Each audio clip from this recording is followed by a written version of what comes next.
That's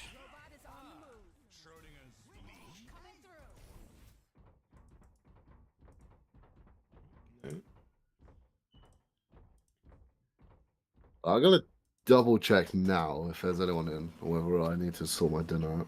yeah. I'll start getting some food going. By that I mean I'm gonna order some food in.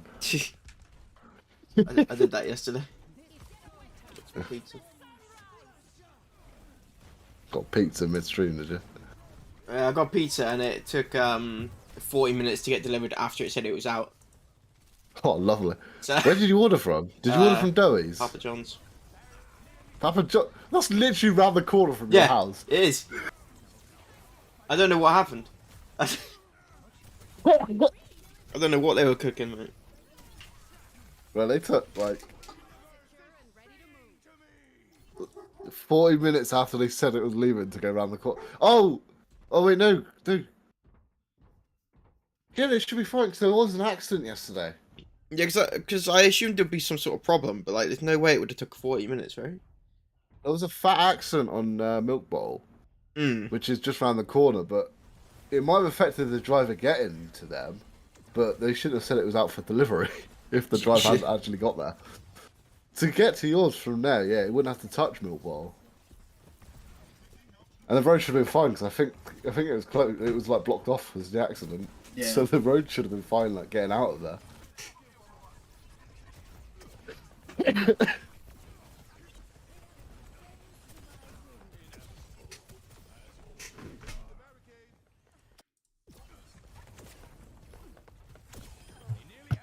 Let's see what's happening.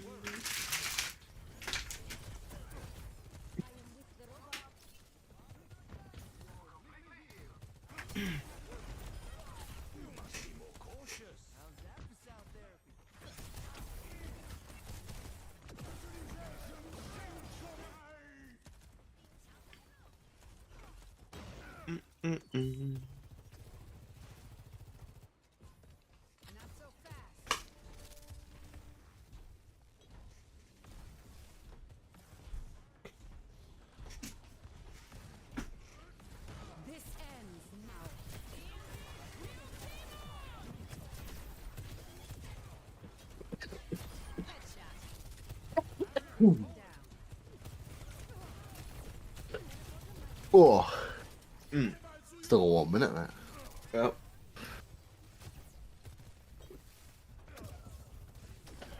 did you end up watching any of the matches?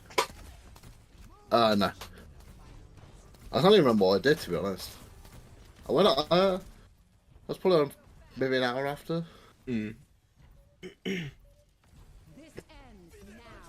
I don't think I did that football manager last night.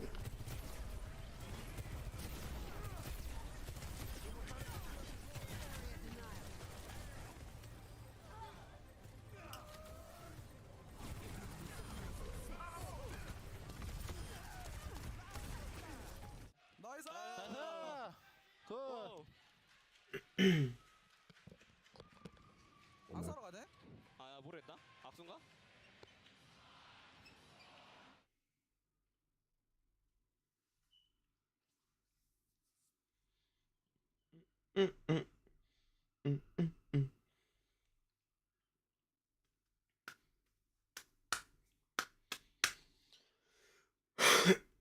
We started with 8 teams from around the world here at BlizzCon 2023, and now we're down to just the final 4. This they changed my route. It's time to find out Yeah. who our next After the close now on Overwatch Tuesday. champion will be, and the action starts right now.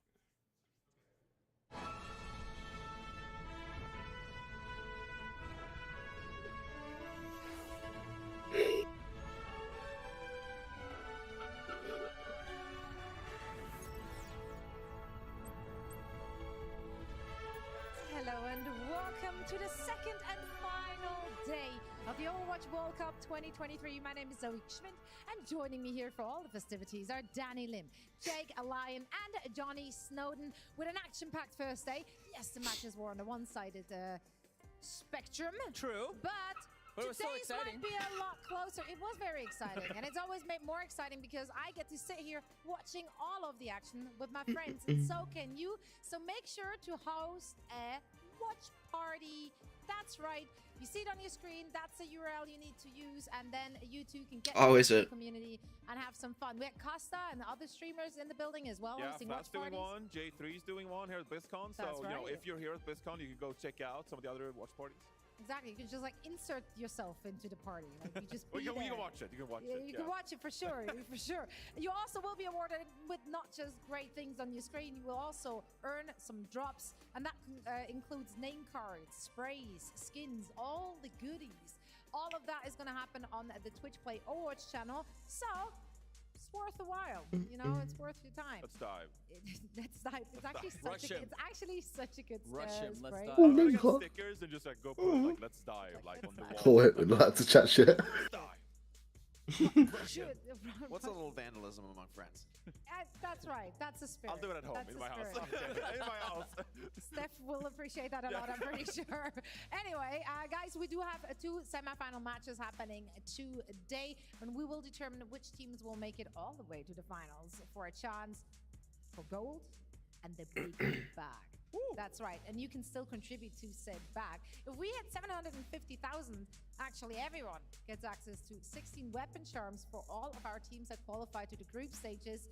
I love weapon charms, so yeah, keep it coming, keep on at it. All 43 teams will get a share of the overall prize pool as well. Love the crowdfunding there, and I love the teams we have in our bracket. Intense quarterfinal matches have concluded yesterday, and now we are in the semi-final stage of things. But honestly, it's stacked. These it's are the so four stacked. best It's gonna be teams in good. the World Cup. Yeah. Yeah. And like we said yesterday, any of these four could win, True. Joey. True. Yeah, and we know they can play close. Like each and every one of those teams have played so very competitive, and they all look so very clean. Like especially if we're looking at Finland and KSA. I mean, yeah, Finland dropped that one match in the group stage against South Korea, but every other thing they played was business straight. Like they came to perform, didn't break a sweat. It was just like another day in the office. KSA has been so dominant. They've been dominant in contenders. They continue their role right here on the Overwatch World Cup stage. What's their secret here, Johnny? What's their biggest strength do you see on both of those rosters? I mean, I've been quite surprised actually by how well Saudi Arabia is actually playing this Sigma composition because, you know, throughout the entire year we talk about like, oh, they're Fora compositions, they're this like unique team in European contenders, right? But they've been rock solid on this Sigma composition, and Quartz has been a standout hitscan player as well. But it's been the Sigma players to me who's really stood out. We have two former Overwatch League players on here, you know, KSA, he had a stint on the Vancouver Titans, for example. And also you got Vestola, right, who spent some time on the Vegas Eternal in 2022 when he participated in that tournament, right? So these two Sigma players has been really solid for both their teams. And it's another one of these things where like we have the World Cup tournament and we get to see some of these players that we don't really get to see in Tier 1 Overwatch esports. They come out here, they play their A game and really introduce themselves to the masses. So I'm looking out for both of these tank players. Also a bit of, you know, a revenge match here, because most recently in European contenders, you had Vestola on his team lose in a best of 7 against Twisted Minds that obviously featured KSA, of course. So there's a bit of a European contenders rivalry here between two really solid teams on this Sigma matchup. It's been great to see two of these teams who I think are like the most unknown, with the most players from contenders or even players like just making their name here at the Overwatch World Cup. These are the two teams that are most committed to locking in what we call the meta right now with this Sigma Rush style. It's been the team from China and a team from South Korea that have been more off meta, more playing their own looks, trying to make their own style work, which I think it still can. But you know, what a surprise to see these sort of underdogs come in and dominate established names, playing dominant strategies, taking the mirror match with confidence. So for me, I think any of the four teams can win. It's going to really come down to whose vision of the game is correct, who has the right read on the meta. And then there's that X factor of who pops off in the moment on stage. Honestly, especially looking at the team from China's comps, it's like strategically, I think there might be better options, but when you're on that level, playing so aggressive, it feels like nothing can stop you sometimes. Let's actually talk about the team from China, because quite frankly, I mean, we know it's a stacked roster front to back and up and down, but really what you will have your eyes on here, it's got to be the DPS duo of Shy and Leaf. They've been lights out. Yeah, look, when it comes to the World Cup, we're always Yeah, like, they were "Oh, destroying South on Korea, Genji Doom. so They were just stacked, fucking you know, the rolling. best players from South Korea, you know, oh, they're so good." But honestly, I think that the team from China has the best damage duo in the tournament. Look, Leave and Shy, they complement each other so well. Obviously, they have tons of experience playing with each other, but individually, like, they just stand out. Leave, obviously, being a former Overwatch League MVP champion in 2021, and Shy, one of the best hit scan in the game, if not the best hit scan. Like, they're so good, right? And so the fact that they have these different kind of hero pools where Leave is a flex player and Shy can, like, lean on this hit scan, and they're both, like, world-class on their respective heroes. And they have this pre-built synergy from playing it with each other the entire season, right? This is an incredible damage duo. And I honestly think, as much as South Korea, they have Lip on their side, I think that Shy and Leave is the better duo between these two teams. And it's going to be critical that both of these players perform if the team from China wants to beat out South Korea today. Leave's performance against the USA was ridiculous. I mean, multiple 3v5 clutches. And then Shy on the Soldier 76, I wouldn't say it's the hero he's known for, but he's been putting up huge numbers and being just such a consistent force. He never gets picked off. He's never dying first, even against snipers. So very difficult damage duo to go up against. But, Johnny, I will say, if there are players who can handle that level of aggression, that level of damage output, it's got to be the support duo from Team South Korea. I mean, Fielder and Chio, they played together for years. Their synergy is unquestionable, unmatched. And when these guys go to an on-a-brig composition, I mean, there's been moments in the Overwatch League, they just look unstoppable, unkillable. You cannot touch them. And so I think, honestly, Fielder, a support. You know, I think a lot of supports in the Overwatch League, they're known for how much they, like, defy the rules and put out incredible damage.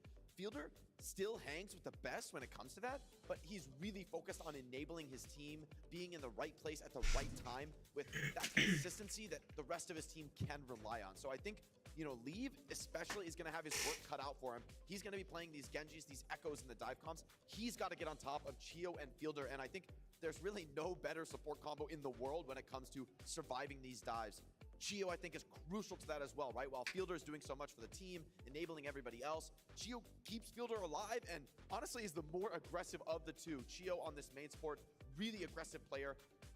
On the brig in the dive composition mirror, which I expect to see in this first match, Chio is going to get in there. He's going to mix it up with the front line and find his own kills. So yes, as scary as Leave is, when he brings out stuff like Genji and Echo, I think Chio on the brig is going to find windows to punish, especially if it's a Tracer or a Genji hero that can't avoid brig as easily.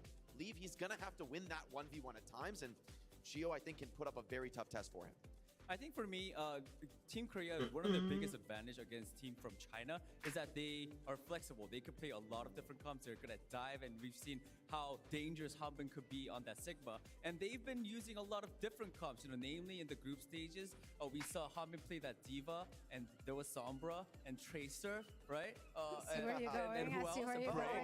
going. You see where I'm going with this? Listen, guys, it's, of course, that competition was for fun, but here's the thing, you know, if you have players like Team South Korea who are just superstars, so good at the game, and sure, it might look like a meme comp, but yesterday when I talked to Lip, even Lip said that this is actually a viable comp because all of these heroes are their best heroes that they have been playing for a very long time. So given the right situation, maybe the map as well, you know, Lip was the one who told me, you know, there is a chance that they could pull this out one more time in their match against a team from China. Are we gonna see it? Honestly, for me, sure, it will be very fun, but at the same time, unlikely, but there is a chance. That's from Lip. Everybody, even if we don't see Team South Korea play the K-pop competition, you know, we'll get to see it tonight. The Seraphim is doing their, you know, their concert after our show. And if we come back to camera real quick, production, we already got invited. Zoe and I already got invited to the Seraphim Comp.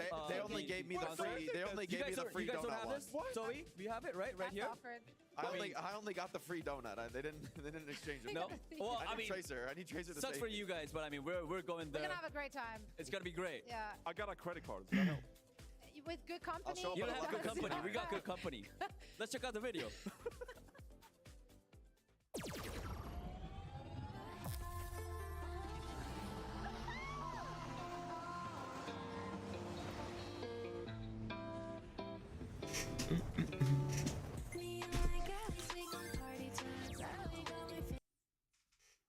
Just gonna mute the audio for that.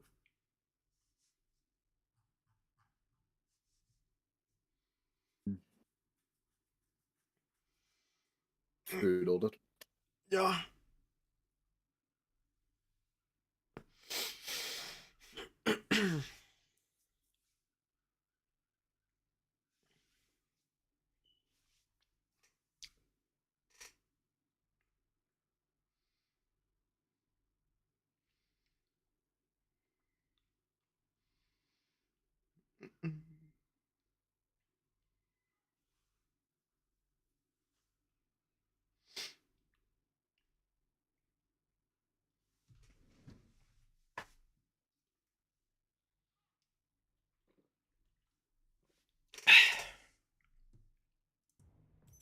Okay. That's right. La Seraphim will be performing a live tonight at 6 p.m. here at BlizzCon. It was a fantastic collab. I love everything that comes with it. Of course, we have the phenomenal skins in game.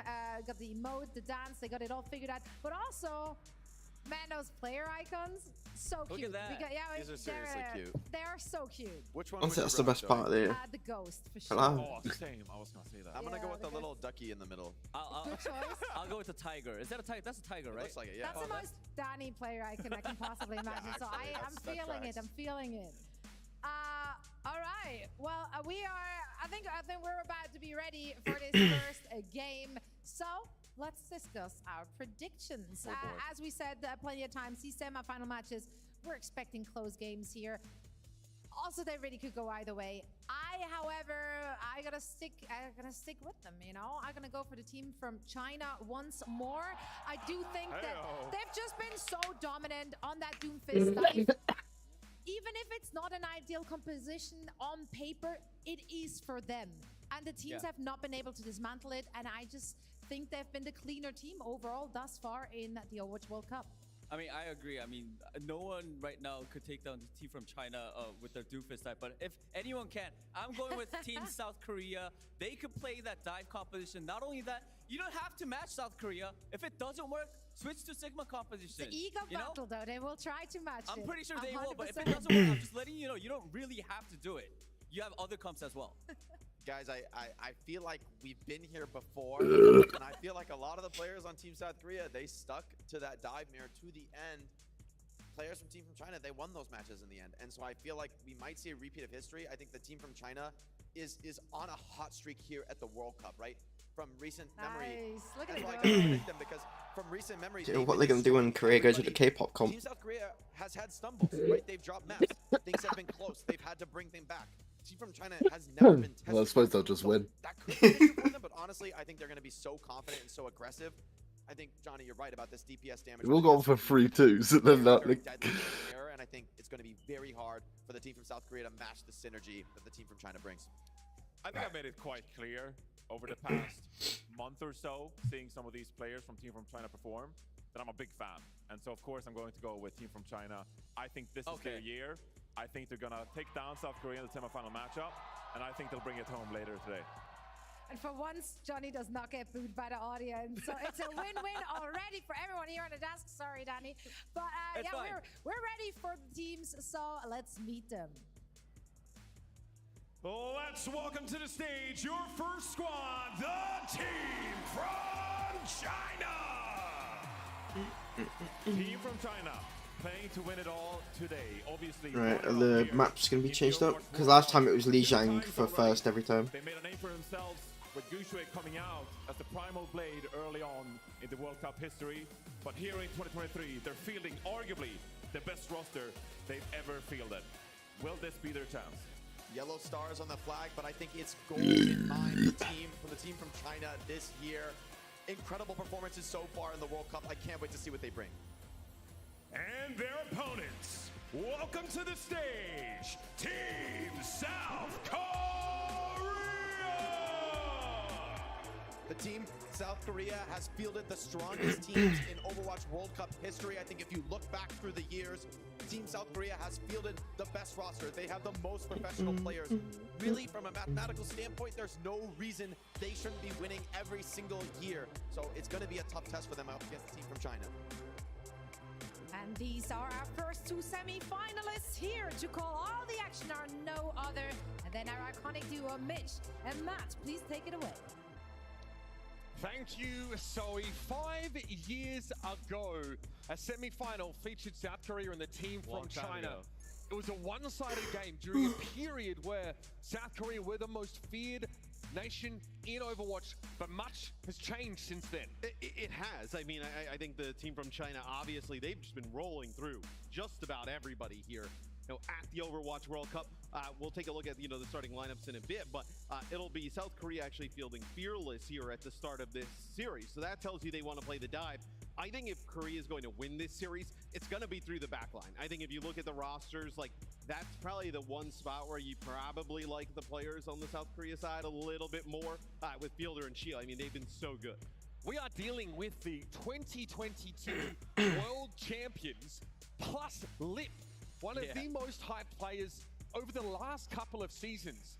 So while we spend as much time talking about this super team that is the team from China, and make no mistake, that's absolutely true.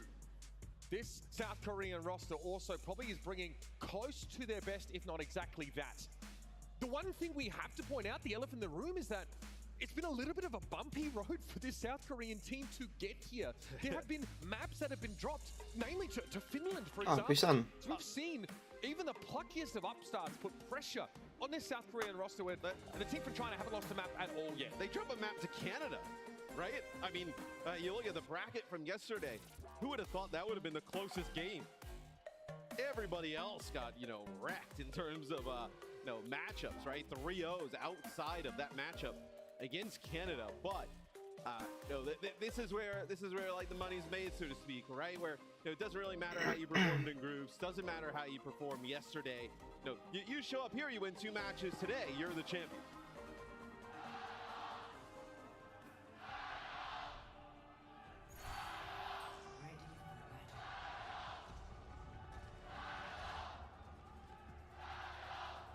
And let's not forget, waiting on the other side of the bracket, the winner of Finland and Saudi Arabia. That's going to be a sick game as well. 2 fantastic semi-finals and a fated matchup in the finals of the 2023 Overwatch World Cup awaits. But for now, let us enjoy ourselves as the team from China and South Korea take getting 2 Winstons. Busan Mecha Base. So this is interesting. Both teams don't play the Doom. We'll just get a Winston mirror. It's a 2022 throwback.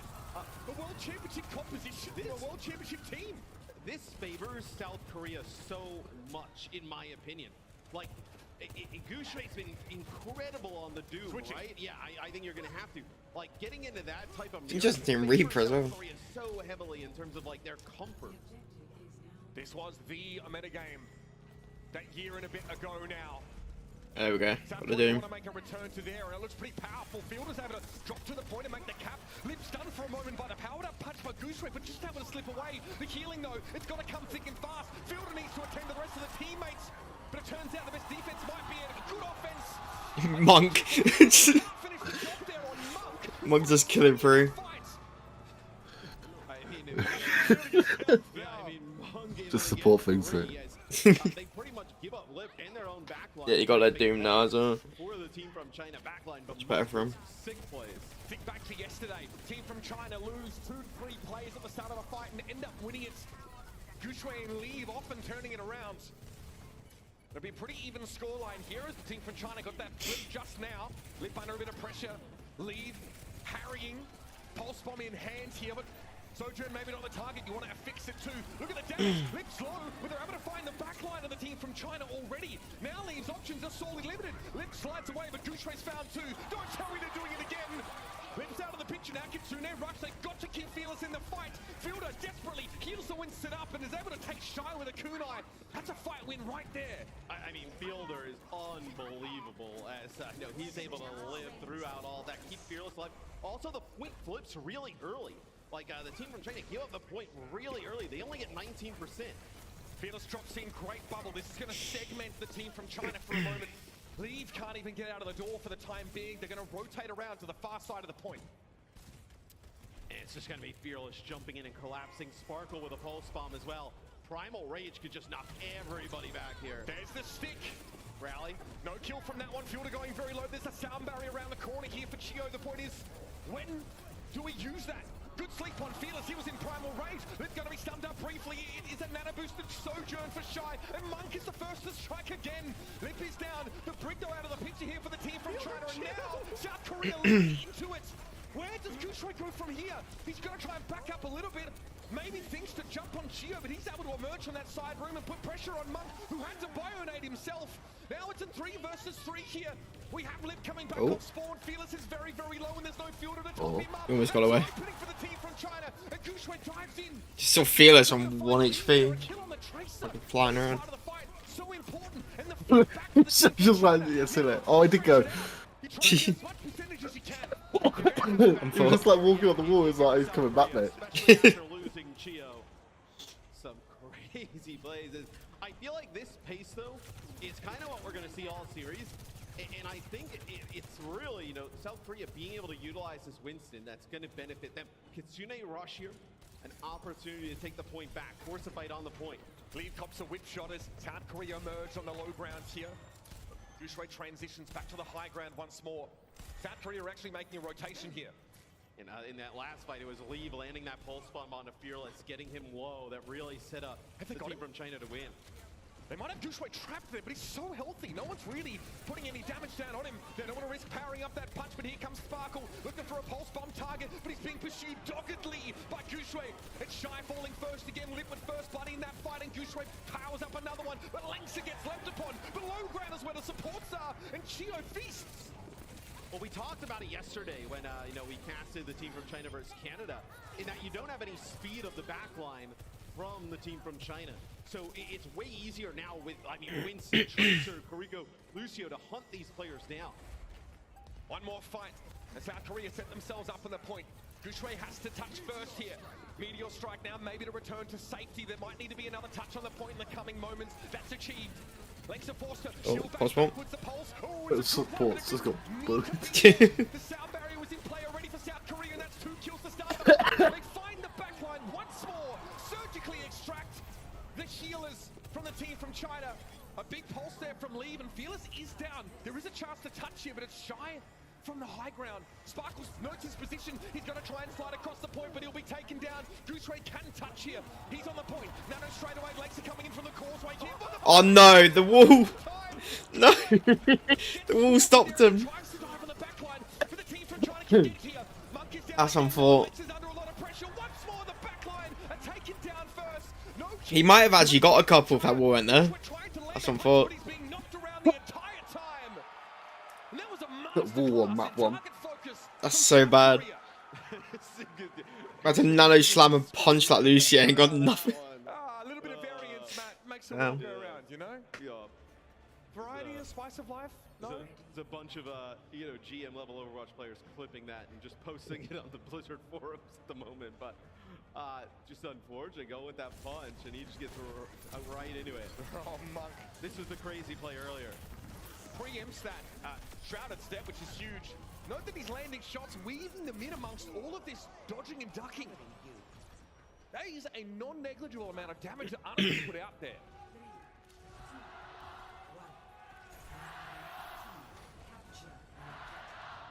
The China guys have got this. All right, we're running it back now to downtown. Still the Winston setup for South Korea, but they switched that backline. No Lucio in tow now. And they actually have Sparkle pick up the Echo. We're going to see Lid play Tracer, so they still want to keep Tracer in the mix. Gushue will now play the Winston, so a Winston mirror yet again. Both teams now with legitimate Nanobeam candidates in the front line. Sparkle there, looking to wrap around. Doesn't want to commit to that building, and now he'll be pressured briefly by Gushue. But look at the damage coming in onto the rest of the team from China. A brief bionade touch there from Fielder, a master of long-range grenade hits. Gushue's going to get hit with all those sticky bombs. It's a little bit dangerous, but they find Fearless, and the focusing beam is not enough to bring Gushue down. Now Shy looks to turn his attention to these backliners, but Lengsa remains down. Again, they get the backline. Again, they turn a short Just walking at him. into an overwhelming victory. I mean, Chio acting like another tank in the mix, right? As you see, they actually end up getting Fearless first, Shy with a nice railgun shot. And it doesn't matter. I mean, Fielder are able to keep everybody topped up. A few players weak, they just pocket Chio and let him just go swing into the face. Team from China, that has got to knock the wind out of your sails. Getting rid of Fearless at the start of the fight. South Korea always beeline for Monk and Lengsa. So the really difficult thing for the team from China is there's not really many options that they have off of this. Stick. Yeah, I mean, that is a big pulse bomb. That's going to ruin, you know, anything. Oh, that was shy. If this doesn't work, where do they go? Like, what do they do, right? Gushue, historically, it's been, you know, Winston, Doom, Rhine, right? Ball. But, like, there's not really, like, Orisa and Sigma in the hero pool. Even if it were, I can't see the team from China going in that direction. Lip just had enough damage on Gushue to make sure that that pulse bomb was lethal. It's Lee trying to get a touch. You hear those footsteps, the pitter-patter as Lip is attending, gets a heal pack now, so Leave is definitely disadvantaged in this fight. And elsewhere, the backline again, big drawn and quartered. Leave gets picked off, he was on the point now. The team from China are all over the place. Sparkle duped and Ana for a time. But this is actually a very comfortable round here for South Korea. Yeah, and it's a little bit of what I was talking about in the pre-game, that if, you know, Korea was going to win the series, it's really built off of the back of how strong their backline is.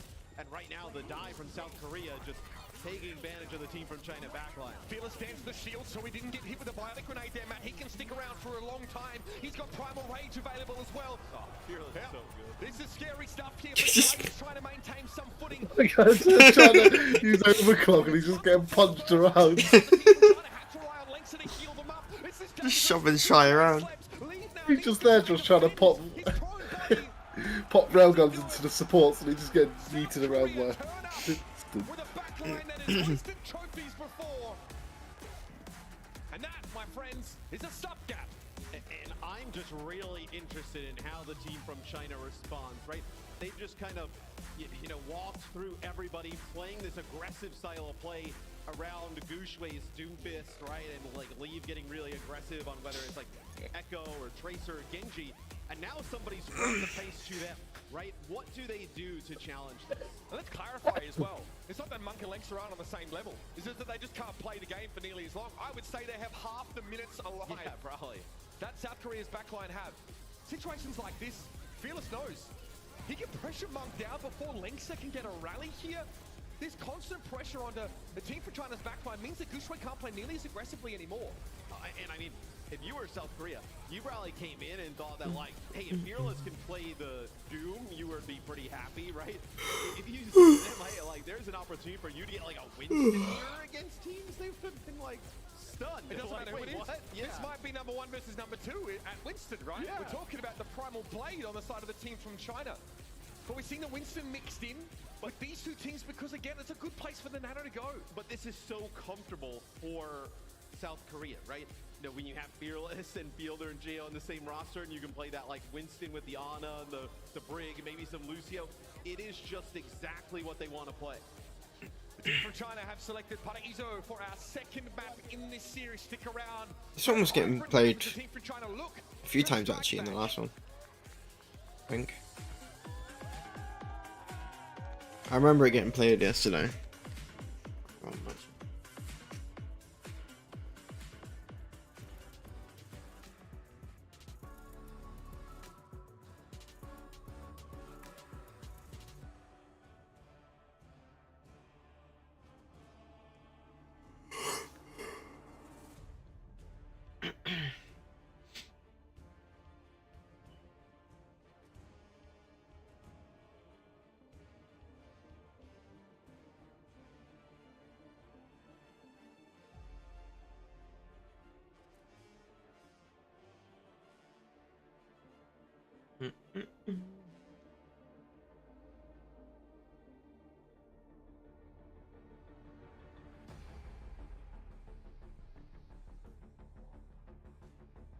Get an eye on my food.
Oh, here comes the bullying. It's getting shoved around. With the way the world of Overwatch is right now, you will not, you cannot find a more compelling matchup than South Korea versus the team from China. And we're being treated to it in our first match of the day, our first semi-final here at the 2023 Overwatch World Cup. And by God, it has delivered after an explosive Busan. I mean, that was a crazy map number one. I think it's something that I know the desk highlighted, we highlighted. The South Korea backline of Fielder and Shio just so strong. It feels like they never make mistakes, have all the support-like combinations covered pretty well. And even so, they have Finn on the roster, right, to cover some of the other roles. Paradiso will be the selection here from the team from China. But typically what we've seen from them is that Shy, Leave, and Gushue are enough to just kill the backline right away. Are good enough to live against pretty much every team here except maybe South Korea. And that's kind of what we saw in map number one. A lot of discussion on the desk about these dynamic DPS duos and how they'll really govern the way this match goes. But what we've seen is actually it's more about the lack of backline for these teams that decides the fight even before they begin. My prediction, King Danny Lim, though, if he thinks South Korea, there's some. You got to put some stock in that. Some merit there. No changes. Yeah. Oh. Wow, my food's on its way. Nice. I love the team from China. Their fans have showed up here at BlizzCon in a big way. They will travel. They will turn up. That is awesome. However, a little bit muted after that first map, which, in all honesty, that second round was not close. The team from China looking to pick themselves back up here. Compositionally, we are in a very similar place as we were on Busan. Your outfit's a bit muted today. Look who's talking, bro. Yeah, I didn't realize when we were getting in the car we were going to the Kentucky Derby. You know what you get with me by now? At least I'm consistent. Fearless copying a bit of poke here on this high ground. I think Lee would really much rather delve deeper and put some pressure on Lip, but guess who's there? Sparkle. Keeping track of him. The trace is a little low, and that's a fantastic Bionade from Monk to connect with the most important player behind this defensive setup. And Gushue, it's an easy follow-up. Yeah, you're going to have to back up here if you're South Korea. And a beautiful dive here as Gushue goes in there with the lead, finish off Fielder. Again, more Bionades to start these fights off, and the team from China know what they're about by this point. Again, Let's go. on Busan, it was definitely a situation where South Korea could dictate the Right, tempo. it's the cap, to be honest. Yeah, let's swap to Echo now. To have some output early in these fights, they can't necessarily make these risky dives off the safe high ground like they could on Busan. And it's really not, I mean, we really didn't get anything from Lip there in that first fight, right? It is the team from China taking point A with relative ease. And look, that could be one thing that if you're the team from China, you realize, like, hey, maybe the weak link here to, like, put pressure on is Lip, right? Maybe you feel like you can take advantage. South Korea would love to be the instigators here if possible, but they do need to allow the team from China to dictate the pace to a degree. Good sleep. Monk is the mastermind holding the puppet strings from the back Ooh, lines. my food. And he allows Gushue Oh, to be I've lost distracted it. after the Winston. Oh, my food should be pretty much here. It's like, oh yeah, lost. Nano opportunity for both teams, potentially for the Winston team. Yeah, I think that's on my road now. Oh yeah, give me that a sec. Sticky bombs don't connect him with Leave, and he's going to have to go to a duplicate to stay alive. The damage he's taking is unreal. But he's able to stabilize here as he drops to the low ground, and Sparkle can't do a darn thing about it. Mana boost is off the table, and Sparkle never had a chance to go for a duplicate either. Now Leave assumes a high ground. So Glip, whatever you can do. Oh, last second. You know what's interesting? Yeah, just here pushing is, through. This isn't really a great like tracer map necessarily, right? Like The verticality a of lot it. of like verticality, and tracer is usually the answer to a lot of like strong echo-based compositions, right? So Leave it almost like gapped really in terms of the ultimate charge Sparkle there as South Korea will get a fight here before the second checkpoint. Fielder goes for a bit of a flyer of a nade there and doesn't find a connection. It's Monk again. Monk is hitting so many good sleeps. Monasteries he's going to. Sign me up. Shy there with the bio. Really not bothered by that. Lexa with a rally in play now, and Gushue wants to dive a little bit deeper. That rally's now expired. Disrupt the shot, though, making it hard for South Korea to emerge from the bunker, but they'll go anyway. Shy finally brought down. Lip in that overclock here, but Lexa keeps that shield tight. And Gushue goes low. Lip really wants to put this pressure on the backline, but Leave is going to prevent him from commanding the high ground. Eventually, eyes turn towards the Echo here. Leave's taking a ton of damage. The healing was incredible to keep him up. Monk. Again. Okay. He'll be punished for the hubris that he just displayed. But Team South Korea need to be careful not to overextend into this. Monk has had himself a map thus far. I mean, He heard us, man. Yeah, I mean, making some sick plays. I do. It's not like, you know, when we talk about the support and like maybe there's like a gap, like the gap is not huge. It's minuscule, but in a series with players this talented, that's all you kind of need. I mean, Monk had some sick plays in map number 1, like the highlight we showed with the the 3K, and then the way Yeah, Monk is playing really well. You know, you have this nano boost potentially for Leave again. This is the first stop we've seen all map by South Korea. It comes at a pivotal moment too. If they can stabilize here, they'll be laughing, but Sparkle, ooh, the nano's not enough! The focusing beam from Lee does its job. Now Fearless the next target. Big sticky bomb connect, but Fearless is healthy enough. He's able to find Lexa. What?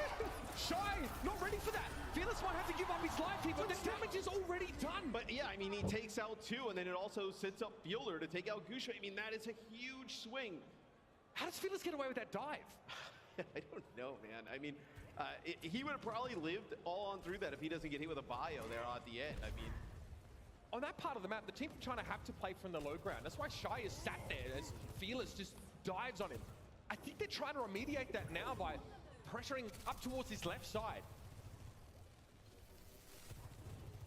Primal and Rally here for South Korea. We're already at a minute 30 on the clock. Leave with a dupe, he got whip shot back. Shy might be the weak link here. Fearless may agree. Leave on Ana, pretty frustrating to deal with, but Fearless has a primal. Oh, goodness. Potential for environmental kill. Shy! Over the edge. And Gushue doesn't That's really unfortunate. have a whole lot to do from here. He'll be trapped into the stairwell for the time being. Oh, the driver literally didn't say a single word. You hope it's a reset for I was like, hiya, he sort of looked at me and just handed me the food, and I was like, oh, thank you very much. They'll burn a little Didn't say anything. That's it. China took this first checkpoint so fast, pushed it to here, and it's been like 3 minutes plus of stall now. Sparkle goes over the top here. Flank play, use your cooldowns, duplicate, Sojourn, disrupt the shot. Oh, he misses it. Oh. You want to have those ones back, I think. Where are you going, sir? Well, Fearless is also behind them, so let's pretend that was all planned. Gushue low, very low. Bio connected on him there, but Lip now with the overclock. A real opportunity to make his mark. How does Sparkle find that? He fails the Sojourn, but he comes out of duplicated, has his cooldown to unload. How does it get out of here? Slide away, there's a mega health pack, and Gushue knows he cannot pursue any further. The card is awful close, but Chio pops a rally. Sparkle not ready for that, apparently. Shy has the high ground here. The rally is going to allow Fearless to get back into the fight as well. Much low, he got hit by a Bionade, but he sends one over at Fearless. Shy again, getting a lot of room to breathe here. Fearless gets slipped by Monk. This is it, the team from China are going to have this checkpoint now. Yeah, secures got it. it. And there's more ground to tread on Parizo. Fearless is the one to contest, but Monk Actually held that for quite a while there though. he's flying over the top as you know that may allow them to actually, because you would have started to get the Ana back off the spawn. Sparkle would have came back. South Korea though put themselves back into this game by getting that big of a hold though. Right now just a little bit over a minute for the team from China to complete the map. Bit of a trough in I saw I got like 2 lots of chips. for South Korea. It's just a duplicate though, so not Got some extra chips. But yeah. Leave and go for a Oh. Dupes a brick. Looking for Sparkle. It's a whip shot at his beehive, but Sparkle already found his intended target. knocks him back in towards Shy. Shy finds Fielder across the map though. No Ana for the South Korean team, and Sparkle's not going to get away. Rally comes out as well. He finishes it with a shield bash. Now back in Echo form. It's just Chio. Fielder. Smart choice by Leave to target a DPS.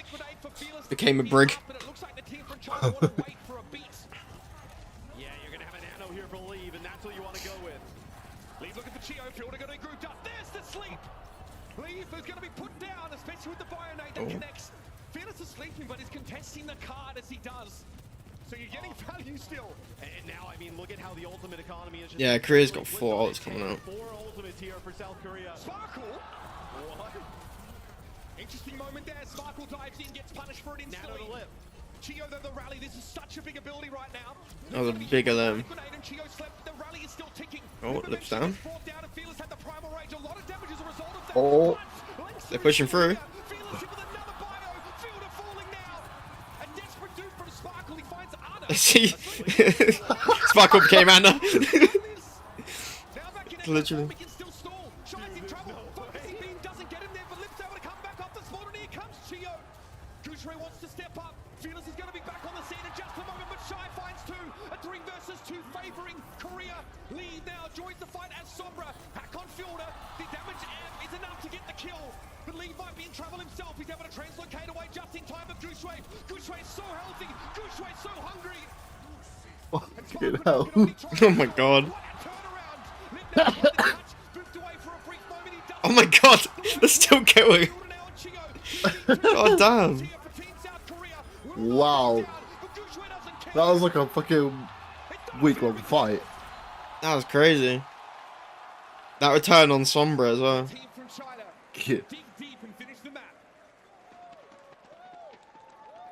It was not looking pretty for a while there for the team from China. South Korea goes into like that last fight, 4 ultimates to just really, I think, lengths his rally, and it does not matter. Yeah, it's a big pick on Sparkle straight away. Dude, Sparkle got So he this couldn't thing use on- his ult. No way they're going to turn this. I mean, we've seen this roster do that time and time again. He dupes an Ana. Yep. He bionades both players from the team from China. Yep. He sleeps Lengsa, eliminates Lengsa. And it's only because the team from China are so rapidly back on the scene. That one kill from Leave, who duped a Sombra, picking off Fielder, that's probably what locks it up. Still, they finished them out. No time remaining though. You took checkpoint A with like almost like 4 or 5 minutes to get checkpoint B. Maybe kind of like a little bit of a missed opportunity there. Yeah, they held B really well. Really good time.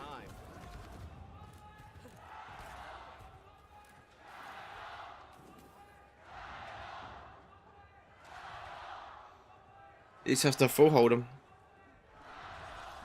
Considering the way things were looking, Just stop him capping it, man. that South Korea made happen defensively, the team from China had to be pleased to see a map completion here. Now, South Korea get to be the instigators. Just gonna go to an overtime round. So well on Busan. And the way that the team from China is able to take checkpoint A so fast, they found a pick onto Lip. Can South Korea manufacture a pick here onto one of the players from the team from China? Fearless uses his dive to scale up his positioning. He doesn't try and chase Shy down. This does force the team from China to drop off the high ground to a degree. They desperately want to keep Shy topped up. More control here for Fearless. Sparkle falls back. Oh my! Oh damn. I mean, you never know how much Just got charge dropped. that Sojourn has, right? It can be difficult to tell at times. And he jumps right up, and you know, Shy has a fully powered railgun. If it's Shy, safe to assume he's at 100 permanently. So Fearless using those leaps there not to fully commit onto any target, but to try and create a staging ground for South Korea to play from, especially Lip. Get Lip set up with a decent sideline because this low ground doesn't suit him. But look at Gushui's position, right? He wants to like counter dive, right? And as soon as Fearless goes in, yeah, you see Fearless almost trying to bait it, right? Looking back at Gushui once he dives in. He gets a cooldown out of Shy, the disruptor shot, and they're able to take the bridge for a time, South Korea. Fearless wants to wait here. He really needs Fielder to maintain that line of sight. Oh, they kind of split Monk off. Lip in a bit of danger here, especially if Lee wants to turn around. They find Chio. Oh, Chio. That's the loose end for South Korea. They leave Chio a little undefended, and now Lee is going to get a nano. Where does he go? Finish the job on Lip first. This defense is indomitable. But wait, hold on. I mean, Fearless has the benefits of a nano. You saw Sparkle here. Oh, he catches Lee. That's huge. What a sleep from Fielder. Sparkle gets out with his life. It's slow play for South Korea, but they're gaining ground rapidly now. Lex are rallying, trying to save the teammate Shy. Pounded by Fearless in that corner. This will force all the from China to play off the point around the rally. Shy will come back with an overclock. Yeah, they're going to back out a little bit, give up some space, and then probably get aggressive behind this Shy overclock. Sleep on Sparkle, bubble. Bionade thwarted for Monk. Going to be a duplicate here of an Ana, but Leave gets knocked out of it instantly now, trying to pressure down with a focus. He gets Lip. Big kill for Leave. Shy slides on in here. He needs to find a headshot on Fielder. It's too late. Fearless lands on him, but Gushui already found two. And the team from China, look at them rotating players on and off the point. They're still holding on. Yeah, Leaves. Duplicate wasn't a long-lasting one, but it was worthwhile. Duplicates the Ana, gets a bio onto Lip in midair. Lip actually lands the railgun shot, takes him out of the duplicate, but then it doesn't matter. He just goes in with the focusing beam and finishes him off. It's a 6-player play for the team from China virtually. Tracer here for Sparkle, so you see the Tracer's so good against like even Sojourn, but really the Echo, it's just difficult to run here on this map.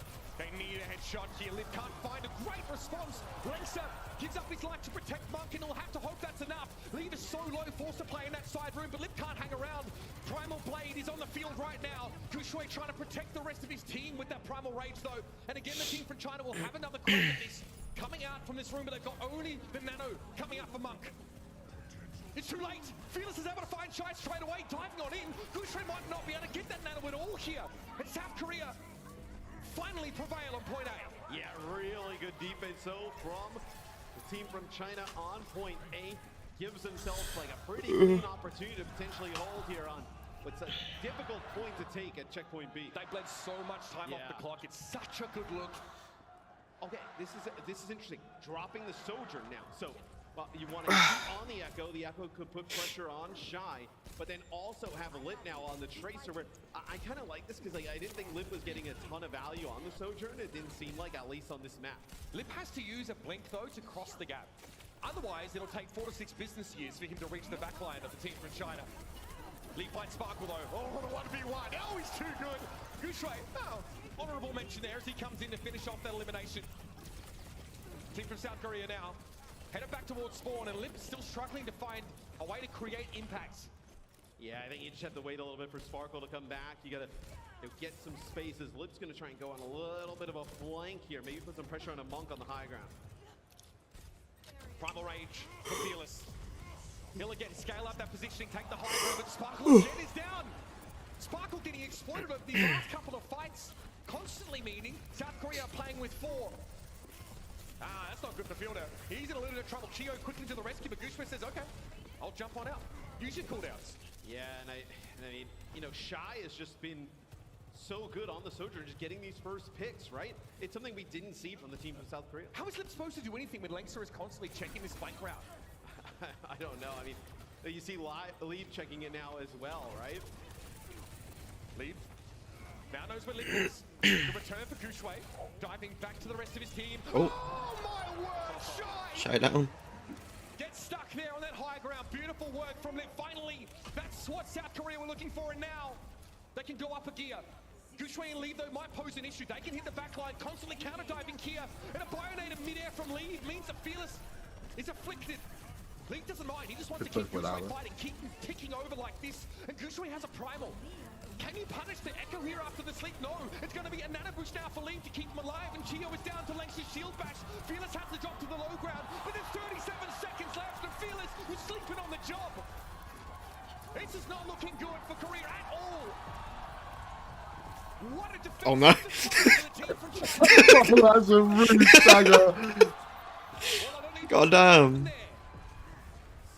Shui with that primal just knocks him all the way into the middle of nowhere as South Korea last attempt here. No ultimates to work with. The team from China in a perfect spot to tie it up behind Shine's overclock. Just how good are you, South Korea? This is where we find out. Early Bionate on Fearless is also taking a lot of damage. He's got to jump away. Overtime maintained here for South Korea as Shy is ready to let this overclock glow. Fearless has no choice but to hang on the card. Stickies, take Shy low. No follow-up though from Sparkle. He's playing from a respectful distance, but Shy, he wasn't brought up that way. Dives on in and Sparkle's down already. The overclock's only going to find one kill, but they may well be enough, especially with Lead chiming in with the focusing beam. Chio desperately forced to back away. It's just Lip stalled in the car, but he's hit with a biotic grenade, and Gooseway is wreaking havoc in the back line. Nice. What a hold! A team from China stop South Korea in their tracks. You know, we had talked like, you know, maybe there's a difference in terms of like level of support player and whatnot. I think you saw a large Sojourn gap in that one. I mean, Shy just absolutely taking over, finding those picks when it's needed. I was gonna go see what's happening for dinner. dinner. No like answer from South Korea. Monk really delighted us at the start of this map, and his impact was felt all the way through. Massive sleep there on Chio. Keeping that Bionade up for Fearless to finish off the fight. And again, we felt pretty good about South Korea's defense, buying a couple of minutes, especially in that second phase of the map. But this is just raw determination and grit to get the team from China over the line here. And even like South Korea probably felt pretty good going into the half. Like, hey, we gave up checkpoint A really fast, right?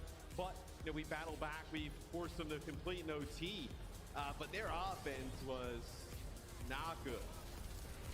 They had problems getting Lip in a position to succeed. First, the Sojourn play, often being forced to operate from the low ground. Here had a moment at least from Lip to break through, but then he switches to the Tracer. You said you liked it, but we saw nothing but a nice pulse bomb stick, yes, but that was it. I mean, Tracer's typically effective against these comps, but like we talked about it at the beginning of Paraiso, usually don't play it because of the ton of like the verticality. I kind of liked it because they were absolutely getting nothing with the Sojourn. So like you may as well have gone somewhere else. Sometimes any change is a good change. And for Team South Korea, I'm sure they'll feel the same about the map change as well. Suravasa will be the selection from Team South Korea.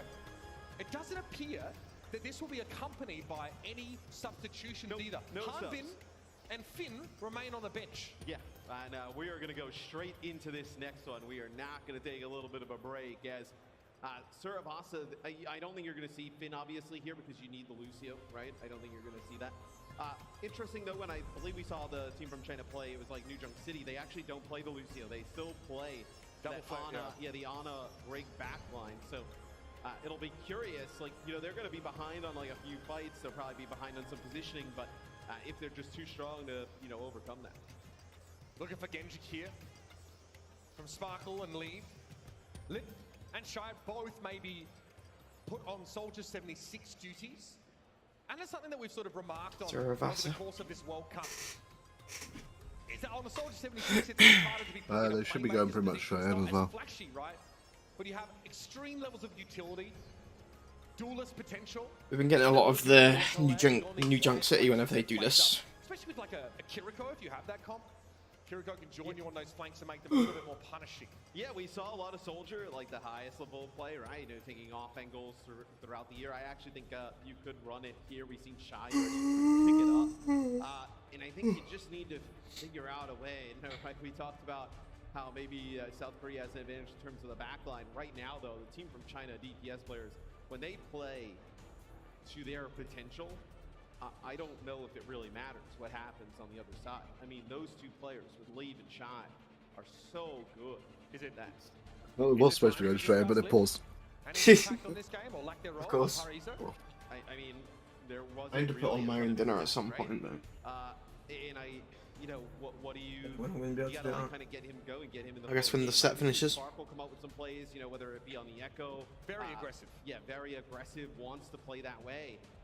When you're playing the Sojourn, though, it becomes really apparent when you're not landing those rail shots, right? When you're not, you know, picking up those final blows, like you can definitely tell that it does not have as much of effect, you know, as we see on Shy's side of things, right? Where he's able to just, you know, every overclock, it feels like it's a 2-3 game. Heading now into Surabasa, our third map in this series, selected, of course, by South Korea. There'll be that on New Queen Street here.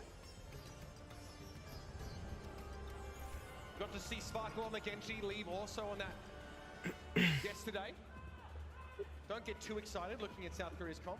Like, oddly enough, like, it almost seems like Lip is more comfortable. Like, we know Lip to be, like, the best Sombra in the world. Like, I don't even think that's, like, really a discussion, right? After that, what would you should play the K-pop right? comp. Like, in Sojourn? Yeah, I mean, but you're getting into, like, Shy is, like, a hit scan, you know, type of, like, expert, right? Okay, here we go. No soldiers here. The Reaper. This is such a Sparkle classic. So every time I see Reaper, I'm like, why would anybody play Reaper? And then again, this is a 2022 composition.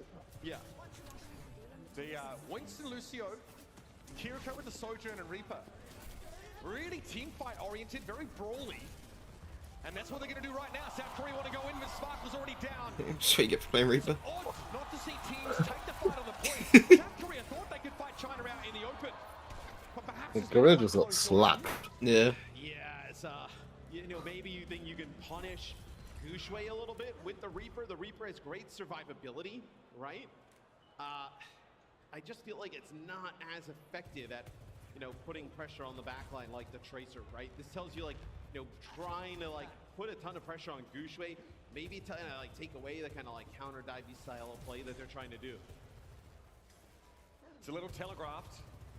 It also requires you to play well within harm's reach, excuse me.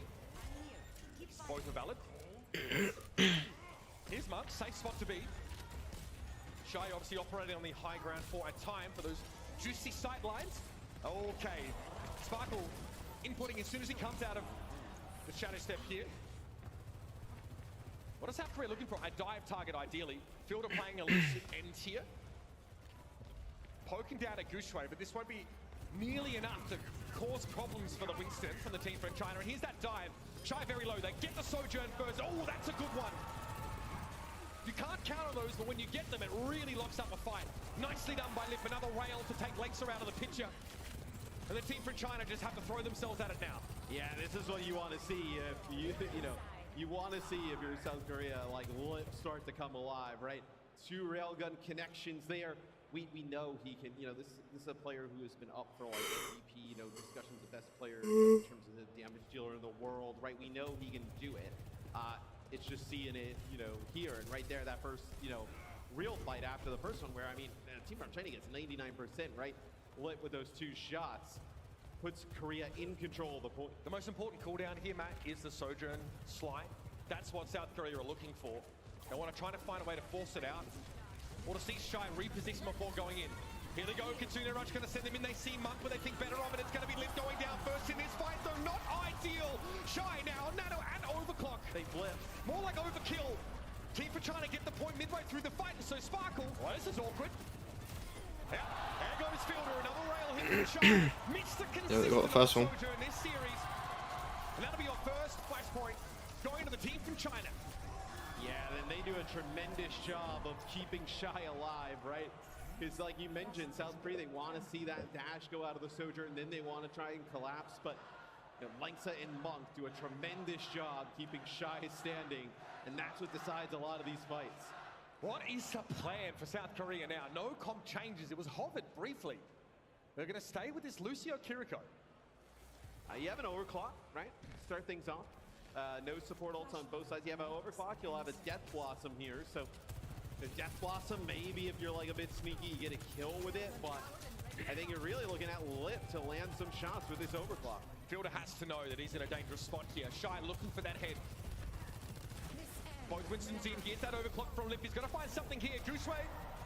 Oh, I've seen this before. I've seen this before. That's coast to coast, baby.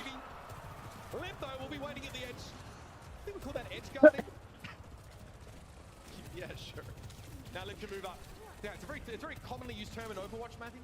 Very typical situation to witness. Switch to the Doomfist now for Gushue. Don't really hear anybody in my games saying that. Yeah, well, I mean, just rank up a little bit, buddy. You, the Gold Guardian. What diamond? Come on. How are we having this conversation now? Lead with the pulse. Sparkle. Oh, that's telegraph, but hey, subtle, not necessarily means effective. The Death Blossom claims one there, and this will be South Korea cleaning up another fight. Outside of the Beyblade, man, that's probably the best Death Blossom we've seen in years. No, you TP into the bubble, then you get the Death Blossom going, right? There's no stun on the other side of things, right? It doesn't seem like Linksa has a whip shot to knock Sparkle back. As Leave, so this is interesting. Leave was on Tracer, now goes over to the Echo because there's no Tracer on the other side. Gushue tries to touch, booped away, straight into power block. Yeah, not much you can do about that one. Kitsune Rush here might secure this point, but I think Field would love to hold it for the first fight of the next. Yeah, Shai, and this is just drips and drabs here for the team from China. All right, South Korea even things up here on Surabasa. Probably the best part of the end of this fight for South Korea is they don't lose anybody. They don't have to use any types of like ultimates really to end up flipping it. And now they end up with a Kitsune Rush sound barrier here going into the next one. We're going to have a fight potentially off the point. Looked like it may have been the case, but South Korea actually want to go straight to the point instead. There'll be a bit of dancing here. They're sitting just at the top of that stair. Oh, look at this! The team for China is split in half. They're going to go for it now. The sound barrier comes in. An opportunity identified for South Korea, but they've got to be quick about this. Monk is down. It's traded out though, and here comes Gushue. Chio is flattened. Fielder now. The Kitsune Rush has to be deployed with the mana boost on. Pretty key for Linksa there. Shai picked off though. Lip finds another key rail. An awkward fight to take there. South Korea thought they had an opening. You fucking poor bastard. Fearless just got fucking mugged off. From the team from China, clutch up. I mean, that is Can't be trying to kill supportsmen. They think they have an advantage. They go all in. Primal, Kitsune Rush, sound barrier, and not able to take the point first. And you see now, the Echo comes out, Sparkle away from the Reaper, goes over to Trace. Detonated Linksa. It was a 3 versus 5 virtually. Linksa just could not be killed there. And rally. And Gushue turned up and eliminated Chio instantly after the sound barrier was used there. I see the idea where the execution was lacking. Okay, Monk. Sparkle going down there. You cannot allow this to happen. Monk gets yet another one. Yeah, it looks like maybe just took some damage going across. Did Sparkle and then just gets picked off by the Ana. Gushue won't be allowed to return to spawn. A fond farewell bidden. Yeah, let's take a look at this. Very safe spot for Monk to be here. And how low is Sparkle? Just take those shots if you can. You never know who else is doing damage at the same time. All right, 90% and counting here for the team from China. This is a brutal break point on Surabasa. And from the back line, you hear Lip pop that overclock. Good damage on Gushue, but it's healed up very, very, very quickly.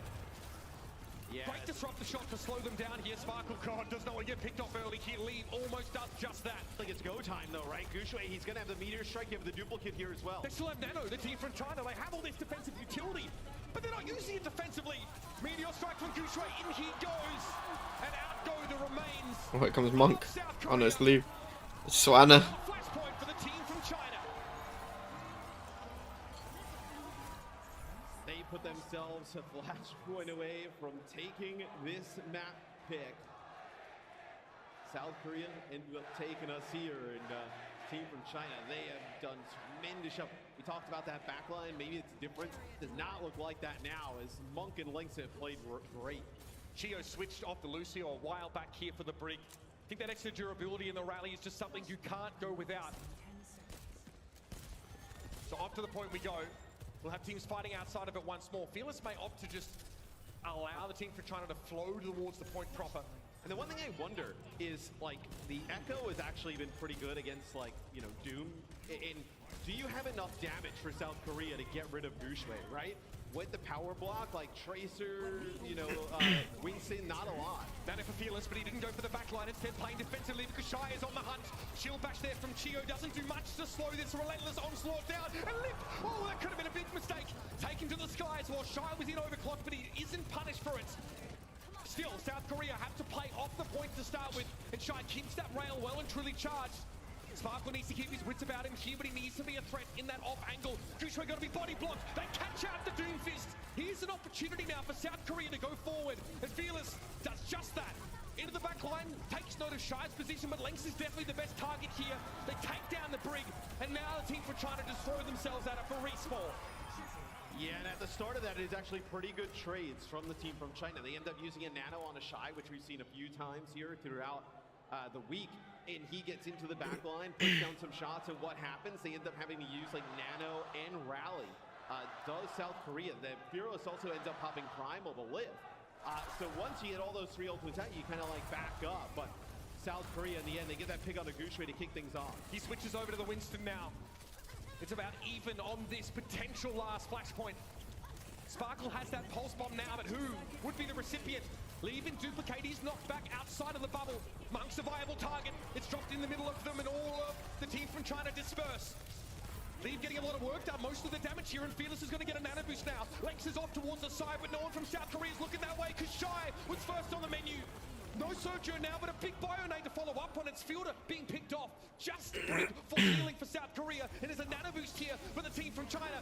Gushue trying to hang on, and Fearless has to go for the primal rage to pressure the backline, but Lift, he finds a key shot with that overclock. Gushue taken down, nano boost or not.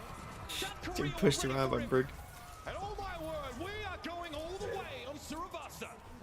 We were saying, when is Lip gonna step up right there with the overclock? You had lost fielder, your largest source of healing. Everybody running back to the point because Chio doesn't have any line of sight on anybody. They get within Chio's range. The overclock comes in and he seals the deal.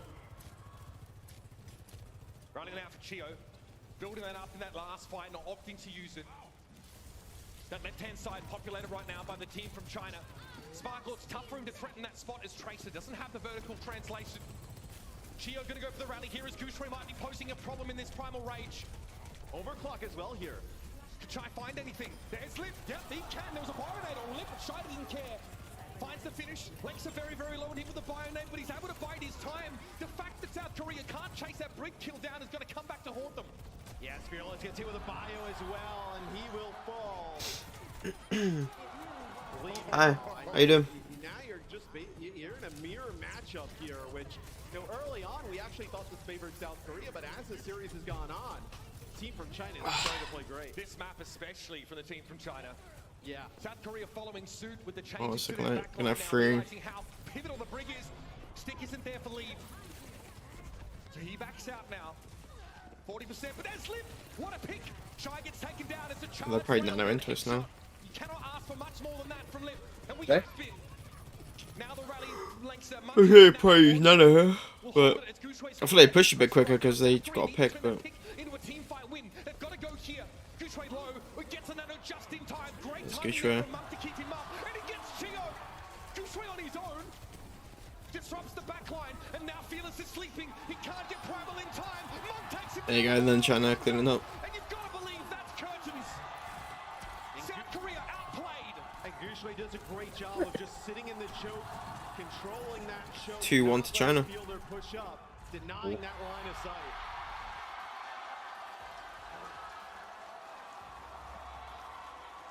I need to quickly go like stick some food on, I think. Went all the way to 5 flashpoints. A rough start for South Korea. They finally find themselves midway through Surabasa. And Lip finally is able to generate these fight-winning picks. That last fight was awkward. A player advantage for South Korea. They pick off Shy. Lengser is 5 HP. They can't get to him. And Gushue gets a nano to pick off Chio to turn the tide in their favor. The crowd, they're on their feet here in the team from China corner. And we talked about, you know, how good the South Korea backline is. And I think you actually saw the team from China, you know, with the way that Gushue was playing in terms of tank, being able to really give them problems, right? Getting in the middle, not pressing too far, not going in too deep, kind of splitting them off from Fearless and the rest of the team, giving South Korea a lot of trouble. And for the first time ever, the team from China are threatening to eliminate South Korea from a World Cup tournament. With 2 silver medals in their past, the team from China are going for gold. Have a look at some of these moments here. Gushue switches to the Winston eventually.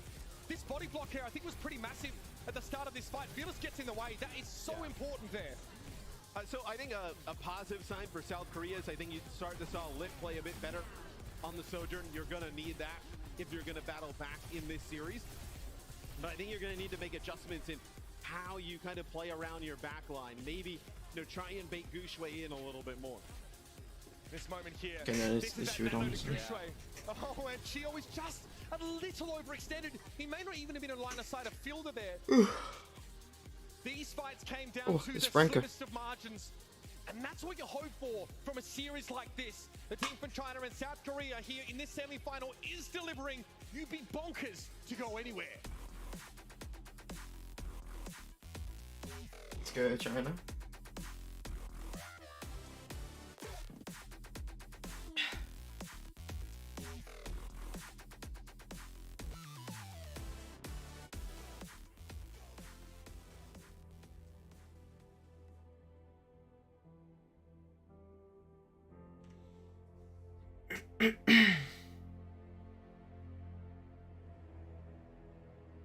How do they go from like a dubstep song to like the most calmest song ever? Yeah, I don't know, mate. Their mix of songs are random.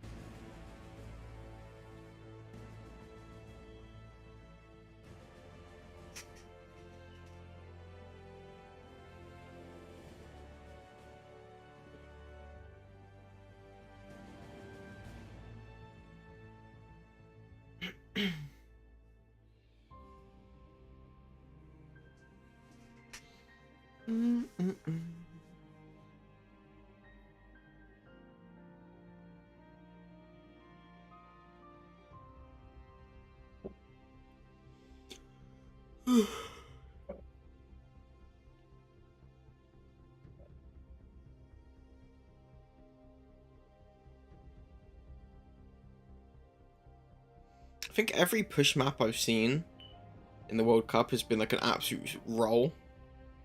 Like one team just pushes the whole way. Oh, it wasn't a push.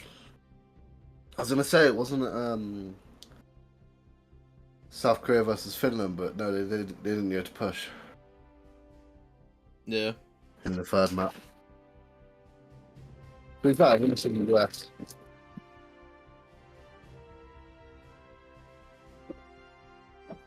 US is France. Hmm.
Welcome back, everybody, live from BlizzCon. Currently, we're being treated to basically a grand final caliber match between two of the greatest regions in the Overwatch world, in Overwatch history. That's right, it's the team from China going up against South Korea. Both teams have won their map pick here. Currently 2-1 favoring the team from China, but we're very much knee deep in the middle of this one. Well, like you mentioned, typically this is a finals matchup of the Overwatch World Cup. We'll actually get a final, you know, a final that we've never actually had before, right? We'll get some new teams in there. Gushue struggled a little bit early on, but I think really started to find his groove on Suravasa. Oh, he slipped really off. Putting himself in nice positions, not over. I was wondering how Chio fell there. But yeah, he just slipped. A Winston player, right? Gushue's definitely shown a bit more of a preference to come out on the Doomfist here. Very powerful hero, but exploitable in some ways, and that's exactly what South Korea have been trying to do. So when Gushue switched back to the Winston, all of a sudden we have a great nano boost target, a very flexible tank that can also throw those bubbles down in crucial moments, especially in these high poke scenarios. And of course, you can't forget about the primal rage when Gushue is concerned. One of the very best, probably the best in the world of securing final blows in a solo capacity with that ability. It's pretty frightening that that hero is in reserve for Gushue, as we saw the Doomfist make a mark, literally and figuratively, here on Suravasa. For me, it feels like, though, Yeah, he's so good on the Doom. And really kind of the series, like, you know, what do we get from Sparkle and Lip coming into this next map, right? I think that with the way this series has gone, it's been pretty even, and every other kind of like roll across the board. It's like, what are you going to, like, can they kind of ascend to the level? And you know, obviously these players, like, it's all historical players in the lobby, right? But like right now, Shy and Leave are just on a, you know, playing at such a high clip that you're gonna have to get really close to that to put your team over the edge. You know, and Sparkle's playing Tracer on that final flashpoint. We've had a lot of high ground and circling it. It's pretty hard for Sparkle to get exactly where he needs to be at a moment's notice. Is that even the best setup for them? I think you can make an argument that like Sparkle on the Echo and then Lip on the Tracer is probably a better setup. I think on that kind of map it is vastly better, but that's such an open point, so hard to win from. We digress though. Esperanza is the pick for South Korea. One of these teams will be eaten like this tonight, the other maybe not. Again, this is a map where if you want to play Tracer, you definitely can. Those high ground causeways are a little bit frustrating. Lip Sombra, that would be interesting. Again, a map that featured Sombra really heavily during the Sombra Tracer Winston dive metagame. You probably don't go back there now. Sombra not quite the same hero that she was. No, we haven't really seen her at all since the rework. I think it kind of... Her role has changed, I feel. Yeah, the way teams used to kind of play around her is not the same that we're seeing really It's a mirror. anymore. So I think it'll take a bit for her to kind of like get back into the swing of things in terms of the meta. But a mirror matchup here for both teams. Winston-based compositions, Tracer Sojourn on both sides. And let's not forget, this is match point for the team from China. South Korea want to take this one all the way to 5 games. The lead on Tracer. Seen a little less of that this series, but that's also a fearsome prospect. We're probably getting a glancing blow there on Shy. That matchup will headline this map, as this high ground control is where Sojourn shines. Yeah, so it'll be South Korea gets control of the bot first, right? Just a little bit of cart progress. Sparkle wants to work the periphery here. He and Leave will be checking each other on those flanking angles quite frequently. Bionade attempted there from Monk. Doesn't hit anybody. Gushue nothing to really follow up on here, so once the Disruptor shot comes down to cover his retreat, he jumps out. The bot getting quite confused, back and forth, back and forth, back and forth. It's like me with ice cream flavors, it's fine. He'll figure it out. Get them both. Yeah, I was going to say, that's your usual. Get them both. Oh yeah, you know my stories. You know my stories. Yeah, I had a pint of ice cream with a toothbrush once because I didn't have a spoon and I really wanted it. I was in China. It was a mood. There it is. Sparkle found Leave there on that flank. So finally some movement here on the periphery. That's huge. That's going to get South Korea moving here. These 1 versus 1s between DPS. So important on this map. Yeah, I was not seeing enough movement out there at the start of the game. It's Come on. We got a fielder now with a nano here. 6 years, potentially for Fearless up on the high ground, right? But look at this. I mean, the team from China, they like kind of farmed up all these ultimates coming in the next fight. I told you about this in front of the therapist. And you admitted you do it. My God. Lee from the high ground has a pulse bomb here. Both sides pretty symmetrical in terms of that ultimate charge. Very similar spots. Shio well ahead in rally. That might be an important factor here. Yeah, Leaf just wants to keep that one stopped. Okay, a little bit of aggression here. Movement, as Matt put it, after I put it. Sparkle's able to find another pulse here. Sparkle's opening up both these last couple of fights. Oh, and Liv dodges that pulse bomb that comes in from Leaf. I like that though. I mean, you know, South Korea, they have to have obviously felt how strong the nano on the Shy is. During overclock, give it over to Lit, let him make a play. They need Fielder right now. Fearless has been low this whole time. He's got to use Primal now just for the heal, virtually. Drewshui had already used his, but now there's going to be a rally in play. Fielder should be back on the scene now, but Lead has lived up to his name. No trace again for the team from China. They can't afford to keep losing Lead early, so they're going to go for Shy. All the eggs in that basket now. Nano boost here, and oh my word, Fearless does not get away with that one. Now Shy's got more work to do here. The groundwork has been laid and Lip is low. Drewshui tries to zap him on the way out. As Chio has to shield back sheepishly back to his side of the fence. Yeah, Fearless always living on an edge, right? As he's into the backline. Like you mentioned, really weak, had to use the Primal to live. Nothing else to use there to be able to kind of live through that nano overclock that comes on through. Bridge control here for the team from China. You've got to get this back if you're South Korea. Sparkle is right in the background, but he's waiting, I think, on a health pack respawn. Oh, there it is again, Lip! The DPS of South Korea have come alive, and what a time to do it. Now Fearless dives in the backline. Drewshui's going to have to return, but he gets actually blocked on the way through. Again, a body block, apparently. Another convincing fight win for South Korea. The team from China really has not gotten anything going here on Esperanza. As I really think Lip has come a lot. Like we are seeing him start to pick it up. These DPS head-to-heads, it might be what kind of decides, you know, this map and, you know, if there is a South Korea win, the final map. And I think you're starting to see them actually pick up the play, right? You know, Sparkle winning a few engagements, Lit finding some headshots at the start of fights. Sparkle notices Shy from that low ground here, but not a safe target for a pulse bomb application. Drewshui again will just posture for now, but had to return to the backline. There's an opening here, especially with the Bionate on Shy. Sparkle wants to chase. It's sick of the century, my goodness! Shy gets picked off again. Fearless hit with a bio, then gets it worn off. Now we'll push in. And Liv finds a leave. Yeah, the team from China, they have not been able to get anything. It's going to be Primal. They want to continue to fight. This is a winnable fight. Drewshui backhands Fielder on the way through. Now there's no healers available. Lip's in trouble. He needs to hit these headshots. Oh my word! The Primal blade, sharp as ever. Sparkle. That's awkward. They end up pulling out that. So it's the Sojourn's getting boxed around. Lose that. The barrier may be up to like 80+ meters at this point with how they are moving. So huge fight there from the team from China. They're gonna have to win like two or three more in a row to like get this game even though. But they win that fight and they're not too far behind in ults. Lip gets nanoed, charging on in very quickly. Team from China take defensive positions inside this choke. Not hitting the monk there, might have been a punisher, but Sparkle's able to find his way into Shy. Lip sees the pulse coming almost. Extra sensory perception allows him to slide at the right time, and oh dear, Monk does not want to be here at all. Fearless gets him a table for one in the restaurant. Yeah, South Korea probably got together during that little break and was like, hey, if we kill Shy, he can't kill yeah, except they're probably gonna have this one. If he's dead, he can't use an overclock and kill three of us.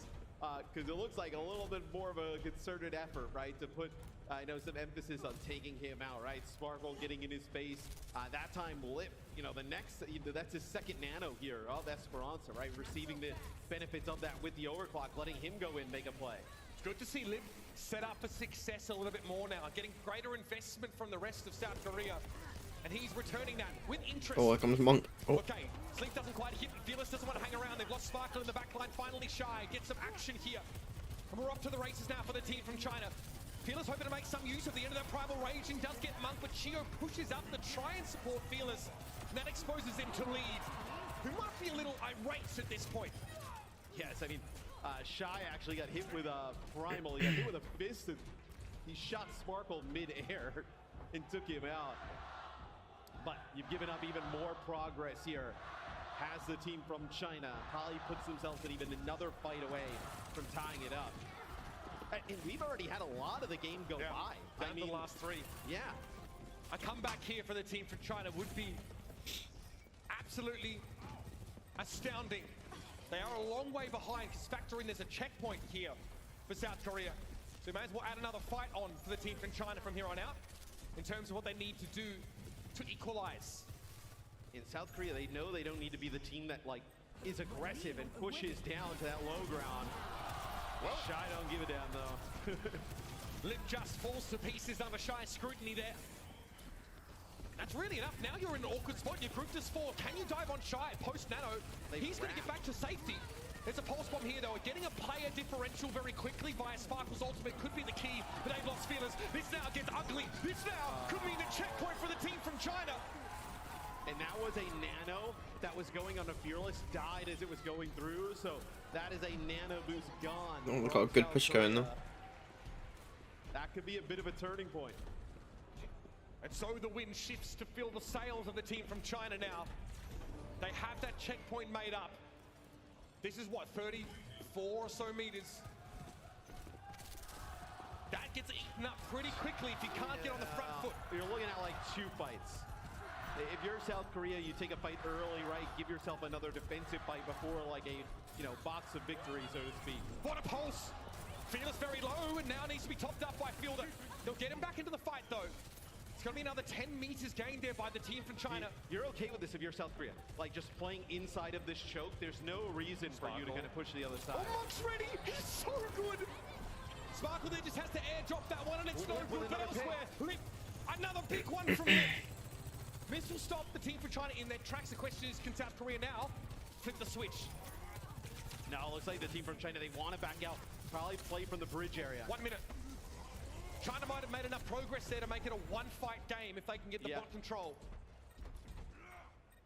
Gushray falls back, Shy, a little late to get the memo, but Fearless doesn't pursue it. Oh no, another one! Oh Matt, that's huge! This bot is headed right back towards the center of the map. We'll see. I mean, South Korea, it looks like they're now going to push the pace. They didn't want to take any risks at first, but that pick from Lip really gives them an opportunity now to start to dig their heels in. Lip forced back, Chio's going to be there with the whip shot. Going to be hard for Gushway to find this kill. There'll be repair packs and all the rest. Primal Rage here from both Winstons at the same time, and Monk doesn't connect that sleep dart. He might be in some trouble, and Lip finishes him off. He's held in midair. It's an easy shot for the railgun. Into map 5. And Lip now with 2 on the trot. 5 seconds left in the map. Lexa trying to come forward and kick them in. There's a Gushway, the last standing. South Korea will not go down. We're going all the way. Check on feed. We have discussed the damage dealers need to pick it up for South Korea. And Lip was phenomenal that map. I mean, that is the best map we've probably seen from him at the World Cup. And it's not just Lip. A ton of action from Sparkle, including that 1 versus 1 win against Leave right towards the start of the map. That's the catalyst for the momentum that South Korea built in getting that first checkpoint rather early. And that's what gives them such a buffer. You can afford to lose 2 fights in a row and come back off the strength of all economy. Lip with these first bloods. They've been needing this so badly all series long. And giving him the nano boost, right? And letting him pick up a few kills every single time. That's really what they used to decide it at the end. Fearless is good enough with just the Primal Rage, being able to get like hit with a biotic grenade, playing in line of sight of Fielder. They're so good that they're going to be able to live on through that, where you can then put Lip in a position to succeed in a big way. This from Gushray was astounding. Again, a short-handed fight where Gushray finds 2 solo kills with that Primal Rage and turns it into a sticky situation for South Korea. Lip though here, that's the kill. Yeah. For me, that's the kill that turns this around in a big way. Esperanza won by South Korea, and Route 66 is on deck for our decider map. Yeah, you're kind of thinking about like where you could go here for this final map, and it's like, is there a map that maybe you can limit the impact of like Tracer, really put Sojourn more at the forefront? High ground on Route 66, pretty paramount all throughout. I've seen at times teams try and force the Tracer on this map, and it's like you say, Matt, they've had difficulty getting her where she needs to be. Sojourn, you should expect to still be a real factor in this game, and maybe Echo mixed into some degree as well. Getting to choose the map means that the choice of side will go to Team South Korea. And they're going to hush over the crowd now as we wait to see which of these two teams will advance to that final. Yeah, and I mean, if you are South Korea, I don't think you really change anything up, like comp-wise. I think you can still run some Tracer here. I don't think it's like you kind of have to just throw it away. I think the Winston will really be paramount, though. We're here in the eye of the storm, here in Hall B at BlizzCon. We're going to head quickly down to the arena to get a feel for what's going on there with Golden Boy. Hey, thank you so much, Mitch and Matt. Yeah, so the tension, you know, things kind of got a little quiet over here, but there's one thing you know. I mean, come on, Puerto Rican. I got to get loud. So we got to go ahead and see if we can ramp up this crowd and see where they feel. We got a lot of love here for the team from China, but what about the South Korean fans? Where are you at? Oh, but what about the Chinese fans? Oh, my word. One more time, South Korean fans, where are you at? Chinese fans, where are you at? Oh, I think the hype is real out here. We're time to jump into the action. Mitch and Matt, over to you. Thank you very much, Golden Boy, and justifiably so. Both these teams have won their map picks. That's something worth bearing in mind. As we head over to Route 66, you have to think there's a plan for the team from China to close out the series. I mean, I think they're... I don't think they have any other kind of like tricks up their sleeve, right? Like they're not gonna come out here and play Sigma Bastion. I mean, I know. Hey, if they come out and play Sigma Bastion, I'll like, you know, crowd dive off of the caster platform. We might need a slightly higher density of attendance there, man. Yeah, we'll have to get the team from China fans over here start catching me. They, you know, right across the fence. But nah, I mean, we know what both of these teams are going to do at this point. I don't think anybody's going to deviate from you know, this type of game plan. So not a huge surprise to see the Tracer at least out of the gates here, because obviously those flanking routes plus the tunnels for both attackers and defenders are pretty important territories to try and stake your claim to early. Leave expecting to play from that slope and every now and then duck out onto the bridge, maybe look for an opportunity. You can even play some 76 here if you wanted. Right? I mean, not in place of like a, probably still need the Tracer just to like kind of mark and, you know, put pressure in the backline. But like if you wanted to, you know, swap out the Sojourn, we've seen actually, you know, Shy pick up the 76. You could if you wanted. It's a decider map in our first semi-final. The team from China and South Korea. Only one of these will get to advance for a shot at the goal. Would you want to be on offense or defense here to start? Probably want to start on offense. Personally, I always feel more comfortable getting to try and set a target. Yeah, I think you want to be the team that kind of like sets the goal, right? You know, put the pressure on the other team, I think, going into the next Especially if my opponents have some sense of momentum, and how about that? Shy did not see that one coming. That is a free haircut. It's like Lip and Shy swapped powers at halftime. Freaky Friday for Overwatch players, anybody? Great disruptive shot there. Lip will be slept, but it's going to be a minimal consequence unless Chio gets caught there. Oh, the bio! Fielder managing to get rid of Monk, but he and Lynx are been absolute menaces here. Yeah, well, no Inspire procs for the break there after the bio hit, so it's an easy kill. And here comes Fearless, weaving that punch in as he lands for optimum damage. But Shy will maybe kept alive here. The disrespect from Fearless is going to give himself up for that kill. Yeah, and it's probably worth. You know, Gushue will have to back up. Because you know you've killed Leave and Shy. They're both going to be coming off of respawn here. I like this from Chio. Early whip shot. Yep. Is that enough time, board? Not quite. But Gushue is so low. Pulse there from Spark. Lenny is good. Monk trying to come up the ramp and sent straight back down. Lexi here stuck in the doorway, but that checkpoint's already been achieved by South Korea. And okay, that right there, it's exactly what I was going to actually start talking about next. I love we actually catch that there towards the end where Lip, he slides forward into Shy, takes him out. A lot of like Sojourn, Widow, it's like a lot about like ego and confidence, right? And like when you know you're Shy and you're just dunking on Lip constantly, like throughout the first, you're challenging things, you're getting the nano, you're sliding in deep. Lip's playing a little bit scared. Now you see it's like completely turned. Lip, I mean, he is taking every single fight with full confidence. Not only was he winning the long range game with that big pick on Shy to start this off, but he's more than happy to get in his face and try and stress him out. Leave hunting for a pulse bomb candidate here. Chio has got to be it. That got dropped off, there were no connected. Lip was able to find that kill again. Caught by the whip shot though, 4 versus 4 as Gooseray wants to circumvent Fearless, who pops the primal rage to pursue, and that is such a key sleep. Now Fearless comes back with a vengeance after taking a breather. Gooseray now forced to play on the back foot as Fearless dives in, but he's hit with a bio as well. He'll have to retreat behind the bubble for now.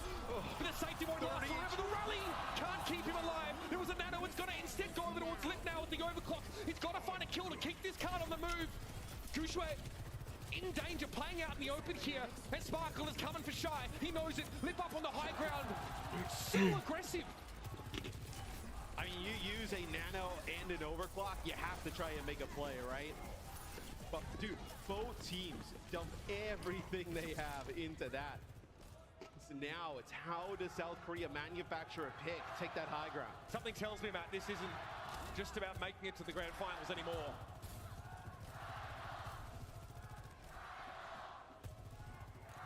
Both these teams are leaving it all out there. Their last chance to do so. Hyper-aggressive play from Lip there, sees him caught out in the back line of the team from China. It's another bio for Monk that doesn't catch on. Spark a little low, forced to recall there, and Fearless wants to threaten at least from that high ground position. That's a huge bio. You've got to go after that to some degree. Fearless will be happy enough with the ground gains from Fielder's connection there. Yeah, you'll move the payload a little bit here too, right? Off of, you know, connecting on that big bio on the Monk and Lengsa, but you would have loved those kills.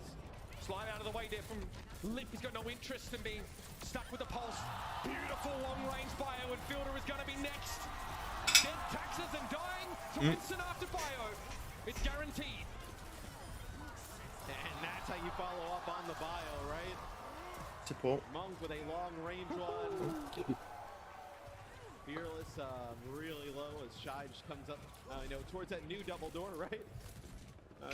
Yeah, I noticed that. What the fuck is that door? Yeah, gets that angle, able to take him out. Another pulse bomb here for Sparkle. It's a nano for Monk though, and Fielder respect. I haven't seen that change. Was that current? Must be. Never seen that. Position for this to happen. Another bio on Chio, and there's the follow-up. You can almost not afford to do that at all. Shy's able to find Sparkle. That's really. I don't remember the last time I played through 66. So. More than enough. How do you break this? South Korea stalled out. I think I've played it twice since the patch. Right, you can barely even get through this choke. I mean, now you have the nano plus primal, right? You can really invest into Fearless and just push these supports out. That's kind of what you're trying to do. Don't think I've ever attacked though. Chio trying to wait for a cooldown to be popped there for Monk. Here's the pressure. It's going to be a defensive bio now. But it catches on the Sparkle too. What a sleep! The Fearless is awake and he's hungry. Monk's going to be locked to the drop to the low ground here rather. Across the way, Lengsa gets knocked. Oh, All the 12. for the team from China now. South Korea can't do much about it either. Fearless caught in mid-air, suspended as Shy. Puts him Popping in the off. ground. Dude, and Monk and Lengsa don't even feel the need to pop the nano or the rally during that. I mean, so much trust in each other to keep the other alive through a Fearless primal rage. 37 seconds left to play. South Korea barely halfway into the second phase of the map, but that's a pick that might give them an opening here. Bubble has to be dropped in the opening now to protect against the bio, and Leave can't find a pulse again. South Korea now know a player advantage is here. They've got to go for it. Flip to the high ground, disrupt the shot in the room. It's going to make it hard for the supports to emerge. Bionade though thrown at Fearless. He has to wait this one out. Can he get away in time? Fielder desperately doesn't nano him. Oh no. Oh. Lip immediately gets two. I fucking headshot on Shy as he's coming out spawn doors. Yeah. Yeah, but you're going to get Fearless back in this fight. You have a rally here for Chio, so you have a lot for South Korea to stay in this. Getting Lengsa to pop his rally just to keep himself alive is pretty huge. Pulse for Sparkly, Lengsa playing from a distance. Fearless wants to challenge the high ground. Monk with a buyer from here. Nano also, big plays. And it's going to be Gooseray getting the nano. Monk's got to be healed back up now as Gooseray playing on the low ground. It's a rally for Chio. They're making it very hard to win that fight. Pulse bomb drops to Gooseray's right, but he ignores it. Card on the move now, even with a disruptor shot on it. Big bio, another one. Lips forced to jump away, and Gooseray might look to pursue that one. Leave on the periphery. Sees Chio's low, but can't penetrate that shield, and it's going to be Sparkle to find the first kill of the fight. Leave with a pulse bomb. Someone's going to eat this. Thrown inside the small room, and over the top comes Gooseray. Lips trying to play back behind the bubble. Oh my god. Winston's down, and Gio. Just getting everyone. That fucking bio from Fielder saved them, man.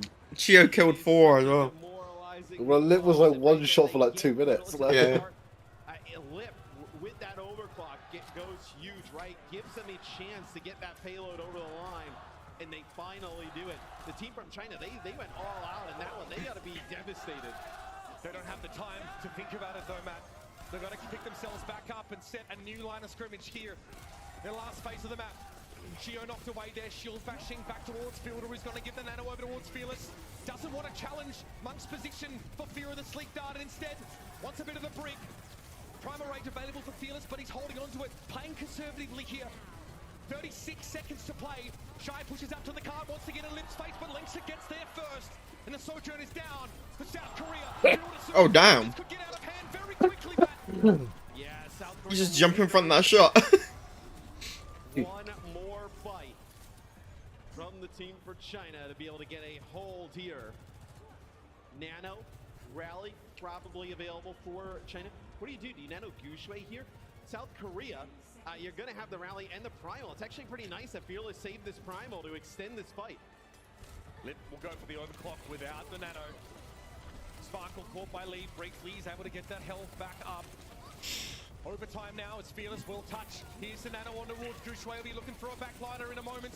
Sparkle again down to low health lead. Wants to pressure, but it's going to be a repair pack. Gushui in from the high ground here. Oh, damn. Lip's able to find him. Now you got to play her. Got destroyed. Oh. Connecting onto the Sojourn here and leaves found a pulse bomb in the backline. Lexa finishes the job. Leave now dancing. Fielder trying to dodge those shots, but Fearless has gotten in there with a primal rage. Leave still wants the Arcanic. They're just both trading. Fielder finds Lexa though, and now there's no Isn't it? Fearless is so low. A 1 versus 3. Nice. Too much to ask for. It's to push it the whole way, basically. Stop the bleed.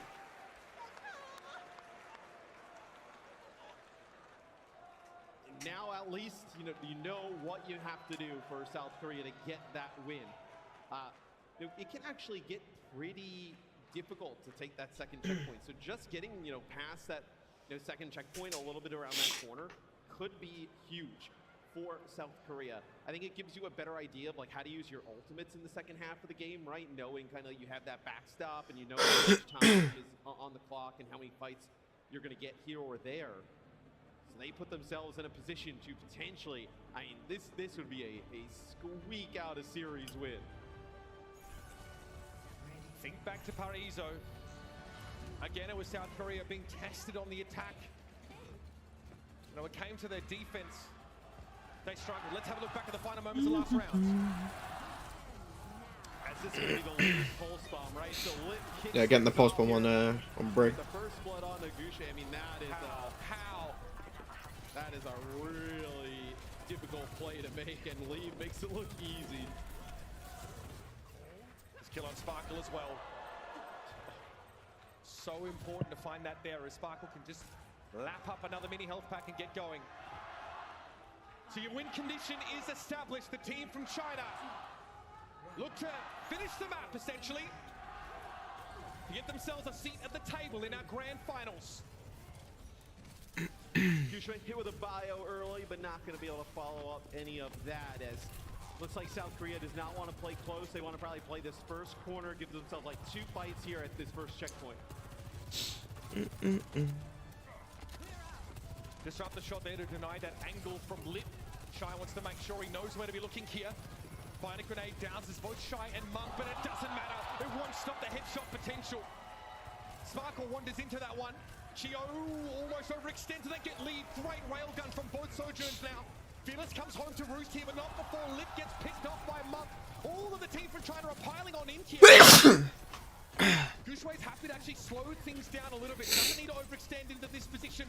Waits for some of those defensive cooldowns to be teased out, and the bubble's doing a lot of heavy lifting here. Great dance away from the bio. Gushui just has this one memorized. Bio hits Fearless and Fielder, by the way. They'll have to back away. Give that ground up for now. I mean, Gushui just generates so much space for the team from China. I mean, you see the payload, it's already basically at the first checkpoint. Gushui knocking at the door as always. Fearless! Wipes out the face of the map there. Another Rally for artful headshot. Yeah, Chio gonna go for it. South Korea trying to buy as much time as they possibly can, but how do you kill Gushui now? Primal Rage makes things even worse, and that Bionade from Monk, they have been unstoppable. The pulse from Sparkle is good, but you really need a lot more than that. Nanabu's given over to Lip here. He's close to an overclock, and Fearless is back in the fight. South Korea are here to defend. That's going to be the rally from Lexa, trying to keep everybody up, and gets Lip. Fearless the only one. Yeah, I think China getting this one. Not in a great spot and couldn't Yep. intervene. Gushui cleverly They weren't going to be able to hold that. sets himself up on that left side to deny Field a line of sight. And he buys him so much space. Got a good time for right? streets. He jumps in between himself. It's like Fearless on one side, Gushui with his bubble in the middle, and then Fielder on the other. And Fearless gets low. He jumps back towards Fielder, the biotic grenade from Monk right there, and that gives him so much payload progress. Back up spawn now is Fearless, having a good inkling of where to find Gushui. Playing on that overhang on top of the saloon. Nano here for Monk. We've seen it go Gushui's way a couple of times as well. Shy with overclock though. Might be the ticket. Lip got nanoed, but didn't use overclock. We didn't have a chance to previously. Here comes Shy, got nanoed. But Fearless wants it to deny. Can he get back on the map? Oh! Yes, he can. Yes, he stayed on. But it's given his teeth. Shy returns to the fray now. Wants to God damn, that was so close. The only rock that you don't slide off. Yeah. drop down with a cone of silence will not be effective as Spark to the lip. I feel bad for Fearless, mate. He's like, yeah, he's gone. See you later, boss. On my bet. Hands his back and still Sodium shooting him. Up here on offense. And what do you do now? With South Korea, you're just going to have, what, maybe a pulse bomb and a rally here? This is a devastating circumstance as the team from China is setting a really good time. He can't intervene here. He's trying to play from an off angle. And they lose Lip before there's a chance for a fight to begin. Bring down on Gushui, there's nothing you can do to follow. Oh my god, they got so much time. And that's another checkpoint. 4 minutes and 30 on the clock. How do you hold this off? Oh, I mean, this would be a legendary hold if South Korea is able to do it as the team from China Well, in got a a pulse bomb. perfect position to close the series out in their favor. Fielder with a nano. It's probably going to have to be Fearless here. I mean, if you can pulse bomb over Brig around there before they get their ult off. The roar of the Tiger being muted. It's going to be Shy again. Field is in danger. He's got to know that. But a Bionade is crucial. He sends it over towards Shy to slow him up. The nanoed Fearless, though, is slept. Leave now free to try and deal with Sparkle for a moment. But there's a lot on his plate. Chase the foot. South Korea buying a bit of time, and they have a rally in the back pocket. 3 minutes 47 to God, why do I read it out? There's just so much time. Leave has his pulse now, and he has dropped into that left room, still competing for supremacy against Sparkle. Monk bio, but he'll play safely. Oh, Oh, he's stuck Sparkle. Tracer, are you kidding me? He at the World Cup. I don't believe it. Rally comes out here for Chio. But is it a forlorn hope? He's forced back. The card is so close. 2 meters to go. And the dragon Let's go. China got it. China. parts unknown. And a chance. The whole team's dancing, and the other one's just like, nice one. Gushui.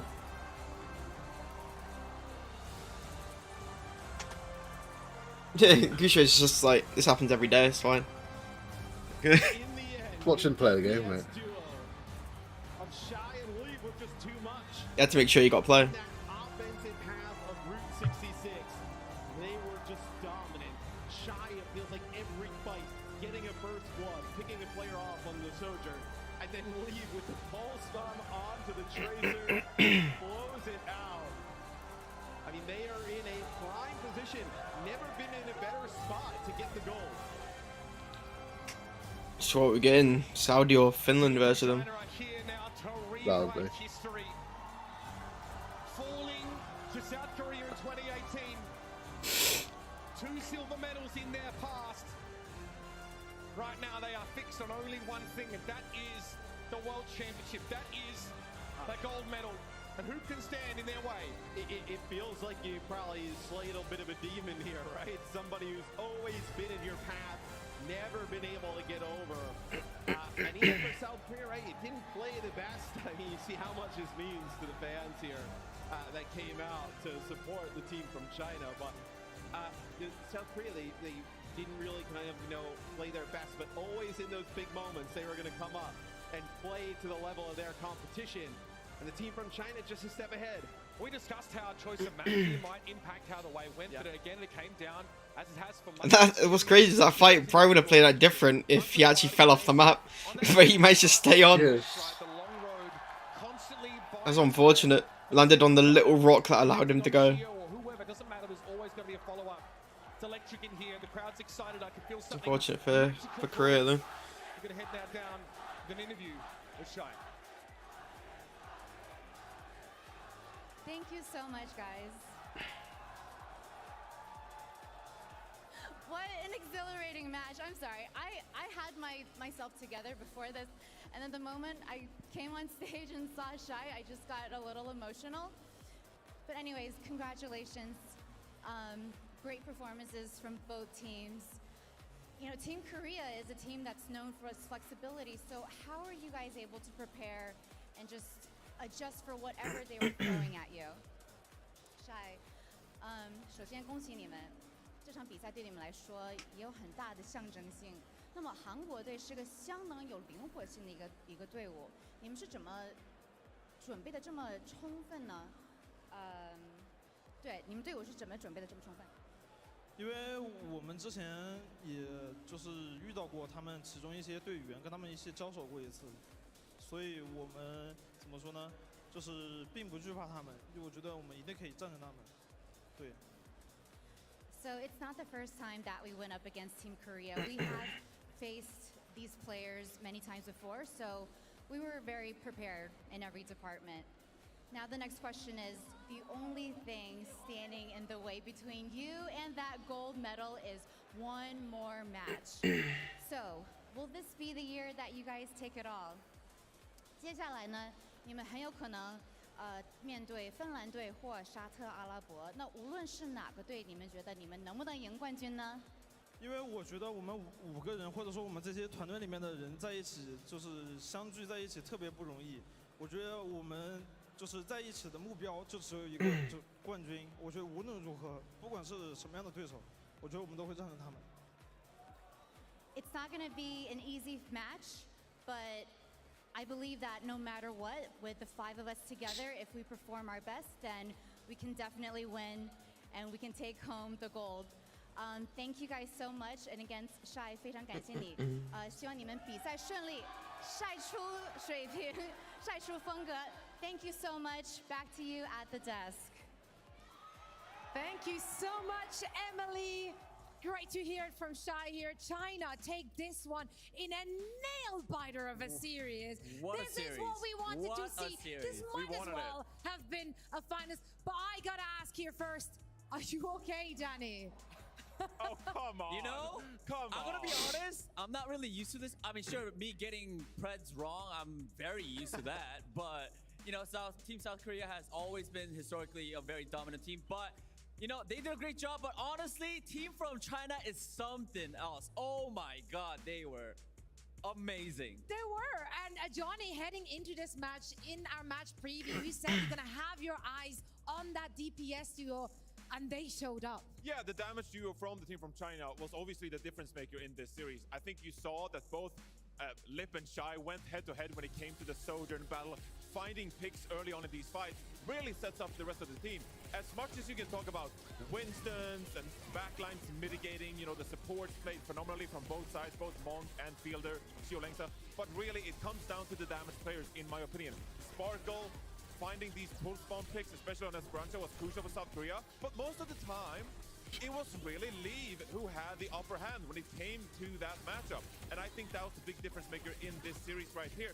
So yes, team from China, I do think they had the superior damage duo in this match. And I think you could see it throughout. That was what gave them the upper hand here, Jake. I have to agree. I mean, I think for me, as you said, the Sojourn, I feel like that was a 50-50 matchup. I feel like Lip played head-to-head, but Sparkle, he plays Tracer. He's incredibly good at it, but it's not his best hero. It's not his total comfort. And on those final 2 map picks, Tracer felt like the most important hero. You needed to have it. Here on Saravasa, though, I felt like throughout the series, there were moments when the team from South Korea, they sort of questioned this dive bomb. They brought out the Lucio. It didn't work for them. And I think they're going to be kicking themselves for that choice when it comes to the post-game review here. The team from China never once wavered. They knew that they would play this comp through to the end. The Ana Brig dive style, Yes, they swapped, you know, Echo and Tracer, Winston and Doom, but they were so committed, so confident, and I mean, we saw why, especially on that Route 66 attack. So, I mean, for me, what I learned or what I really liked about Team from China is that, you know, they were making really good adjustments. They were making quick swaps here and there. But other than that, I think, honestly, for me, I think they were just a better team. They were very focused, and I think that really carried on to the end. They did not lose focus at all, even when they were at a disadvantage. And I think that really played out very well for Team from China. I mean, at this point, like, I'm almost willing to crown Monk like the best Ana in the world, because quite honestly, when we went over to Monk's, you know, first-person view, we could see that he just played like picture perfect, healing, making sure that Sparkle couldn't find those picks. As much as Sparkle is a fantastic player, the backline, the support players from the team from China really like held them off really well, and you cannot just say that it was, you know, mechanical kind of like difference here for Sparkle. He didn't really love the Tracer. I mean, this post bomb, oh my god, that is like a slam dunk, you know. Oh my lord, that's putting you on the poster. That's putting you on the poster. That right is there. brutal right there. But yeah, I mean, the entire squad, the team from China, this could be their year now. I mean, eventually it has to be, right? Coming second 2 years in a row, they're eager. And I think 3 or 4 of those players have been on the team from China for the past 2 second-place finishes. So they want that gold. They can smell it. They can see that they are finding themselves in our finals. But first, we have another illustration to break down some of the action. Jake, the team from China, they stuck to their guns for this one. Yes, they did, and I want to break down especially a fight where the teams from South Korea, you know, they brought out this Lucio comp on Saravasa. There were moments it looked good, but here I wanted to show a fight that really shows how the team from China, they just dissected this comp. That the Dallas Fuel in 2022 in the Overwatch League, they destroyed everybody with this. No one could touch them. But today, here, the team from China answered it. So here, we're seeing Dallas Fuel playing this aggressive Lucio rush style. Chio, you see he's already beating in. And this is a great catch from the Team South Korea, right? Gushui and Leave, they're leaning towards point. They're separated away. And Team South Korea, I mean, they're already on top of this backline. This looks like a really tough scenario for the team from China. But let's roll the clip and see how they deal with it. So we can see the beat dive comes in. Everybody's split from the team from China. But crucially here, Lengsa and Monk are able to slip back through the front lines of the rush. They kite first back into the corners, first away, and then return back and sort of flip the map, get back behind the rush, and regroup. Yes, they do lose Monk, but at the same time, they pick Sparkle. And when you are playing this on a break comp with the Echo Sojourn, you have so much damage over time, so much healing. All you need to do is make the fight long, extend it out, get more cycles of cooldowns out, and you will eventually win it all. And that's exactly what they did. So we can look a little bit more at the POVs here to see how this fight started out. Team China was able to win it. Here, Lengsa, I love this moment because look at this. That's all he needs. This tiny third-person peek. You can see Shy is already, he's like, I'm out of here. I'm done. I'm running. I'm full kiting. And we can roll the clip here. How quickly the team from China, instant reaction, instant kiting. Nano and Rally come in on the brig. Everyone's splitting apart. And yet, at the end of this fight, they're regrouping back on the point side of the map. Team South Korea, they're forced to chase. They're forced to try to end it. Gushui as well here with a beautiful disruption of the dive. Getting in here, holding all of the aggro for his teammates, trusting that his Echo and Sojourn are going to do so much damage, carry the fight. If he can just disrupt, keep these other players off of his teammates. Perfect execution, frankly, showing, I think, why the team from China is so confident in this comp, why they never swap off, because they know how to adapt and adjust their playstyle to deal with any strategy their opponents throw at them. Additionally, there are a couple more details there that are crucial, of course, that Gushui made the swap to Doomfist when he saw Sparkle bring out the Reaper. So that's moving away from the Winston to the Doomfist.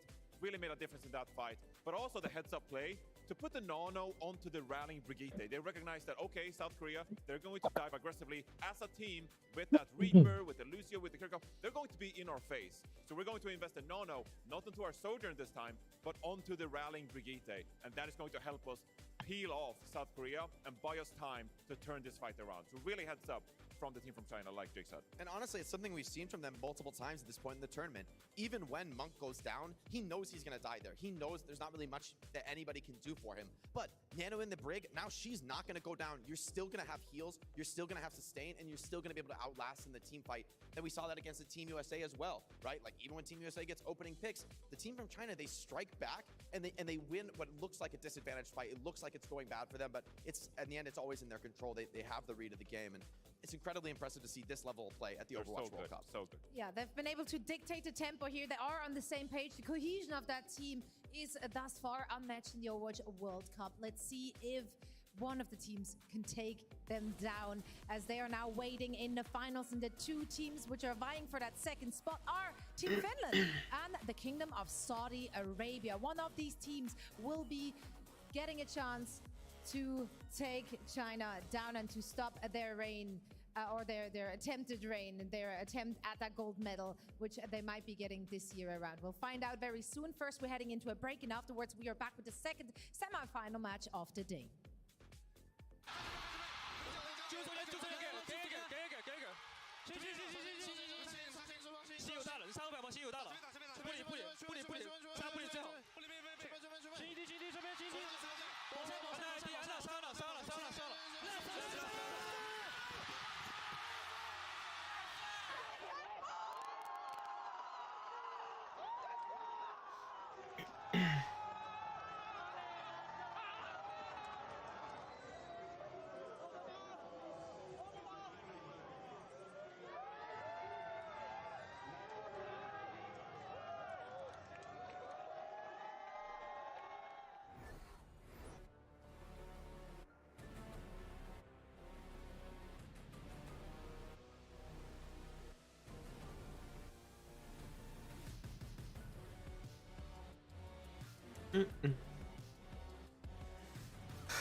This could end up being another close one.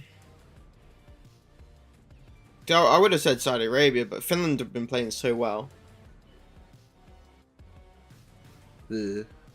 Like taking a game off Korea, and then their match against GB. Shit on GB yesterday. Hmm.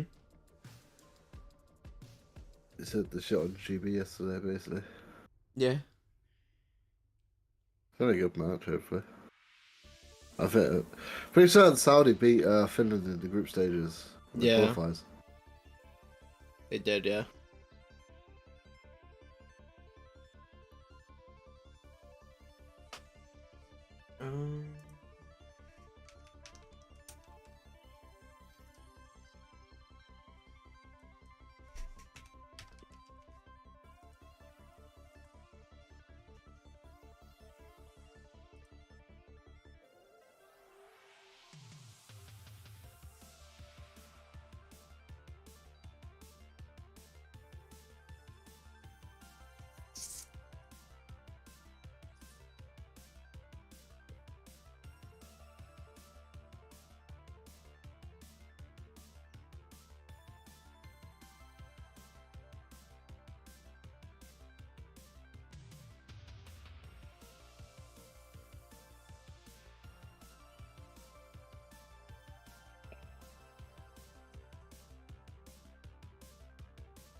Welcome back, everyone. This is the Overwatch World Cup 2023, and we're about to dive into our second semi-final of the day. We had an explosive first match here with South Korea and the team from China. It went the distance. It went all the way.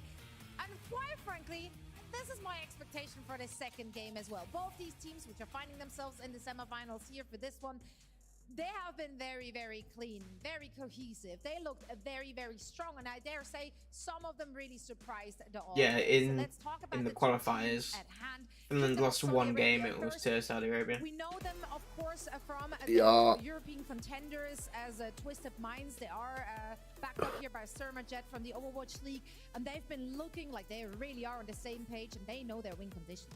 I think the team, But Saudi Finland Arabia took a this map year from is them. the strongest that they've ever fielded. Oh, they did? Really playing Yeah. incredibly well on what I think is the strongest. That was their only map they lineup took a loss on. around the Sigma, with KSA putting up incredible performances on the hero. Yeah, I thought they So totally much toured to for be them. excited about from this team.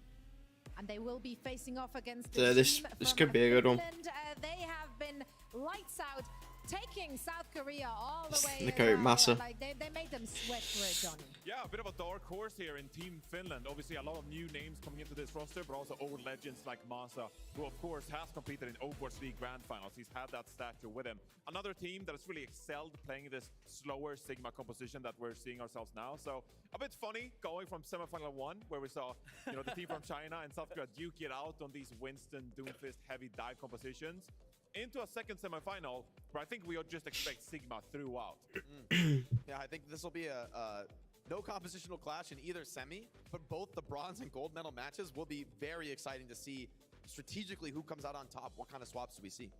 I mean, it is a great opportunity to show the world that you are the very best at that one comp. To be able to really compare apples to apples, this is most likely what we will be seeing in this very semi-final. So let's head into our predictions. For this one, I had to give it to the Kingdom of Saudi Arabia. I just really think they've been playing lights out. They have mastered this competition. Juby and Quartz have been phenomenal. It's going to be so scary for Finland to go up against this. What she said. I agree 100%. I'm going to Kingdom Saudi Arabia as well. You know, I don't know that we've seen enough from these teams to be sure. I went with the Kingdom of Saudi Arabia. I feel that neither of them have been truly tested, truly pushed to their limit yet.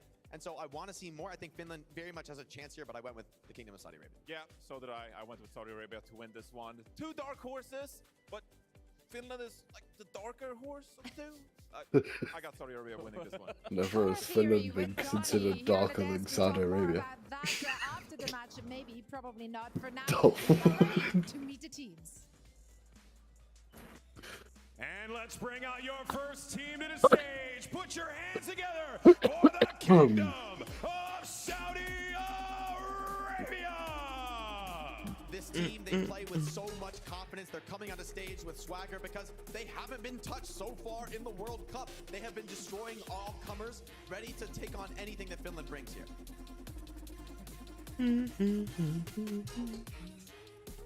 Definitely exciting to see, especially for me, UB and Quartz on this DPS duo. A lot they can put out in the mirror. This May, the walls, is going to be crucial to team play. It's got to be tight to take on Finland. If you slip up, Finland will punish you. So the Kingdom of Saudi Arabia, they've got to play well here. And their opponents, Team Finland.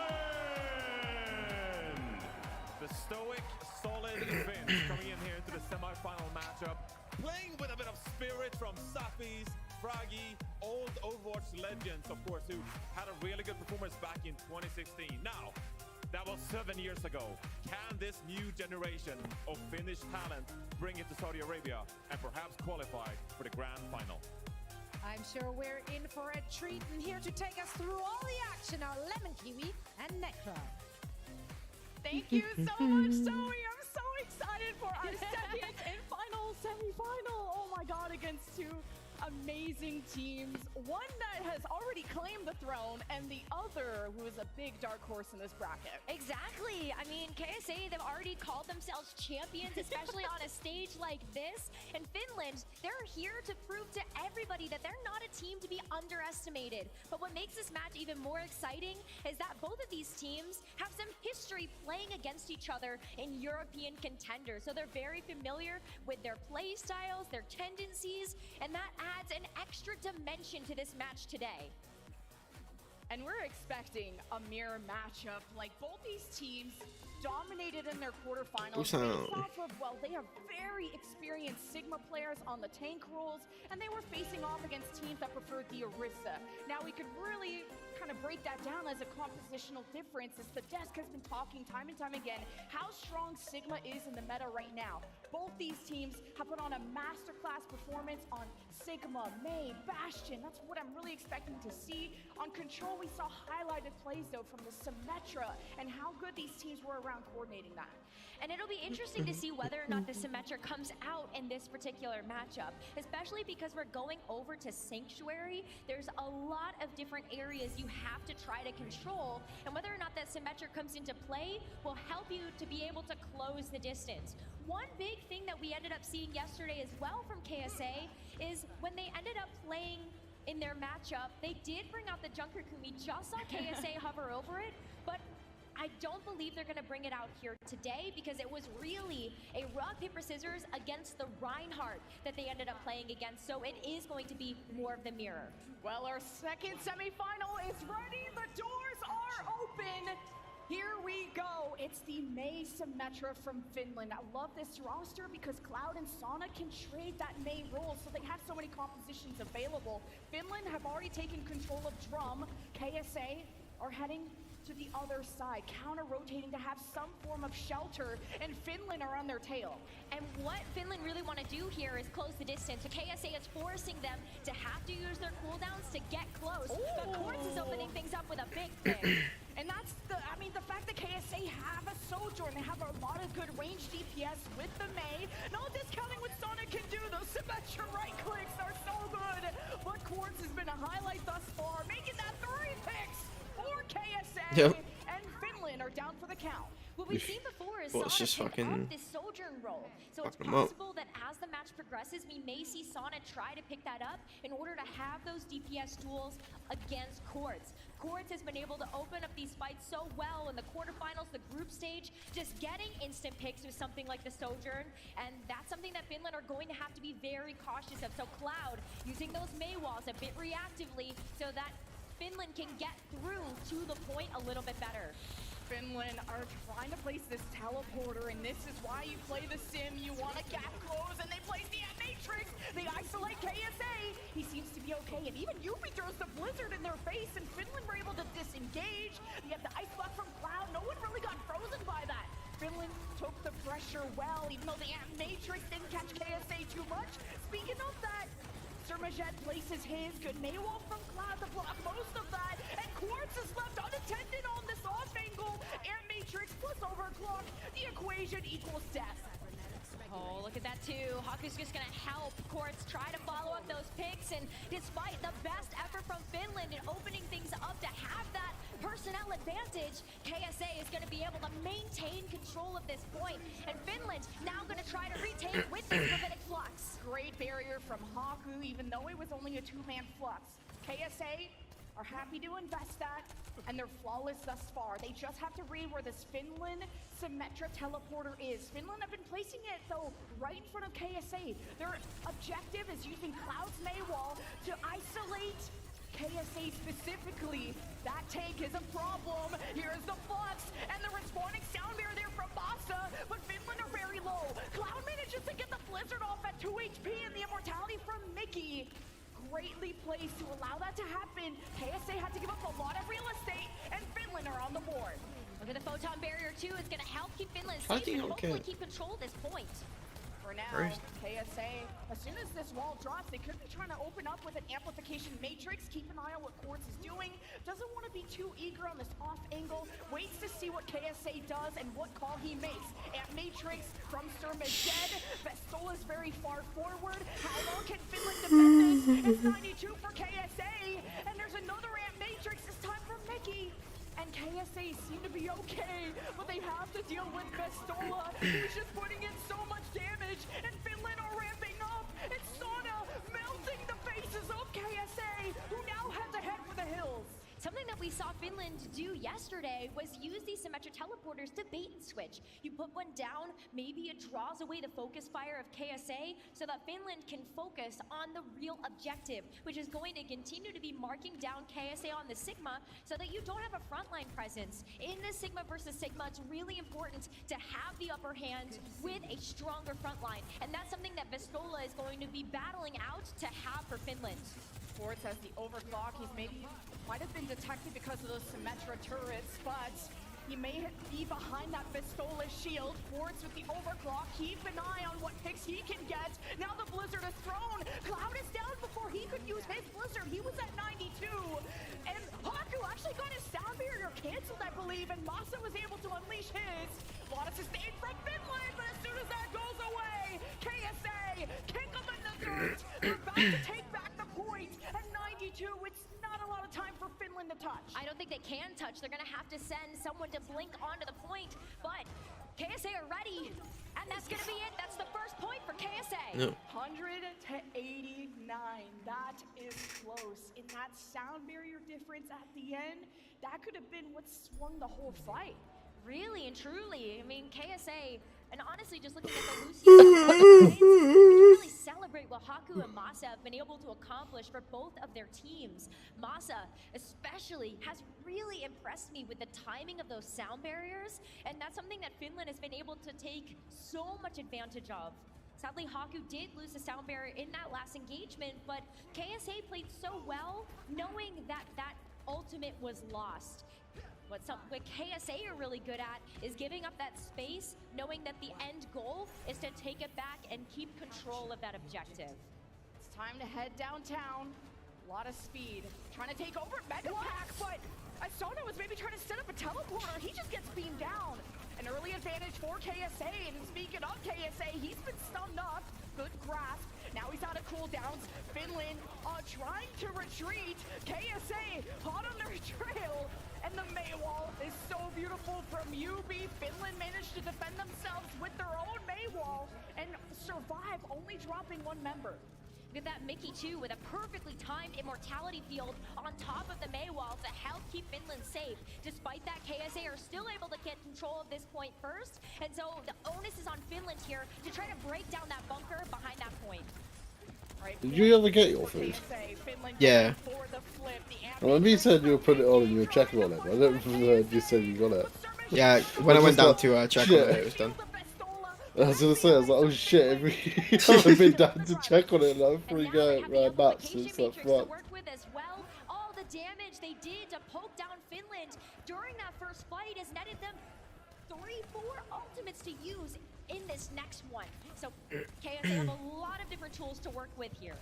I wonder if Sir Majet is going to want to pop the window early, but Finland managed to grab shelter instead. Sana did teleport the team across. Everyone is grouped up together. KSA could have a huge flux here. Fat rock. To worry about. Manages to lift some of Finland, gets them low, has them separated, and Cloud was exposed. KSA are surrounding Finland and tearing them apart. That's gonna be another fight for KSA. Why is he just looking at them? Just as an insurance policy, and KSA are quickly finding Just sat there staring at him instead of shooting. if they're able to take this It's up great. all the way, they get a chance to secure this first map, and they still have ults to spare. Finland are just working up to some of their first ones, and especially when it comes down to Moss's sound barrier, that is critical in this next fight. Quartz can shut down a lot of the offense from Finland with that photon barrier. Cloud has been separated, and Finland jump on their prey. The sound barriers are exchanged to help either team, but the Blizzard from Cloud shuts down that main choke, and KSA have already lost one, and now two. It's not looking good for KSA to keep defending this, but I feel like the effort was there. The work has been done. They're at 99%. KSA just need one fight to win the map. It's going to be a little while before they can find that fight win, though. Sir Majet is going to have the amplification matrix, but not necessarily maybe enough damage to overcome what Finland has for this defense, especially when Mickey can pop down the amplification matrix of his own, and you have the photon barrier, just so much sustain on the side of Finland to keep control of this point. Amplification Matrix staring down Finland, who defend themselves with the Sauna sound barrier. KSA are just gonna go inside the building. They're not gonna even chance getting picked, because that's how Finland were able to swing that fight last time. Now that those ultimates are out of the way, it's the flux from Vistola that I'm looking for, and they all teleport right in front of him. The meal is served up, but he wants to make sure that he gets enough space between them so he doesn't get stunned. And really, the Finland from Poke is what's winning this so far. You just saw the KSA accretion. Vistola could go for the flux, but Finland don't need to use ultimates. That is great patience. That is a lot of economy for them as well, something that they were lacking earlier on in downtown. And now Finland get a chance to save that gravitic flux for an even more important fight. Something that both of these teams are doing really well, especially to manage the mirror, is those immortality field timings. Can they get that skill down before going in with something that's a little bit more hard-hitting, like that gravitic flux? What's Mickey doing up there?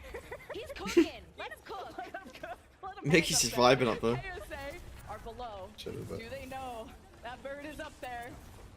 KSA can also just, well, teleport out. UB trying to extend outside of the shield, has to be careful. He's been a target of that. Oh, he got put back in. Oh, I'm for. And he got hit by a rock. Finland, that creativity, it's what's winning them the fight. The 0 to 100 comeback. Finland are doing it. But the Blizzard, the slow from KSA is slowly turning this fight. The sound barrier from KSA, they send their way to the point, and it's overtime, and Finland may have just choked this comeback that they were generating.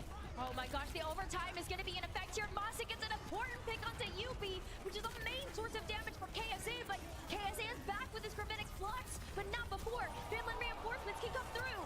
Reinforcements. Oh my word. Oh my god, how did this flip? How did that fight flip like that? And KSA deny the comeback and take map number 1. What a close map number 1 that really was, though.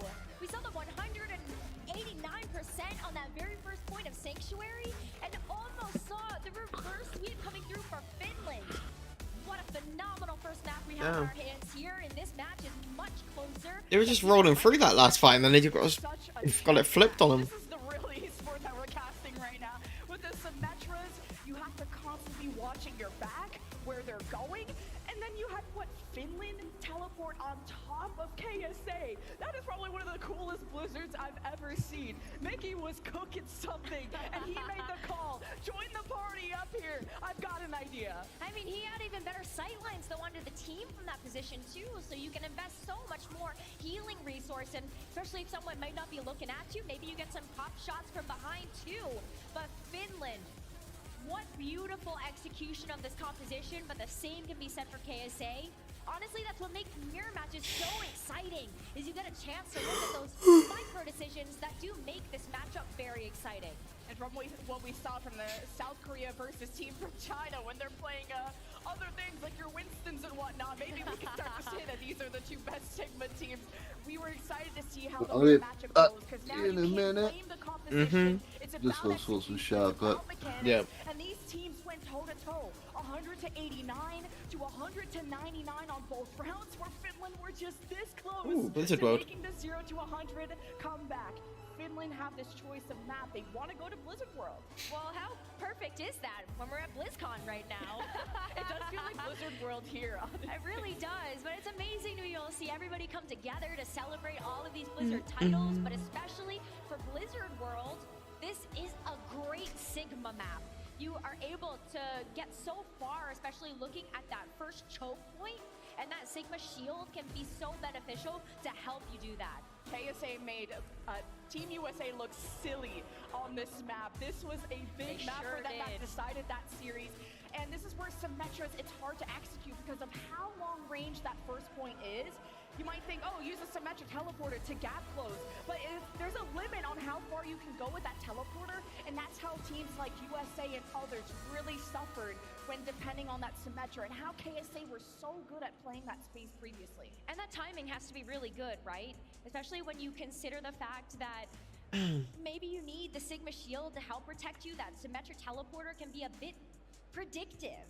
So you can really get ahead of things when you see that Symmetra teleporter get laid down. I know, it feels like KSA are the big favorites here, right? But Finland have made them sweat. And you know, Control can be all types of chaos, and after what we saw, I believe it. But this is Finland's choice of map. Yeah, I'm surprised they lost that final fight though. Really good, going up I wish they actually showed that fight back a At bit. some point they almost got full health, right? So it was The one highlight they didn't go back to. ended up being winnable for them. It's a really back and forth map. It's always winnable, isn't it? That's true. That's the type of spirit that we need. And Finland, they've been in this position before, being at the top of the World Cup. And for Saudi Arabia, this is the best iteration. This is the best team we've seen from them. And I mean, we've talked about how they are so confident to be making that grand final, but the competition waiting for them too, no slouches. Yeah, absolutely not. But Finland's definitely giving them a run for their money. When you look at this new age roster, it's hard not to notice some of those new talent that are really helping them to be able to secure this spot and maybe even secure the victory. And one of those talents that we want to spotlight is Mickey. So let's take a look.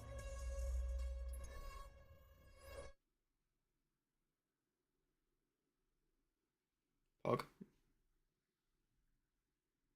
Muted audio.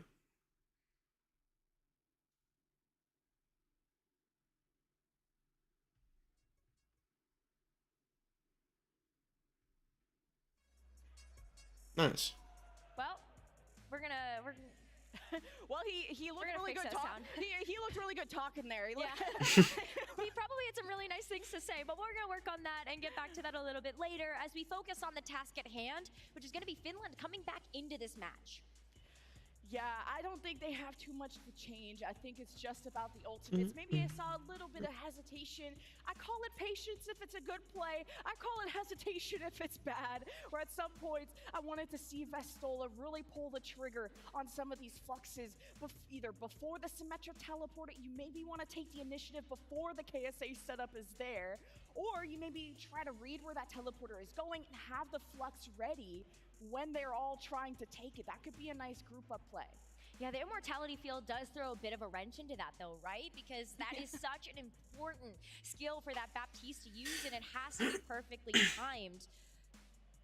It's gonna be really interesting to see how they can weave that together and whether or not we can actually see Vestola take that initiative. But KSA, they play a really aggressive game, especially when you've got such a good backline to really help you out. We're gonna see Labda get subbed in for Haku, so you can expect to see that double flex Labda's support in come now. through with the Baptiste and the Alari. Yeah, it's gonna be Bapalari now. Everyone home and everyone in the arena.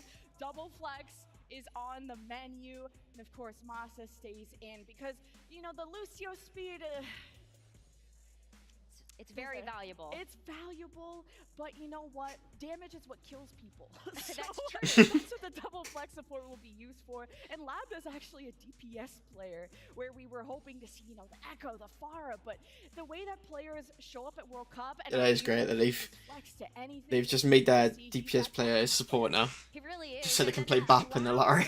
To pick up the Alari, and when we ended up seeing him on the professional stage, something that Sir Majed is so good at is being able to find these frags. And Alari, what a perfect hero for his skill set in particular, knowing that he has that mechanical skill. So Labda, Sir Majed, such a dynamic duo to help really burst down Team Finland. And you gotta give credit to Mickey. I know we didn't get to hear from his interview, but the fact that he's competitive with someone like Sir Majed on that Baptiste role, his amplification matrices, you have to be on it when it comes to these immortality fields. A lot of weight rests on your shoulders if you can salvage a fight when the opponent is throwing everything at you. And his reaction times have been so good, but even just the rest of the players on Team Finland, fantastic shout out, because not just Mickey, but also Cloud, Vestola, these are players that have performed so well in the current seasons of European contenders, and they're definitely no slouches when it comes to also the team coordination. But a big change up we're seeing here. Okay, so they're gonna play. It's gonna be on the defense. They Bapalari, don't right? that Symmetra play. They want to make sure that they can But have that what's stability, that bunker, all of that. What's punch. Sojin? That's something that Sana's really gonna provide here on that Bastion. And a lot of times Sojin Sim? when it comes to Well, they're gonna sim out, but they might not stay on sim. Or Bastion, and the question is, Do you want to sacrifice mobility for DPS, Sana, and you pointed it out. You don't need to move around. That's why you don't need the Symmetra. That's why you go for the Bastion. KSA are the ones that have to approach them. They use the Symmetra. They're going to have the Sojourn, which has that extra dump. You can get to high grounds. How far does Quartz want to play from the team, though? Quartz could take an off angle here. That's such a great point because you can just wrap around to the back of the point. You've got the Symmetric Teleporter on the KSA side, and a great use of it too after you bullied Finland off of that high ground. It's much safer to move in. Finland were a bit slow to rotate where KSA were teleporting to, and Sana unleashing, but great grasp from KSA to eat up a lot of that damage as KSA are trying to take angles around. Surmajet and Quartz. Yeah, Quartz gonna start killing the run. Supreme and Finland are getting surrounded and devoured. They really did get collapsed on there. And KSA's approach was so smart. You take the high ground away from Finland, you force them to have to walk all the way down those stairs, and while you do that, take the teleporter, move into point, and get those off angles set up. KSA now get a chance to unlock the payload, but Finland get a chance to set up on this high ground. Finland giving up the Bastion for the Symmetra. Now it's time to move around a little bit. Okay, that one was right in front of the cart. I think that got destroyed, but plan B. Hold the choke. There's actually the option of even sneaking up behind them, but that's being marked by Labda and Quartz. Finland tried to use the Maywall to see if they can get that Sojourn player locked in, but they managed to escape. So Finland go back to holding the choke, and KSA pops his head around the corner, getting information, and that's the type of presence, that front line that KSA need to have. And Quartz and Surmajed can have all the space in the world to hit the front that they these two together. They get run over. It's so rough because if Finland gets stuck in Papillary is so crazy because they just put out so much damage as well. The Surmajet just plays with Quartz and just kill everyone. And they're also able to take that territorial control. KSA also, let's not forget the fact that they have 5 ultimates to use and they haven't needed to expend anything in order to get this cart already close to that second objective. KSA and Surmajet able to get behind Finland is such a boon, and why you chose those heroes. Finland are running a Sojourn. It's a little bit more difficult for them to get up there. KSA, by the way, are sailing away with the card. They have the Ant Matrix, the Photon Barrier. They get slowed down by the Blizzard. KSA are in trouble. All the ultimates are coming out, and Finland try to live through it with the Sound Barrier. They gotta respect that space. They start to fall back, but Vestola fires back. I guess I popped 4 going into it. They actually got like 1 pick. Look at that too, Vestola really holding his own against the overclock of Quartz, and that's going to be 5 ultimates that KSA threw at that final stretch. And that's going to be ultimate economy in the favor of Finland. They still have the amplification matrix. They still have the Photon KSA popped everything in that fight. KSA are back to the drawing board, and especially where the card is right now, that's where you want to invest those resources. But the fact that they lost that fight, it's going to be another minute and a half, 2 minutes before they can get another full slate online. KSA are a bit split from each other. They teleported to across the field, and Finland want to take advantage. They've already isolated a member, and an amplification matrix is thrown out just to guarantee that kill. Finland have great awareness at sniffing out these mistakes from KSA. It's just going to be cleanup here as well as Finland still only using the amplification matrix, now get a chance to buy themselves more time to cycle through some of these other ultimates and get them online to pair with this Photon Barrier. Cloud, especially on that Mei, one of the things that's been so standout about him on this hero is the way that they've used that Blizzard. You pointed out yesterday how Cloud was able to use those a bit more defensively, a bit more reactively to help buy Finland some space, but you can use them a bit more proactively in this instance when you know KSA is a bit more aggressive of a team and they like to try to meet you in the middle. This point B is so hard, but what an opening pick. If you could depend I guess Massa got tagged by someone else as well. KSA will be just fine. He's been so consistent. Now actually getting behind the defense. Cloud knows he has to take the fight quickly. He throws the Blizzard down. KSA have only lost their tank, and KSA are surrounding Finland. It's up to Quartz to turn the fight, and all the ducks are in a row for Quartz to ace Finland, and it's working out. KSA will be capping B. I guess guess you don't need any ultimates if you're just able to get the frags. And so KSA able to capture that point B and start to make their way through to the final checkpoint. They have 3 minutes to work with. Finland expending quite a few ultimates in that last fight. And so KSA, like, especially when you look at the straightaway here, Quartz's overclock could just go nuts. How Masa uses a sound barrier here is critical when you have a flux coming up, but so many more dangers on KSA. An overclock and Matrix, Captive Sun. Masa doesn't want to use the barrier. He lets his team die as KSA shine again. What a great preservation of that sound barrier too, because in this instance, 2 ults you from want to make 3 sure ults. that you have the sustain for this final push. Get out as many ultimates as you can. That's going to be 3 on Probably the board open for with the KSA, Sigma. but Quartz still has that overclock. Quartz is going to get a pick on the back. He's waiting for the perfect opportunity to pounce. Oh, he's going to ult as well. Yep. There you go. Oh, they TP'd though. The timing of that teleporter from Sauna, but they're all grouped up for a flux from KSA. Finland are low, but they have enough protection, but they don't have the card. The defense has to hurry. Masa still hasn't dropped barrier, and now it's only a 2-man. KSA almost got to the finish line. They have 2 minutes. This is a massive time bank, and Finland are using an out Matrix, but Mickey is dead. It was smart to TP behind, but they didn't have the... And then they just had all the positioning to push it forward. That Alari healing pylon in this final moments too. This is why Sarmajed not only can frag out on that hero, but can also help to keep the team alive. That healing pylon was too difficult for Finland to take down because of where it was on that wall. And so Soma sustain. That's still a very, very good part of Alari's kit. Well, maybe I go back to my hesitation line about Finland. I was talking about the Masa sound barrier. They teleported into a high ground position right above KSA, where you're expecting maybe a barrier tempo engage. They sat up there hoping they could get initial damage, maybe a pick, something. And it was KSA that just waved goodbye at them, took the card, got they just took the card, Too slow to react. They almost got C9. And then the ultimates eventually came out by Finland, but it didn't matter. So much credit to KSA though, because Finland wouldn't be struggling in those positions if KSA wasn't splitting their attention.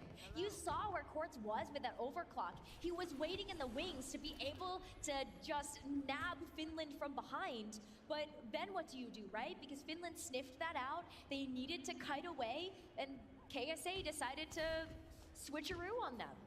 Yeah, and then Quartz had all the space in the world to just sit in their spawn and say, if you die, you're gonna die again, and if you're still living, I'm gonna kill you again. So Quartz has been just that impactful for KSA. A 2-minute time bank for them. Finland gotta hope to match that, or it will be a KSA match point.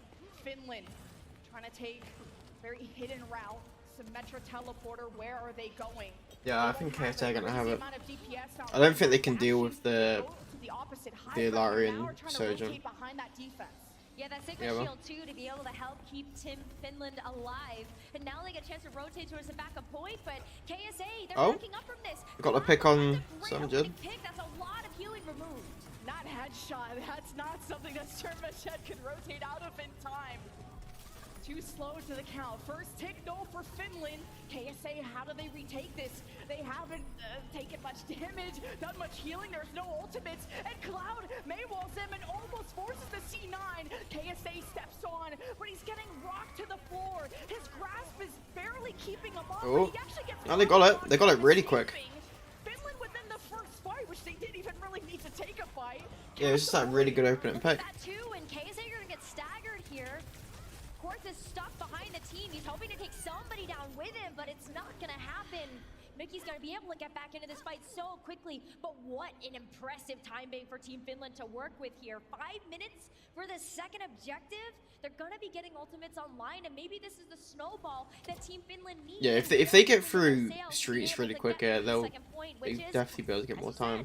Very large, lot of territory here. Yeah, this point B is so difficult because the defense can just keep falling back, and attacking with Sigma is difficult. You have to keep readjusting the shield. You have to play corners to have your grasp back, to regenerate that shield. The accretion and form to maybe push back an opposing Sigma.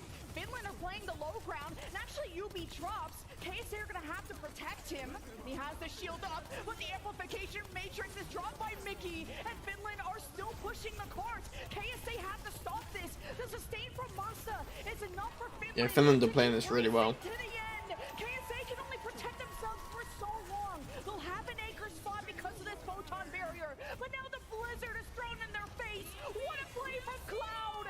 And the cap is almost there. Cap the stun from Sturmaged. Finland still have all the kills, and KSA the only advantage they have. Oh, Quartz on Widow. They might get those respawns though. Quartz is going to be coming back on the Widowmaker, hoping to be able to get a pick, to be able to Widow Tracer now. hold on to this one, but KSA are running out of time. The emergency Widow has been brought. I'm assuming the Tracer was just a touch. They got the cap. But when the rest of the team are dead, it They have doesn't 5 matter. minutes. Finland are the bullies. This card just did not stop. 5 minutes for point C.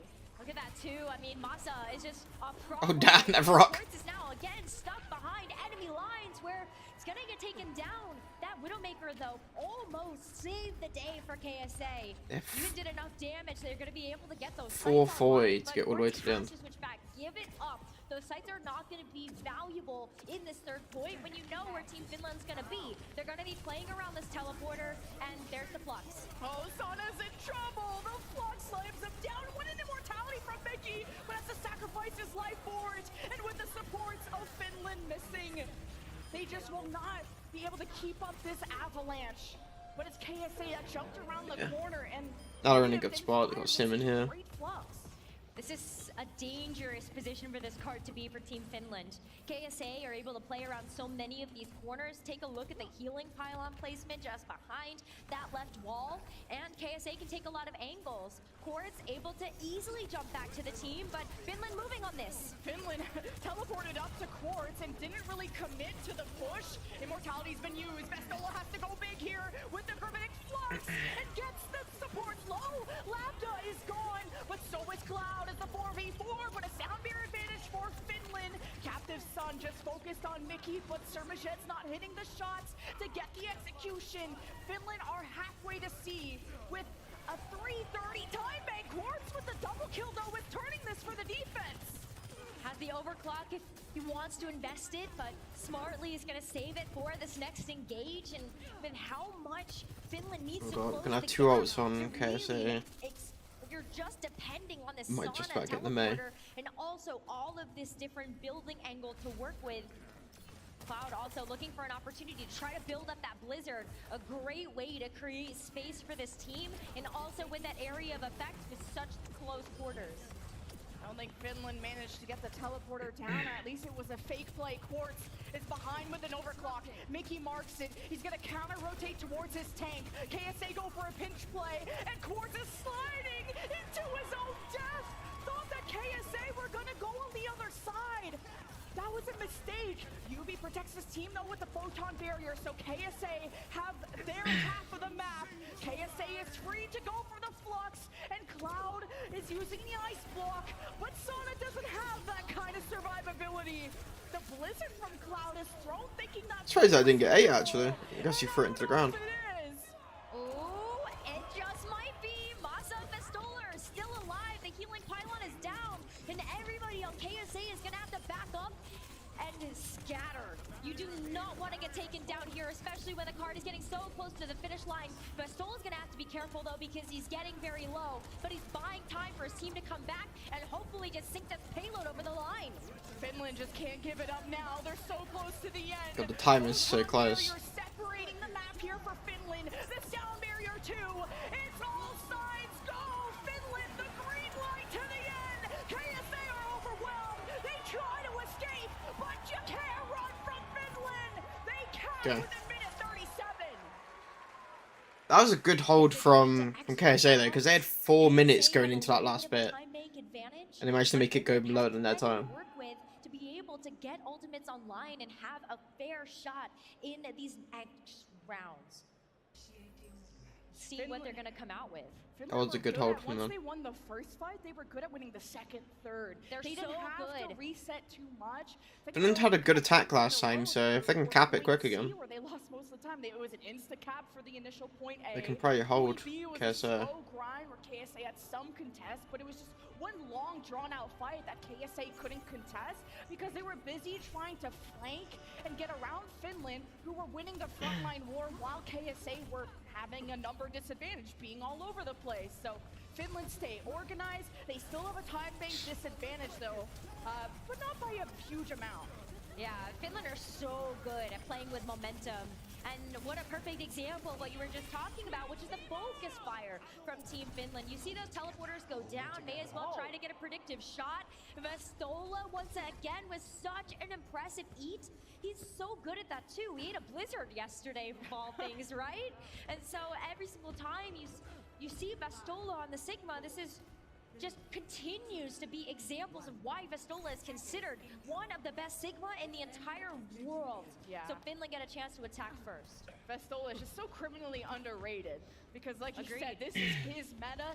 Didn't get enough time to really prove how good he really is. Finland are going to do the same thing as last time, teleporting maybe to the opposite high ground, maybe trying to come around that defense. Did KSA have a good memory though? Yeah, they're doing it again. I think even if they do have a good memory, Yeah, same again. Were able to pull it off. They were able to secure this. Last time they got a pick really early though. They're gonna be able to do that again. I think they're playing more careful this time. Oh, they did. Wait, no. Guess they got one. It was all Got about Massa. those picks. Last time it was Finland picking off Surmajet. He was able to counter-rotate in time, knowing exactly what Finland had planned. But with a man down, Finland tried to retreat, and KSA won't. Yeah, they were playing more careful that time. But you can't mitigate the damage of the Symmetra puts out. But Quard still stands tall at the end. Finland will have one last chance to get to the point. But this is where that route comes into play. It's a little bit longer of a Yeah, it's line riskier to because have you to probably could have got one extra push. fight in, yeah. And so Team Finland, this is why they only have one shot left. They have to go a different direction, and that's why you're gonna Especially like the first time it worked really well because they just picked someone out of nowhere. to start that poke war. Quartz is already going to be trying to build up to a railgun charge. Finland have to get at least a take or they'll play for the draw. KSA giving up a lot of space depending on their poke. What? That poke superstar Quartz is down and Finland They did get rid of Quartz. on the point. They are divided, but Finland will not be conquered. The immortality field to save Vestola. He's using his grasp and his shield well. KSA throw the blizzard in his face. Now that that grasp is gone. KSA might have frozen some members, but there's no one They're gonna get it. They're gonna get the point. do anything about it. Finland will not only get that first take, but the big. full cap. And also the fact that Is he have the full hold blizzard him as now? Well, Yubi's gonna throw it out, have to switch over to the Symmetra, wants to be able to win out the Symmetra duel, but Mickey was able to hold See how on to far that they can get it. Matrix. What a great way for Finland to be able to buy space They and do have more time, ults going especially into as it, this but by the card time the fight to starts, round they're gonna be corner. KSA take like the high equal. ground control, so Quartz is gonna Oh no, have because sight Lucius line. is close So now as Finland well. can play around that. They've got so many tools to work Got with 5 to ults. end up mitigating that damage. Here's the flux from KSA, tries to fake it with the teleporter. That's two lifted up. Sana gives them options of the high ground. What a great photon there from Sana to just let them have some time to breathe. As KSA approach and sniff it out. It's a blizzard that freezes KSA solid.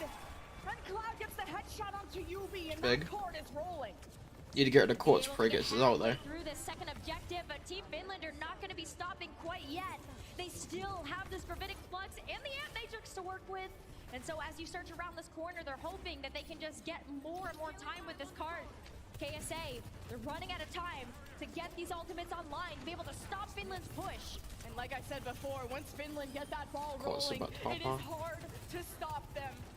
And it's up to the Flux. Vestola can float to the high ground, just has to get the right information. The rest of Finland, these vulnerable members, try to stay safe on the right side. Now teleporting forward. The Flux gets some members low there of KSA, but Finland just focused on the objective. KSA at least have someone contesting. That's an improvement of last time. And Quartz is only focusing Vestola, knowing this anchor is what keeps this ship afloat for Finland. But Cloud and Sana are so low. Quartz did get one. KSA's focus fires on those supports, and Finland start to fall. There you go, yeah, okay, so they're getting him here. As KSA take back All Finland have to do is full hold him though. What a great push from Team Finland, though. If they at least get him to overtime before that, then they have a good chance. Be able to remove them from the cart, but eventually that overtime wick was going to be that final nail for Team Finland. And sadly, when they get off the point, that overtime wick expires so fast. A great focus fire there from KSA to stop the cart where it was, but Team Finland, they took an inch and turn it into a mile. Literally, that's a long push for just with a minute 20, minute 30. It was only a 20-second difference, but knowing who's attacking first is a big deal. And Finland have put quite a finish line, quite a win condition for themselves. KSA have almost been full health before. Just getting to the point is difficult, and they'll have the Symmetra, but they have different rotations compared to Finland. Finland went across. It's gonna be a close one. KSA just went forward and split themselves around the point. And it was Quartz that really needed to land. Yeah, I pick on Mick. And when you have a double flex support Mickey. versus the Lucio, Good. you have Surmajed that can't be Surmajed discounted. does Glory kills is too. just the third TPS. Exactly, and the healing pylon is still going to be up and available just to keep healing up the team.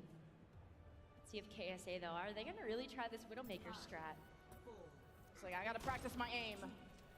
If they get any, Oh yeah, she is. He's probably gonna try and get a pick and swap. game over for this first point. Yep. Oh, That's on Masa's head. yeah.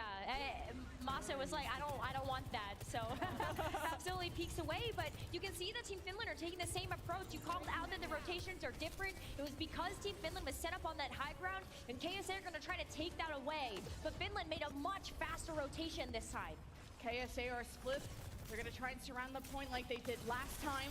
Finland just has Oh. to be aware. What a man wall, Yubi! Got the first pick. Oh, but Surmajed though. With the teleporter. Got Mickey. Heads up play from Cloud, and now Surmajed has dropped. And Cloud, that would have been almost a double kill if he hit that icicle. Now Finland are in trouble. Quartz is jumping in. That's when you know you're in trouble. He's on the high This is rough ground, if they get and this with Finland have to some deal time with that still. first. It'll be the second tick now for KSA. Recontest available. They're gonna for have to let him. Finland. It's taken a Oh. hot second though. Nah, they did try. Hit by an accretion and he can't contest. They've lost Lucio now. No, that stun was so valuable. And what Finland wanted to do for the recontest there, they're gonna have to do around this corner. But if they lose it here, KSA have a lot of time to work with. It's gonna be Sana though. Oh, trades going back and forth. Wait, It's good trades. also used an accretion and knocked KSA away from his team. These Sigmas are going back and forth. KSA only have 30 seconds. It's last fight territory. And Quartz needs this high ground. He got behind Finland last time. That is how they won the initial choke. But Finland are not even going to hold the choke. They don't want to do that because they know if they get KSA off the cart even once, that's going to be the map for them and tie up the Quartz, series. oh. But what they don't know Oh yeah, they're just jumping Quartz, yeah. Here, Quartz doesn't even have jump. How does he live with 5 people jumping on top of him? Captive Sun, though, Finland are shining bright. Oh my god.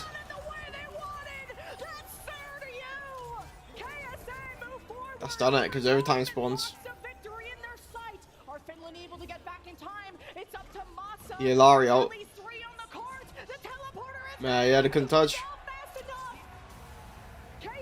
They tried to jump Quartz, but they couldn't finish him. 2-0 for KSA and after such a And then the Ilari ult just finished them. 2-0 doesn't tell the whole picture here. Let me Kiwi, this has been so close for both of these teams. And KSA about to pull out all the stops to be able to even get that lead right now. Team Finland, though, they're not out of this fight just yet. They need to hold their heads high. They have a chance to get back into this one. Blizzard World is so close yet again. Just these superstar plays. Surmajed, the knight in shining armor. The captive sun. That is what made the difference. That is what won KSA the map. At any Finland were really good at attacking on Blizzard, but their defense wasn't quite as good. KSA, I think the K stands for clutch, actually. I think you're right about that, yeah. Both teams, like, defensively didn't do too great on this map. But talk about clutch factor here. KSA, especially when their backs have been against a wall, they've been able to come out with the mechanical skill necessary in order to get those giant picks. So, I mean, take a look at this too. Like, Cloud is able to throw the Blizzard down, and at least when he is able to go down like that, you know, Finland is able to kind of take full advantage of that, and that's something that Finland has always brought to the table, is that strong team coordination, and you can't do that. It's a good game, though. And you can't make that Sigma as successful as it can be without that whole team behind you. I mean, Cloud has been a standout for me for Finland. He's giving me kind of backbone vibes. Yeah, How that ult. good May is, because you think about May is kind of a utility DPS, although a lot of buffs have made her very strong in the damage department, but you're depending on walls. I can't believe they didn't kill Quartzer. Putting you in the right position. But Cloud's poke is rivaling what a Sojourn is able to do, what Quartz is able to do, and Cloud getting multi-kills has made Finland be able to be this close. But Finland are staring down the barrel of tournament end. They'll have a final map choice. Saravasa. It's Saravasa. Do Finland still have it in them? We'll find out after this.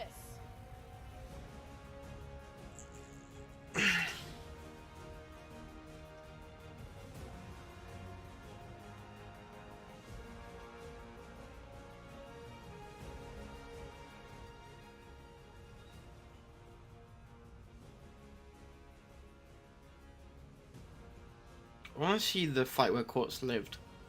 He got so low. They must have pumped everything into him.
Yeah, I think it should be the next clip they show.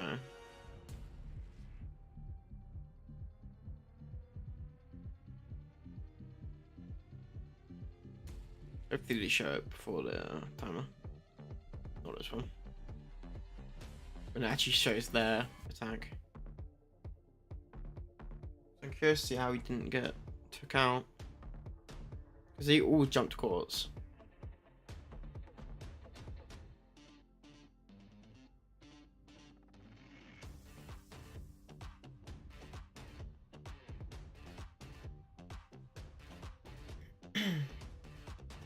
Yeah, here it is.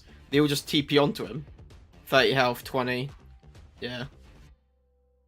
They did a good job keeping him up. And yeah, because it will group the Illari out. Clean up. Can't believe Quartz lived there. The Kingdom of Saudi Arabia have not dropped a game at the World Cup. Can they continue to be perfect? They'll rise above the rest. And this guy has been the knight in shining armor for his team. That won Blizzard World, and that Illari made such a difference. Yeah, that comp they have with Illari, so good. The Illari just plays with... You just play with the Sojourn the whole time, just pick people off. And especially when you have somebody like Haku to really help speed you around the map. That's why Haku's gonna get subbed in here. Just be able to help the team, especially on a map type like Flashpoint. It can be really, really important to have that speed behind you.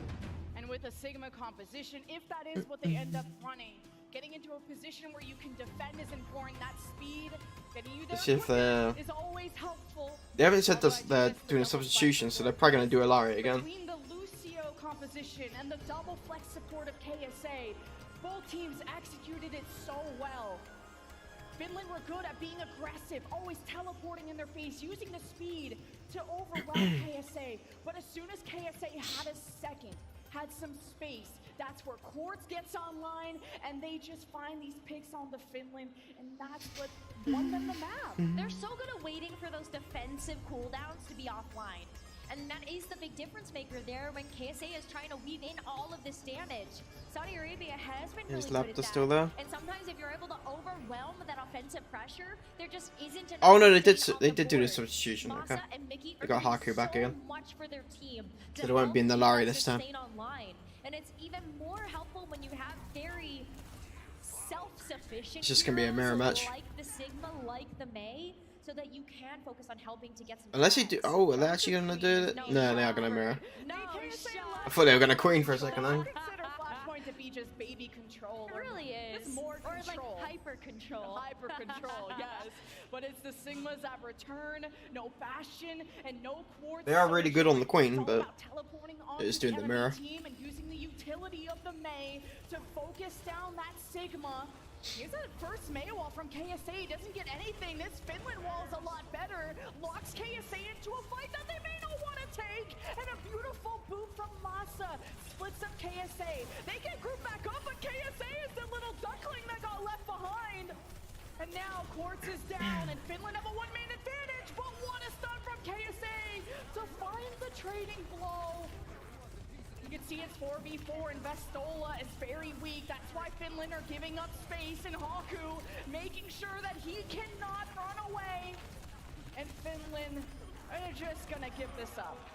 Haku Yeah. too, I mean, what a guy. Haku who's just able to disrupted. put He's so good on the much Lucio. healing down onto the team with the Lucio that KSA stayed alive even at 50 HP for so many seconds, but that was the big difference maker for KSA to get control of this first flashpoint. So now Finland, I mean, talk about Lucio. Hello? Masa has a sound barrier online already. Another player that is putting in work for the team.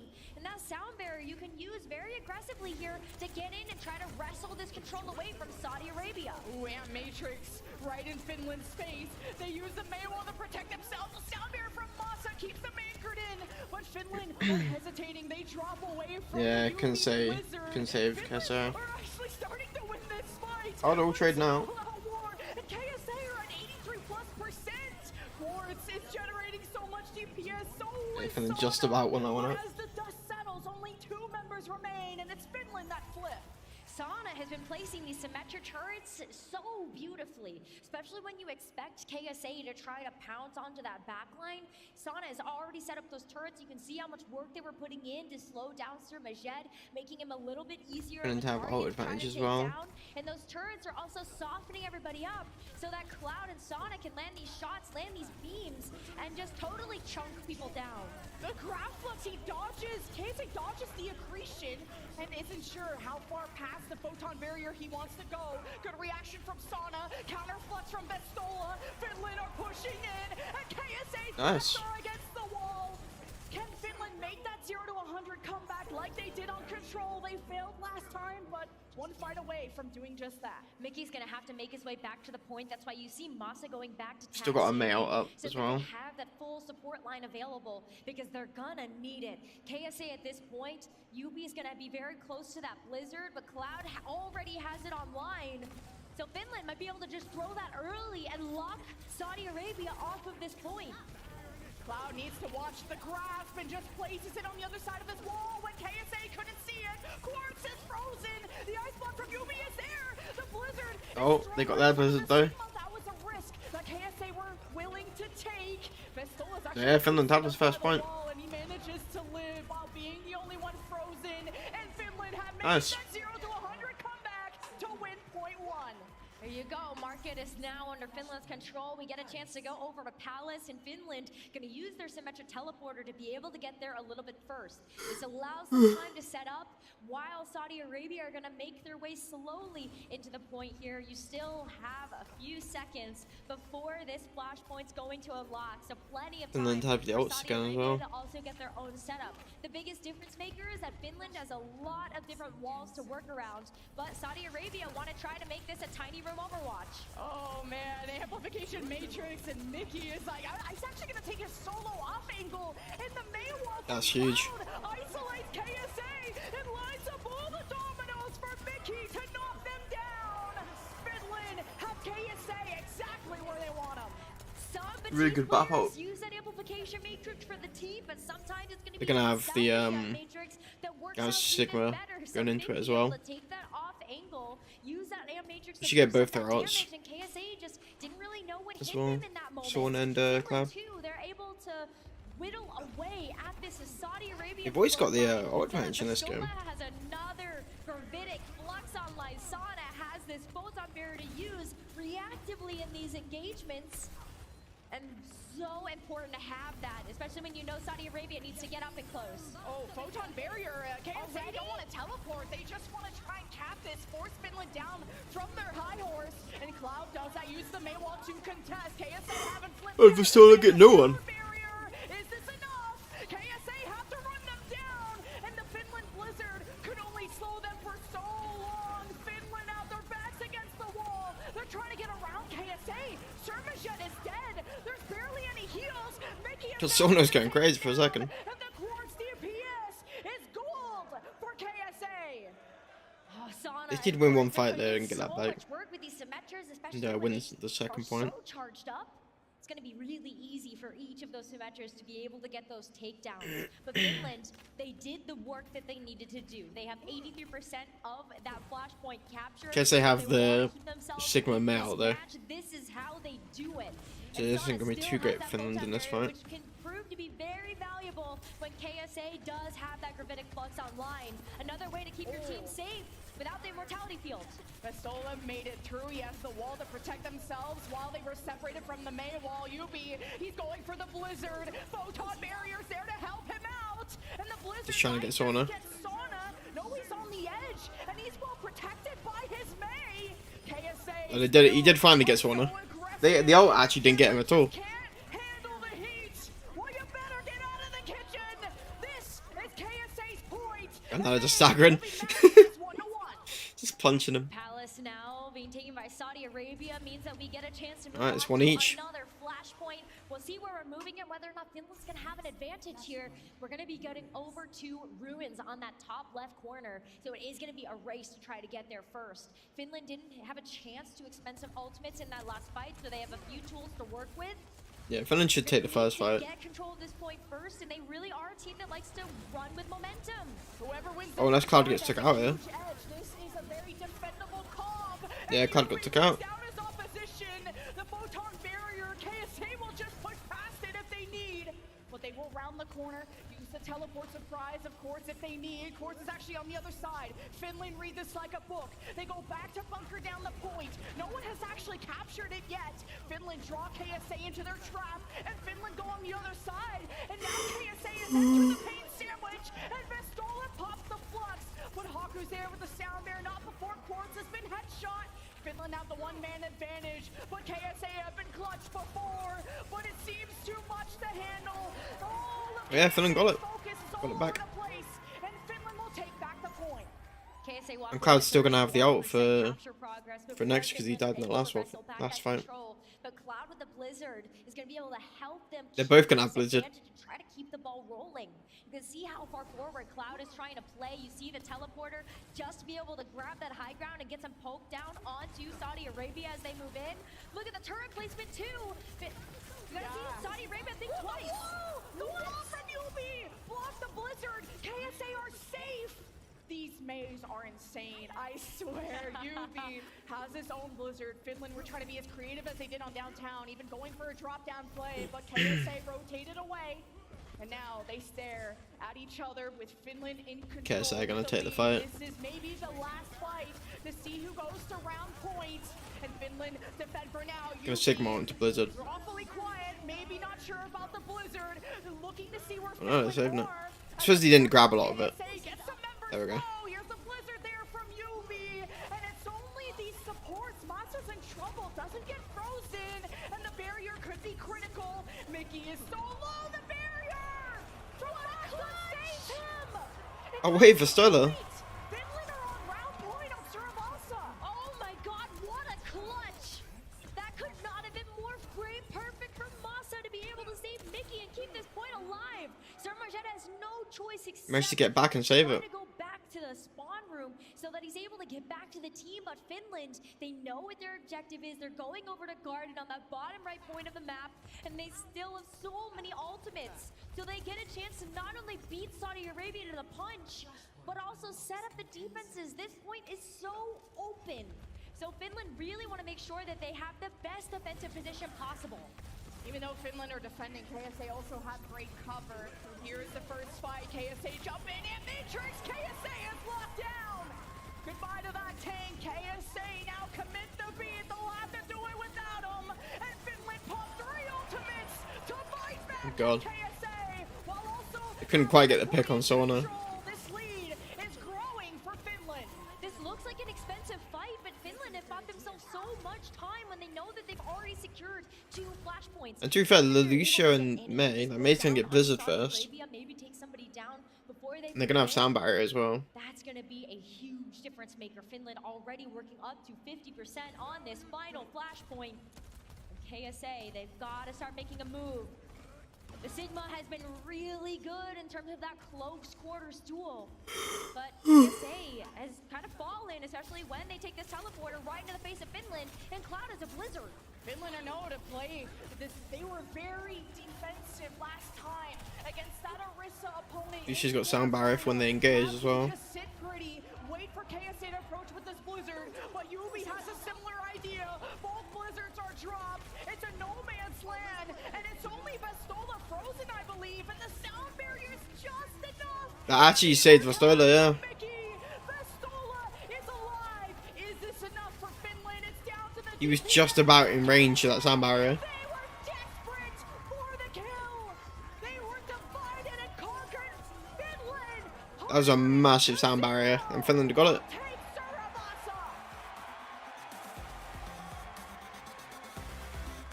What did we say? You can't count Finland out of this fight. Those first 2 maps were so close, but Suravasa tells a different story. Where Team Finland were able to work with all of that gas, put it back into the tank. You can see the smiles on their face where they're not out of this yet. They're going to find themselves another map in this series. And after such smart team play, playing around Sauna, the use of those teleporters, the turrets, everything lining up perfectly. Yeah, they did play that map very well. There's even some moments Sauna placed a teleporter on one of these points to put Mickey on an off angle by himself. With the Amp Matrix. Yes, and then the Maywall from Cloud. The team chemistry from Finland was so good. But you have to also highlight the composure they had when they had the ults, the Blizzard. They were defending that last point. They didn't get. Yeah, the clutch sound barriers from Massa. Themselves in a bad position. KSA walked right into their hand, and Finland had the ace up their sleeve. Talk about the patience. They always had ultimate. He lived on like 8 health there. Which is so valuable, so important, especially when you're playing against a team that is as good as Saudi Arabia. You want to make sure that everything is picture perfect. Now we've got so push. Now we get a chance to see where Saudi Arabia are going to take us, because with that loss of map, they get a chance to show us where they want to go. Yubi was so fun to watch on the map. The way he was just sprinting in ice blocks, and he's like, okay, I have a second to call reinforcements. Drops the Blizzard. Yubi was making some huge plays for KSA. It's 2-1 for KSA, by the way. It's match point. Does the road end here for Finland, or do we go to game 5? We'll find out after the break.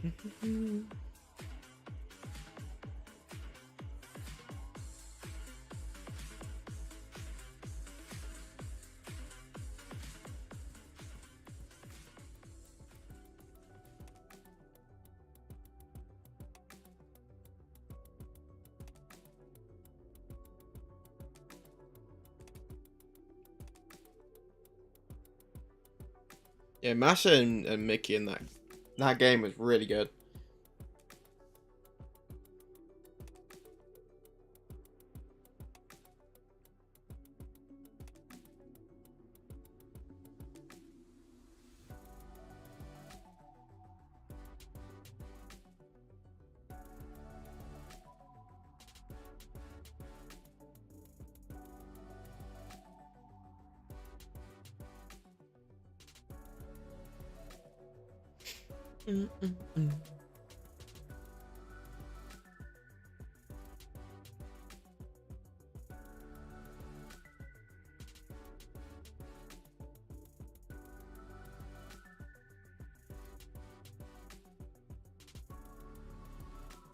Yeah, this bap ult was so good.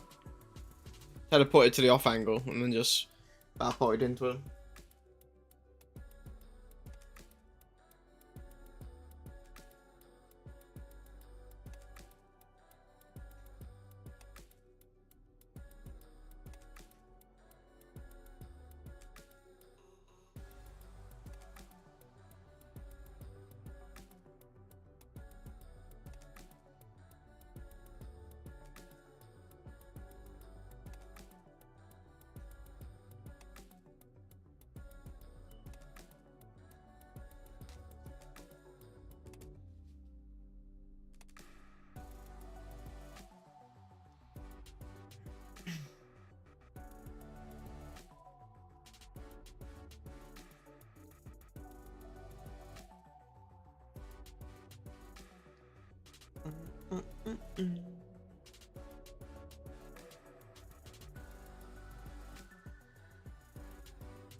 Unfortunately, didn't win the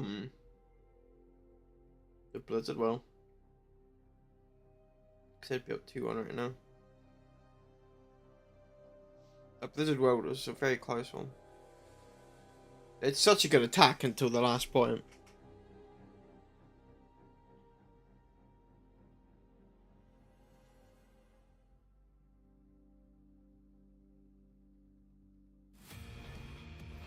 I jinxed it. My bad. KSA have dropped their first game in all of World Cup. Finland still have some fight in them after taking Suravasa. But I know that last series was very good, game 5, but this one is heating up. It really is, and especially when you take a look at how those first 2 maps had even started. Close first map of Control, another close map of Blizzard World, and then we ended up getting a comeback here for Finland. And then they're starting to get a little more confident in themselves now that they figured out how Saudi Arabia is approaching this matchup. But it's Saudi Arabia's pick. They want to close it out here, so we're going to Esperanza. Ooh, I'm Yeah, excited. it seems to be the one that most of them go for on push. The biggest difference may be the choice of pit skin. If you see that, it's been a lot of Mesa Metra. But KSA have been a unique team that they love the Junker Queen. This was meta quite a bit on Esperanza because of, well, how long the map is. You're always running. The cardio is insane on a push map. And having multiple options of speed with the Lucio Junker Queen, I guess with the Symmetra that helps too. I don't know if KSA are going to opt for it because there are long sightlines where the Sigma is king.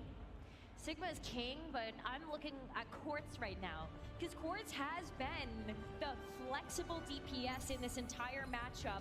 Do you want to run the Symmetra, or do you want to actually gonna run the Queen this time? like the Sojourn, because of all these beautiful sightlines that you get to work with?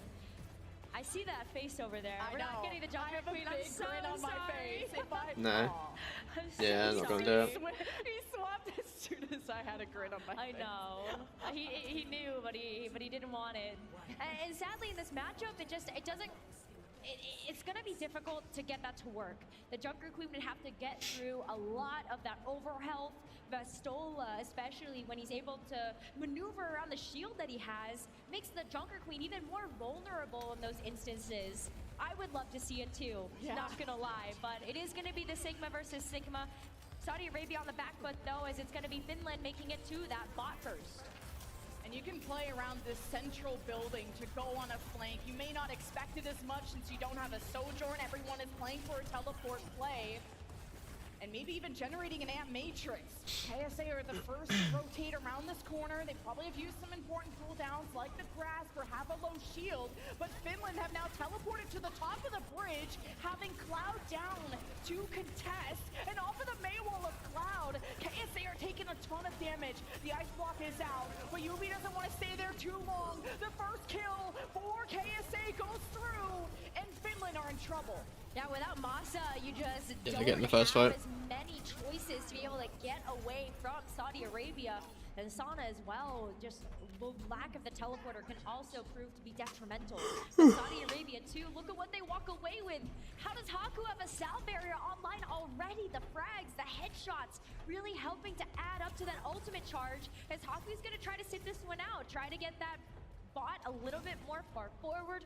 Saudi Arabia are gonna take that meterage lead while they have so much to work with. The Ant Matrix is gonna be on the menu as Mickey pops his and the grab flux too, but a good counter. Yeah, the beat. The sound barrier as KSA even popped his flux too. Not sure if he got a good target. It's all the ults coming out. Finland wouldn't be let out of this room, and Yubi freezes them solid when Finland thought they were safe. KSA wiped them down. Damn. Call and response coming through from both teams, but Saudi Arabia walk away the winners of that matchup, and they are rewarded with this. A lot of ours got used there though. Those closer spawns unlocked, but sadly not before Gonna have a blizzard. out of spawn, so it's gonna have to walk a little bit, which is gonna force Saudi Arabia to have to back up. An important opening here for Finland to potentially take advantage of, knowing that Saudi Arabia does have to back up a little bit. Yeah, Haku is able to tag seek Quartz back and keep him on the high ground. Maybe to place a teleporter if KSA takes too much pressure, he can escape. And where is this escape plan? The blizzard from Cloud freezes KSA and he can't get out. Quartz couldn't help out his teammate, and this momentum that KSA generated is gone. Finland take their first fight. UB is stalling as long as possible though, alongside Haku. Just buying Saudi Arabia some time, take the high ground. Finland wants control of that bridge. So bot's gonna move around this corner very quickly. Shut off those forward spawns. Haku and Yubi, fortunately gonna be on the back foot of that. But it's not too far forward that this bot has to move. Finland have the upper hand when it comes to that ultimate economy. So it's very likely they could win this here. Ant Matrix from Mickey, but KSA don't want to stay in that corner. They try to get around Finland, and no, G-Service Shed just was separated away from the flock, and Finland hunts them down. They had the high ground, and KSA tried to dance. Vestola even has the flux, but yeah, Finland have this fight. At least this was an extended fight for KSA to generate some important ultimates, because they're gonna need it. Yeah, no, they're gonna have every ult for the next fight. And Finland, they didn't have to expend much in that fight. That fight was super cheap. And so they still are able to hold on to the Gravitic Flux, the Photon Barrier, and Gravitic Flux, the perfect ultimate to have in this situation when you are playing around this checkpoint. Finland are so close to matching the meterage here, but KSA on the Sigma wants to try to stop that.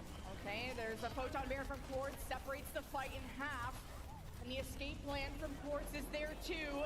Flux from Vestola gets Haku low, but KSA can play the corner, and the blizzard is thrown. The re-engage from KSA is there, but the sound barrier from Haku's too late to save Yubi. It's a 5v4 in favor of Finland, and Sana, he has so much DPS. You better get out of his way, or he'll remove you by force. Finland will get that forward spawn, and they're so close to taking the lead. That lead is going to be coming up very shortly, and Saudi Arabia, once again, having to go back to maybe plan C in this instance. That first plan didn't work, that team fight didn't go their way, and Saudi Arabia, they need to try to work up to this Photon Barrier, because at this point too, Finland can start to build up that momentum. They've won a few team fights in a row. This is where this team thrives. KSA have to make this bleed not turn into a hemorrhage. The lead has already gone to Finland. The Matrix from Mickey is ready too. And as soon as KSA commit to a lane, or Finland can just jump around the corner, but KSA have good shelter using the half wall. Finland are okay having this fight last as long as they need, but you're also giving KSA time to generate ultimates. It's Finland that have the advantage this fight, and Finland know it. They throw the blizzard. KSA is trapped by the main wall of Cloud, and trying to get him through. ruin him. Finland has a 5v4. Yubi knows he has to make a play. The blizzard is thrown down. Finland lose Masa in the process. They're gonna get a Sigma ult as well. Matrix from Mickey to push KSA back. They're a little too threatening, and KSA knows, well, they're playing that window side, but The charged up Symmetra right click through the matrix is so deadly, and KSA are not out of this yet. Yeah, but Finland can still stall here. So Cloud, Vastola trying their best. Especially when you start whittling away at that time bank. We only have 3 minutes and 40 seconds left on the clock, and with Finland in the lead, they can play a bit more defensively here. So they don't mind backing up, giving some space, making sure that they're regrouped, so that they can approach this next fight with all the firepower that they have. If Finland are able to win this next fight, it becomes even more difficult for Saudi Arabia to get back into things. Saudi Arabia now, they want to take the lead and they want to win it now. That's a huge clutch from Vastola. KSA don't have barrier yet, and Haku, does he want to pop it now? You don't have Quartz in this wall. For Quartz doesn't matter. Finland versus KSA with the sound barriers exchanged, and it's an all-out brawl between the Sigmas. KSA holds its own, but Finland starts to surround, and they start to pound as Finland moves forward. Vastola is playing with so much more confidence right now. KSA is one of those tanks that has been so impressive during the Overwatch World Cup because of how much aggression that he takes into every single fight. He's not afraid because of how much confidence that he puts into his backline of Haku and Surmajet to keep him alive. But Vastola, taking it to the front line, continuing to execute the game plan, where if they get KSA's Sigma down, then they have that frontline duel. KSA teleported under Finland, so Finland are going to prioritize the bot, use the wall to keep KSA in their baby cage. There's the photon barrier from Finland to protect themselves. Does KSA make the decision to walk past it? They're unsure. They seem to be teleporting actually to the opposite high ground. It's KSA that have the positional advantage. 85 to 61. And then have the ults. To the blizzard of Cloud. It's a big blizzard. They are in trouble. They can't run in the immortality from Surmajet. Only Go on, Finland. a few more seconds until death. Finland move forward, and they will be reaching 100 meters. Can they finish this map? Oh, maybe. Can they finish this map? Because If they finish the map, it's huge. They only get a complete shutout right now onto Saudi Arabia. They're able to make them way out of spawn, but not before Vastola is able to take control of this trolley.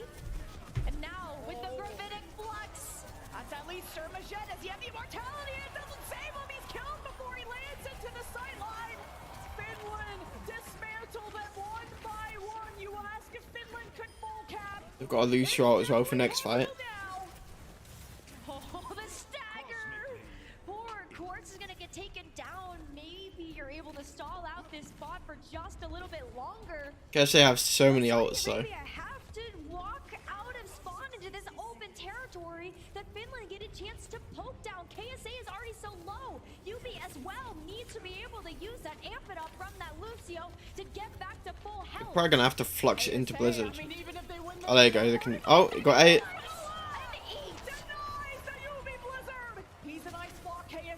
That's huge because now they can just use sound barrier on the on Sigma ult as well.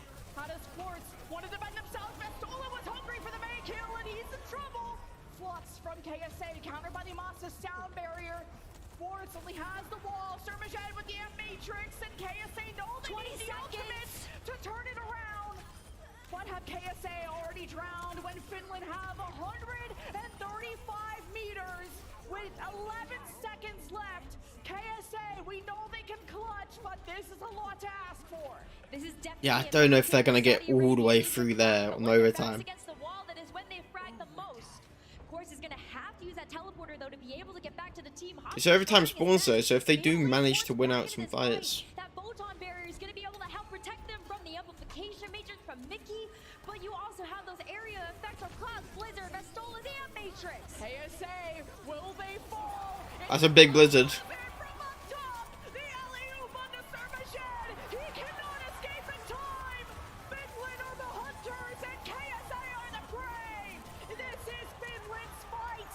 That's massive. It's 2-2 now.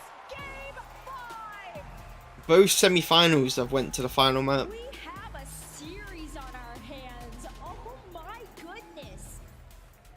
Team Finland, they're really feeling themselves right now. 2 game 5s in our semifinals, by the way. Everyone thought Team Oh, and it's going to be the reverse sweep if they win.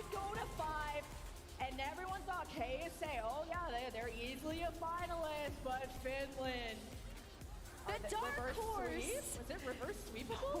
Ooh, did I just put that into existence?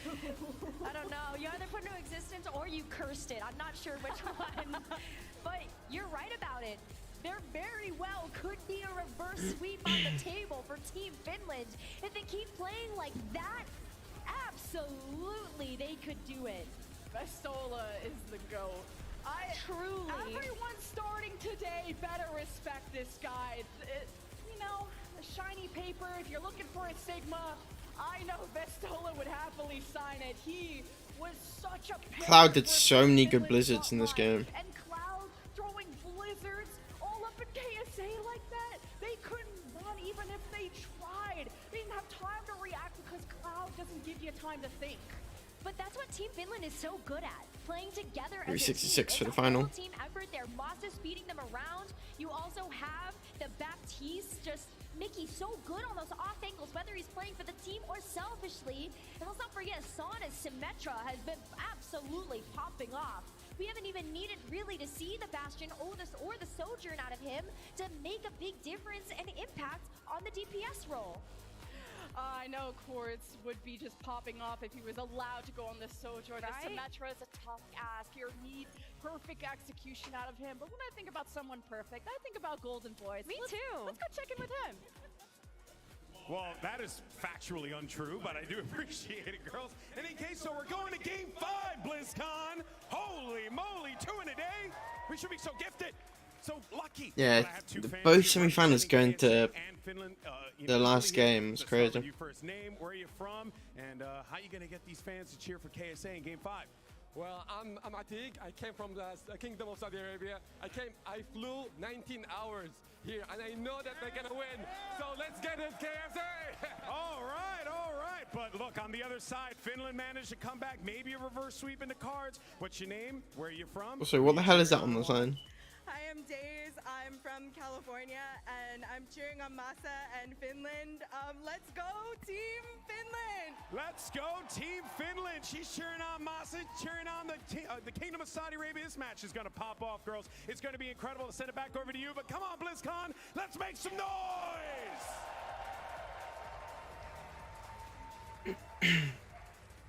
This has been the loudest that BlizzCon has ever been. Welcome back, everyone. Some of the best. Oh, Labda's back in. They're playing the Ilari comp. After what we saw in our previous semi-final, and when I think of someone that, well, KSA really need, I think about Labda. He's being subbed back in. Yeah. Double flex support. Bapilari. Definitely a double flex support angle here, especially when you think about when Labda has been subbed in and where we're going to. We're going to be able to finish off this match the way we finished off China and South Korea. That's going to be on Route 66. What a fitting. Let's see if they can actually get through the Ilari this time. The showdown. Is it a reverse sweep? Is it KSA tripping up but getting... Is that extra damage? It's just crazy. It turns out KSA are human. They are beatable a little bit. But I know KSA, this is their map choice. Just like... the previous two, but it was so close. But like we've said on Blizzard World, when Finland get the ball rolling, they seem relentless. They're unstoppable. But KSA, they're proud and they're happy and they're hyped up. They talk to their coach and KSA have a game plan.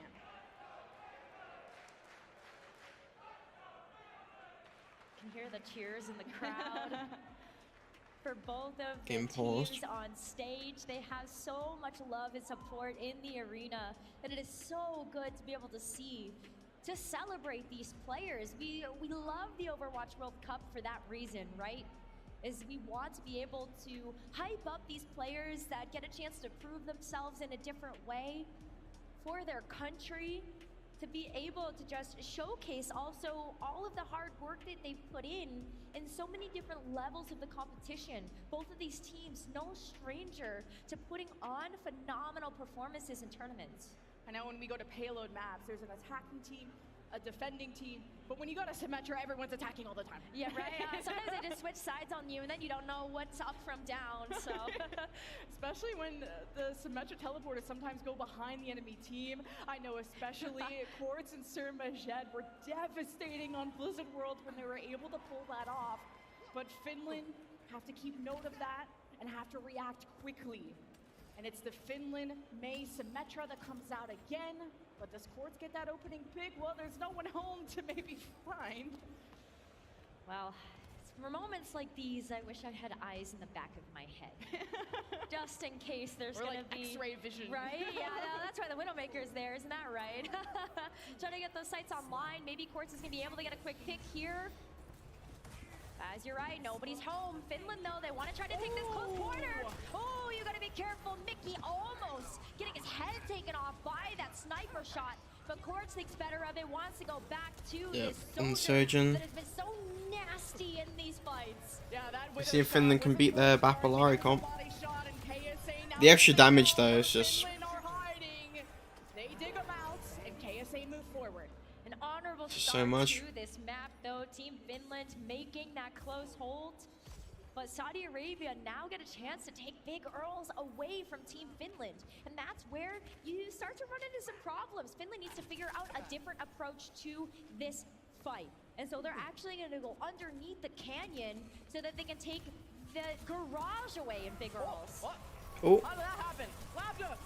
Yeah, where'd that come from? That kill was so out of nowhere. Big Earls, and they had access to that backline. And KSA, this push might be stunned, but Sermajed gets a trade. Finland are up by 1, but they only have Lucio heals. Finland has to really pull off the damage to turn this fight. Let's go. And when Vestola is dominating the front line, that is just enough in the Maywall. Yes. KSA can't even get out, and Finland stopped the push. They really need to be able to hold them here. Almost didn't make it away from that either, but these Our Quartz with the pick. Cloud is down though. Quartz is gonna even up his players. I was so excited to see Quartz back on this Sojourn. He is the pop-off hero that KSA needs to get back on that throne.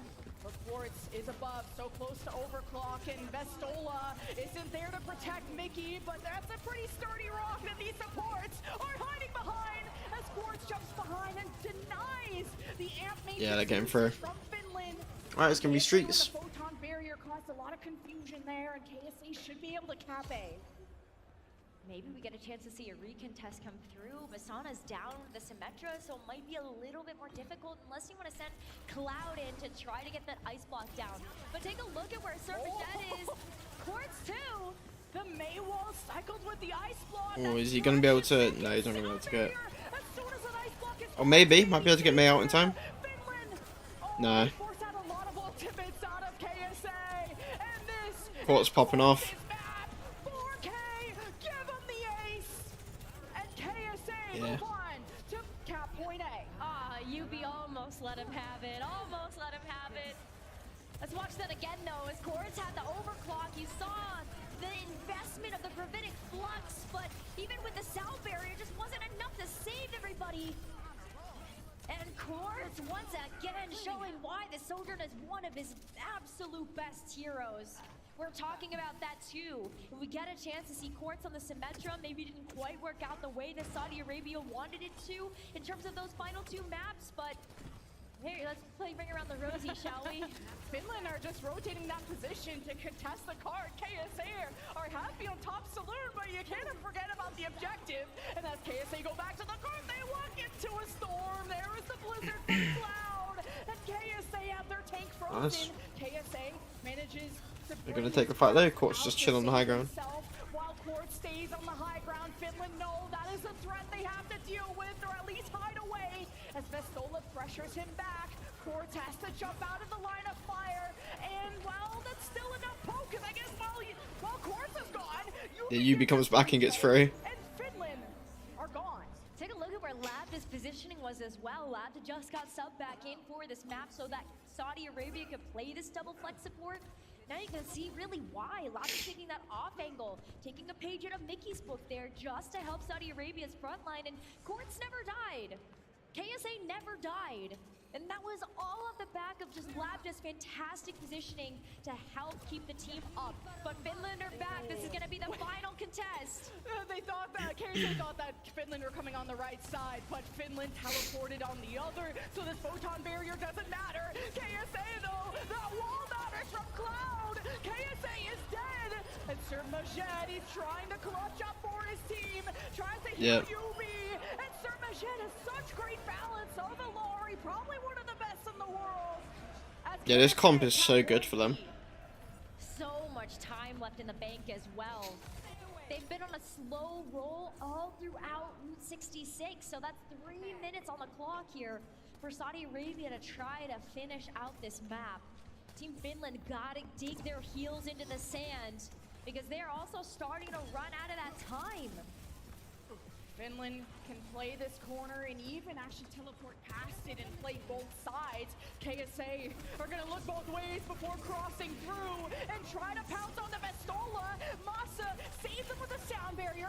Labda is gone. Oh. Surmajed's the only heal. He can't DPS. They're getting more. Yep, they've actually got them out. KSA would have hoped for.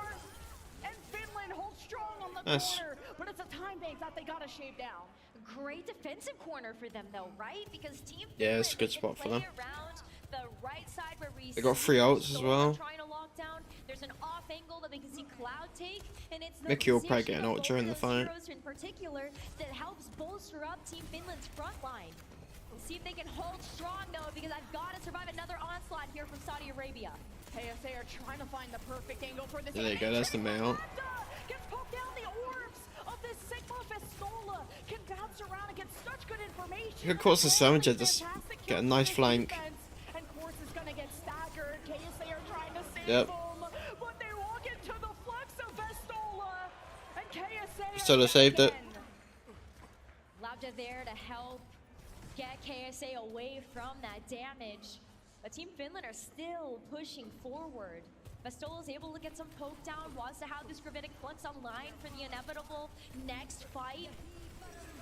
Ooh, photon barrier, but Finland have already stepped up. They're ready to throw some punches. Surmajed at 1 HP pops the captive son. Oh, So the Quartz they're all trading. knock them all down. Finland have been removed, and KSA with a minute 15. Just go for it. Heading to the end. This is why Vestola They're wants gonna be able to cap? gravitic flux so badly, because as much area of effect as you can on this final point, especially with that time bank, that could be where Team Finland are able to stop the cart. But Saudi What we Arabia got? has done Simo, this up their Lucio sleeve. It's probably gonna be going into forced it. another overclock. Take a look at where he's trying to wrap behind. But yeah, they have overclock and they're about to get Sigma out as well. Finland takes shelter on the other side of the truck, and it's the grasp from Vestola trying to get eyes on where the Sojourn player is. Finland has found him, but Quartz has already escaped into the shadows. As Finland hope to make their final stop. They should need soundbite before that Sigma comes out. It's for the defense. KSA have the flux. KSA There it goes. immediately, but the Masa sound barrier Perfect timing. just in time. Yubi is pooped off his teleporter, but Finland don't get the execution. As now Finland take that right side approach. That's looking pretty good if they can like keep trading for a minute, but oh no, they picked 2. Yeah, Surmajed and Quartz just killing. Finland can't defend, and KSA Yep. cap with 7 seconds. It's just so much damage. Their Bapalari comps are so good. Right now, after such a great push there from Saudi Arabia, capturing those 3 points, especially that final point, can be so difficult to assail. The fact that they're able to walk away with that full capture puts a fantastic win condition on the board here. Yeah, because now Finland have to cap. See what they do on attack pushes. We all saw that Blizzard World right there. That went to extra innings. Yeah, but it was KSA that came out on top with the double flex support, and you just saw how many more. There's just an extra DPS of an Ilari that can get you these picks, and Quartz delivered what, a 4K in the first point, and Surmajed clutches up at the very end like he did on Blizzard World. This is such a consistent, dependable player, and now you've let Surmajed out of his cage, and he's going wild. And that's the adjustment we need to see from Team Finland. The fact that you have this double flex support line. I just think Saudi Arabia are gonna have it. I don't think Finland can get past the That damage is just overwhelming. Ilari and Sojin combo. Finland need to figure out a way to try to They play so survive well this together. stage a little bit better. So maybe it is Someone are gonna go for a pick and then swap. double sniper? Are they both going for a pick and then swapping? KSA on top of the bridge, but there's a Sigma shield, so yep. Yeah. Immediate swap there. And Saudi Arabia don't want to play close. That close hold ended up spelling a bit of disaster there for Team Finland because the card ended up getting extra real estate than what it maybe would have gotten if Team Finland had been on top of big Earls, just like Saudi Arabia here. Yeah, look at their setup. KSA want to play as far away as possible so they have time to read this sauna teleport. Finland are going to want to approach them. While as this space between the two is where Quartz will shine. Here's the teleport from Finland. Now they've taken over Big Earls. But KSA is getting good trickle damage, but Finland's backline is still healthy. You gotta be careful of Quartz and Quartz gonna try and get a flank. They're starting to surround Finland. And any picks, Yeah, they're just watching for Quartz. He needs to be aware of where Quartz is at all times. The teleport from Finland is right on that right side, and Quartz is too low. He didn't get enough healing. Lambda was reloading, and KSA are on the back foot, but KSA starts to walk forward, stomps down on Masa. Bestola's losing the frontline duel, but the card is being pushed by Finland. KSA are forced to drop. The Maywall's in their way. They could be trying to get around it. KSA And they got the cap. They got the cap with 3 of them alive. That's huge. Cloud inching that card forward. He was playing around the card just to keep his head safe from what Quartz was dishing out in terms of damage. Gonna have another China situation where they just roll through. Gotta be able to get that first capture there for Team Finland, and they're gonna keep that car rolling. Saudi Arabia got a little staggered there, and by the time that they're able to get back, Team Finland have already started around this corner. Masa now on card duty. Okay, they're gonna have all their ults as well. And half of them dropped off, and Lambda didn't get the memo. He tried to fight back with an Ant Matrix against the photon barrier. That's not gonna work. But Survivance in your back. Oh no. Moved away by Masa. And Finland continue. The boulder that rolls down the hill. If you stand in the way, you're just gonna get squished. Gotta be careful. Yeah, Finland are playing this so well. Avalanche, because Team Finland, one of those teams that really is able. They're not giving them the chance to have those flanks, of course.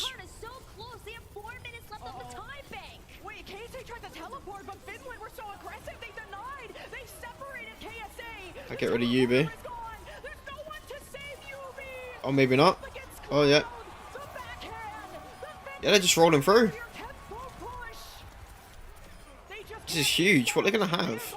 Like 5 minutes? With a ton of time. Oh my goodness. This is 5 minutes on final point. over 5 minutes in the bank here for Team Finland. They don't have a whole lot of gas. Yeah, the only ult that's gonna be up is Sigma for KSA. If they manage to roll through again and actually win with so much time, crazy. Their attack is really good. As KSA want to jump behind Finland. Here's the route of escape there from Sauna. Things get hairy. And all it is them keeping Quartz in check. Of course, went Ash. Quartz now with the Ash is such an interesting pick here because you know how grouped up Team Finland's gonna be. Those dynamites are huge. Oh, it's really Finland that's on fire. The flux.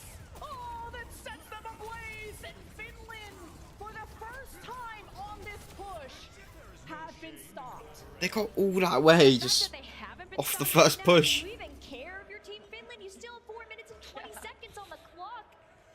And while this Ash pick is phenomenal, I feel like it's almost more exploitable. You have way less mobility to work with now. So versus something like the Sojourn, you just don't have that dash. You have the coach gun instead. It's a comfort pick for Quartz. And I don't have to worry too much either about the Sojourn flank now. As Finland want a lane to put this Ant Matrix down. As Finland are unsure where to put that, but a quick surprise from Lambda as Cloud was caught out in the open, playing the corner looking for a Blizzard play. Now KSA have Finland stuck on the right side. They didn't cross and give up the fight fast enough. Finland have to make a choice. Do they invest? And KSA tear them apart before they can think. But that's okay. Team Finland wanted to. Yeah, Finland are gonna have 5 ults. They didn't want to use ultimates, and so guess what? They're gonna have 5 now. Saudi Arabia. They're gonna have Bob and Symbol, but Finland have 5, so. And all they have to do is win 1 fight, pretty much. Oh, Finland. This has been back-to-back fights. Starting with a man down. But at least they're quick to reset. They still have 3 minutes in the time bank. Like, what do you do? Like, at certain points, It's gonna be crazy from KSA if they actually hold this completely. Especially with how they got ran through up until this point. So Vestola leads that charge. Now those Symmetra turrets are no longer a problem. The true problem is this Flux. It hits a bunch of KSA. They're low. The bomb's thrown down as an additional manpower. Nice, 3 down. Missing in action. Finland invest everything for ultimates with only an amp matrix to spare. They killed them all. And they're There's gonna be one more fight. the end. They need one more team fight. One more team fight win will tie this up here for Team Finland. Quartz was gonna switch, goes back over to the Ashe. Figures that's gonna be Saudi Arabia's best chance to be able to stop Finland in their tracks, but this Flux. Vestola should be okay. I don't know. KSA bullying him. Has the accretion, might have canceled the cooldown, but Finland have isolated off of the Got the map ult. Vestola is still kicking. Yeah, they're gonna hold. The life snuffed out of Finland's eyes. As KSA, the defense wins. Guys, this is so close. Couple of meters, but 2 minutes left. 2 minutes left, but take a look at where that This is such a good hold from KSA though. difficult for Team Finland to get back to, especially with how Got rolled all the way through the first 2 points and they've just held it for 4 minutes so far. Just in this one room. taking as they make their way in. And they also have to walk into a captive son from Surmajat. We've seen how deadly those can be. So Saudi Arabia right now, they see the win condition on the board and it's close in their sights. Finland are trying to juke them out. Try to fake out either door. They go from the bottom. They want to teleport right on top of Quartz. That's the most vulnerable member. Finland are staring into the sun. That's big. Surmajat lights them all up. Sauna is so low. KSA needs to capitalize, but Finland stand tall. They go far. Oh, they're gonna get it. The box in their way. They stole them. With 1 minute left, that is more time than KSA, and we go. KSA saved 4 minutes though. That's really good from them. Look at how close Blizzard World was. Look at how close every map has been. Now we go into round 3 and 4 with a 50-second time bank difference for Team Finland. An advantage that is even bigger in a map like this because Finland's attack were really good for the first 2 points though. Saudi Arabia are gonna have So to Saudi Arabia have to have a really good push here. some type of ultimate online. And Surmajat has been very good. That's just gonna get pushed through again. Ults, but with the Baptiste and the Alari, they're taking ultimate charge away from each other, and it may be more difficult for them to get an ult online in that time. Yeah, KSA was a slow burn when they needed the 4K out of Quartz. They needed to throw ultimates when it was Cloud who contested. But when it came to Finland's attack, they forced the C9 out of KSA when they got walled off by Cloud. Time and time again, Finland is saved by Cloud. But the crowd is behind these teams. 1 minute, 50-second difference. Well, a 50-second difference, but 1 minute for KSA. What the expectation is that with 1 minute you get to point A. If you can get further than point A, you are doing fantastic. Take a look at the split exit that Saudi Arabia are going to take. You got the Alario. Yeah, they need to hope they can at least cap the first. On the other, needing to push Finland out of this choke. Want to make sure that they are getting as far back as possible, but Vestola is holding strong here in the front. Yeah, KSA have funneled Finland out of this metro. But Finland won't give up this position, not for free, and Vestola's contesting too, so KSA need to win this fight, and its precious seconds gone. Surmajat is on the flank, Sauna makes the call, Immortality from Mickey is down, Sauna has some time to rotate away from Surmajat, and Quartz is low. Labda has so much work to do, because Surmajat needs to They did get the first pick. along with Quartz, but it's KSA that have circled their prey, Yep. and KSA take the first fight. Look at how But it's already in overtime now. that Finland got off of that clock, though. They're gonna have one more fight before They get back, and Mickey's gonna be the first one in this Well, they line can to actually get count. ult online, unless Surmajat has anything to say about it. With the photon barrier from Yubi as well, those turrets putting in a lot of extra work. And that could be the big difference maker here for Saudi Arabia to work with that minute time pick. We saw what Finland did when it was on the flip side when they had less time. Captive Sun versus Amp Matrix. KSA on the high ground. This is a perfect angle for Surmajat. But he's already popped his shift. And Finland have teleported to the high ground. Amp Matrix used by Mickey. But Yubi protects his team. And the flux from KSA. Yeah, they're getting the cut. Gets Finland so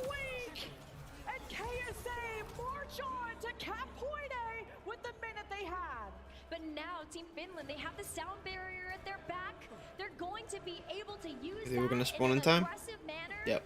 To stop the cart in its tracks, but Saudi Arabia, Yeah, the next fight they're gonna have Sigma. They're gonna have Sims. They might have Blizzard in time. I'll tell you what's next. An Amp Matrix. What they need to do is stop them at these doors, and they have a good chance. Wait, did they C9? I looked away for a second. They actually just C9. No way. A C9. They did. Saudi Arabia C9'd. That overtime went by so You fast. blink. And it was up to, I think I saw KSA and maybe 1 DPS or something. I don't know. That's crazy. But KSA That's was really bad for them. Finland, all they have to do is cap. And they're right there. Finland's attack are really good on this map as well, so... But that overtime had been there for so long that you step off the cart even a half a meter, and it's gone, just like that. I'm glad our co-streamers got couches because I would have fallen out of my chair. Let's watch it again. Replay. KSA, oh, it's actually Lacta. Somebody was there. Yeah, So look they at that. teleport. KSA steps forward to place a shield for Yubi, and then you blink, you miss it. Overtime guard. That's crazy. Just step Go back forward, here. just like that. And that might Just want to see that again real quick. KSA steps forward to place a shield for Yeah, it goes so quick. moving on to the Move forward just a little bit. having to play that third place match. It all Reverse comes sweep. down to this. Reverse sweep in the cards. It is so on the table right now. Go on, It's still Finland. winnable for KSA. With the 1 minute they had, getting past point A is big. It is. Especially the box of victory, I believe, might have, I don't know if the door's open, but either way, let's focus on this. Finland have to get around this corner. How do they teleport on top of UB? That is probably the big win condition. Quartz is going to play at an off angle. He has to be careful too. Finland They're probably gonna try and get that roof, focus right? down. You see that KSA what they did is last trying to time. hold down the mine shaft. Because they need to get Quartz off the roof. Around the corner, but it's all about the fight on Big Earls. Yeah, Finland managed to teleport on the high ground. Vestola. It's making Quartz very uncomfortable, even though he's not looking at him. And, well, Finland got very much separated there.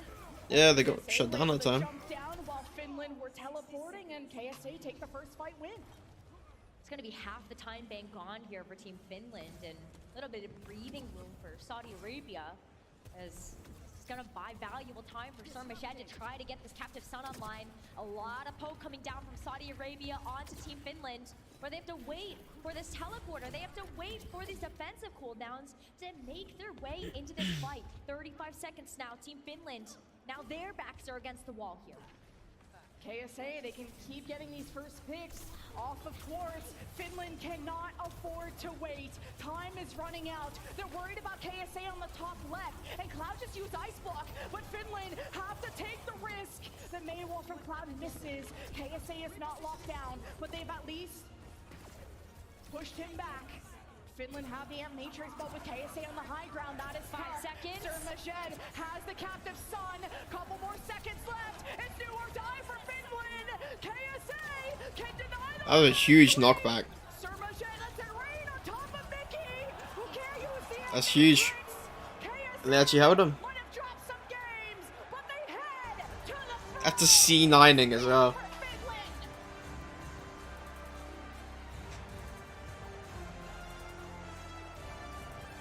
What a hard-fought battle and a hard-fought match. I cannot believe that we got a 5-map banger, especially after the semifinal that we saw between China and South Korea. But it's going to be Saudi Arabia versus China in the finals of the Overwatch World Cup. And so much love for all of our teams that have played it out here in the arena so far. Finland put everything on the line in this match, and they got so close to that reverse sweep. They need to hold their heads high. Hold your head Damn. high and keep your heart in check, because I'm sure mine is racing. I can't even imagine what these players are going through. Both semifinals went to game 5, and we're actually going to have a panel coming up where all of our teams will get to relax. We'll have our 3rd and 4th place match. And we're gonna have the Korea-Finland rematch as well. This is Finland, the battle for top 3. And then in the finals, it's It's the team from China versus Saudi Arabia. We get a chance to crown a new champion here at the Overwatch World Cup. You guys are just not gonna want to miss this. If the semifinals were that good, could you imagine just how good this third place match in this finals is gonna be? We already had good news yesterday from Overwatch announcing the new I'm just gonna hero. go to the toilet real quick. Have a panel coming up, but I want to hear from the most perfect man himself, Golden Boy's on the stage with an interview. Thank you so much, girls. Yes, give it up for the Kingdom of Saudi Arabia. They're going to the finals. Wow. From, in full context for people who probably don't know, from never being able to play on this main stage till now going your first time to the grand finals. How does that feel to know that not only you're doing it for those guys on the stage, but you're also doing it for your region as well? I mean, I can't be like too happy right now. We still have one more match, so we just gotta lock in. Hopefully, we can bring it home. What about the team from China is going to potentially throw you guys off? Is there anything you guys are particularly concerned about with that lineup? No, I'm confident we're gonna win. Easy. Can I get a prediction? What's the score? 3-1. 3-1. Okay, he gives the team from China one. I respect that. Hey, Surmajet, thank you so much for your time. I really appreciate it. Give it up for Surmajet and the Kingdom of Saudi Arabia. First time on the main stage here at the Overwatch World Cup, going to the grand finals and playing for the World Cup championship. But we have plenty more coming up. Good news is we want to know what's next. I'm sure you want to know what's next with Overwatch 2, right? Yeah, I think he does. I think he does. He doesn't know, but he does. Good news is that's coming up right now. Enjoy.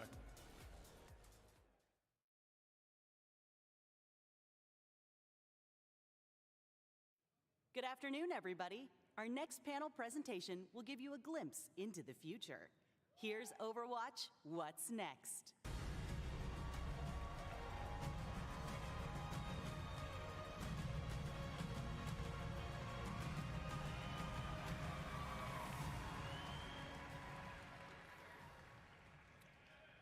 Hello, BlizzCon. It's hard to believe that we're already more than halfway through.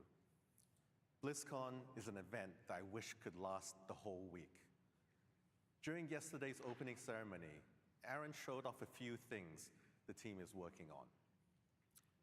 It feels great being up here with these brilliant people, working on all of the fantastic things coming soon to Overwatch 2. I'd like to kick things off this session with a quick intro.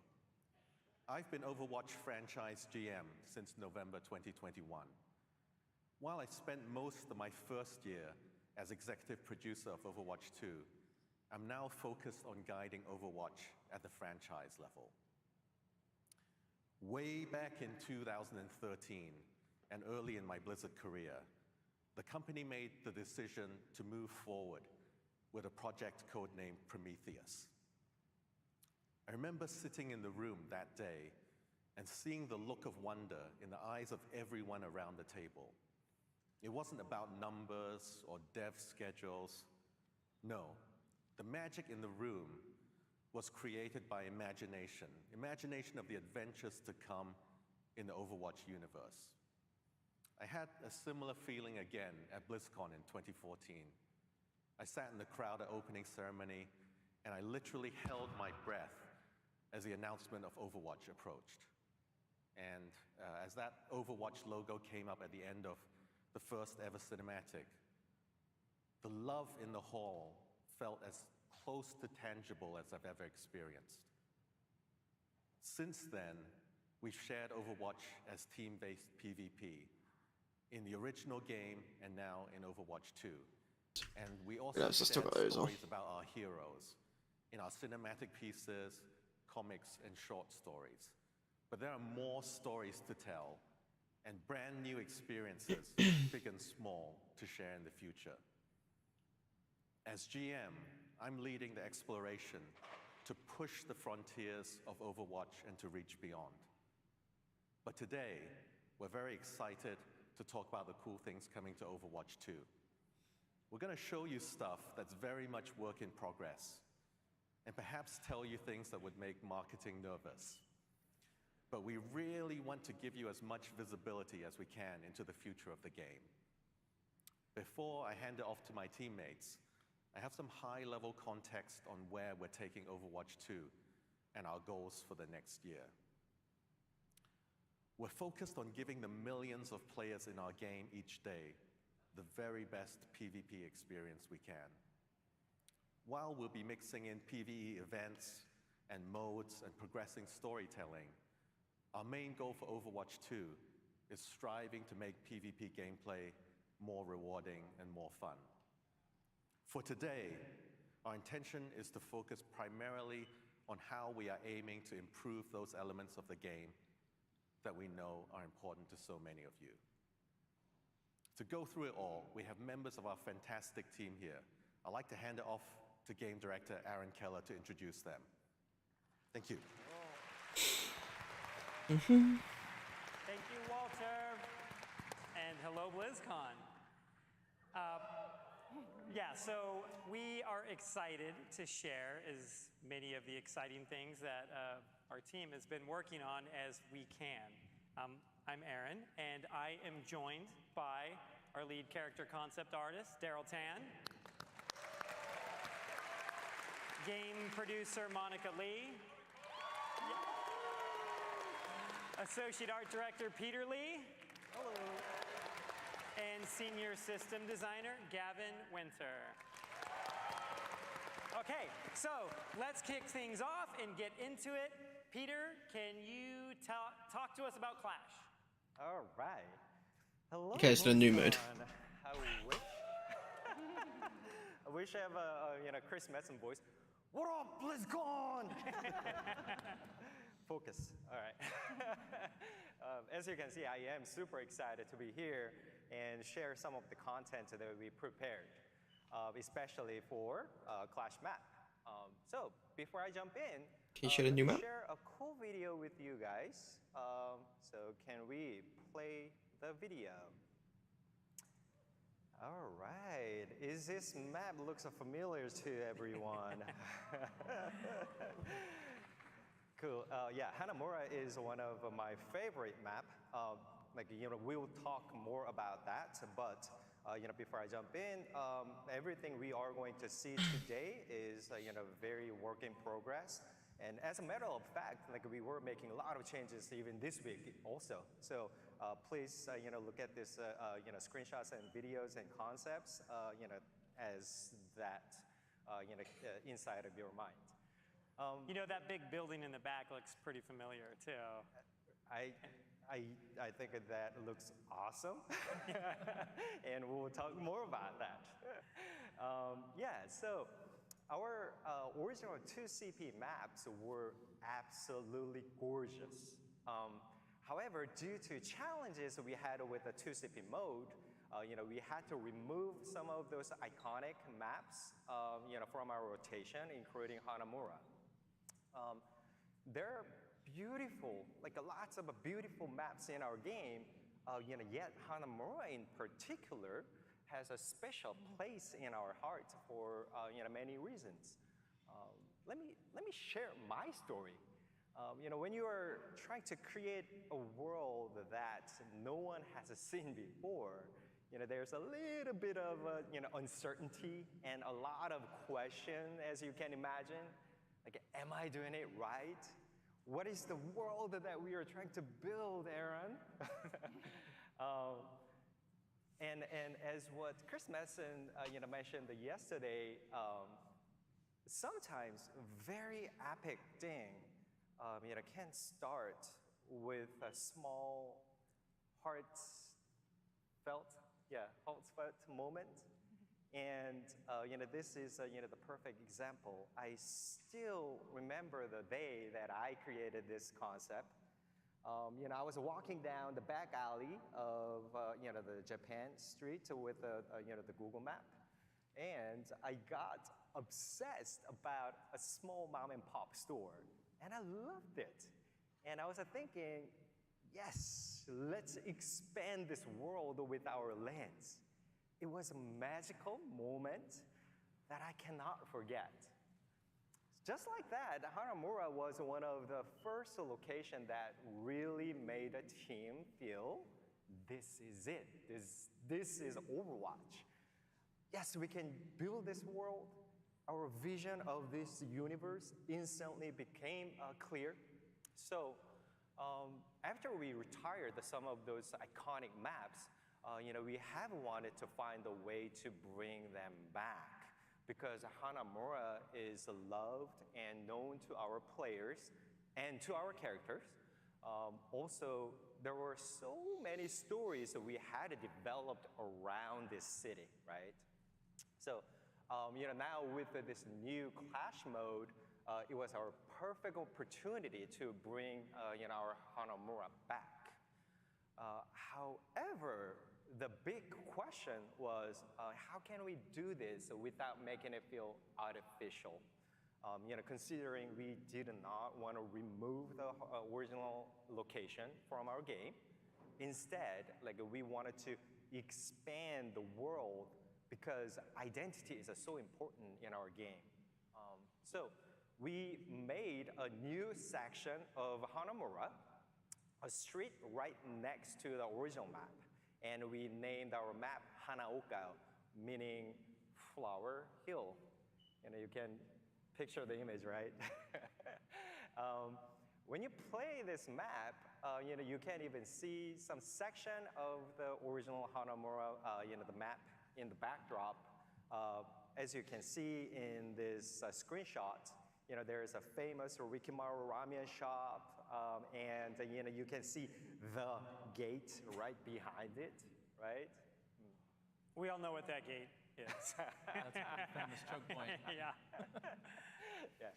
So, when you play this game, you should be able to tell where you are roughly.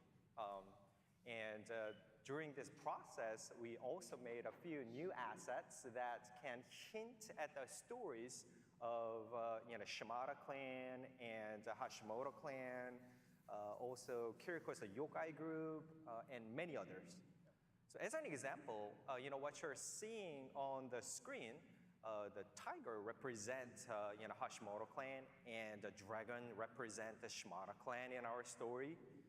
So we created this new wall painting, so subtly melting the story into our environment.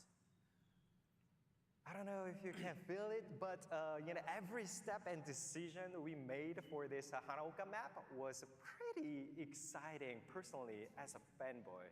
And I hope this map also makes you excited as well. Yeah, that joy that...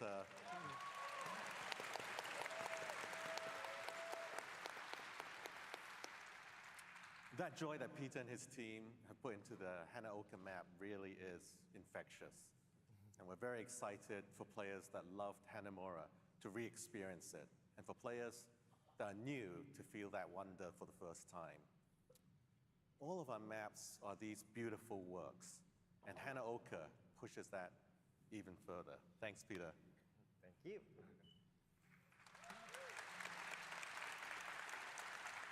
Yeah, so Clash, it's the third new game mode that we've made for Overwatch 2. The third new game mode we've made for all of Overwatch after Push and Flashpoint.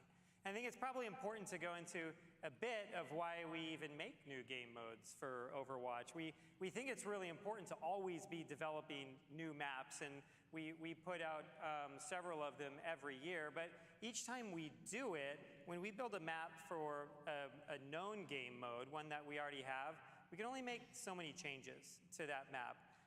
Like an escort map, it's always going to have 3 sections, and we use really hard corners in those to provide choke points for the offense to get through. We try to provide as much variety in those, but we really can't make something completely different until we start working on an entirely new type of objective, entirely new types of game modes. Like if you look at something like one of our escort maps like Dorado, and then you compare that to something like our Flashpoint map like Suravasa, you can see those are very different levels, and they provide different a different type of gameplay experience too. There's different strategies when you play on different types of game modes. There's different heroes and team compositions that you might want to pick. So we think it's really important for us to continue to do that. I don't know like how long we'll continually make like a new game mode every year, but we're not at the point where we think we ought to stop yet.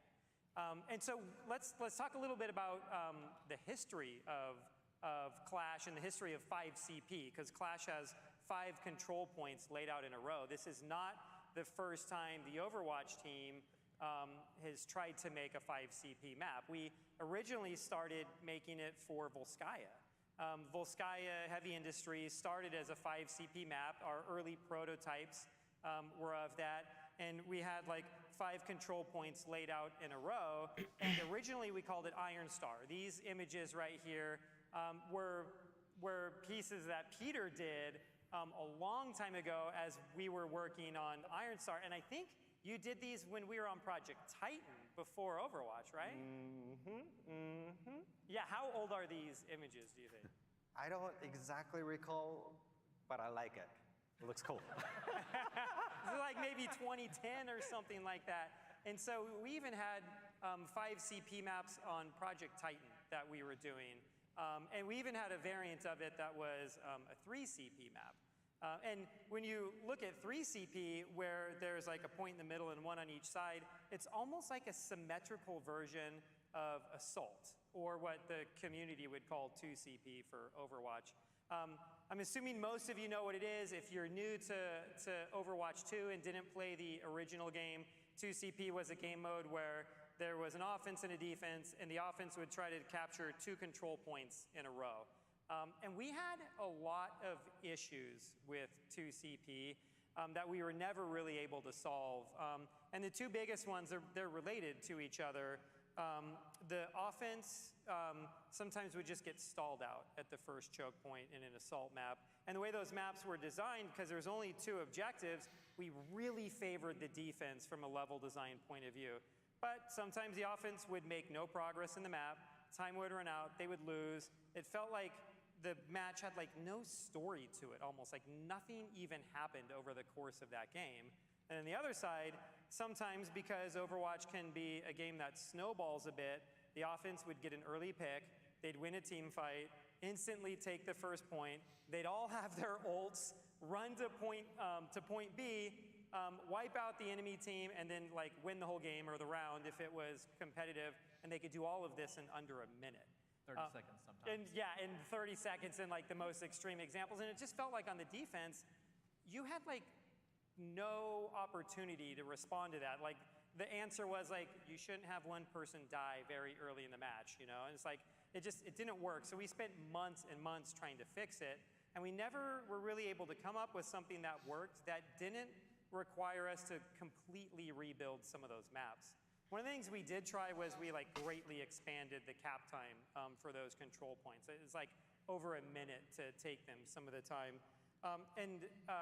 There was some promise there, it was a lot of fun, but the way those maps are built, defending a point from the defense never really worked. The map geometry didn't really like let that happen in like a fluid way, but we kind of always kept that in the back of our mind. So when we started to develop Clash, we thought of some of those experiments because we knew the community had a love for Assault, a love for 2CP, because when it played right, it was pretty amazing. Like, I really loved Assault.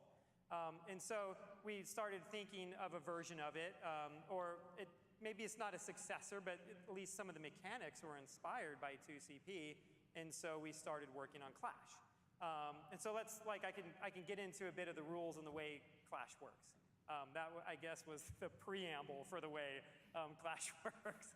I was a history major. I always like go into the past before I get to the future, sorry.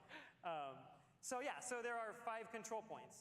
And at the start of the game, each team owns the 2 control points that are closest to their side of the map. And the middle point is the neutral control point. That's the one that both teams are going to fight over. For all the people here at BlizzCon, you can think of it as BlizzCon. Point C is the Overwatch World Cup. The arena over here is point A, and the Warcraft section is point E, all the way down at the other end of the halls. The center control point is going to unlock, and both teams fight over that. When one team captures that, a new control point is going to unlock in the direction that the offense is moving. If you've played other multiplayer games with 5CP, typically those have 2 control points active at any time. We don't do it here. We just have 1 at a time.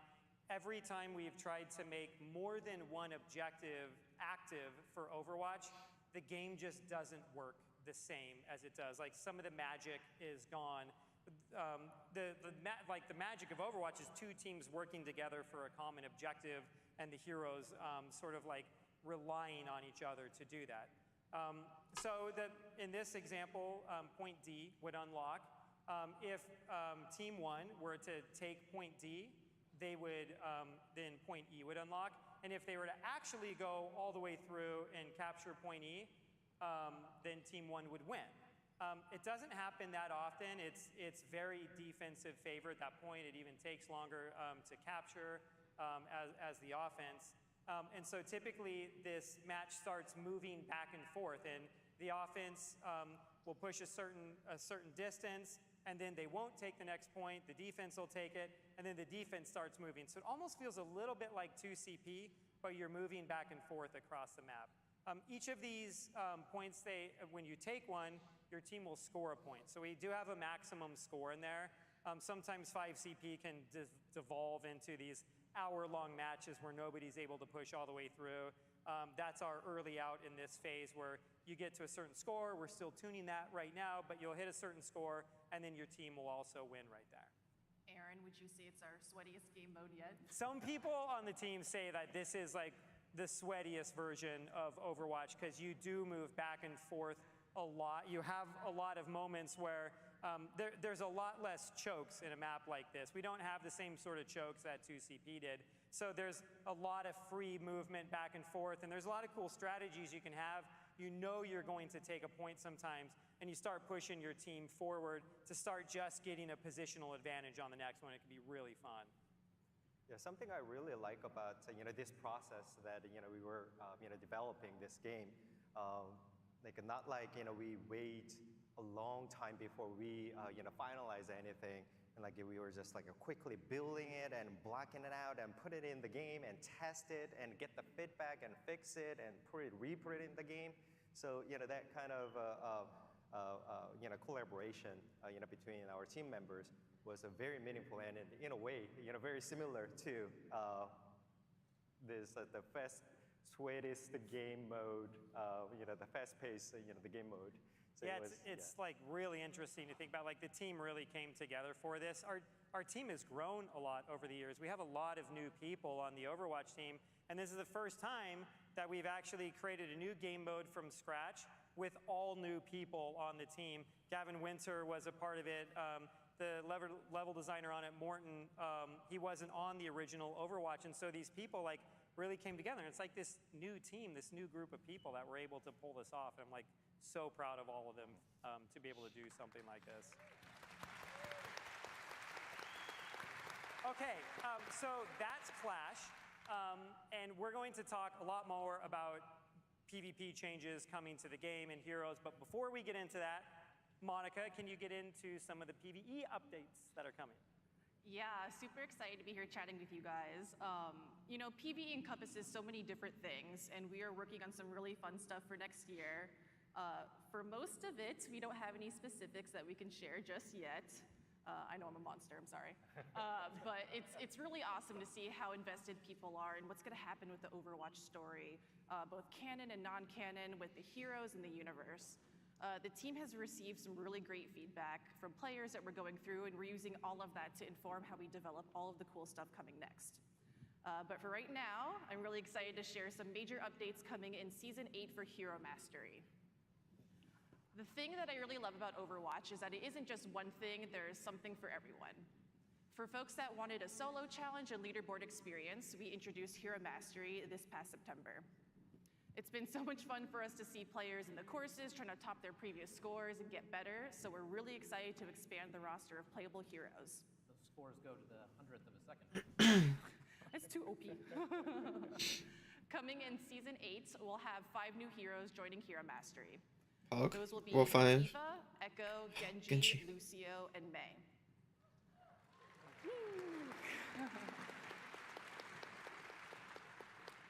Plus, we're also excited to have leaderboard resets go live with this update, and we'll also be introducing replay bookmarks, so you can rewatch parts of your gameplay and look for areas to improve your score. That's cool. Cool I feature. really enjoyed Hero Mastery. Personally, as a being a support main, I don't support mains.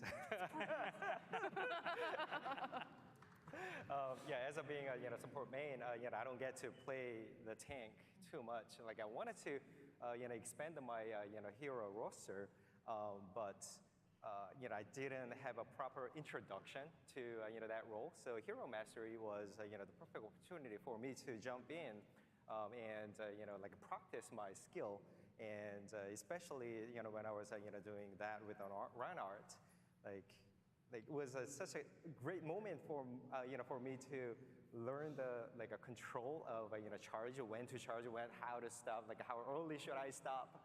So that was just the very fun moment that I had with Hero Mastery. Are you a top 500 Reinhardt now? Getting close. Close. Soon. Keeping with the philosophy of having something for everyone, we don't want to limit the Hero Mastery experience for folks who want to play with their friends or maybe meet new ones in game. For me, Overwatch has been a social game, and we're really looking forward to bringing that into Hero Mastery next year with Hero Mastery Gauntlet.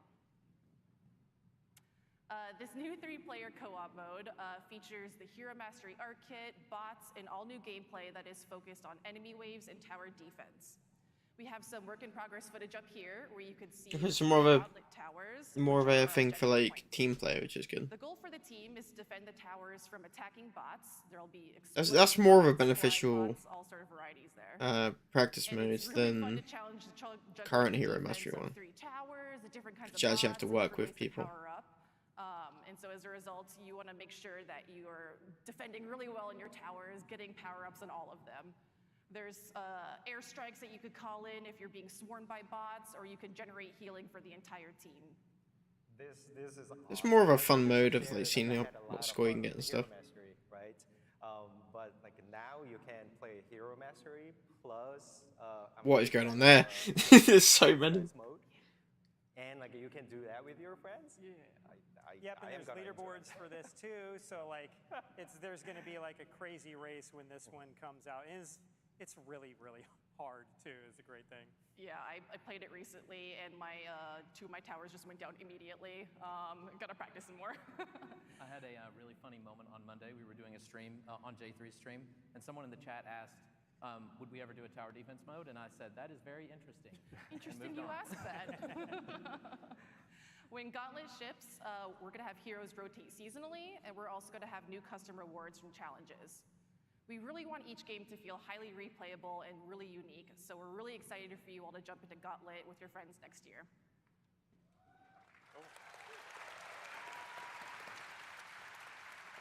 It's going to be super, super fun. Okay, so we've heard just a little bit of feedback on our competitive system since we did a rework last year. And we've listened to all of it. It's important for us to hear what you all have to say. So we've been hard at work on a pretty big overhaul to it, and Gavin is here to talk us through it. Thanks, Aaron. First, I want to tell you about our approach to improving competitive play. So, as most of you know, we have some big problems to solve. We're not transparent about how we construct our matches, how your rank is determined, or how our rewards function. Most of you have all the golden weapons you'd ever want, so giving you competitive points doesn't feel great. And since we launched Overwatch 2, we've had issues with the way Yeah, getting better rewards for ranking up would be good. But instead of just getting like gold weapons and then like a title. We need to put more feedback in the game about every aspect of competitive that we can. We need new rewards and improved clarity. Like actual like skins would be cool. And we need to address the pain points. Things like how bad it feels to be on a loss streak. Yeah, so, yeah. Yeah. We've heard that a lot. We've definitely heard that a lot. Yeah. It doesn't feel good to have 14 losses. No. So in Season 9, we're introducing a variety of changes to competitive play. First, we're removing the requirement to get 5 wins or 15 losses to get a competitive update. Yeah. So, you know, loss streaks would guarantee that you were going to rank down, so what's the incentive to keep playing if you're on one? In its place, we're adding a new page that makes your rank more transparent than ever. Let's go. We call this the competitive overview. With this new system, your rank will update after every match, win or loss. The progress bar at the bottom. Okay, so a mix of that old one and the new one. You can see that ranking up to Plat 5 is on the right, and ranking down to Gold 2 is on the left. Closer to the older system. So when you win a game and it hits Plat 5, you immediately rank up to Plat 5. You're not waiting extra games to do something like that. It just happens. Yeah. Yeah.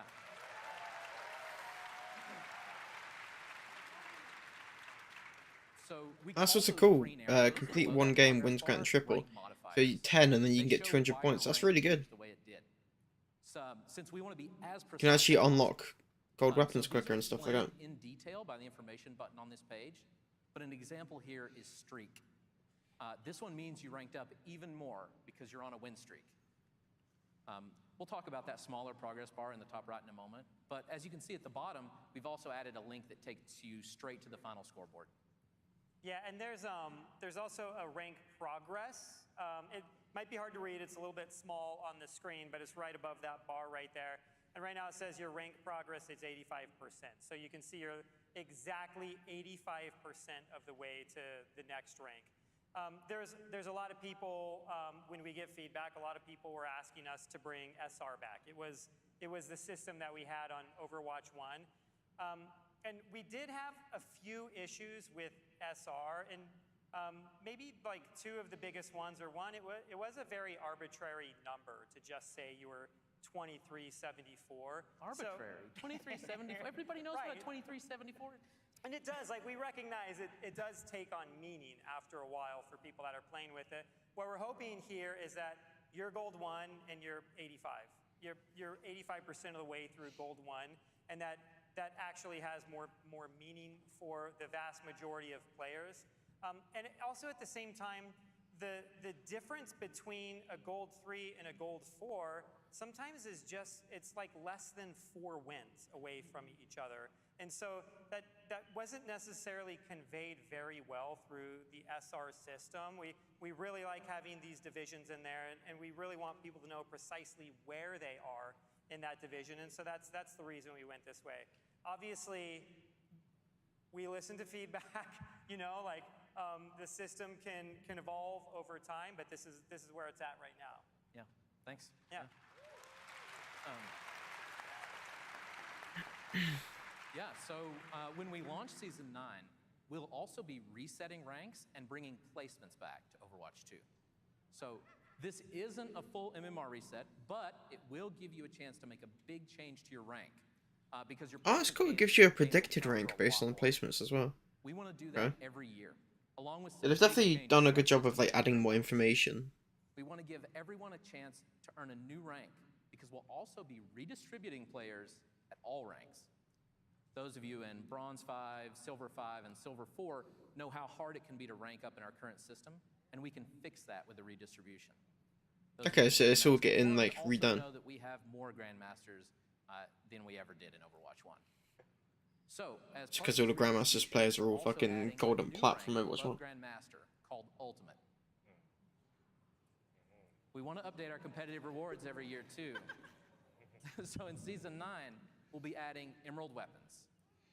Now this art's not final, but hopefully it gives you an idea of the types of rewards we want to add each new year. I need those emerald Zenyatta balls. They look so cool. I don't know, mate. Emerald looks ugly as hell. So when we At least their current Emerald they got there. All of our current competitive points into a legacy currency that you can still spend on gold. Could have made like a golden skin or something. But to show these off, you'll need to earn competitive points in the new season. Yeah, and I think what's like really exciting about this, I love the new redesign, but there is this annual cadence that we are trying to bring into the competitive side in Overwatch. And I know when we first launched Overwatch 2, the seasonal reset and placement was very controversial. But this is going along with a whole set of additional rewards, a redistribution of players across the ranks. And we think that that initial set of placements now is worth it to get everything else that we've got. And it's also like a really exciting moment for players to look forward to on an annual basis. Yeah, every 2 months was probably way too often. Yeah. So going back to solving our problems. We know that the competitive challenges page was really confusing, and that was the only place to see how to earn our rewards. So we're removing competitive challenges and building a new page to show progress towards seasonal rewards. We think this page is a much cleaner way to show rewards and the requirements to get them. You may have also noticed that smaller progress bar in the top right again. Instead of our old end-of-season challenges that rewarded competitive points based on your final rank, wins and losses both progress you toward big payouts of competitive points. But just like our current weekly challenges, wins grant a lot of bonus progress. And another small improvement we're going to make is showing the range of ranks in the match instead of just the average. You can see that in the top left. Okay, yeah, that's better than showing the average, yeah. Definitely. We're also planning a lot of bigger changes after Season 9, like with grouping and competitive, for example. We want players to be able to play with their friends, so we'll be removing most of our current grouping restrictions. To do that, though, we have to rethink how we make competitive matches. So if you're a diamond player and you want to group with your bronze friend, we'll allow that, but we'll classify your group as a wide group. You'll only play against other wide groups. And we'll try to find groups with a similar shape as yours. So if you're a diamond tank and your friend is a bronze support, we'll try to find another diamond tank and bronze support for the other team. No promises. As you probably guessed, the existence of wide groups also means we'll have narrow groups. And this is great as a solo player because you'll only ever play with narrow groups or other solos. So we expect to see some big improvements to match quality for solo players. Yeah, that's good. They've done really good changes for ranked. I'm kind of excited because I used to play Overwatch with my kids, but they're teenagers and they just started getting better than me. And my oldest ended up becoming masters, and we couldn't even group together anymore. So now with this new system, he'll have to find another excuse to not play with me. Yeah, literal skill issue. Another win is this gives us fewer Smurfs. Since the only way to avoid our current grouping restrictions right now to play with your friends is to create new accounts. So you won't need to do that anymore. Cool. Okay, so that's the update on the competitive system. And you can't play comp without heroes. And I know we teased a few heroes in opening ceremony yesterday. And Daryl's team has created some amazing concept art to show for some of those heroes. Take it away. All right. Yeah, thanks, Aaron.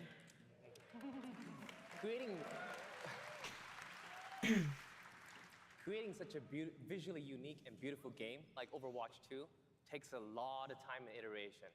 In the Malga Deep Dive panel yesterday, the team went through some of these processes, from coming up with a hero idea, to drawing the concept art, to the modeling, then building their abilities, and actually putting it all into the game.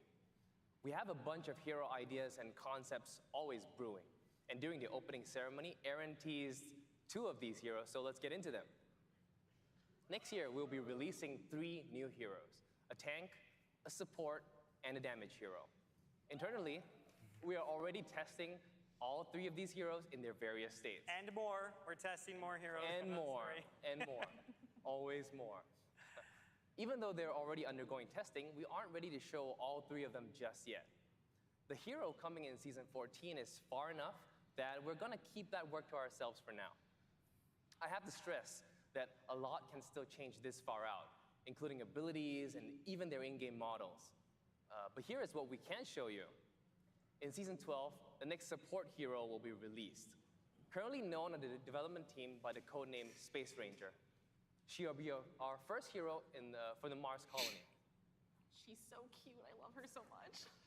Thanks, Monica. Best for SMG. We aren't quite ready to show her in action just yet, but we do have some early concept art of what she currently looks like. Yeah. I won't dive into her kit either, but she's a highly mobile support hero who has quite a bit of vertical mobility. To that end, she has no lack of thrusters on her suits and all over her boots as well.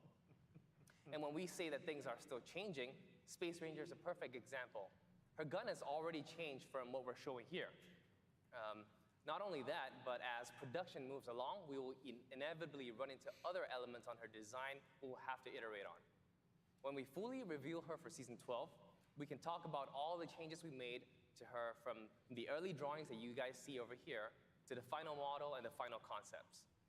So, Space Ranger likes battling her foes from air and space. How about a hero now that battles from under the ground? In Season 10, you'll get to play as our newest damage hero, Venture. They are our second and a half Canadian hero. People often forget that Farah is half Canadian, myself included. I'm half Canadian too. The fantasy we're going for with Venture is that of a swashbuckling archaeologist. They have an unquenchable thirst for past treasures and hidden secrets, and will go any which way to get to them. And for Venture, that way is often down. Venture uses their powerful drill to dig through the map to attack the opposing team. Because this drill was so complex in its moving pieces, right, and has a lot of cylindrical geometry, Cajun Wang, our senior concept artist who worked on Venture, decided to employ 3D modeling early in the ideation phases, even for the weapon. And now I'll toss it over to Aaron to show you guys some of how this weapon works. Yeah, okay, so we have some early gameplay footage Oh, of nice. Venture from a recent playtest. It surely sounds really unique. Here we go, this is the loading screen. We always do those kind of like silly little portraits. One of our artists, Taki, does those before they're ready. Burrowing underground is kind of amazing. So they It's can cool. like, burst up out of the ground, do additional damage, has vertical mobility to it. They move around the map really well. This weapon is amazing. It shoots a projectile out a set distance and it explodes right there. It's really nice to be able to hit people even around corners with that thing when they You have like a thrust forwards as well. The dig also, it's like the most important part of this is it makes you invulnerable, you know? So it's like you can't be hit when you're underground. It's a great way to escape. It's also a great way to get in close to players. You pop up like that, and then you have a dash as well. And so the dash, you can do it in the air. You can dash underground if you want to when you're moving. It's all around just like a really, really fun kit to use. Seems really We have cool. This idea or this goal that we try to do with heroes on Overwatch, and I think we're able to hit it on DPS heroes a little bit more than some of the other ones. But as much as we can, we just want it to be fun to hit the buttons. You know, like move around a space and just kind of have like some joy there. And Venture, I think, is one of those heroes where they just are fun to hit the buttons with. Hey Aaron, to expand on that point, when I was playtesting Venture, I also literally, just keep hitting, the button, to borrow in and out, without any reason. But it was a feeling so snappy. Just a big shout out to our animation and FX team to make this happen. Yep. So this felt good. Now we didn't show the ult. We're holding that till Season 10 until we fully reveal the hero. So there's more to come. These are just some of the things that the team is working on. There's so much more. Next year, we'll like have a lot more things to talk to you about, a lot more things to reveal than we could have just fit here within 45 minutes. I want to say that improving the overall play experience is really important to us. And this goes beyond just game modes and new heroes, but also how everyone engages with the game's meta systems. So one last thing I want to mention that I know people are really interested in is a set of changes and updates to the Battle Pass. An initiative we're working on for next year is a redesign of the Battle Pass. And we're deep in the process of working through this, which means we aren't ready yet to go through the details. But I want to give you a small glimpse of what we're thinking. One goal is to offer players more agency when it comes to the Mythic Skin reward. Let me talk through a couple of specific cases. Players progressing through the Premium Battle Pass today are able to unlock the latest mythic skin each season. But what if you don't play the hero with that mythic skin? It's going to make the Battle Pass a little less exciting to you. In a different case, you missed the chance to get Cyber Demon Genji because you weren't around to play that first season. What we want to do is to address both of these scenarios by giving you the option to earn any single mythic skin we've ever released when you play through the Premium Battle Pass.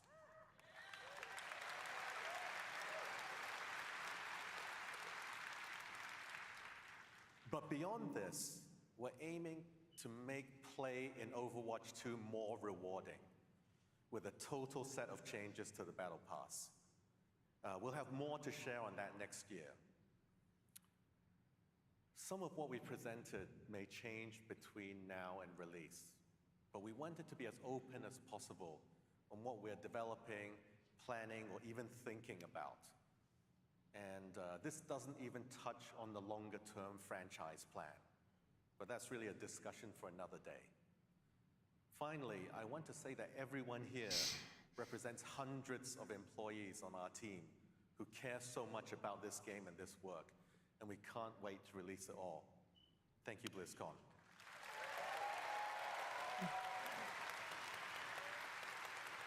Yeah, I'll add on to that really quick. This team is made of like so many talented, amazing people, and this is just a small glimpse of everything that we're working on.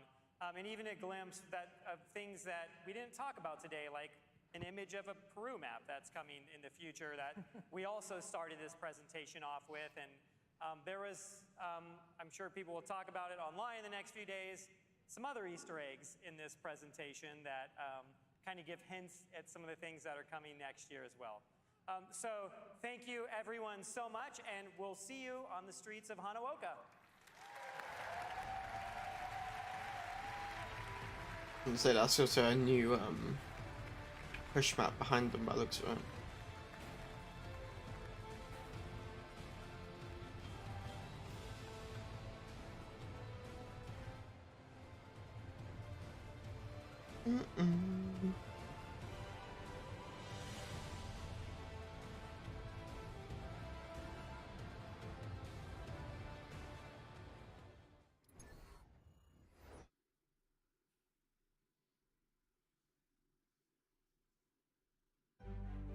Legacy. A legacy is forever. All year long, teams around the world have battled, chasing glory, hoping to etch their homeland in the history books. That is insane! He's still fracking like a madman! And it's a 5-man rampage! Oh, what? What? Oh, there we go! They've tasted victory, they've overcome defeat, and all along, the hopes of their fans have lifted them up. Absolutely beautiful. And now, at long last, the Overwatch World Cup finals are here. And for the first time in 4 years, we're all together once more, back to where it all began. Each team can see their name on the championship trophy. The community has rallied behind them, and the wait is finally over. I've missed you dearly. The Overwatch World Cup finals start now. Welcome back, everyone. Zoe here, joined by Mitch, Matt, and Johnny, and we're about to dig into this third place decider match between Team Finland and, of course, the squad from South Korea. Once more, here is the bracket. This is how we got here for that bronze medal match. Bit of a surprise, of course, for a lot of people who may have missed out on the group stages, quarterfinals, and the semifinals to find South Korea in this position. I mean, look, I wouldn't blame you for feeling that way, but if you'd seen how strong the team from China looked, perhaps maybe not so shocked. We got maximum Overwatch, as the great Andrew Rush said. Peak Overwatch was played in our semifinals. That series was insane. Yeah, I mean, that was, you know, probably the best match we've seen so far this year, right? And now, really, you have to look at South Korea. Perhaps a bit of, you know, vengeance in mind there. Will they take it out on Finland in a third place match? Well, let's take a look at the rosters who are going at it, starting with the team from Europe. Finland, they unfortunately just lost their last match, so it's gonna be rough. Yeah, absolutely. I want This Finland team to have is this one. incredible. And what I love about them so much is they're really leaning into the Mei and the Symmetra look. They are not shifting away from these Sigma setups. And I've got to say, they've done a great job at showcasing that against Saudi Arabia. They're a team with that sim that really leans into the creative urges to set up strong team fights. Yeah, now you see the lineup for South Korea here. It's gonna be a good one. Hanbin will actually be in the lineup to start things off. You see a lot of Sigma on the other side for Finland, so fully expect to see it here now for South Korea. Jonathan, what do you think about this lineup? Yeah, I mean, look, I think it's interesting that they're swapping over to Hanbin here in this matchup because they did want to match the team from China when it came to that dive composition. But now, you're playing Team Finland, who are going to play the Sigma composition. Now you want to take that mirror as well, so South Korea can't really decide their flavor this tournament. They did this last time against Finland. This is actually a rematch. Yeah, and they're gonna come for a rematch. I think. Yeah, it's gonna be a great rematch. Very eager to not make this one a close The first one one's to as take a well. map off In case you them. missed it, they faced off against each other in the group stages, and Finland made them sweat. All right, let's take a look at our predictions for this one. I had to go with South Korea, no matter how strong and clean and. Yeah, I feel like everyone's gonna go South Korea. I still think that pound for pound, South Korea just has the better players. They are more experienced. There's a lot of synergy in that team. And while the compositions may have looked wonky here and there, I think they have this one in the bag.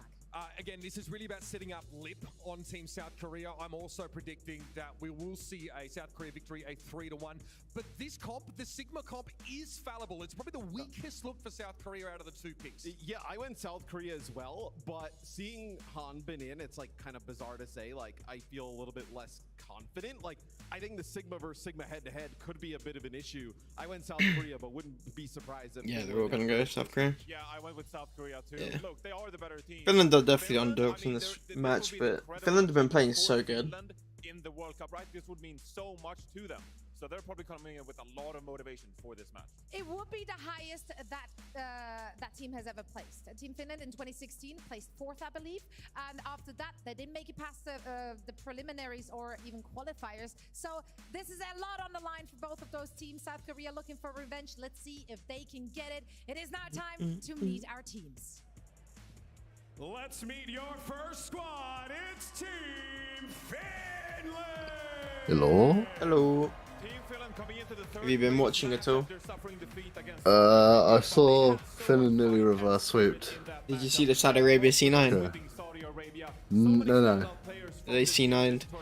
It was the final map, and it was the third round of a payload. So they had to fucking stay on because overtime. They capped first point and then just got off point. Oh. And then Finland just crumbled on the attack, which is a shame because Finland's attack on that map was actually insane. I don't know if you saw, but they fucking rammed all the way through until the final point. No. But then their second attack, they just couldn't get through. Jeez. That's what happens when they have the Alari comp. They're so good. They just have, because Alari just sits with Sojin and they just pick people off. China seem really good.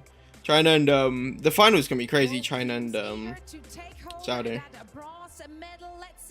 Right, this one.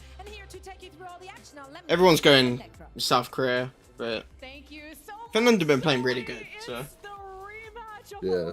So what was you doing? So somehow today I've hurt my neck and I was really struggling to move it, so I just went to lie down. Oh, okay. It didn't work. But I think Team Finland might be able to get this win. I think Finland can have it.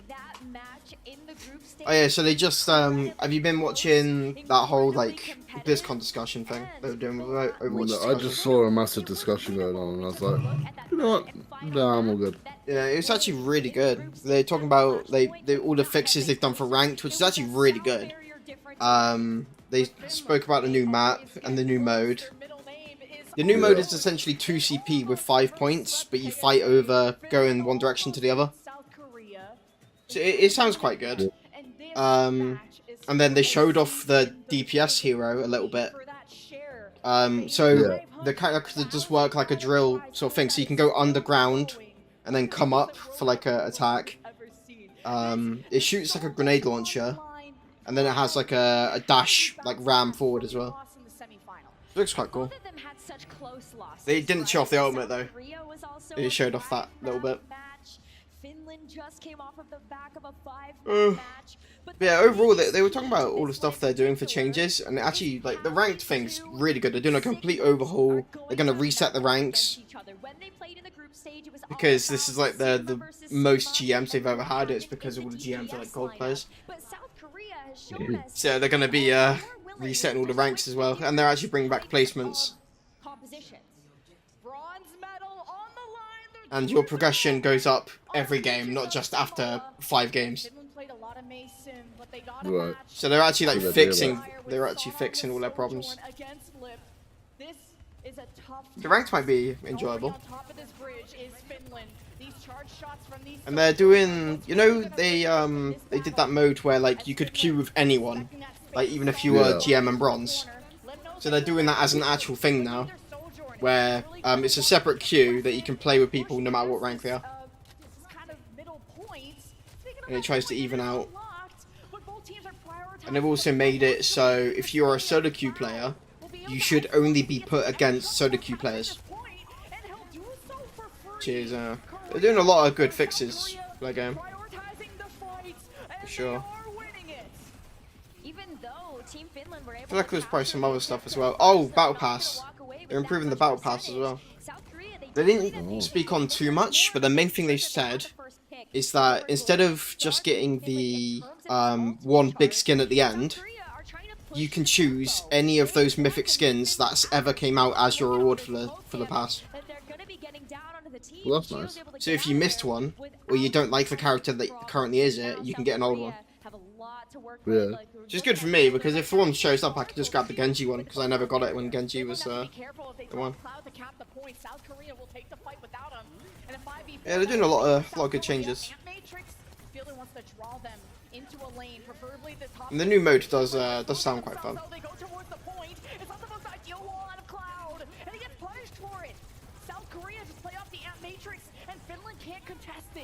So South Korea keep the points, and man, they're hunting for more. This will generate them a ton of ultimates that they can keep protecting the point with. Masa tries to get away as Oh, well. have you looked at Discord? To get out with his life, but what did you Yes, I did notice that, yeah. Right now, South Korea I thought it was a bit random, because no one else is for this match, and playing especially it. looking at the Sigma duel, Humben's winning And this even one. recently, like, no one's been playing it as much, because Overwatch has, like, been a bit better. Maneuver this team around the point way faster, and you look at this open territory, and you look at the Symmetra as a huge boon. It's interesting that he's now playing it. I don't know if there's actually a reason. He doesn't have a shield, but he has one thing, and that's a flux, and Sparkle will protect his team from any follow-up damage with the photon barrier. But Sauna still rings true, and against the rest of South Korea, Finland are on top.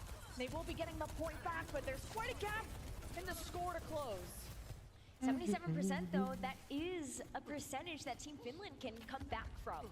It's not even the last fight territory yet, so even if they lose control of the point, they can come back in. So Team Finland need to be aware of their ultimate economy so that they can actually come back in and have that extra recontest potential. But ideally, they just win here.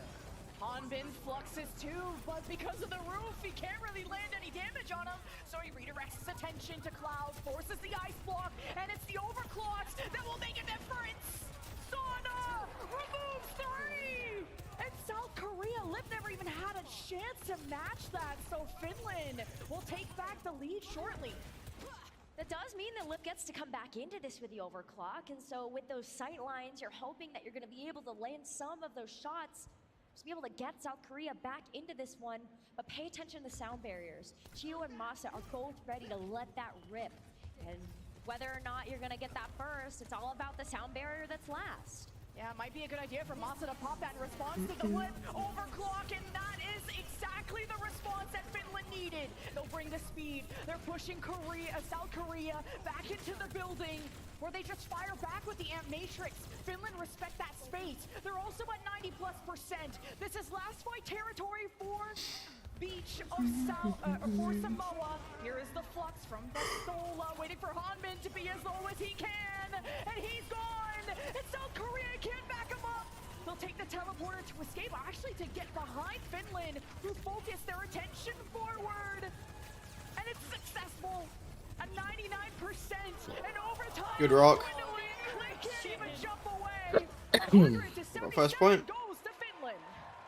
That accretion at the end there. Oh my goodness. You have to be so predictive with Finland are playing so well. it's about Yeah. Like that game, that whole set against Saudi Arabia was incredible. Sadly, you end up putting a lip on his back. But it's going to be a new point. Samoa, all of these different points of the map play so differently just based on the architecture. And now you've got this central point to play around. You're going to see a lot of teams try to come at this, much like you would City Center. So, South Korea, let's see if they're able to get back into this one. It was a close race to start. South Korea In the mirror, they were outperforming Saudi Arabia. Like the two matches they had the worst time of is when they were doing the Bapolari comp. Yeah. Because Alari, when he plays with the Sojourn, they just pick everyone off. Yeah. Like, Saudi's comp with the Alari is so good. But as with the mirror, they were actually outperforming. I think it's just Fasola's just so good on Sigma as well. It's just yeah. Finland have the middle of the map, but then now they're locked in by that Sparkle Maywall, and it hurts. Great commitment out of South Korea. Their focus fire on those isolated targets of Finland helps them win fight one.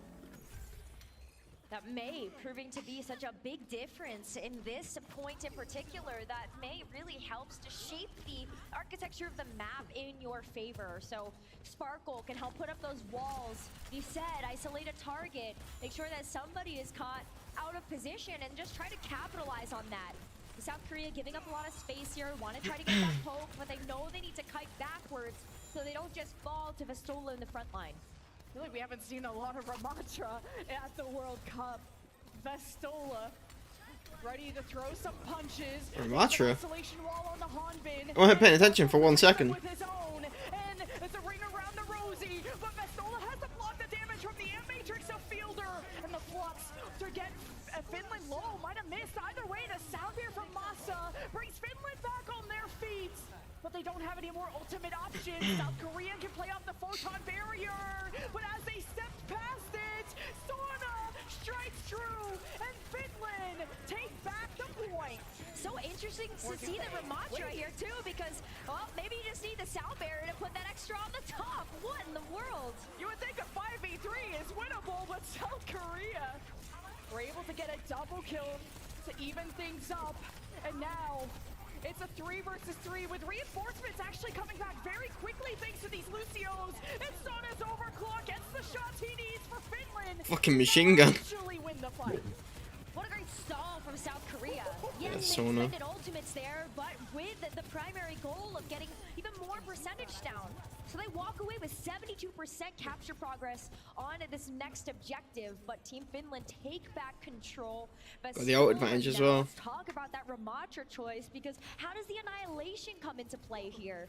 Vastola gets a chance to walk past his Sigma shield. That's really what Vastola wants to do, is get up close and personal in South Korea's face, try to lock down some of these more self-sustaining targets like Sparkle on the May. Oh, the M-Matrix from Finland helps Vastola. The Maywall to guarantee those kills on the South Korea Cloud. Beats down his opposition of Sparkle. And a 3v5. South Korea can't flip this one. But Finland still have to catch up to the lead. 72% is a good start for South Korea. Yeah, Finland are going to be able to match Still got that 3 ults as well. quickly here, and now we maybe get a chance to see what this Annihilation is going to be all about in this particular matchup.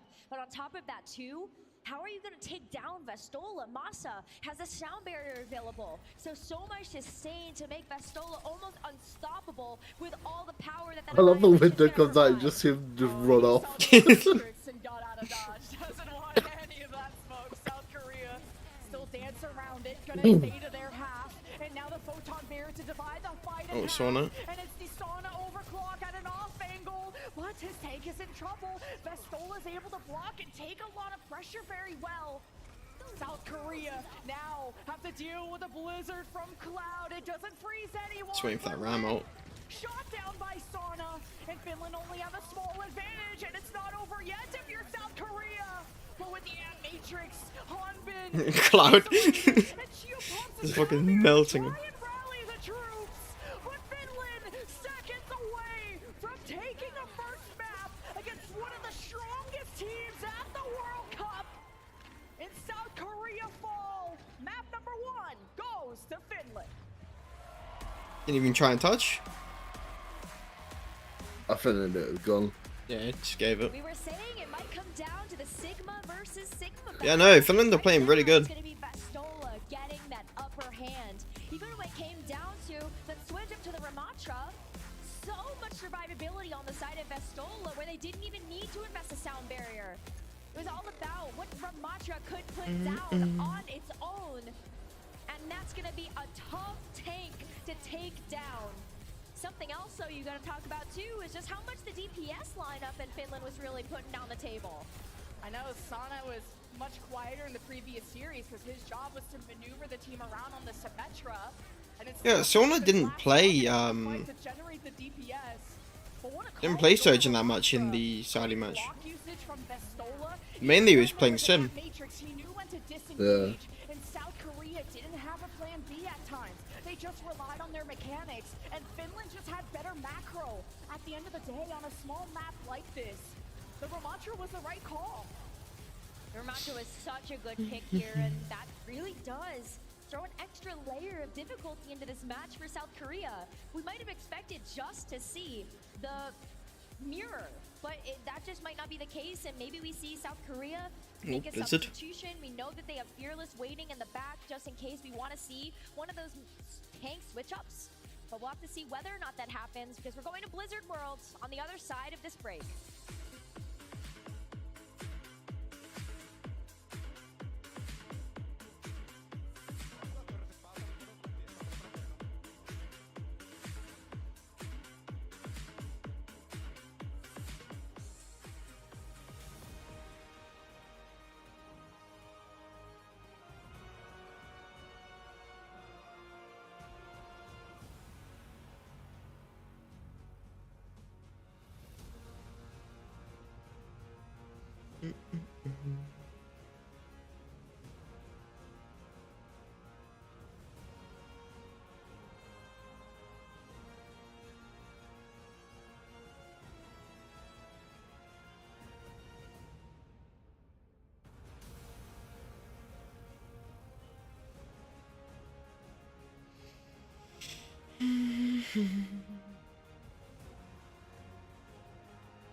We thought this was going to be a clash of styles after how we saw South Korea fight against Team from China. But we weren't sure about how the mirror was going to go. Hanbin in the lineup is trying to duel on the Sigma. Is there going to be a change? No substitutions reported. But we go to Blizzard World where South Korea, that's their bread and butter. South Korea keeping Hanbin in the roster may just opt to continue to play the mirror. We see a lot of Sigma on this map in particular, and sadly when you take a look at the semifinal between South Korea and Team from China, a lot of that dive mirror happened because you know Team from China is going to opt more to play that style. And you can't really play the Winston into a Bastion that's as good as what Sonic can provide on Finland. That was one of the Achilles heels where Finland was able to dish a map loss to South Korea in their group stage. Yeah, everyone is taking notes on how APAC plays dive, but you're going up against the best from Europe in Finland. And we've talked about how Vestola and the rest of Finland, one of the best Sigma teams we may have still left at the World Cup. And Blizzard World was a slugfest between Finland and KSA. But what was so good about Finland was their rotations, their understanding of the map, and what positions to take. Yeah, Finland's attack on this map is so good. They just couldn't get past the Illari comp. They smashed it on attack, but then defense, they just couldn't. And that was when they were using the Symmetra, that teleporter able to help with those angles, make those rotations. They also just play together so well as a team. But same thing can be said about South Korea. These are players that all have won titles together. They are familiar with each other. They know their play styles and their tendencies. And that is something that is going to be so critical to be able to get the Sigma composition to work. But Hanbin right now going to be comfortable on this defense to run the Sigma with Lip and Sparkle. Gonna bring up that DPS lineup with the Sojourn and the Symmetra. That was close. Cloud, if he had gotten a pick there with the Widowmaker, would have opened things up so quickly. But look at this. They don't want to play the mirror. It's gonna be on Team Finland to actually switch things up. Ram. Stola thinking about the Ramon. Oh, swapping. They might be thinking twice about it. We need a huddle before the map starts. You need a Symmetra, I think, That's to move 30 seconds off the clock. Yeah, you need a Symmetra to move this Ramattra around. It is so vulnerable to poke. Even when there's a shield, you can't keep moving it like a Sigma shield. So Vestola knows this is the more flexible option, at least on attack. So Finland move their way. They don't have a Symmetra to help this push, so it's all about how long this shield of Vestola lasts. As Finland make their way to the left, South Korea will counter-rotate. Lip is on his high ground, so it's Sauna versus Lip. South Korea come up from behind, and Finland are getting choked from all angles, and Lip gets a headshot onto Cloud. South Korea are up by 2, and Finland might have to rethink this one. Gonna have to take the rotation just a little bit more carefully. When you have the Sojourn on both sides, one of the things that becomes even more important for these Sigmas to keep in mind is their shield placement. You don't want to leave yourself vulnerable on one side, and you might not even want to run the Sojourn at all. Finland's gonna opt for the Symmetra pick instead, because that was one of the keys to success playing against Saudi Arabia when they had the teleporter to be able to help them make these rotations faster. Yeah, Finland were just sitting ducks in the middle of the map. South Korea had all the speed and options. Well, you see the teleport, you just see fucking Finland dip. Yeah, they're gone straight away. Yes, and even with the Matrix, South Korea didn't manage to get away. And Finland are harassing and threatening the point, but didn't manage to capture that first tick. Wait for their cooldowns, but they walk into a 3-man flux and Hanbin! And the kills go the way of the defense, with Finland's time bank cut in half. Finland are just trying to get their bearings in this matchup right now. Because as it stands, South Korea has a great handle on how they want to play this defense. Oh, they got Vestola as well. This is a map that South Korea has Yep. been very, very good at throughout the entirety of the Overwatch World Cup. And what is this? Do they get out? Shio tried to speed them out, but They Hanbin do. was frozen, but they managed to heal Hanbin back up to full. So Cloud tried to make a play while South Korea were overextended, and it doesn't pay off. Live with that execution was able to help Team Korea to be able to get back away from that situation, and now they get a chance to set up on the defense again. They're a full team of 5. Finland are looking at a 1-minute time bank to try to crack open this first point. but Lip's not having any of it right now. He got so close. What a Go jump on, get him. from Finland. The Flux is plan B. How does Lip keep living? That one was unfortunate. Just missed that one shot. From Chio saves him. South Korea in a 4 versus 3. As Finland gather their second tick. Lip waits on the high ground. Hanbin wants to contest, denies a second tick, and you can always depend on Lip to turn the fight when he has the time to poke down Finland. And we only have less than 30 seconds. Nobody can get picked here. Nobody can get picked, but Lip is looking for it. So everybody on Finland is going to have to play together as a team. Son is going to switch off of the Symmetra to go back to the Sojourn because you need some amount of firepower to deal with that long-range damage that Lip is providing. And he has an overclock. Finland, they're just the South Korean disengage is too strong. And Lip too. He gets the first pick, and Cloud, as soon as he's out of ice block, yes, the sound barrier, the dodge on the accretion. Hanbin is hit. I mean, at least he got some progress on it. South Korea will hold 68%. Finland at bay, deny the second tick, and make this winnable. 1/3 of that first point captured is all that Finland could walk away with during that attack push. It's going to be really difficult for Finland to get, dare I say, a fuller hold on this point, because there's so little room for error. You have a 4-minute time bank to work with if you're South Korea. Typically that gives you about 2 full rotations of ultimates. And if Lip is going to continue to pop off like that, it's going to be very difficult for Team Finland to keep themselves alive in this moment. So I'd love to see what kind of DPS choices they decide to make, whether or not they want to commit to something like the Sojourn as well, because they get one shot at this. Finland just looked so unsure for a team that capped with over a minute against the Kingdom of Saudi Arabia. Finland, when they played in that match, they were decisive on their rotations. They depended on the Mei Sim. But the difference between KSA and South Korea was South Korea are so quick to disengage. Every time they teleported in, South Korea were gone. You never really got a pick. Fielder as well. To get the surprise factor Killing on everyone. Mei, you're missing out on the DPS, you're missing out on the poke. And Cloud has been usually good on that on the Mei. I don't think they ever rotated out right one time, and that's what they kept doing against Saudi Arabia. The disengage from South Korea is exemplary of their amazing communication as a team.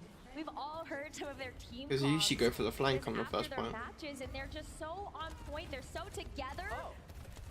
Sauna killed someone. Team Finland. Let's go headshot by Mei. Getting these picks, because this is what happened to them. If you're able to just keep getting pick after pick, South Korea, they don't want to go in with a 4v5. The charged secondary fire of a Symmetra is severely underrated. It is very scary at range. Just any additional damage after that is a pick. Finland on the high ground. Not too much time has gone for South Korea. I mean, Finland got away with a huddle. Here's the teleporter from Finland to disengage back towards the point. South Korea on the left. They won't have their teleporter for a few more seconds, but they'll want to access Finland before they drum up a teleporter plan. And Lip can get a first pick. He got sights up to Mickey, who had to turn around and get shelter behind Vestola. Now South Korea, okay, Hanbin gets booped down. That's an important play by Masa. Ant Matrix almost online. This could be what defines the fight. Mortality field is out though, so that's going to be a skill off of Finland's plate.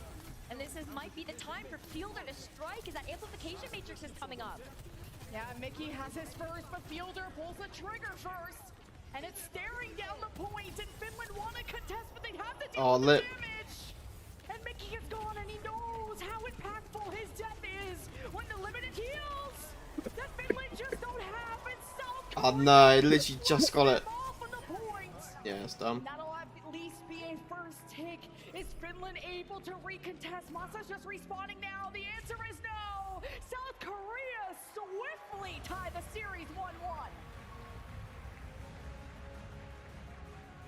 That was an impressive hold from South Korea, and it pays off in dividends. Because they didn't need much time at all to be able to make sure that they had that point capture. After they got ultimates online, it felt like game over, but Team Finland did give it their best effort. And they also get a chance to pick their map that we go to next. No one is talking from Team Finland. After after a map loss, you gotta tell each other it's okay, not our map, even though it was your map before. But you just gotta recoup after this. But I know you're going up against some mechanical demons on the side of South Korea. Where Finland, like I said, they just looked so unsure. They didn't have a plan B when their Symmetra teleporter plays weren't netting them first picks. They were getting first blooded by Lip. And then when Finland had a good shot, South Korea banked all these ultimates because South Korea know how to play their economy. They really do, and that's something that's going to be even more important when you look at a map type like Flashpoint, because there is even less room for error when you look at just having to capture or defend for 1/3 of the pie. So we're going to be heading to Surabasa next, and I'll have to see if they're going to continue to play this mirror or they might switch it up. Find out after this.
Our series is tied 1-1 for a battle for top 3, Finland versus South Korea. But guess who's woken up out of hibernation? South Korea with the full hold. I might have gone to Finland's heads a bit. Might have. I mean, it's tough to come back from a position like that when you do get full held on a map, especially when you just proved that you can be a big dog on a map like that, especially how they had that performance against Saudi Arabia in their semifinal. But we're heading to Surabasa next, and hopefully Team Finland in that break was able to regroup a little bit, focus up. It's tough. They might be tired. That was a long and very hard-fought semifinal for them. Yeah, Surabasa was that map that Finland won to. At some point in the series against KSA, there was a lot of maps. But this is a strong map for Finland, so I think confidence should be, at least after that break, back to where it should be. While the South Korea, I think, just needed that warm-up map, because even we noted South Korea on Samoa just stayed on their half. They had Lucio, they had May, but they didn't really push the advantage. They didn't really sim TP into Finland. They were kind of hanging out. I think now that South Korea look more decisive, they could be taking over the series. They really could. South Korea were playing a little bit more passive in that first map, but that's really where they started to up the tempo. But a lot of that was off the back of Lip playing the Sojourn, using those long sight lines to his advantage, making sure he was getting first picks with the Sojourn, but here we are on market.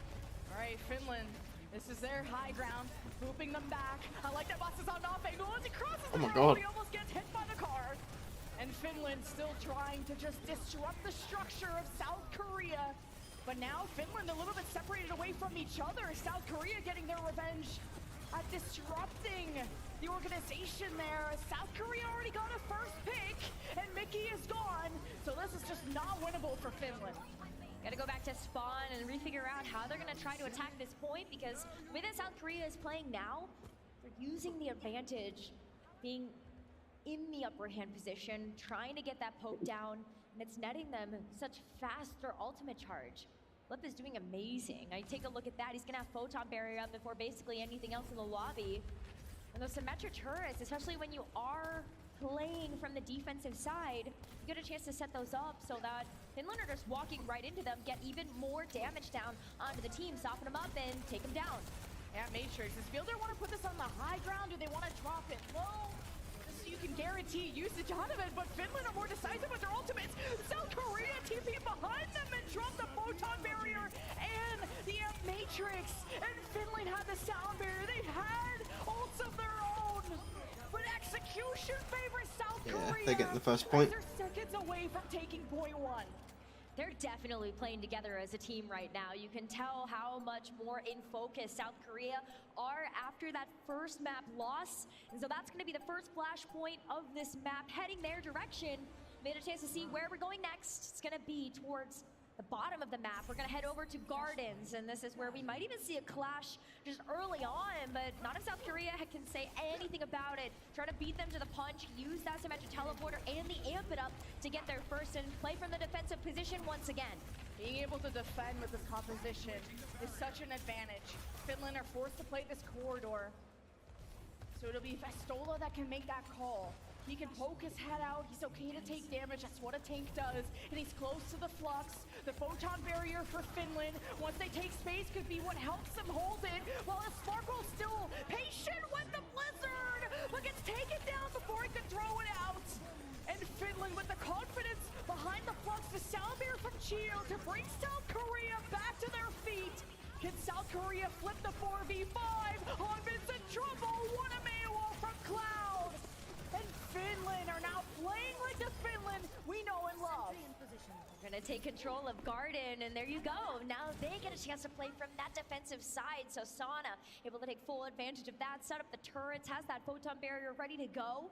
And Team Finland, they don't even want to poke.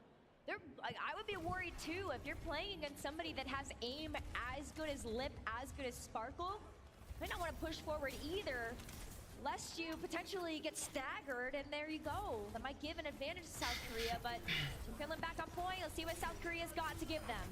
Sparkle's waiting for the grasp out of Festola, but as South Korea get close, the poke is too strong from Finland. The immediate amp matrix on one corner, the photon barrier to make sure that Finland can stay anchored on their feet. What timing from Finland, as South Korea have one last chance to fight through this, because it's 90% and growing for Finland with a sound barrier ready to counter the flux, to counter the blizzard. How will Masa use this? Sparkle's in a corner, he got Maywalled, he's got Ice Block, the blizzard has to come out now! And Lip has us back with the photon barrier, but South Korea gets the flip for free. As Sparkle doesn't want to over-invest, but still, South Korea don't have enough kills that this is guaranteed. Here is the blizzard, and the sound there from Masa in response. Once that's gone, Hanbin pulls out the flux, and this might be the male. I still have survived that. This fight. How is he alive? Finland, though, they're able to clap back. Sana is going to be able to finish up these final blows for Finland. Take back. If Sona survives and they kill them all. Could come back in for the recontest, and at Damn. 99%, this flashpoint is theirs. We've tied it up here. Got on frozen, We're gonna lifted. have to see where we go next. That was a heavy investment there from South Korea. They had to throw a lot at that fight, and to no avail. And Team Finland got the upper hand once again as we head over to Palace, and South Korea have a lot of ground to cover before they get there. Is it South Korea being uncomfortable in this composition? Hanbin is a star at coordinating this team. He is the leader South Korea need right now, and Sparkle has the Maywall behind Finland, and they break back in with the flux. The immediate 3K for Finland for the first fight of point 3. Oh. It's gonna be a quick cap for them, a team kill to boot. Finland definitely back in peak form as we saw in their semifinal. South Korea, they've got to come back through this middle point, and Team Finland are ready. Take a look at how far forward they're playing. This is them playing the poke game here. And this is what they're trying to take advantage of too. South Korea like to play this patient game. They like to make sure they're all together as a team with cooldowns. I don't know if that teleporter, did it go on the high ground for South Korea? Was it on the low? Well, Finland are low, but Masa tries to rally them with the sound barrier. But Finland walked right into the blizzard. Yeah, I think that TP missed. Finland just can't see. Still wouldn't have a fight. South Korea finally got the jump on them, and they'll take the point back at around 60%. Really good. How's the owl going? It's the bronze match at the moment, and then the final. He's in top 3 then.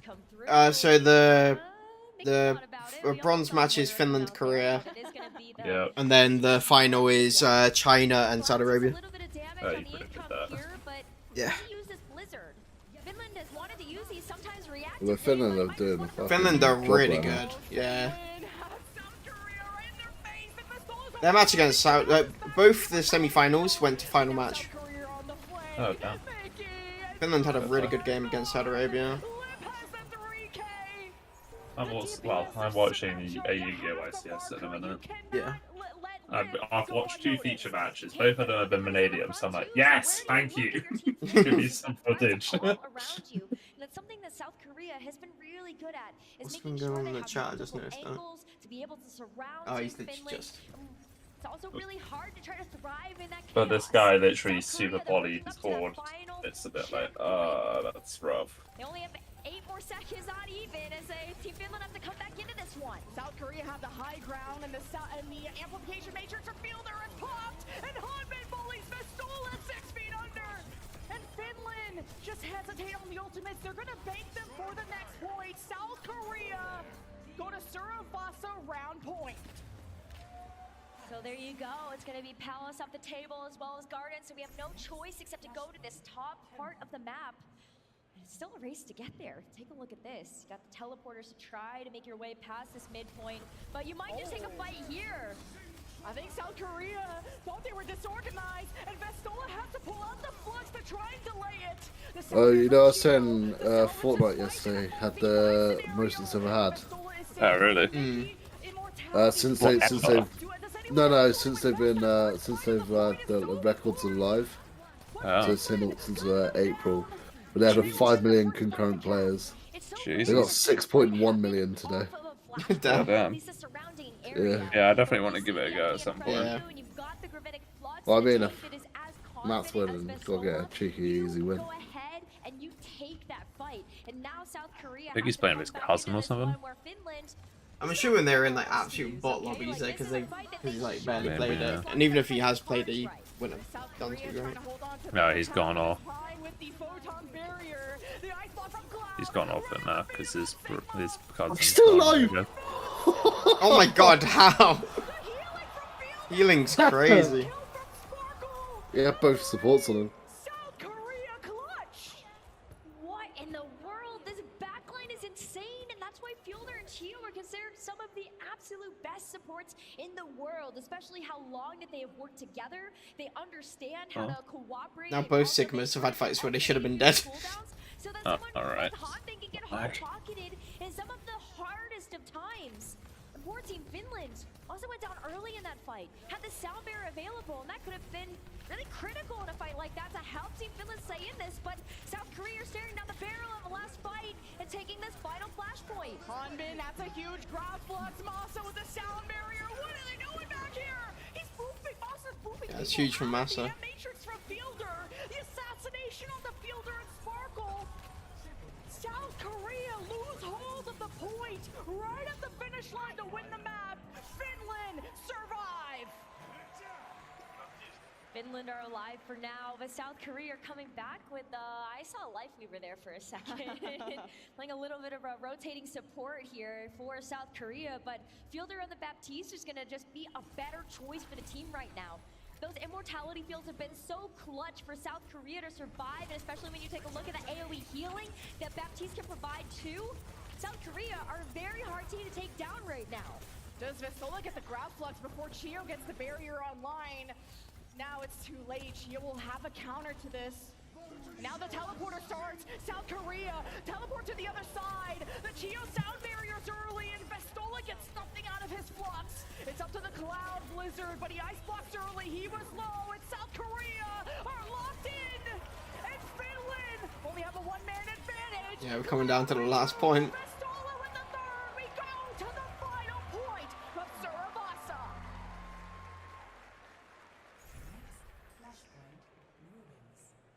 Ruins is going to be the final flashpoint of this map, and everything is on the line here for Team Finland.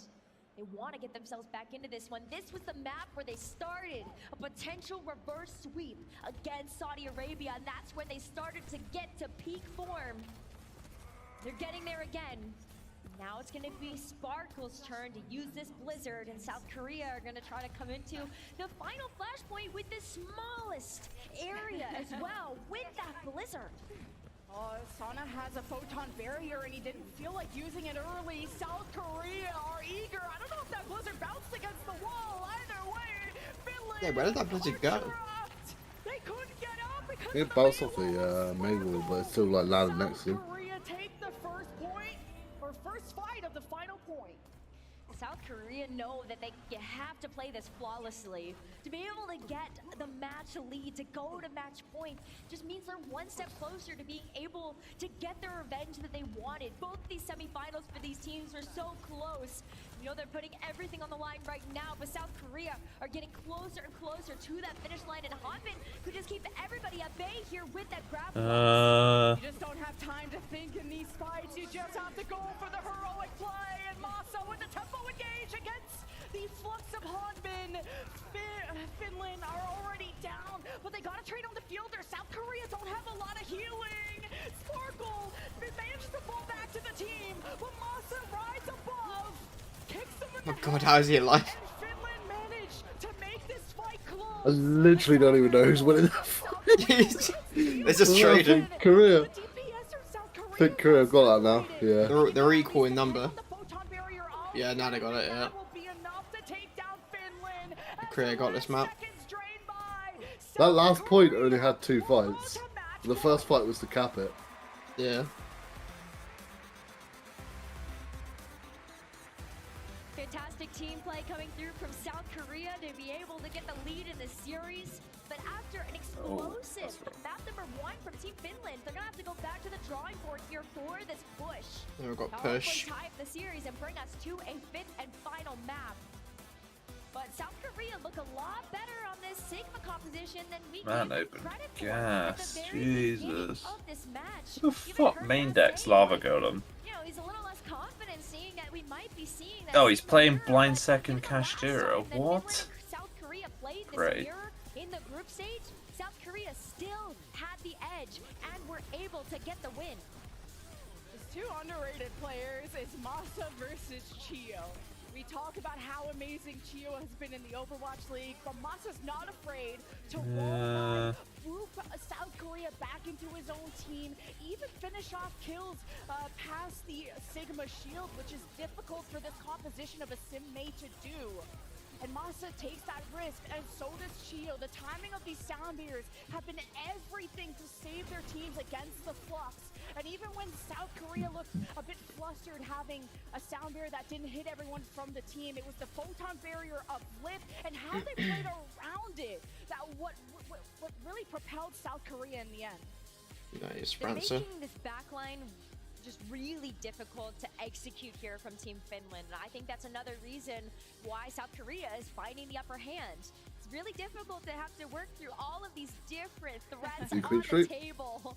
But we've got one more match ahead of us. It's going to be a pick from Finland again. We're going to see where they take us after this break. Did go there earlier, didn't It, like, most of the ones I've seen that do push usually go Esperanza. Oh. At least What's from for like ages, the quarter plus, that's all I've seen. It was for ages everyone went Queen Street, but maybe that didn't work with the Sigma comps.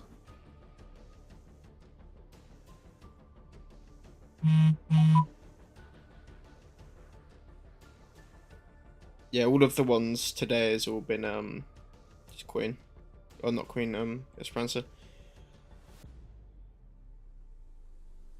I think it just plays better for the Sigma.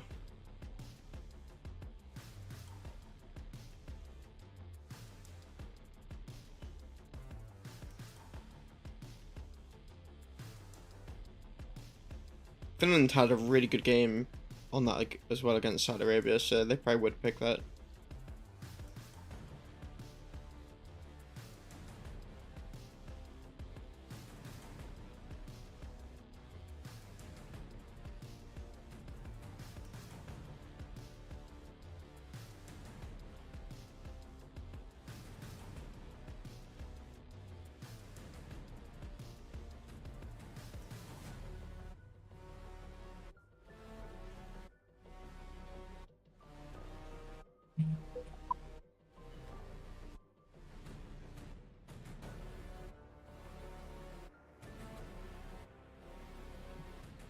Wait, why didn't I get the Finra?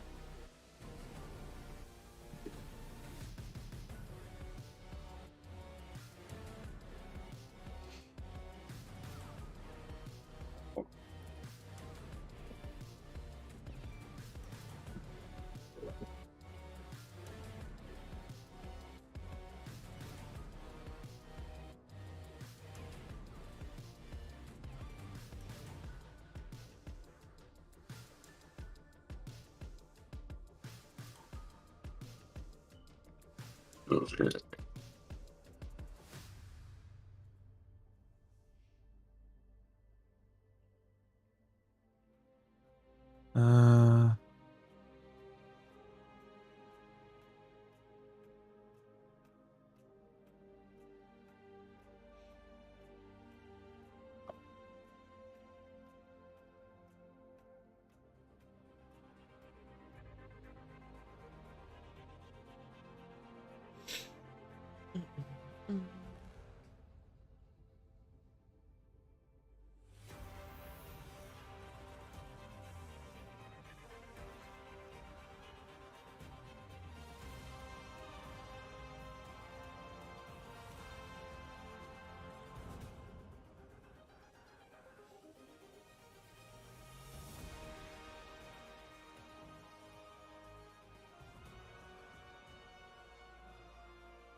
It's match point for South Korea. A bronze medal on the line, and most importantly, a share of that juicy $500,000 prize pool. That's still growing, by the way, all thanks to this fantastic community. And you thought South Korea had woken up. They were swiftly winning Blizzard World. Well, it looks like Finland were able to just mentally bounce back, especially on Siravasa. Not enough to win, but they looked much better than Blizzard World. But they still have a map win under their belt as well, and they still have that fight in them. So as we take a look at that fourth map in the series, we have to start to isolate some of the key differences in the play styles for both of these teams, because at the start of the match, even looking at the desk analysis for this, we were kind of thinking we might see the mirror, but Fearless is another player that Who's adds fighting another the camera? layer into whether or not we actually see whatever tank choice we see from South Korea. Fucking They're earthquake. very lucky that they have the choice of players that they do, especially in the tank department. Feels like a lot of teams have to operate around one tank, and sometimes it's difficult to be so flexible. But Hanbin steps up to the plate. He has been one of the best when it comes to being a leader, to coordinating, to be that selfless tank. The way he synergizes and connects with his team. That's why Hanbin's in the lineup in the Sigma Mirror. He is, and Hanbin, let's not forget that he's one of the best off tanks in the entire world. Whether he's shown up on the Zarya, he's shown up on the Diva, he has the ability and proficiency to be able to play the Junker Queen as well. And just whenever it comes down to battling it out in the front line, you can always depend on Hanbin to be able to lead the charge in those scenarios. But he can't do that without such an impressive backline to be able to keep him up. And you've seen him get even more confident as the series has gone on because he has Geo and Fielder. What else would you want really behind you at that point that you know has your back? There is no Hanbin without Fielder. I remember the specific blizzard that Cloud threw. Hanbin is frozen at half health, and he's living. Hanbin lived because Maybe they want to try something different, because their Sigma comp's really good on Esperanza. South Korea could be what makes all of the difference.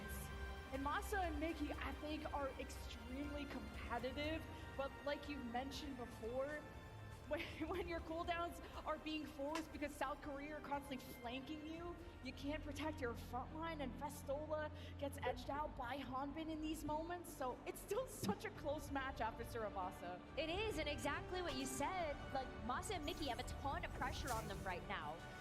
South Korea surrounds them, and then you see Masa and Mickey having used their cooldowns way more selfishly in those scenarios. So you just lack a lot of that burst healing that you wish you had for those moments where Festola and Hanbin are going at it in the front line. But let's see. I just unfortunately remember that South Korea, didn't they full count New Queen Street against Canada? They did.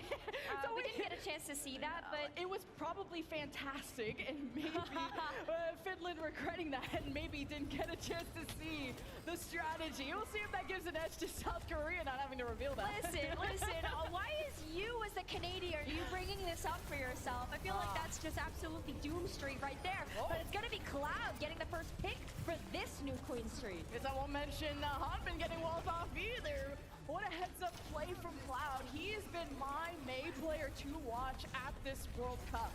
Finland deserve all the respect in the world, and Masa is such a threat too.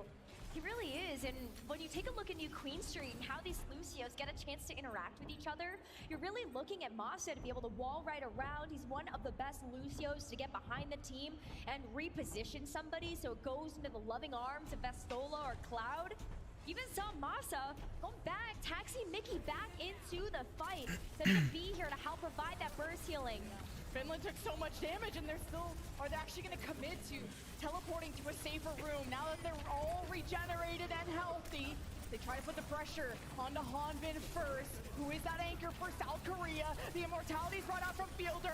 South Korea can't seem to out-heal the damage that Finland put out, especially after the Matrix from Mickey was placed right at the front. So this is a good lead for Finland, but wait, Fielder, wait. Whoa, no. Almost. Fielder almost helping to clutch it back out for South Korea. But at this point, Team Finland is working so hard. They might even get this first capture, but they are down a few members. They're going to have to give up this space. No one can get picked. Finland didn't have a Lucio to disengage. Finland almost went too far to try and get that checkpoint. Finland get out with their lives. Festola is still needing some help to get out, and the teleporter is gone. Festola is a target. The accretion! How does that hit Hanbin? And now the sound barrier, the tempo, favors Finland with the push that advantage they had. Finland are going to keep it though. I mean, at this point, you've got the lead. You've got the Gravitic Flux. You've got Festola with that too. The Chio sound barrier doesn't come out, and the immortality. That's the type of trust this backline of South Korea has. And Lip with the overclock wants to finish what he started. That's one. Immortality won't save you now. And Finland will only get away with the 54-meter start. Yeah, I think they realised they lost that. Like, fuck it, let's try and get the time. Get the so close. Forward spawn. Bot's gonna make it back to that halfway point, but Team Finland have that symmetric teleporter to be able to help get them to that point just a little bit faster. But Lip, this is where the key difference comes into play for South Korea, and why we didn't see a choice of Esperanza in terms of that push map. You don't want to give Lip even more sight lines to work with, and at the very least, he gets bogged a little bit by the map architecture. Sound barrier for Chio doesn't have a flux to worry about. Cloud, you know he likes to get up close and personal when delivering that gift off the Blizzard. Gotta wait for that teleporter to get back online. South Korea have the high ground. They can choose when this fight takes place, but they waited too long as Finland climb up there, but Cloud is missing. Maybe he's waiting for South Korea to drop and then goes for the Blizzard, but South Korea know what to expect. The Matrix to try and catch out Sparkle, teleports out, and now Lip has been hunted down. Finland have the one-man advantage. And this lead is still in favor of Finland. Now Hanbin's isolated. Chio will join his side, I think, to help escort him out. South Korea are going to try and fire back against Finland with the Matrix. And Masa with the sound barrier gives Finland a chance. But the Cloud Blizzard is actually denied. The win condition of Finland is gone. And South Korea still have the photon barrier to play off of. It's So I think it's a 4v4 though, so this is anyone's game, Necra. Well, it looks like Hanbin's gonna clear that up and seal the deal. South Korea are able to shut down Finland, take back control of the bot, and pick up where they left things off. Lib also with the overclock here is yet to be able to use that ultimate, but we're really looking right now with whether or not Festola can just get this Gravitic Flux down. Something that Finland have been doing really well is they know that Lip tries to play on an off angle, likes to be able to play by himself. And so Finland capitalizing on that, using something like the teleporter to help shut things down. Here's the overclock. There's no sound barrier for Chio to help South Korea, and it's all up to Lip to get that opening. And the damage has been done, and the Flux of Festola was too late.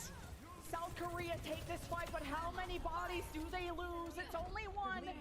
So South Korea most certainly can keep up this momentum and get the forward checkpoint. Ooh, they're getting really close though.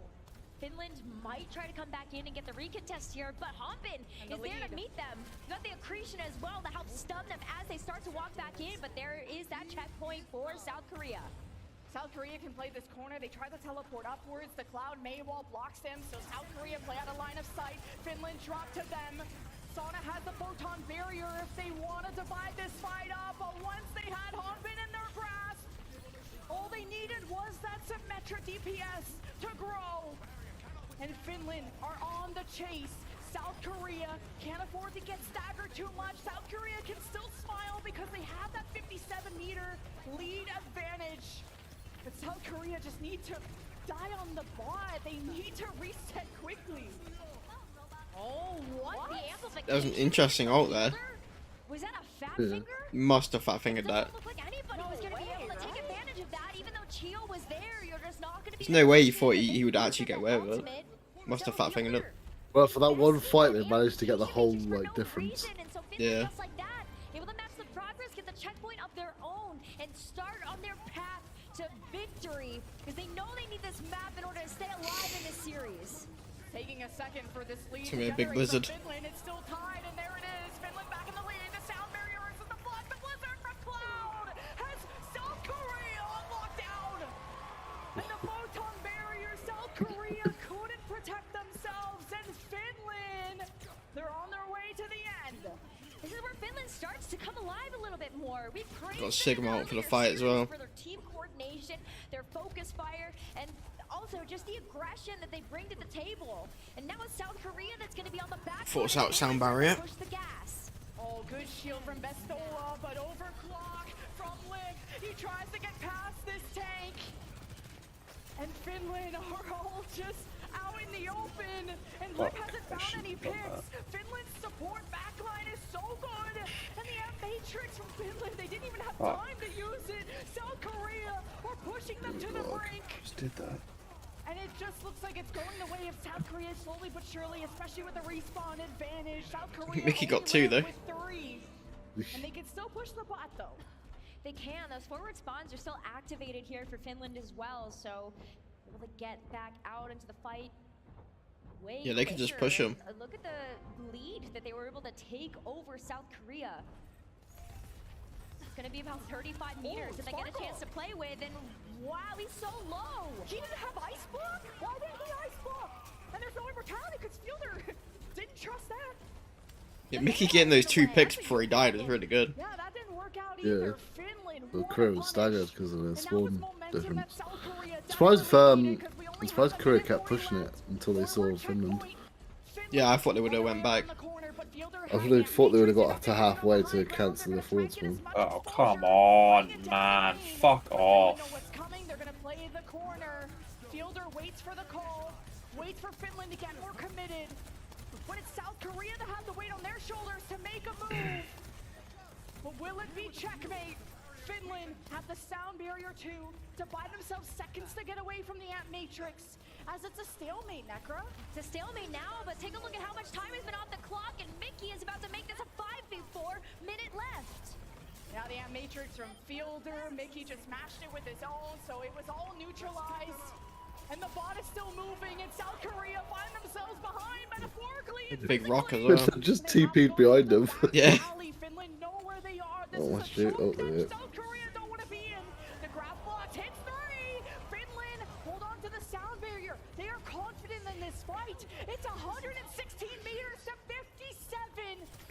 back up. They have all their ults. Fantastic call from Masa, the speed to get them out. The grab flux from Vestola, I guess just to fly away. South Korea look unaffected. 22 seconds left. 22 seconds left, and look how much work South Korea has cut out for them. The photon barrier is useless as Team Finland are going to back up from this, and it comes down to Chio Sound Barrier. Just waiting for overtime to use the out. 3 ultimates coming up from Finland in these final moments, Lemon Kiwi. Finland might be able to tie this up. Oh no, the pick. But the blizzard should be enough. No, South Korea are not even frozen. They use so many ultimates to only slow down Finland. And now they have to make their way all the way across the map and need to be perfect from here on out. We enter overtime. So still about 2 team fights that South Korea are going to need to win when Finland still have ultimates to spare. So the job for South Korea is not done quite yet.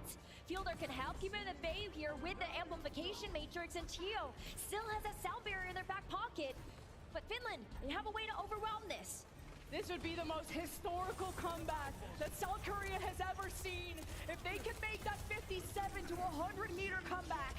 The flux barely dodged. Hanbin, I don't think affected anyone with that. Masa, so patient on the sound barrier. They can use this for tempo or to buy time against the fielder amplification matrix. Sana protects their half of the field with the photon barrier. Vestola can't be saved. Masa was too late. South Korea are in pain though. It's a 4v4. It's up to these DPS to make an impact. And Sparkle hurts them all down. And South Korea live on. This is where South Korea need to win those 2 critical team fights. They're going to be able to unlock this checkpoint. But take a look at where Chio is. He has to go all the way back to their home spawn to get Lip back into the battle. Yeah, if they can get in there right now, they can take them. Team of 5. Finland can take an early fight. Finland, if they drop, they walk into the blizzard. Oh no, he got found out. Thought Sparkle was going to get a nice blizzard then. I wonder who spotted him. I suppose if they knew he had a blizzard, there's a good chance he'd be hiding checked. underneath. Yeah. Yeah. Preemptively charged the rock.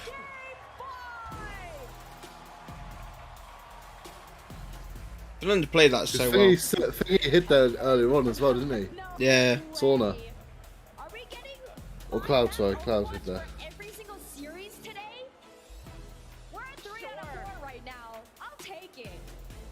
Alright, final game. We got some bangers. Every match so far has been final game. Who could have ever predicted this one?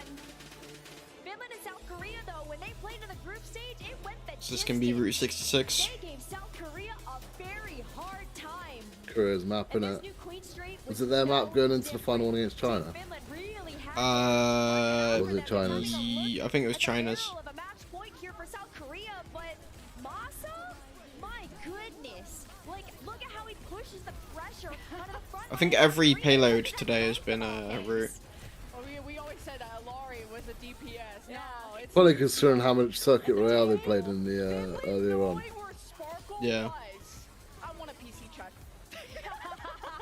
How did they know Sparkle was there? Oh, he found him. He shot in the corner. Yeah. Just He checked shot the it. corner and caught, yeah, hit him. If Finland got caught in that blizzard, there was no escaping that. There was no barrier. There was no answer. The play to change. Oh, Circuit. South Korea, we're on their way for that comeback. We have one final map. It's your favorite one, Circuit Royale. Korea do like Circuit. Let's be honest here. It's every team's favorite map. We always go to Circuit Royale, but it's one of South Korea's best. And that's because they've got Lip on the sojourn to help get this team win for South Korea. You think, but that's also the map South Korea lost to Finland in the group stage. Mm. Okay, my bad. We don't talk about that. What do you mean? I said South Korea won new Queen Street against Canada, then they lose it, and now I'm like, okay, well, That's why I said don't mention it. I keep cursing everything. But we know both these teams have played a ton of Circuit Royale, so there are no excuses for messing this up. But what a choice to make when you think about the historics of Circuit Royale as a map. You see South Korea pick this because they're putting a lot of faith into Lip on the Sojourn to help get the executions and to be able to get those picks. But Circuit Royale is also a Sigma map, and you're picking this against one of the best Sigma in the world in Festola. We have a packed house here in BlizzCon for the battle of top 3. This would be the most incredible upset that World Cup has ever seen if Finland can win Circuit Royale and take the game 5. They're gonna hold above a spawn door. Korea here before, but you've learned from that experience. It was the defense. This is such a defendable map. This is a defendable composition. It's hard to push. And that's where South Korea It's not. pulled the bullet last It's normal hold. It is, and they're making an adjustment to the composition that we've seen, and that's going to be Lip on the Symmetra instead. What a better choice for the defense here, because you know that you're not as jumpable, basically. You've seen how Finland like to play that game against something like the Sojourn. When you see it isolated, you can rush on top of it with something like that Symmetra teleporter that they're going to have behind them as well. But South Korea can use their Symmetra as a disengage tool to make sure that they're taking as little damage as possible. Finland are not even going to be challenged or pushed at this first corner. South Korea have Hanbin also stunned up on the left. He has to be ready to jump off this bridge if he takes too much pressure. But it's Festola that is down, but the grasp brings him back to full health as Finland starts to take control at the top of this bridge. South Korea needs to be quick to disengage if things get scary. The Maywall from Cloud almost keeps Oh, I South love Korea here tournaments. too long. And Yeah. again, the poke is so strong. Sauna finds Geo. South Korea don't have the speed to get out of this, and Finland smell blood in the water. Here comes Sauna to heat things up. It's South Korea. Oh, they got first point already. I know first point usually get capped quick, but From Finland, can South Korea contest? I don't think they want to. Look at how far away Hanbin is. Lip's not even it alive usually right just now gets to be held able in to second. invest the teleporter. So Finland, just like that, they're gonna get the first capture, and that time bank is enormous. That's 5 minutes. 5 on the clock minutes. here for Finland to work with, and you can hear the crowd cheering them on. Finland right now, a crowd favorite to try to get this win over South Korea. Well, they're battling against the South Korean fans too. I almost said in the chat, but in the crowd, probably in the chat too. Finland, we said against KSA, they're a hard team to stop. You can only slow them down. As Finland advance up the corner, they're trying to deny the use of this amp matrix. The photon barrier from Lip has to be used to anchor South Korea in this position, so that they can keep poking and prodding down at Finland, but South Korea can't hold this position. They're too stubborn. But they won't go down without a fight. Fielder is able to get a trade, but without Fielder's sweet healing, Finland will continue on. They had to give up a little bit of card progress there, but you could say they were looking at the final objective. Come on, somebody, get the... Please don't get off the card. I will lose my mind. Team Mickey. Wow, Cloud goes out just like that. Lip snips him out of nowhere. Oh, can Finland? I don't know if they want to give up this momentum, but Festola gets stunned. The lasering from Lip is too much. And Cloud played that overextended to go for a Blizzard play. And South Korea bought themselves a chance to fight back. That was starting to get out of hand. It was. Now Team Finland have to work to build up that momentum again, but South Korea are going to opt to play this really far forward. They know that if they try to play these spawn doors, they're going to force out a ton of ultimates, and that's exactly what's happening as using the grab flux. Oh, yeah, Festola trusted his team to kill Hanbin, so Finland redirects. I can't destroy Meek? Why can't I destroy Meek? Korea overextended. This should not even be where the fight is taking place. South Korea went from like the ego. What? Spawn hold. Yeah, they're holding it so far. That's so confusing. Maybe cap here. Lip has the Okay. teleporter to try and help them contest. South Korea have maybe got themselves another fight. And a last-second punch from Sparkle. He drops the Blizzard. Cloud doesn't have the ice block because he had to drop the Blizzard. So weird. And everything but the kitchen sink is thrown. And South Korea don't have their DPS. And Finland have all the time in the world. Okay.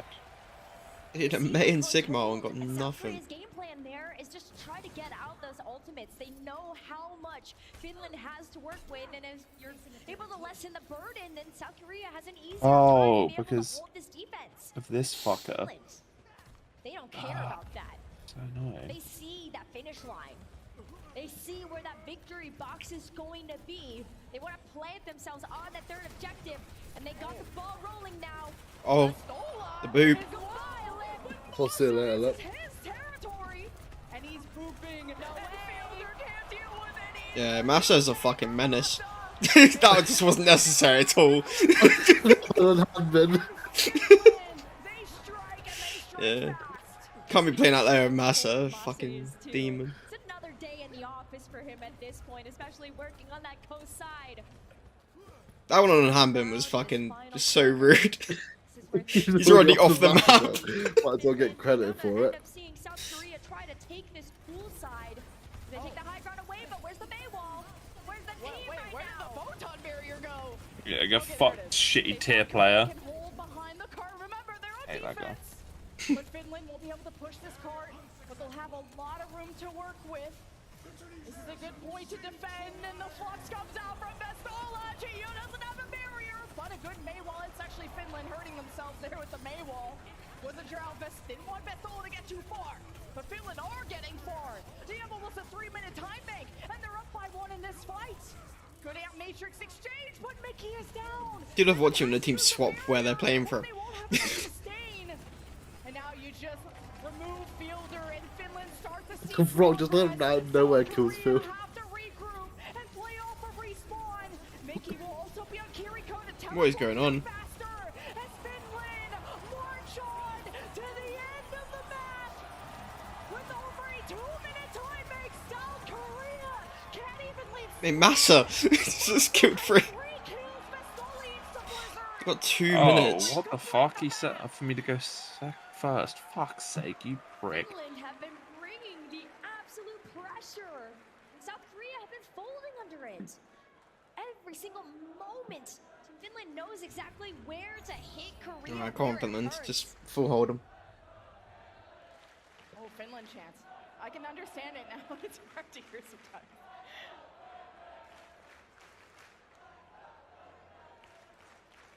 Imagine in a world where the dusk set South Korea 3-1.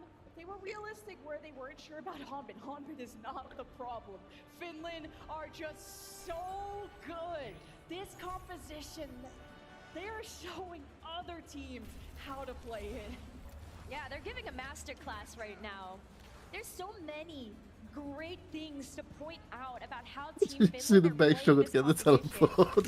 I really want to talk about how Vestola has been able That rock was crazy. to just be nasty with the accretions. How many times have we seen him hit a rock to the face of somebody in South Korea? Oh, and he got that rock as well, yeah. I mean, look at that. He had one in the last round as well.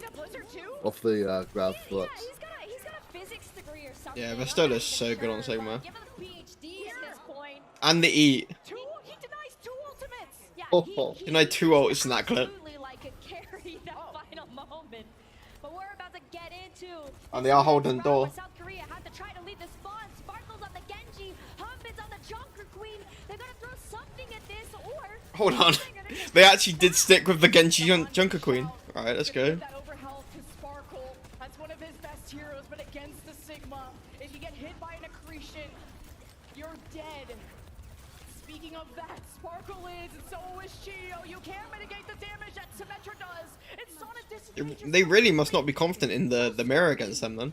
But Finland don't have a main healer with Mickey gone, so they gotta back away. They do, and Liv got a pick there too, right? So even if you had Mickey available, you really are looking at just having to give some space up to Liv. You want to play around this corner because it's going to give you a better defensive position. But Hartman's sticking to the Junker Queen. Sparkles on the Genji. This Genji, though, going up against something like the May and the Symmetra, that's tough. With this Junker Queen, it's all about the engage. You don't have a shield. You don't have a lot of sustain. You cannot take poke.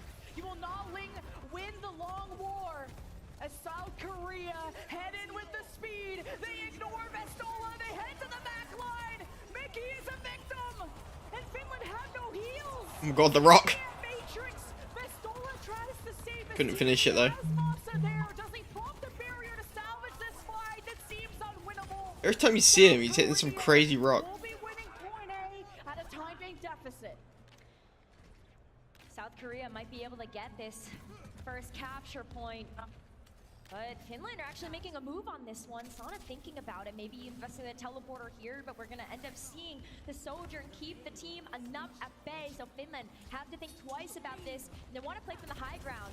They don't want to play this straight away though. Hampin has a rampage ready to go, and if you're able to get the bleed onto Team Finland, then they can't use this impressive healing that they've got in the back line. Lip gets hit by an accretion. Is he dead? He's dead. Just bleed him.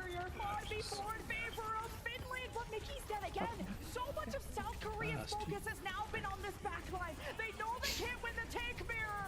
And it's up to Sparkle, who cuts down the rest behind Vestola. And South Korea continue. Seeing the Dragon Blade out of Sparkle gives me goosebumps sometimes. Just knowing how good he's been on this hero and how often we've been able to see him pop off on the Genji. The Dragon Blade no different, able to help secure the team fight here for South Korea, but Team Finland are coming back with a vengeance. He's like, I'm done anyway, but I'm taking you with me. Finland or anti-heal Maso is low, and Korea have their executioners out. It's Lip against Mickey. Goodbye. South Korea have 3.5 minutes to. Is there gonna be a recontest? Finland are swapping. They are. See the Mei Bastion coming out from Finland, which is actually the DPS duo that we saw be able to take down South Korea on this particular map. So looking at the Mei and the Bastion, how much pressure can this Sana Bastion put onto Hanbin? No contest comes through, and now Team Finland, they're gonna have to try to back away from this one, but not before the commanding shot. They capped that so quick, but he still had less time than what Finland did. Finland couldn't get anything going to contest, and South Korea want to punish them. They might have walked into a trap. Great Maywall from Claude, but no kills out of that. Even with the Matrix and Fielder too, I am surprised we still have 10 people on the field. But look who's back there. Sparkle is in deep. He has the sound barrier as Cloud tries to divide South Korea with the Blizzard. But it's Lip that continues to make an impact. Double kill. And a team wipe in favor of South Korea with less than 4 minutes to go to the end of the map. Vestola tried his best to try to stop that card as long as he could. Oh, a contest is going to buy Finland some valuable time. But look at where Lip can take this angle. You can play around pool, you can play around this high ground, play in some of these positions where Finland just doesn't have access to you. Who can jump on that? There's very little mobility on the side of Finland right now. Once you've lost at Symmetra, it's really going to be up to Masa to try to dislodge this Sojourn. Shield is down for Vestola, so is the grasp. So Finland can't hold this top window any longer. South Korea can harass it while the Genji can climb to the high ground, and so can Lip. The overclock is unleashed. Lip takes aim, and Sparkle cuts them by the heel. 5v4. South Korea now rampage to the end as Cloud buys some seconds with the ice block on the cart. And South Korea are relentless. They will not be kicked around. This will be their completion with at least The Junker Queen dive comp. of an advantage. Talk about a fast Just push push through. from Finland, but South Korea, they also able to get such a quick push down, and yeah, that's a 46-second advantage going the way of South Korea. When you take a look at the time bank difference, that's a lot of wiggle room to work with when it comes down to generating those ultimates. But we've seen Finland in these positions before. We go into extra rounds because of these map completions, and Finland can take these smaller time banks and turn it into almost an insurmountable lead. These extra rounds, I think, are going to be a lot different with the compositional swaps we saw. Absolutely. One thing that happened against Saudi Arabia is that Finland have really good attacks, but then on defense they don't do too well. Have time to set up this Sana Bastion. Vestola's shield is getting shattered immediately. His grasp is only going to last a few seconds. So usually when it gets to this point, they get held pretty easily. And conservatively, as South Korea go back to just the hyper-engaged comp of this Junker Queen to enable Lip and Sparkle at their best heroes. Finland are on the attack, so they get a chance to scope it out a little bit, see what South Korea are going to be investing into this defense, and try to make some counter picks. He's literally out the door. Terrifying picture of Hodgkin at the front door. This will be the last face you remember. Just T-posed at the front door. South Korea with a close hold defense, but Finland counter-rotate to a further away door to take advantage of the poke that Junker Queen is very weak against.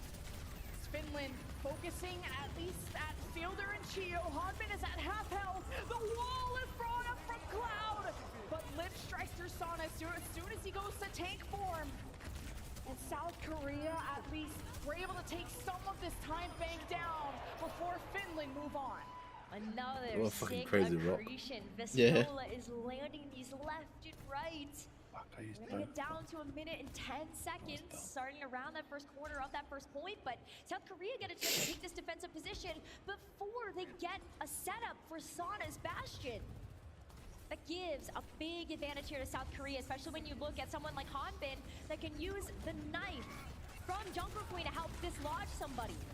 Does South Korea want to take the initiative? They've already used the shout because of the initial damage from Team Finland. Sparkle's getting frozen up, manages to dash out, but some important cooldowns were just used. The dash, the shout. South Korea need a second, and Finland are not letting them think or do anything. They managed to lock down Hanbin, and Sparkle's next on the hit list. And Finland, besides getting a lot of pushback coming out of spawn, they cap point A. Gotta be careful of that time bank. 20 seconds left. Yeah, Mickey, no walking off this time, buddy. The advantage. They've got the Gravitic walk up to the spawn room doors. Lip wants his overclock online, but does he even get a chance to get it off here? You should remember from the last match they had where Saudi Arabia's C9. Unless Lip has something to say about it. Massa doesn't care, he doesn't even drop the barrier. Vistola has so much health. Yeah, fuck you, tier elements, hoe bag. And the flux is enough to overwhelm Hanbin. And South Korea don't have a tank to defend. It's up to Sparkle to get on the flank, and that's closed off. So is Sparkle got blocked off. because of this firewall from Cloud. South Korea find themselves down 2. They're gonna cap second. Finland heading to point B. And they've got it back up. Sparkle and the Genji doesn't even have the blade online right now. Are they gonna risk touching? For only one ultimate. Sonic can keep them off this point with something like the artillery strike. If every time spawns, this is quite bad for them. I'm surprised Hanbin could touch at all. That Cloud is on it today. Finland are on a roll in overtime. Any fight lost will end their push. Cloud doesn't even care about getting taken down here. It's gonna end up being like a 6-6. The spawn is right behind them. And Finland still get a chance to use his artillery strike, try to get some space for themselves.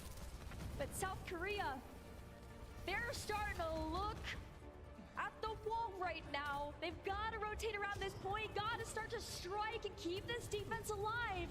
Because Finland, they got the wind in their sails right now. South Korea are drowning, but they're back on their feet. They're still afloat because of this sound barrier of Gio. And Sparkle, it's too much health to get through. And he's found. That was certainly a Genji blade. Finland up by 2 with the artillery strike to rain down on South Korea, who find themselves behind the cart, staggered from the reinforcements. Overtime spawn, I think they might have it. Yeah. Sparkle will touch. Korea's last hope in this round. He's got the And then they're gonna Queen ult in, but... Sparkle has no choice but to go and touch. Okay, the rampage. Oh my god. 0-1. I thought they were gonna C9 because that ult.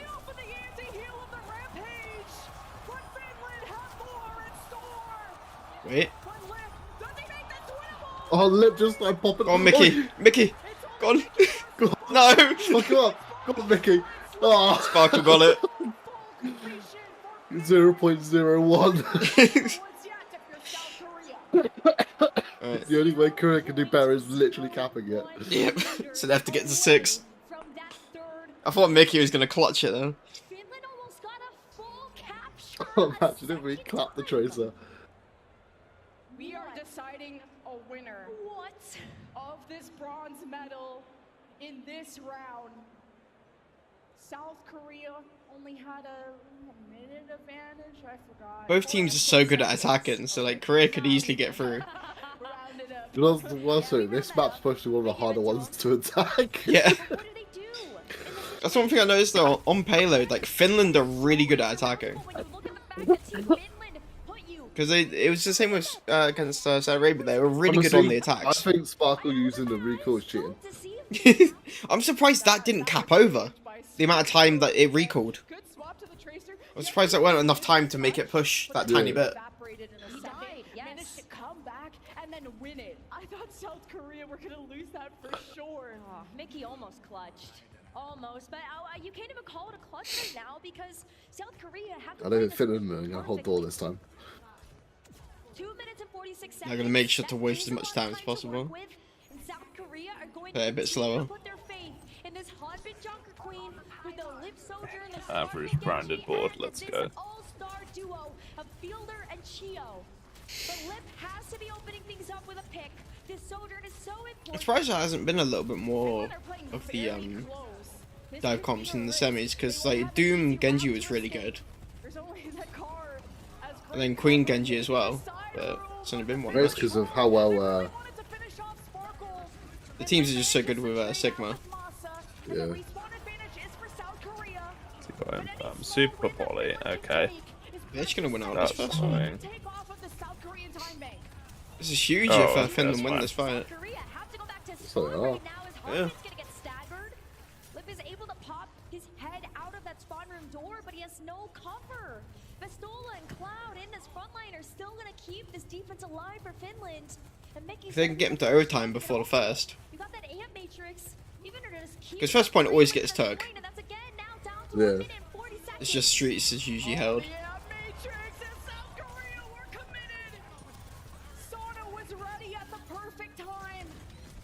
And it's just the one pick, but that one pick is huge. South Korea have to wait. They've got to start working with what they've got, and sadly it's not very much. You've got the amp matrix from Fielder. Oh, Genji's sneaker. Trying to assassinate. Yep, we got Mickey. Finland didn't see it coming. They couldn't take the front fight before it was too late. But that South Korea time bank advantage is gone. They only have 1 minute, and that's it. That's why Finland don't care about playing up close to South Korea's spawn.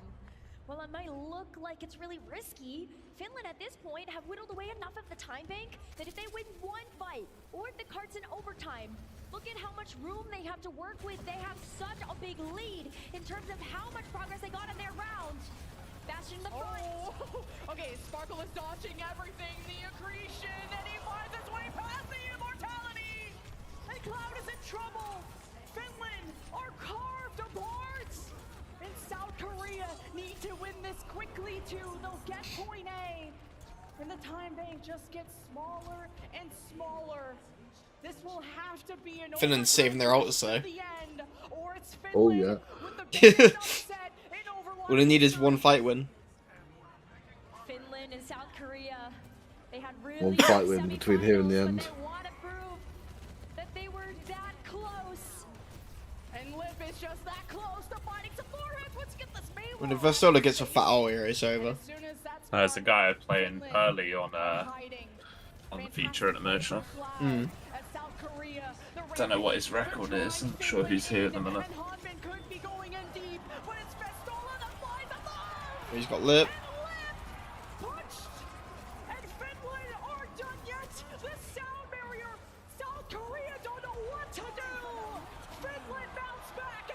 Finland have it.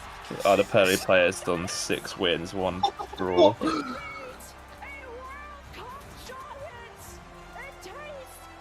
And Newfoundland could take them. Finland earned that win. They were so close in their semifinal to upsetting the team of Saudi Arabia, but Finland have done it. They're able to points. That's such a good set as well. And this was a team that was underrated coming into the World Cup. This was a team that was an underdog from the start. But Finland at the top of it all, that Sigma South Korea came 4th. was theirs. Oh. Finland just beat him in the third place. Damn. That Finland team is so good.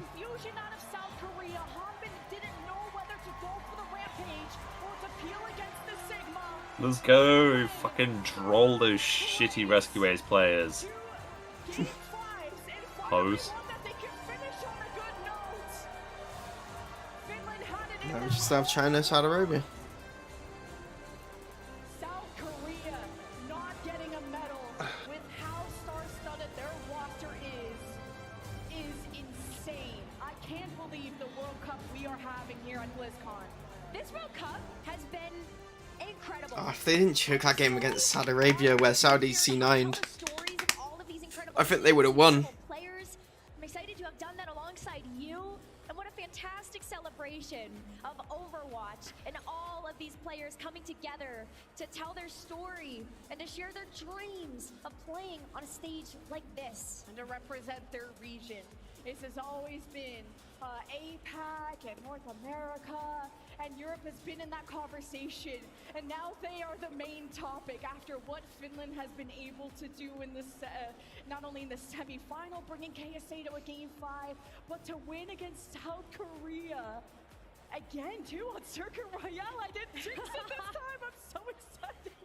Listen, and the EMEA region, they're not done yet. Finland got the 3rd place. Saudi Arabia is up next to take on the behemoths. That I have seen team that game from actually. That's kind China. of fun. It does not get any better than this, but let's celebrate Team Finland. We gotta hear from one of the mans of the hour himself. Let's head over to the stage to hear from Sana. Thank you so much. Of course, a huge shout out to Lemon Kiwi and Necra for an excellent cast as always. But I'm actually joined by 2 players. I got Mickey as well as Sana here to talk about that incredible matchup. Mickey and I chatted earlier Mickey was some of the plays he did, especially New Queen Street when he got his 2 picks as well. And I remember telling you, you got to take the small. It was either picked first. It was either picked first, or he just popped off. Yeah. Yeah. You feeling good right now? There's no word for the feeling. It's not gold, but it's something. Yeah, and I think that that's an important thing to note here, right? It's that you guys came into this one with expectations, and let me actually come over to you, Sana, real fast. Just give you some love over here, because you came over here with the expectations, hey, we're just going to do what we can and see how far we can go. And how far you went was a podium finish at the Overwatch World Cup. Historical for you guys. How do you feel having experienced this? It's insane, honestly. I'm speechless. Yeah, it's insane. We beat Korea, like that's the dream. Like. Hey, I think it the goes finals without is saying that absolutely team is a popping off right now, and oh right, it's that. But today, the day belongs to Finland, and that has to feel pretty damn good. So congratulations to the both of you. Guys, give it up for Mickey, give it up for Sana, give it up for Team Finland as they finish I on get the trolled. podium, bronze medal finish. Here Let's go, no troll. back over to the desk. Thank you so much, GB. Great to hear it from the squad. Wow, Finland is our bronze medal recipient. Oh. And what a treat it was to watch them get there. Incredible group stage, that's right. And what a performance today. They got their revenge. They played them close already for this tournament. And now they managed to do the run back. And this time they come out on top. Let's discuss how they got it done. What a phenomenal performance. For me, this was Team Finland taking control of this match from front to back. South Korea, they tried to match Finland's comp, but again, the team playing their comfort, playing what they know best, comes out on top in the end. I thought the team from South Korea would be just too difficult to beat, even on Team Finland's comfort, but no, it was these uppity. I think they played the Ramattra as well. No matter how tough Yeah, popped out of Ramattra. For me, honestly, like, I know what this means to these guys in Team Finland. So many of these players, they've been waiting for their opportunity to either make their name or reestablish themselves on the still don't know what and this they've guy achieved does. it. I think, honestly, from a competitive perspective, you have to be looking at all the players on Team Finland and asking, why didn't we get these guys on our Overwatch team this year? I mean, some of the players in South Korea, they like won the biggest tournaments in Overwatch earlier this year. And here you have Finland with a few members from Contenders Europe putting it together as a nation and coming here and just doing like incredibly well. Like bronze medalist? Are you kidding me? There's been so many glow-up performances on this team. Nice. Like, How do I I've been summon playing that, against though? Cloud the entire tournament. I think his Mei play has been phenomenal. The way he utilizes Mei wall to really absorb damage, but also to set up for some of these blizzards and find picks. Sauna, I think he struggled early on with the Symmetra, especially in the semi-final against Saudi Arabia. I think that Sauna struggled on the Symmetra, but he really found his groove in this bronze medal match and really set up his team for success. And Vestola, I mean, the amount of accretions this guy hit. Why can't I make throughout unicorn? right here onto Hanbin to cancel Because I'm got Flux. that cancels Unbelievable versus. from every single member. And Masa! And Masa! Yeah? Masa speed boost! Masa speed boost! A speed boost, Masa! Guys, we gotta mention Mickey as well. Yeah. On that Batiste, he was amazing. And I mean, you guys were players, so you guys should probably Rude. speak to this. Like, they were so close to beating South Korea in the group stage. Oh, that they that's lost. Like, fucking they- shit. Having to Fuck. go Yeah, to, like, nice. face them again, like in a very important match. Like, Again, so imagine how yeah, much pressure that they felt. But they overcame everything with their teamwork and their individual just performance. This was just fantastic Overwatch played by Team Finland. To clutch up as well in the map 5, right? In the overtimes, over and over again. In a series this long, in a day this long, to have that kind of endurance as a player, I have so much respect for these guys. I really feel like as well, we have to say, great performances from individuals on both sides. For me, there was a Sigma gap here, and it wasn't in favor of Hanbin. I don't know if I've ever seen somebody gap Hanbin on Sigma. I mean, canceling the fluxes time and time again was Vestola. That is like one of those individual plays on the Sig mirror that just you just turn the game completely on its head from one mechanical play. And Vestola, he was ice cold, hitting those rocks all the way through the end of the series. Honestly, ridiculous. And then Masa comes in and boops half your team off the map. Like, Team South Korea, they were fearing by the end of that match. You could tell the tempo was just clearly in Finland's favor. Absolutely. What a performance. What a great game for us to witness. Generally, today has just been absolutely incredible. Yeah. It literally does not get better. No, it does not. I think this is the 3-5s? best competitive Overwatch we've ever seen in any tournament ever, and I don't think I'm overstating it. No. To have because this the many quality- back-to-back? Back-to-back. It's usually one By a day, far, right? this is Like, the best Overwatch World Cup we that are I've seen. feasting, everyone. 100%. We are eating here. Overwatch fans at are BlizzCon. feasting. We are. Yeah, We they're probably are player indeed. one. And let's once again take Game a look round at the one anyway. bracket, because with this performance, Finland secured their best ever Overwatch World Cup placement. This is incredible. Sappis and Fraggy would be proud. Linkser, they're watching somewhere. The old They're guard. watching. I want to believe that they're sitting somewhere right now, Big watching, Goose and cheering Bronze them medal, on. right? Bronze medal as well. You're better than 40 other teams that participate in the Overwatch World Cup. to put your country on the podium. You're literally one of the best Overwatch World Cup teams by far. It's definitely an amazing thing for any team. I think who's going to be the MVP this time. It's either going to be Vastilla or it's going to be Monk from China, I think. Yeah. Because Monk's been playing crazy as well. But Vastilla's fucking... His Sigma's so good. But like Finland knew exactly what they want to play, and they played it to perfection. I feel like one of them will get It MVP. was absolutely beautiful to witness. Well deserved. But now They might just get it to Seoul in the finals, so probably be Monk. Or, well, whoever wins. Someone for the winning team. will be played out between the team from China and the Kingdom of Saudi Arabia, and we will break it all down for you after this break. I think Saudi Arabia is going to be so mad, Jed. She was fucking popping off. Yeah. As soon as he's on the Ilari, he's just... Yeah. It's over. Yeah. Well, it'll be him or, Sojin. Who was Sojin again? Courts or Yubi? Oh, Courts. Yeah. Courts. Yeah. Courts or Samajid, yeah. I know Sir Madrid ripped USA open. Yeah. As soon as they're playing that comp, those two play together and just pick everyone.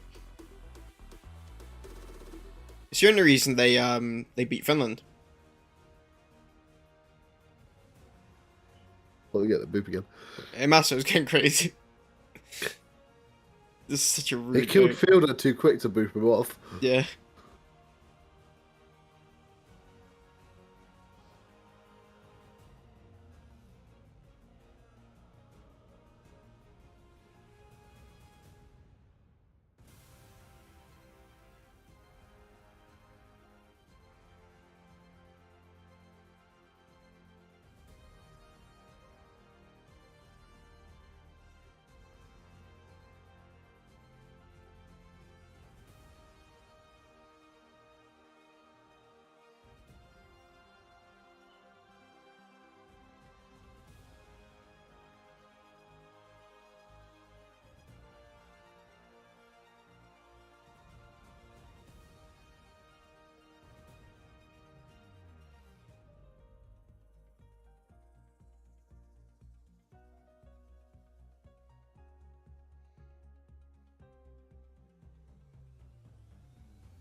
This last fight was crazy. Lip just popped off on my fucking free. And Sparkle cheated. It was literally just about to start ticking down the other time. That must have been so close. It didn't like fully go. So the time started ticking down, like, and then he managed to blink on before it even really moved. So he was on pretty much straight away.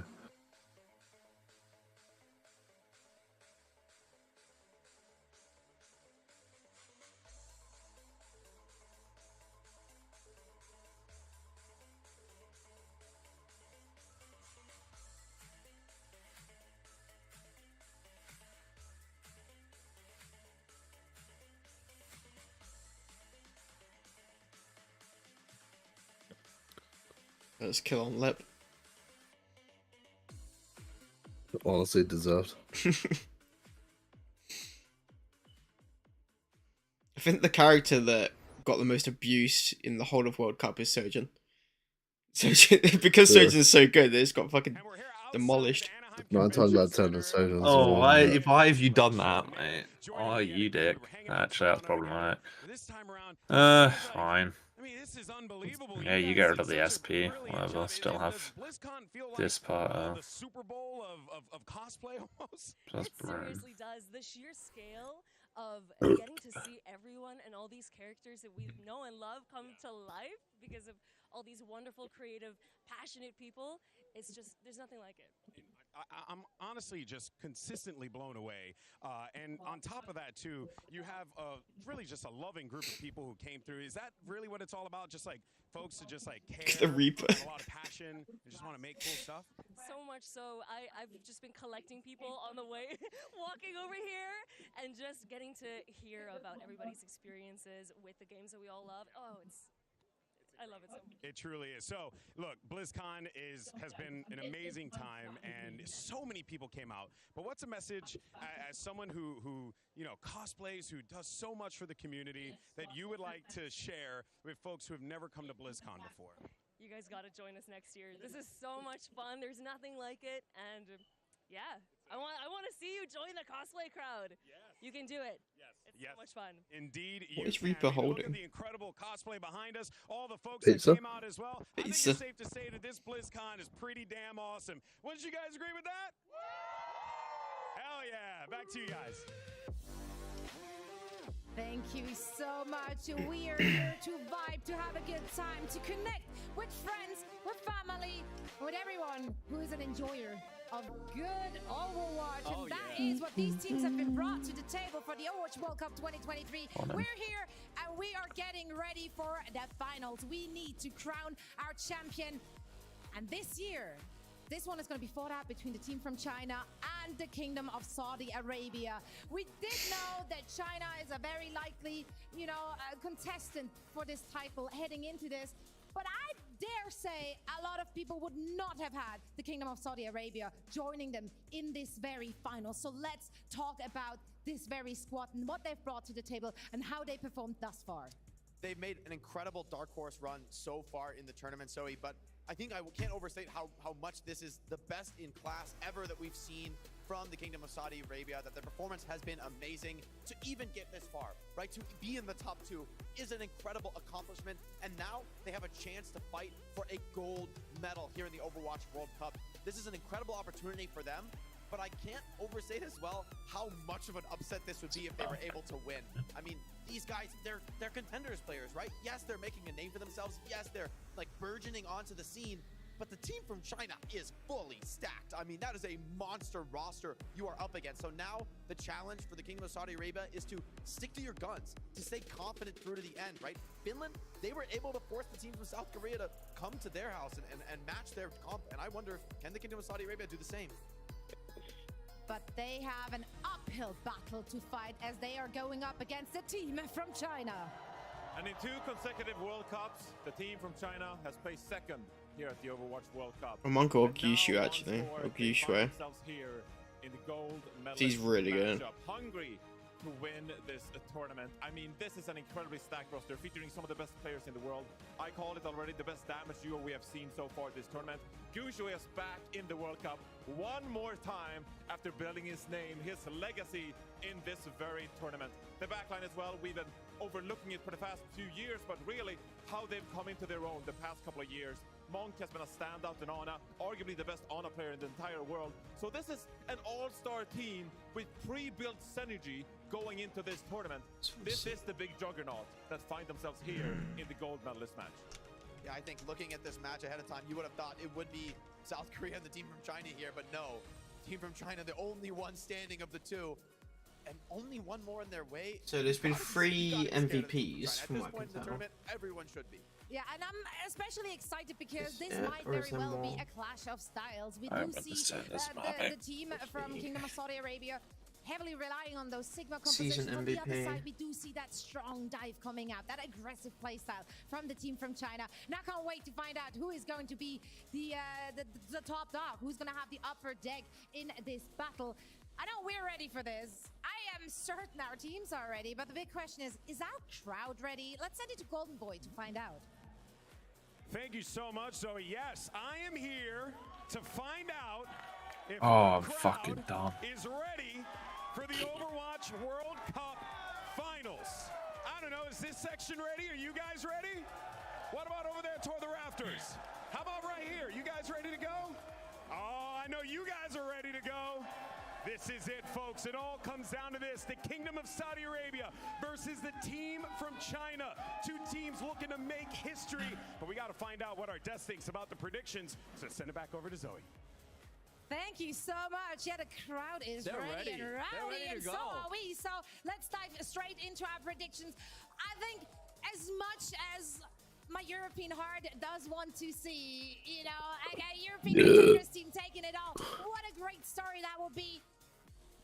But I do not think it's going to happen. I do think that the team from China has looked absolutely unstoppable. They have been able to get away with that dive. And no other team really came that close to it. So I have to go with what I know best, and that is the players from the team from China.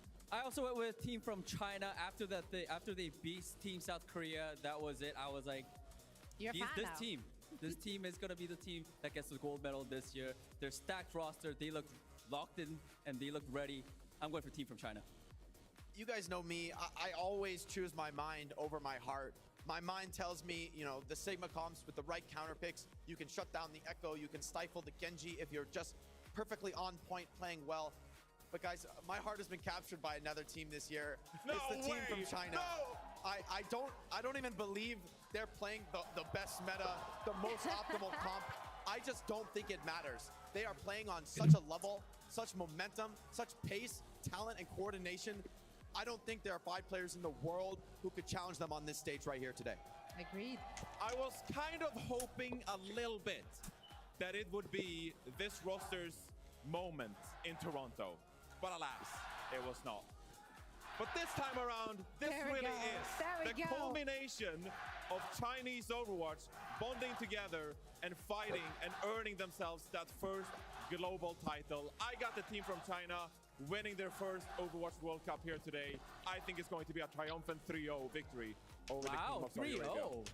3-0. Yeah, let's make it clean. Let's make it clean. You know I what? like that. They were the runner-up 2 years in a row. It is time for them to take that gold home. But the Kingdom of Saudi Arabia will be standing in their way, and I'm sure they're going to pull out all the stops to not make that happen. Let's see which team will be coming out on top. We're ready to meet them. All right, BlizzCon, this is it. The Overwatch World Cup Finals, and this is what it's for. Please welcome the Kingdom of Saudi Arabia. They might be the underdogs here in our gold medal match, but David, sometimes the sling can take down Goliath. It's very possible here today if these players can come together on an individual, on a collective level and take on the Chinese juggernauts across the stage. It would be monumentous for them. They know what it means. I can't wait to see what they can bring in this match. And their opponents, the team from China. Truly an all-star lineup. Having played together all year long, they decided the best roster that China possibly could. They wanted the best hitscan players, the best flex players. They wanted the best support players on one single roster. And now they've earned themselves a spot here in this final with an opportunity to bring it home for their region.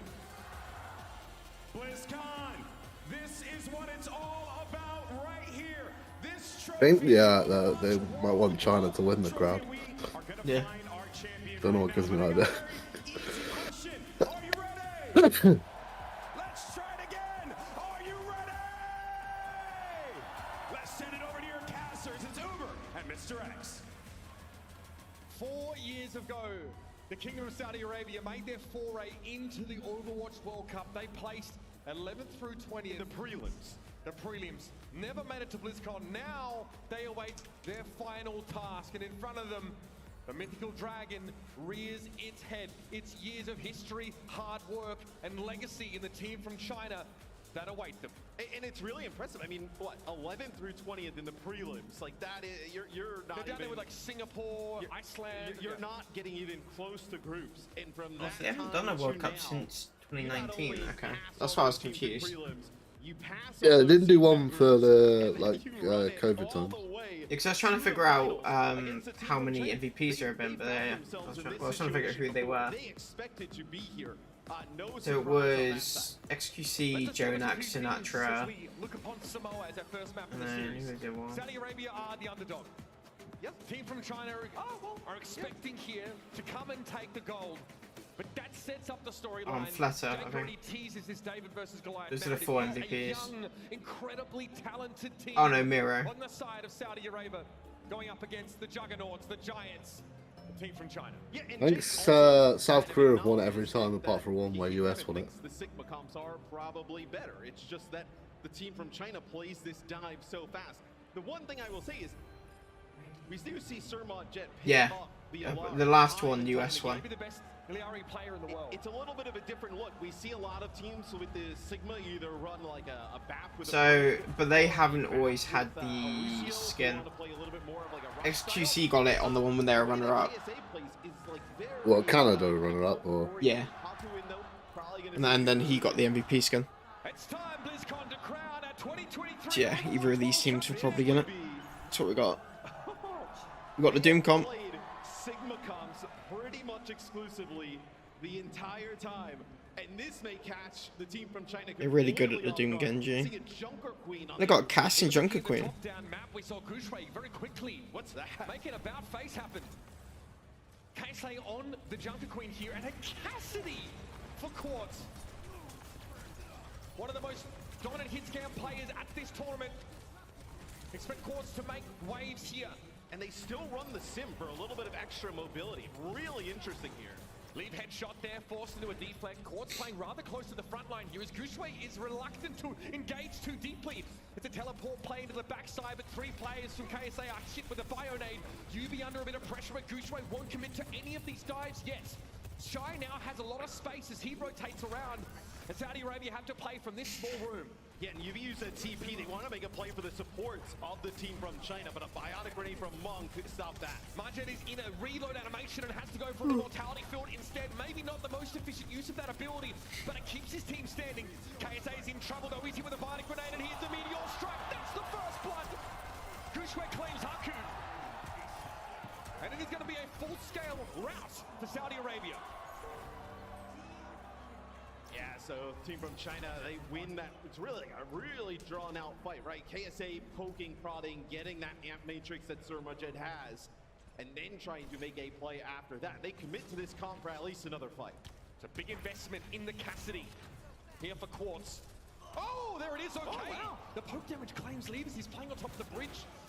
That wasn't the way the team from China planned this, that's for sure. Here comes the Symmetra wall, and Quartz can play safely from behind it. Mag grenade thrown out with a connection there. How the Shy. He's playing from that grenade hit someone, didn't it? Yeah. Right? Because the sim turrets, they will slow, right? Grenade stuck to someone. Grenade from the Cassidy. Like, you can actually really make it difficult for Gushui to get out if he goes in, right? Monkey hoping to get eyes on Leaf. Says, I need to give you this nano. And here he goes. There's the blade. Actually ignores Quartz and goes for Haku instead. Going to be clearing out the immortality field. But Quartz I feel that. flattens him as he went through That's about right. Imagine playing Kenji. Yeah. Nano Blade, one target, can't kill him. On the Sojourn throughout the tournament. That is the rally that comes out from Lengsa to keep everybody topped up. So you will have the Junker Queen ult here for KSA. You can do some interesting things. TP, nail it out the other side. A few options on how you want to use. That's a huge bio grenade. They played close up. They had no idea. Big Yushu, man. He's killed them all. Got 5k. Yeah, I think it'll be between him and Monk who get MVP, because Gyushu's been playing crazy as well. Gyushu. It's been crazy all the games I've seen him in. I don't think he even played Doom in the last game. Last set they did. Well, Gyushu? Yeah, I think he just matched what they did, right? I think he just went Winston. He played Doom a little bit. He played him a little bit, yeah. But I think he mainly played Winston. Yes, Gyushu is known for being a crazy Winston as well. Yeah. Early on. I'm curious if that is like just something for first round Samoa, something they want to try the rest of the series. What the fuck? Fusion Destiny? Huh? How the fuck did he top deck that? Sneaky Monk. Oh, that's huge. What? Yeah, nah, Monk deserves it, honestly. He's so fucking sneaky fucker on the Anno. Trying to replicate on an uncanny basis. All right, so this is what I want to see here. These Sigma comps have been so effective for. Yeah, okay, so just going to the standard. Can you consistently make this work against that Doomfist dive? We haven't seen a lot of teams give the team from China trouble with their dive. If there was a team here that has played Sigma that could probably do it, it's this one. Yeah, the consensus is this is a stronger composition. Can the team from China overcome that inherent handicap? He gets charged up there off of that disruptor shot that comes in from Fort, so just eating up some of that damage. Leaf went very low off screen for a moment there. Ushre gonna get the punch. It's gonna be Yubi picked up. Shy's having a fun hit from across the map. Kills like that when they come for free, it's incredible value. I think that's the hardest one. Oh, Quartz takes out Lengsa, so a trade here with the Sojourn. Dangerous. Quartz is going to make it two with Quartz and Shy right now, vying for supremacy. Both Sojourns connecting these railguns. Haku very low. Quartz finds yet another one. You're literally both Sojourns are killing everyone. I'm playing against fucked up Yu-Gi-Oh deck right now, Sean. Playing Eldritch, yeah, but he's just maining Fusion Destiny for DPE. What the fuck? I managed to top deck one. I'm fucking confused. He's managed to pull Fusion Destiny in Eldritch. Yeah. Shit's wild. Notice Lee's positioning as well. He wants to find a way into a flanking spot. Maybe combining here with a Bionade. It's thrown in. It's a good connection. It's going to be the mortality field forced out. Shy again, that off angle. Relentless. Looking for Yubi. As Gushret drops down. With that meteor strike, he'll be topped up in a moment. Oh my god, no one's capped it yet. Wait, no one's capped. No one's capped it yet. There's been 3 fights on this point. There we go. It's just been concentrating between the two Sojourns. You don't have Two the target. just going fucking 3 or 4 Ks each. Yubi has a wall soon. That's going to shut Shy's impact down considerably. Saudi Arabia have point control here, so a sim ultimate to stretch that out. Be highly beneficial. Leave these hero cores here. It's a dangerous task, but he's up to it. Deflect now. KSA falls back off the point, and here comes the blade. The TPUs. As KSA trying to abscond. A sound barrier now just to keep them nice and hearty. And Leave has no way to get in with the blade. Great crowd control there. Charge and has overclock. This next shot is important. Trying to get rid of Yubi, but he's dodging, ducking, dipping, diving, dodging out of his way. Quartz brought down by Gushue. Yubi at 1 HP on the high ground, but Shy can't find purchase. Still the team from China have the ground forces covered. Leave will find 2.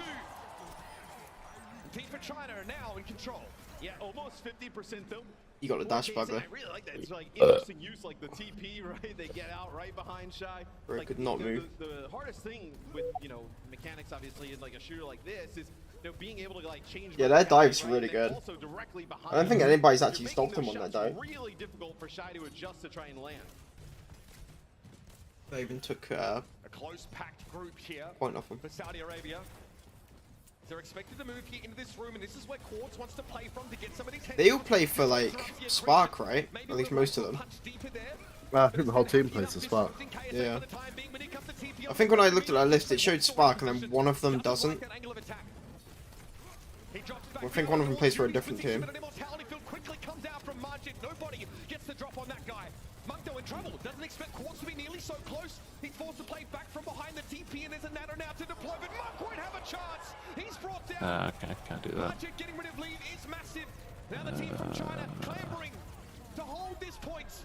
He'll be evicted once more. And you can see Gushui's like panic with his movement because the TP. Oh, he's went to the Winston. And they set up the Amp Matrix right on the backside of it, so he has no idea what to do. He has to use all his movement abilities to get out. And look at this. For the first time, we've seen them actually switch off of the Doom against these types of comps. You're going to see Gushui play the Winston. Could be a fight where Nanoblade's not an option. Leads too far away from that, so instead, give it over to Gushui, who doesn't need an ultimate to be effective with this Ana boost. Oh, yes, someone hasn't played. Fairway 98-7. Far away. He plays for Guangzhou. Saudi Arabia now set up on that high ground room, and Gushui's happy to try and deal with KSA, but he can't bring the Sigma down, and it's Quartz as the fight goes longer. His threat level. Oh, so this whole team's Spark, but the other one hasn't played. Yeah. He's going to drop the sound barrier now to blunt the Dragon Blade entirely. How does Lee find any action here? He's forced back to the point with the rest of his What is going on? Standing tall now under intense scrutiny. It's Lee once more. 2 for 1, baby. That's value. The dash finds a couple. Now Shy is able to work down the rest of Saudi Arabia. 94%. Nice steal DP. Funny. This is going to be a really interesting series because now you see KSA. They know with the Winston in play, you can play the Bastion now, right? Which Bastion has been a staple really over the last few months of the meta. So a lot of kind of mind games going on now with these comps trying to counter each other. The Primal Blade is online. Shy has that overclock, but hasn't had great angles to play from, with Saudi Arabia often opting to occupy that room and then TPing out in a pinch. Oh no, Monk! What somebody think of Monk? They TP straight on top of them. Great move there. But Goose was able to get rid of Margin. Has to use Primal Rage and barely gets away alive, and there's no honor to get him back up to help. On Shy. Doesn't matter, because Shy wants to add his damage to the pile. Now KSA and Haku have to try and band together here, but they'll be pushed off, and it is the team from China. Excellent moves NDP. Yep. Lol. China takes the first map. That is a map. They were fighting for like 3 minutes on a point that weren't capped though. Fucking going. Oh, I don't know how much you guys are following WWE. Logan Paul just won the championship. Yeah, I did just see a notification pop up about that, Yeah. I think that's tonight. You got them off of what you wanted to get them off of, right? So you have to take some positives going into the next match. Sebastian comes in, but only really for one fight. And Gushui invests a full Primal Rage to get rid of Margit. That's no immortality field. And no I feel awful, Sean. I fucking stole the guy's DP with Dark and then fucking killed him with it. But we know it's very, very hard to play Winston into that comp, and you're right, Matt. Getting China to switch off the Doom, it's got to feel good. And I also think, you know, for Saudi Arabia, like, you saw Quartz, you know, not just kind of like go toe-to-toe with Shy. He was like really, you know, getting the best at times, right? You can say Gap. He was, no, I wouldn't say it's Gap. I think obviously you're going back and forth, right? But I think Quartz in the second round, right on the Sojourn, was finding picks pretty consistently. It wasn't as one-sided as we've seen, where Shy has really dominated just about everybody. In Saudi Arabia, on downtown, right, they're set up inside that room. They never stay there. There's always a big TP, and one of the last ones was a TP directly on top of Monk. Getting the honor away, especially in a Winston comp, is so big. Leave here, I mean, God, he saved the fight towards the end of that round. The double kill from that Swift Strike, opening it up for Shy to clean the fight up. Again, this is where the team for China are going to rise on fall, with Shy and Lead. If they're firing, hard to see anything going wrong. Yeah, and here's the end of the round, and you know that's where Shy just takes over, picks up a few Blizzard kills. World. So it'll be the Saudi Arabia map pick will be Blizzard World. So I actually think you're going to see them go double flex support here. I think you're going to see them go Alari, Baptiste, right? You know, put Surmajed on that Ilari. Oh no. BT Crow, bye bye, Erlich. Going into this next match. And how do you feel, I guess, about the team from China's compositional prospects? Can they just bring that Doomfist out and find success? Because Yeah, see if China can deal with the Ilari comp. Well, a little bit more robust than so many of these maps right now. So there's a lot of natural high ground here on Blizzard World, right? So you expect them to be able to kind of control some of that high ground. You have the extra damage from the Ilari, the Captive Sun using it more defensively, right? Just kind of shooting it in at Gushue as they dive in. I think it could be pretty interesting. Things are starting to heat up here in the arena at BlizzCon to really take the temperature. We're going to head down to the floor and hear from Golden Boy. Thank you so much, fellas. I'm actually joined by this young man right here. This is Zane. Zane, how you doing? You're on the Overwatch broadcast. How does it feel, man? Good. Good. All right. So look, here's the game. It's very easy. It's called Wrecking Ball, and I'm sure you know what Wrecking Ball is. All you got to do is take this obnoxiously large ball and throw it at those obnoxiously large pins. You do so, and guess what? You will win yourself a Secret Labs gaming chair. All right? All right, guys. Can we get a Zane chant going? Zane, Zane, Zane. That miss. You got this, buddy. Go for it. Zane, Zane. Throw it, throw it, throw it. Hut, hut, hut. Oh, what a shame! Oh my God, Zane won! You did it, buddy! Congratulations, man. Who do you want to win the match? Skillishly. Team! Oh, he wants the team from China. Look at this young man right here. Back to you guys, Mitch and Matt. Hey, whenever I'm trying to win stuff, GB don't help me. Well, I just got a free chair. Yeah. Unbelievable. Should have just left it as a miss, mate. It's skill issue. Yeah. Kids get good. Lab to be stepping up as Haku is subbed out. Means exactly what you think it means. Yep. Blizzard World is Ilari comp. Love Blizzard, yep. It's always on the hybrid / payloads every time. I think it's just because it's better for moving around with the point. But they always play them on the payload or hybrids. You can a lot of different spots, right? We see Eastern Magid, even on the last map, right? Playing a little bit off the zone sometimes on the Baptiste, but he was able to find a few pits, right? Keep players up. A little bit easier to do on the Ilari.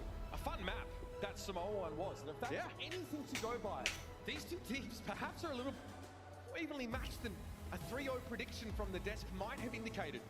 Still, Saudi Arabia need to turn that into map wins, and they hope to do so as we head over to Blizzard World. A ton of options again. If they can make it uncomfortable for this Doomfist setup for Gushue, maybe force a Winston, there's ways to exploit this setup. You can also just lean on how strong your fundamentals are with these Sigma-based compositions. We've seen a reluctance, I mean a complete refusal from the team from China to go in that direction with their setups. No, they're going to play dive. That's what they're going to do. They're going to play, either it's going to be Winston-based, it's going to be Doomfist. There you go, Reinhardt, that's what we need.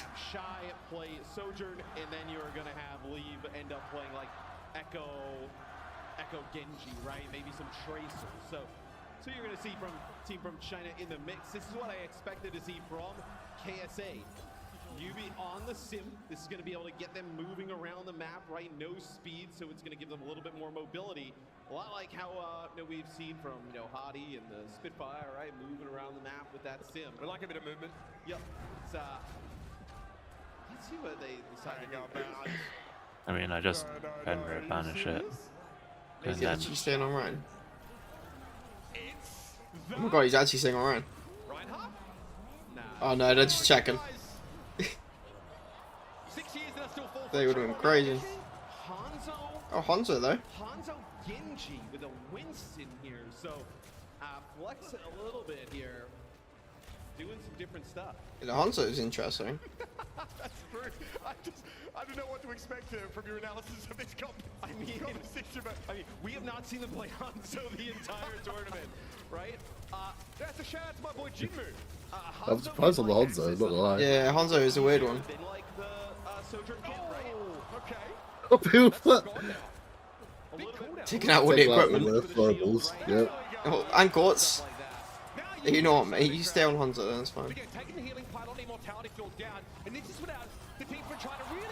Oh yeah, you know what? You stick to it, Shy. He's playing Hanzo. Yep. Headshotting everything in sight. My god. Just killed. Oh my god. What? Fuck off. It's been one fight and he's had 6 kills. All of them headshots. Yeah. He also killed all of the equipment. Why has he not played Hanzo more often? Because they just dive in, so they're not focused on him. He just headshots everyone. I mean, shorter to medium, right? You can't beat that mobility and shield pressure either, man. Yeah. They've actually forced him off the Sojourn. Better watch out. The Hanzo can also just get rid of the sim teleporter really fast, right? Storm arrow, like it's gone instantly almost. Shy here has an angle. You be trying to set some turrets up to make it hard for Shy to push out, but he's happy right here. How appropriate that he sat on the siege tank. That's the role he's feeling right now. Shy's low, doesn't care. Here's the Dragon Strike. Accretion gonna go missing. Oh, Lefty gets caught off the high ground. That was where he set up an air matrix, Matt. Oh, Charles is standing there now. He's actually so good on Hanzo. Captive Sun yielding a kill on Monkey's Bro. wall, but hey, no deflect available for Lee. That's frightening. He's kept topped up the whole way through. Yes, Lengsa keeps him alive as that's a few. He's still got 4 ults. For Saudi Arabia, that's an Ant Matrix in Captive Sun. Sports now will go back to the Sojourn here. Primal for Gushway. Nano Blade though, no support ult. I mean, against this comp, Nano Blade could be devastating. You have to like TP out. That's kind of like what you have to do. Here it goes. Oh, leave was wrong. Didn't have the angle. Oh, no angle of the angle. Now Saudi Arabia can take advantage of this. Yeah, I feel that one as well. 2 ultimates gone for nothing. That's disastrous. That is I really wanted to get the nano on as late as possible, but Yeah. he died too fast. I think he just couldn't. He was just out of angle as well when he wanted to give it to him.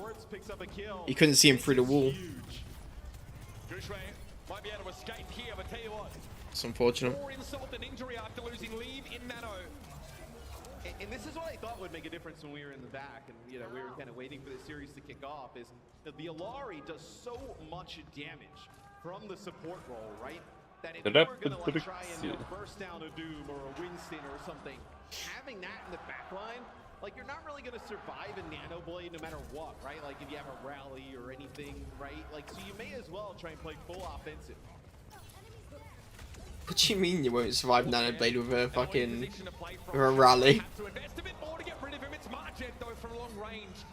And hello Lee, once more taken down early. That's not what you want to see if you're the team from China. You need Leave to be having that impact. Oh, nice eat of the Bionade there for KSA. And I wonder if you can Nice hit the Bionade behind him. Yeah. who do have just a little bit more survivability than the Winston. It's just that you have Primal at this point, right? So like you probably don't want to have that go for nothing. But this is like 2-3 fights in a row for Saudi Arabia, and now you're starting to whittle down this clock. I think you're too easily interruptible by accretion in power blockers Doomfist to feel super comfortable here. But I mean, Gushway's been able to dodge it, it feels like every single time. But it's not the first time the team from China have avoided trying to play Doomfist in the Sigma setup, right? I don't think they feel comfortable there. Marjet going aggressive. Here's a burst of the out variety. Down to the low ground, Lee's going to get caught by that captive sub, and Marjet now maybe dangling himself too long in front of the team from China, but Quartz has found Shy. What a pickoff! Look at this positioning! And we've seen Servajet do that a few times. When he uses the captive sun, he gets in the air, and he throws the pylon for himself up in the sky. Really interesting tech there. Marjet getting brought down. Again, Quartz uncontested from this spot. Shy now might try and fix that, but it's going to be a close one. Quartz wins it out. And Gushway is in deep, deep trouble. And this is what you start to think of when you think of these Sigma comps against Dive. This is what you think, you know, with, probably coming into it for KSA, what you thought this would look like. So the team from China has a Nano Blade set up here. Nothing for KSA to combat that in terms of like big support ultimate, but you have this Sim TP. All he needed was Quartz and Magid to just walk right behind him. Shy again. Looking for Quartz. Gotta be careful using those exo boots against this long range damage, but Labdit isn't punished. Oh, Shy. He's running. That's a worry damage coming in. Here's the blade again. Lee gonna try for it this time. Yubi gets flattened. Ooh. The Dragon Strike here maybe more to obfuscate Pretty cool that equipment. the axis of attack for Leave. Quartz still able to find a kill. Guy turning iron into gold. It's going to be tough to answer this. Both Huge. Shimada brothers lose their ultimates. No chance of hanging on there, but 10 seconds left here. Saudi Arabia have done a bang-up job of defending. Can they finish the job? Yeah, they're going to get probably one more fight. So you use Genji ult to destroy all the equipment, and Yeah, and then without the ult. Yeah. kill him without the ult. Yeah. Because Genji is much better off without his ult.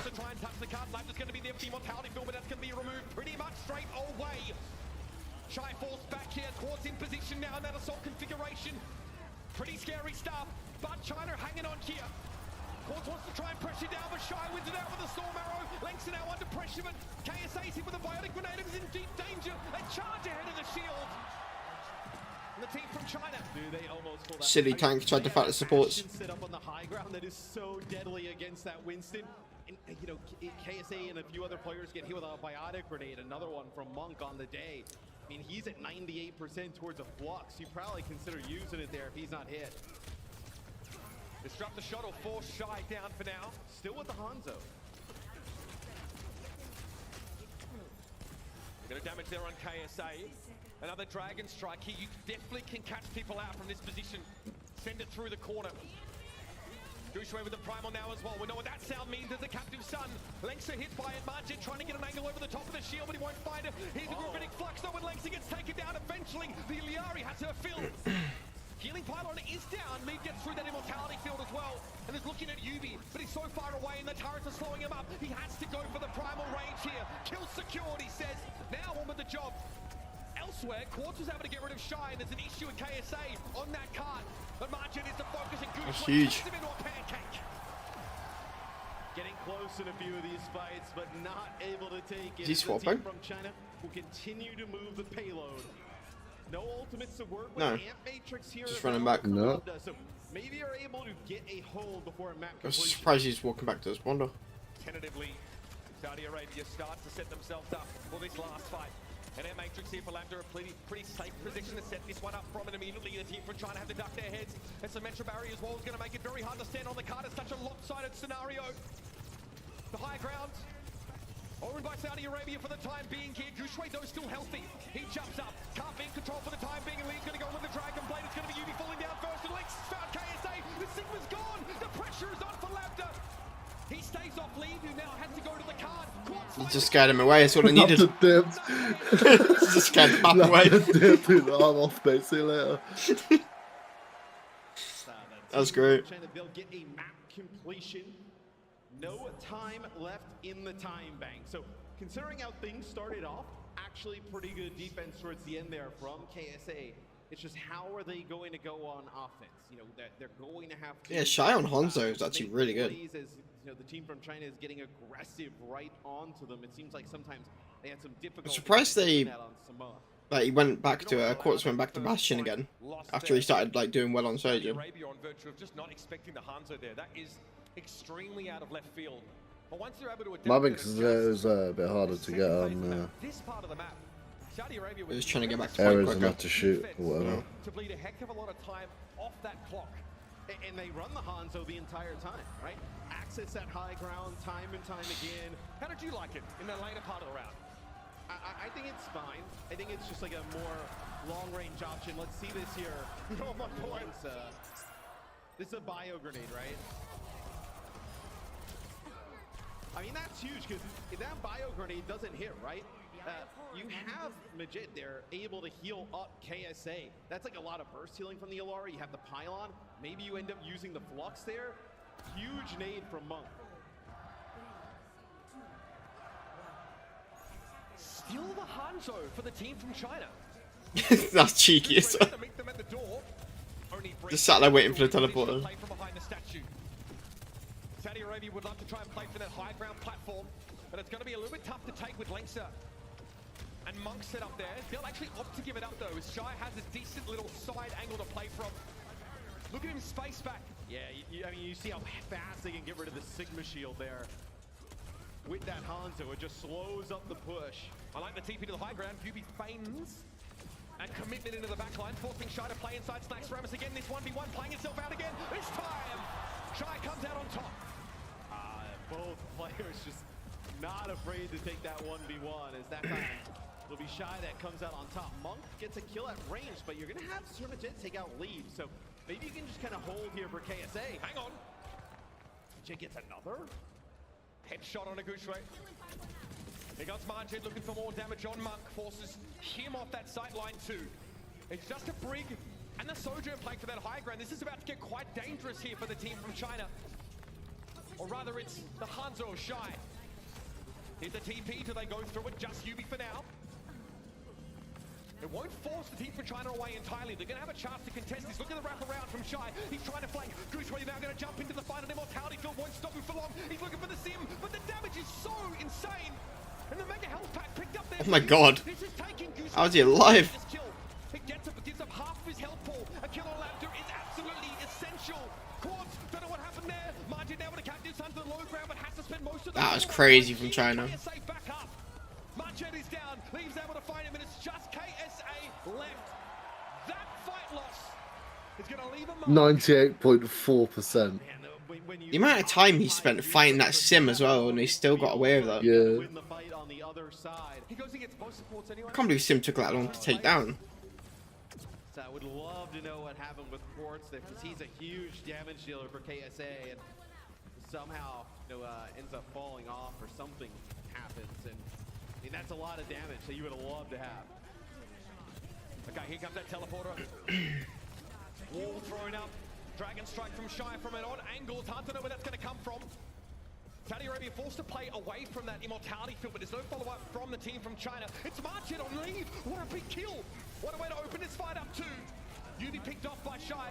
KSA though looking for the Winston, constantly trying to disrupt, but he slept from behind. Shield up now, pressure on Monk, who'll just get around the corner as the accretion comes in, and Quartz makes up for the Slept so he throws a rock at Yana.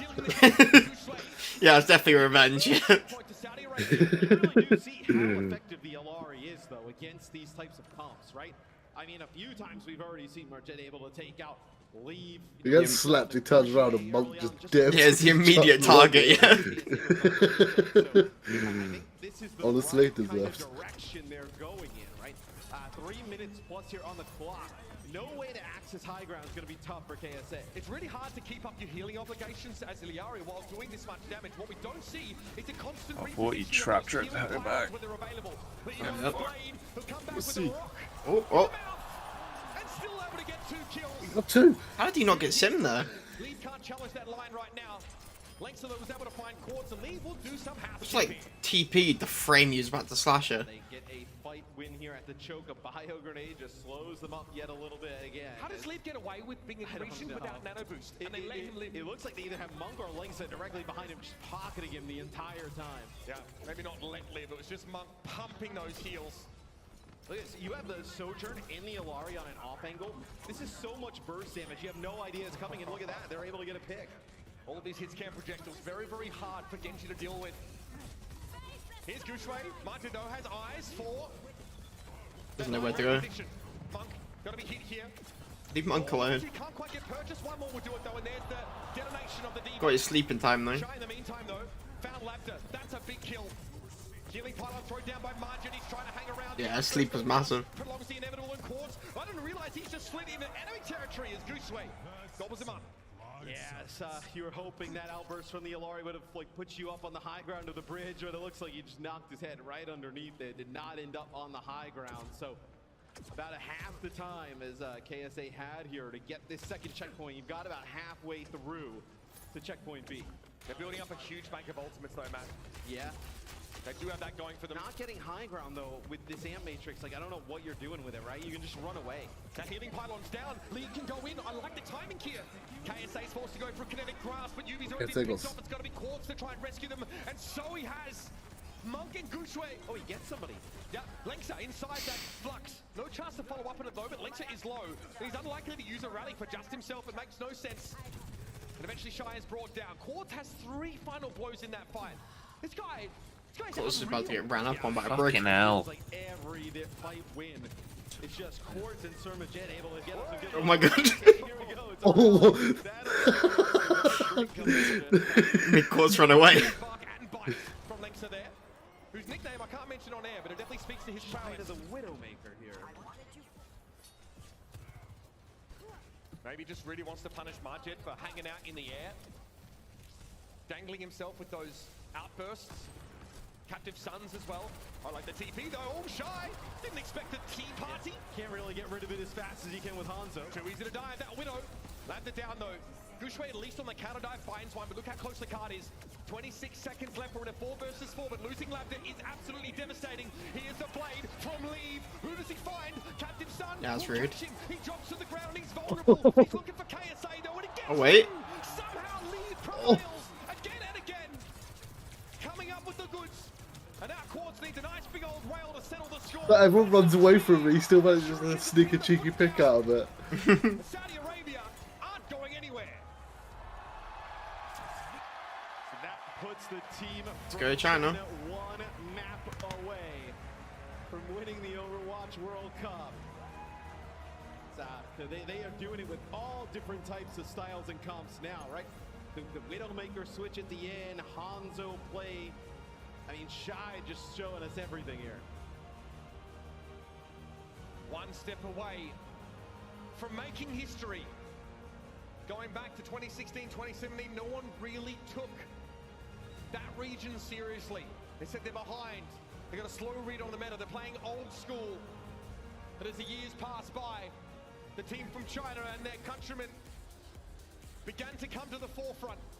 And have a look at this. Again, it supports, we're here to glorify, because this little two-piece between Monk and Lengsa, I mean, this one lives in my head rent-free. Yeah, I mean, look, today specifically, right? There was a lot of talk about Shy, Leave, how good they've been. Really, the support line for Team China has really stepped up in a massive way. I mean, Monk has hit some huge biotic grenades. Lengsa, you know, with the timed rallies, always in the right spot to help out.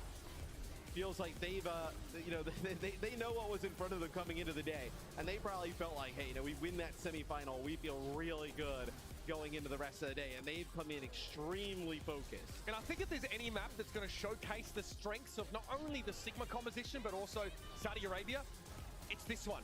It's Blizzard World. I think that's where it's going to be hardest to sort of fight against their composition, but trying to get it done the old-fashioned way, right? They play their comp, the style, they move Gushue over towards the I think their TP fucked up. That's what did it. And if you're Saudi Arabia, Their TP was like 1 inch away from the other one. What do we have in reserve? What do we have left? I mean, you're picking obviously between Suravasa or New Junk City. We've seen a lot of the Sigma-based teams go for New Junk City recently, but I mean, that's probably where I think they'll end up going in the end. Take a moment. Catch your breath. If you're here in the venue, soak it in. It is the team from China on the precipice of making history at the Overwatch World Cup. So don't go anywhere.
Alright, I'm gonna shoot, guys. I'll see you later. See you later. Yeah.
You know, they say not all that glitters is gold.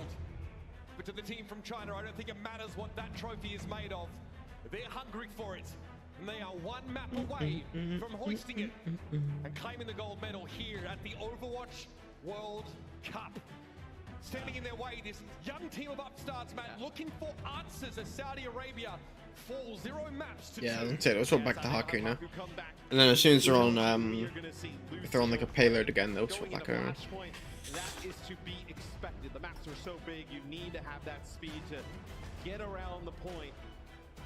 It's, you know, really, it's so interesting thinking back historically, right? You know, these two teams, like, you kind of mentioned it a little bit, you know, when we first started Overwatch in general, right? Like, you know, Chinese Overwatch always had their own, like, odd take on the game, and it was like, oh, are they ever going to catch up? Spoiler alert, they have. And like we talked about with KSA, I mean, they're talking about the Chinese having like an interesting take on the game. It's like that in a lot of games where they always have like interesting strategies compared to other regions. Even like Pokemon's the same as well. They always have like interesting things that they do. The Chinese Overwatch community has evolved over the years, and then also just kind of KSA coming out of nowhere and really performing quite well. Oh, Roadhog, let's go. Oh yeah, definitely gonna see the Roadhog. Imagine if they did rock out the Roadhog. Just a good Doomfist.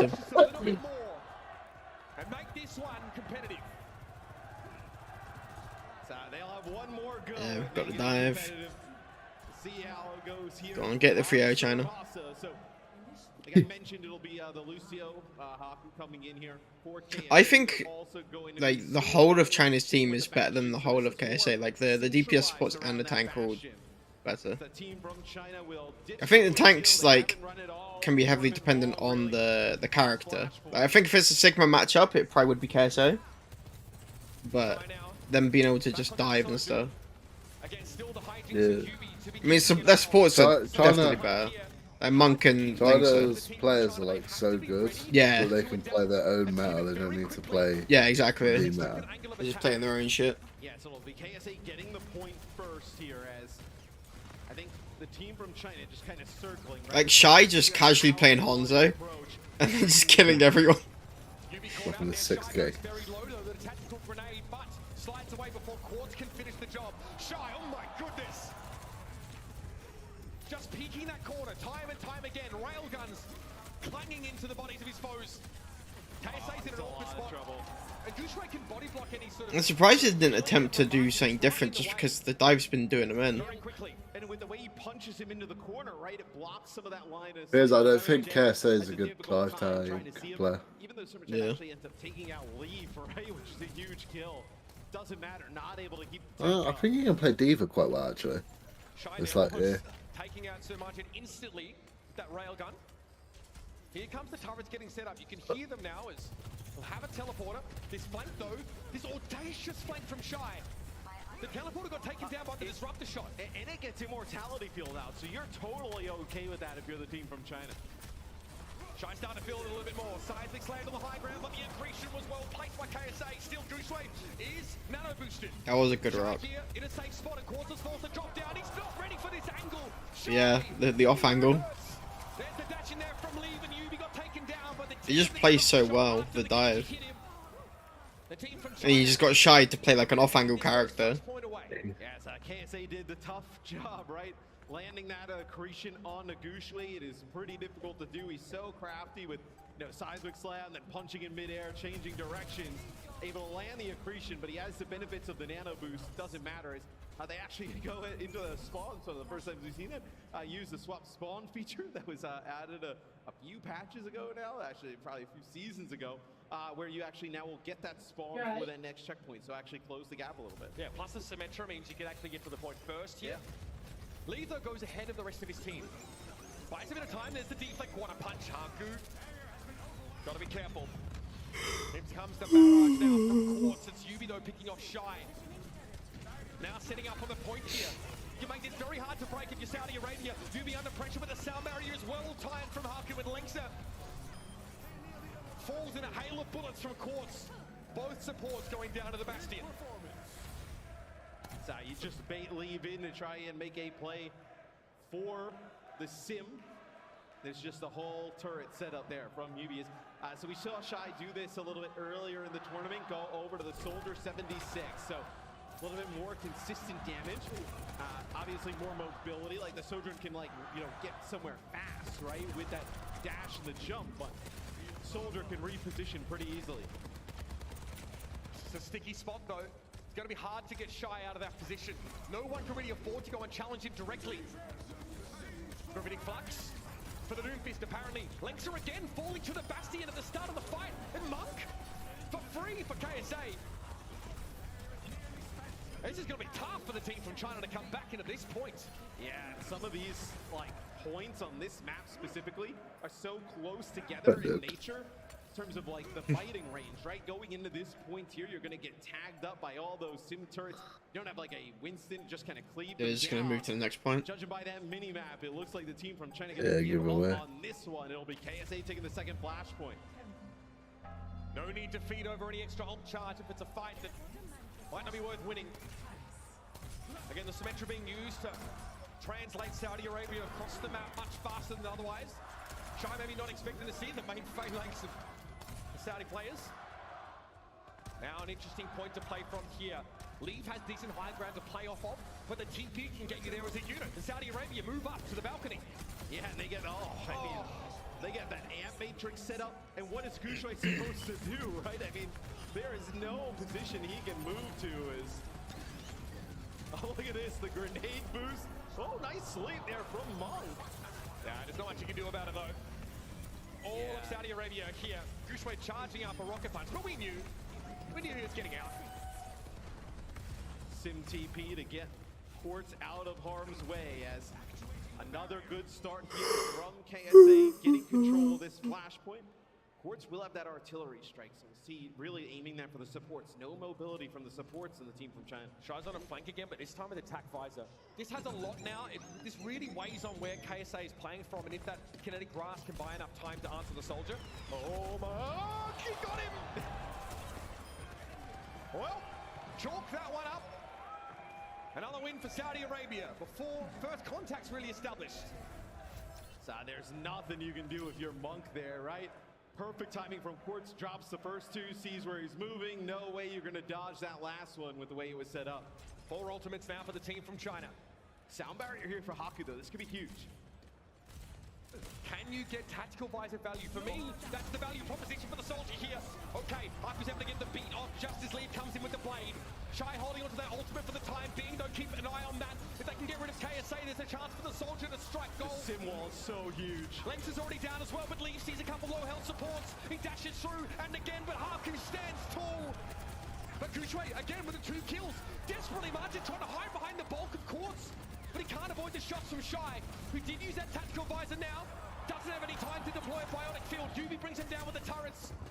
Oh, Monkey got that. Avoided by Monk. Oh yeah, the supports go. It's literally just 2 supports from KSA. Better run. They're all supports, mate. Back in the You're gonna have an amp matrix, so maybe Monk goes in, kills Quartz, and just KSA run to it. Couldn't do it. The two big one backline. Oh, man, So that's good. cocky. All right, M-Matrix straight away here for Margin. Most of the team from China, though, playing out of this line of sight. Saudi Arabia don't care. They just want the point here to win the flash point itself. Shy held it aloft and KSA finishes them off with the help of UV. The Hyperspheres do their job. Lengsa trying to dodge around the point, but there are enemies on every side for the team from China. And yet Leave is still doing his best work. KSA is low. Leave, though, getting topped up through all of this now. Go on, Leave. Some more time, but Lex is left on his own. Who's going to help the brig? Margin even drops to the low ground here, and eventually Haku drags another one down. This point belongs to the Kingdom of Saudi Arabia. So they will go to Flashpoint Point as they take the second one. As you know, what I really love is like they put down that TP, right?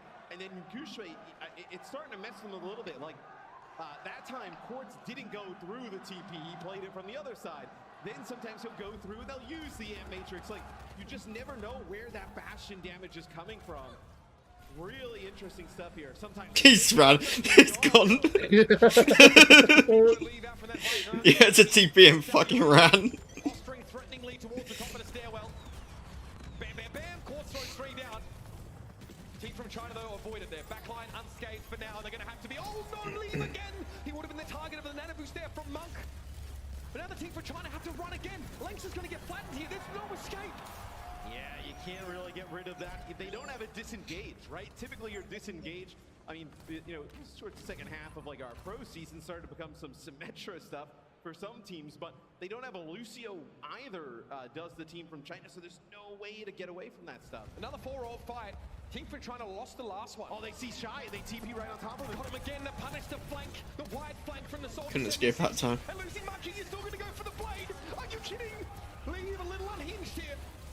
Looking to try and salvage this stuff for this team. He finds one. Yubi goes down. But there's no brig now. Is there a Monk to help him? Nobody to help him. And this is how I think a lot of people thought you would see some of these Sigma versus Dive compositions go, as they get right behind that Sim. They see Shy out. They're so fast at TPing and collapsing on top of him. 80% and counting. This is the team for China's last chance to take the map. I gotta say, Haku's been really good with his sound barriers throughout this map as well. Every time Leave has had that blade, there's been an answer. Shy can be shut down by a Symmetra wall here. Yumi's gonna throw it. Gushwin now with the power block into the Meteor Strike. KSA though has that Gravitic Flux. Is that Leave inside of it? That doesn't matter. He couldn't touch. The plucky upstarts have taken a map off the team from China. The Kingdom of Saudi Arabia breathes still. That's why his Doom couldn't touch though. I think he got caught in the flux. I think it's having that like extra speed and then I don't know who got caught in it, but I know he threw it on the corner. Because he was using his Meteor Strike when he did it. Oh. Right? He can't get away. I think they really caught them off guard. I started to think you saw the Kingdom of Saudi Arabia really start to put the pieces together to stop some of these dives. Yeah, they really figured out how to exploit that. What's next one? Push. Was trying to go on. Frankly, Flashpoint isn't the game mode that really allows Shy to have that great degree of skill expression. The Symmetra play, something we've seen showcased all year long. It's something that you can't really replicate with any other composition. The team for China forced constantly to be on their toes. Are they coming through? And if so, from which angle? And you mentioned like, oh, they have the tactical visor. It's like you have that sim wall that you can play around, and then the turrets on the other side of it. Sigma. Plus the Bastion, right? Like there's no value for the 76 to be had. A sigh of relief here, surely, for Saudi Arabia as they get to take a brief half-time break. I mean, this is there's no escape there. You actually can't. I don't even know if you can jump up on that. Quartz. It doesn't matter if it's on some flashy hit scan or if it's on the Bastion. This guy is a true talent. Yeah, great tournament from Quartz just overall. We are talking about like some of the most storied players in the history of Overwatch. Yeah, you're not going through players that have been playing in prelims. These are players who've been playing at the top level of Overwatch for years now. And not only are you holding your own, I mean, you see like, Samoa, right? It's a 2-0, but there was like a really competitive round there. They win a map. And now you go to Push. I mean, Push is like anybody's game. Esperanza for our fourth map. Esperanza. Team from China making that selection and hope to close out the series. Or will there be more? Saudi Arabia hope to take it all the way to 5. So don't go anywhere. The finals of the Overwatch 2023 What the fuck's going on there? are getting to the business end. The wrecking ball. It's the wrecking ball, mate. It needs to be a wrecking ball skin though.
The challenge was issued by the team from China.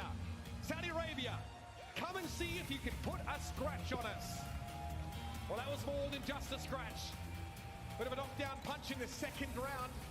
That third map going the way of Saudi Arabia. They're in this. Not only are they in this now, they're looking to force it to 5.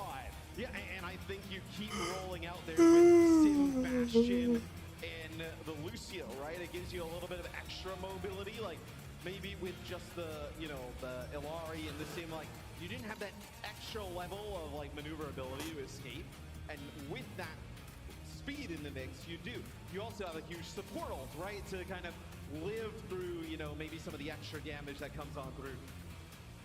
Yeah, you really mentioned that lack of mobility hurting the team from China. When things went wrong, they couldn't disengage. Losing this map for the team from China, there would be a lot of panic, I think, that would start to set in. Because you assume that if you lose this map, there is a lot right going on there for KSA.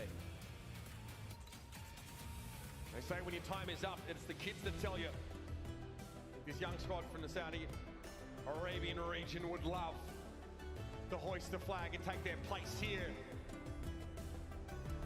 But again, a couple more maps required for that here. Esperanza being picked here by the team from China definitely feels like it favors them, right? We're going to be talking a lot, I think, about the high ground control between these two. Perhaps we also have have that Tracer play. That was something that we sort of noted in that South Korea teams with China game. The Tracer duels were very important. Yeah, and typically we would talk about here, like, there is no high ground access for a team that is going to play Sigma. But with Symmetra in the mix, it takes all of that out, right? Not only do you have the ability to access high ground, it's full team access to the high ground, right? So not only can you get Sigma up there, can you get, like, you know, maybe it's your Bastion, you can get everybody. So there's really no lack of mobility for KSA.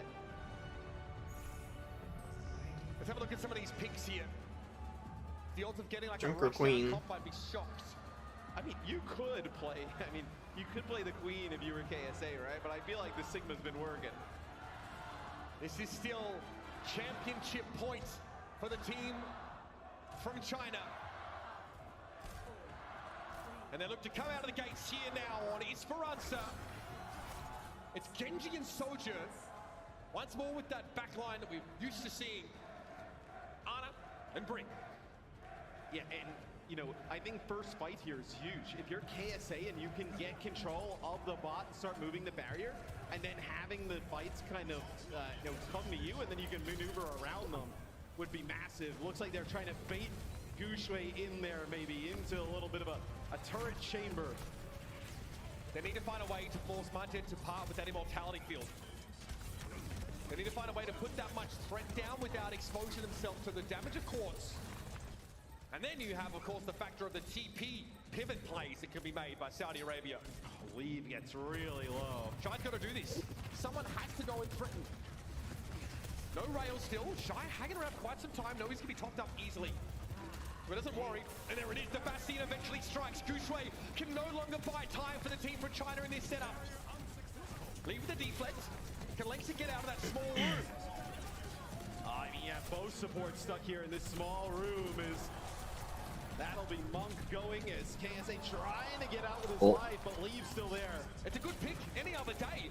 But with the rest of the team from China struggling to stay afloat, it doesn't mean much in the grand scheme of things. Their spot is headed under the underpass. Yeah, and you get Gushui coming up a spawn again, so able to get him 2 fights in a row.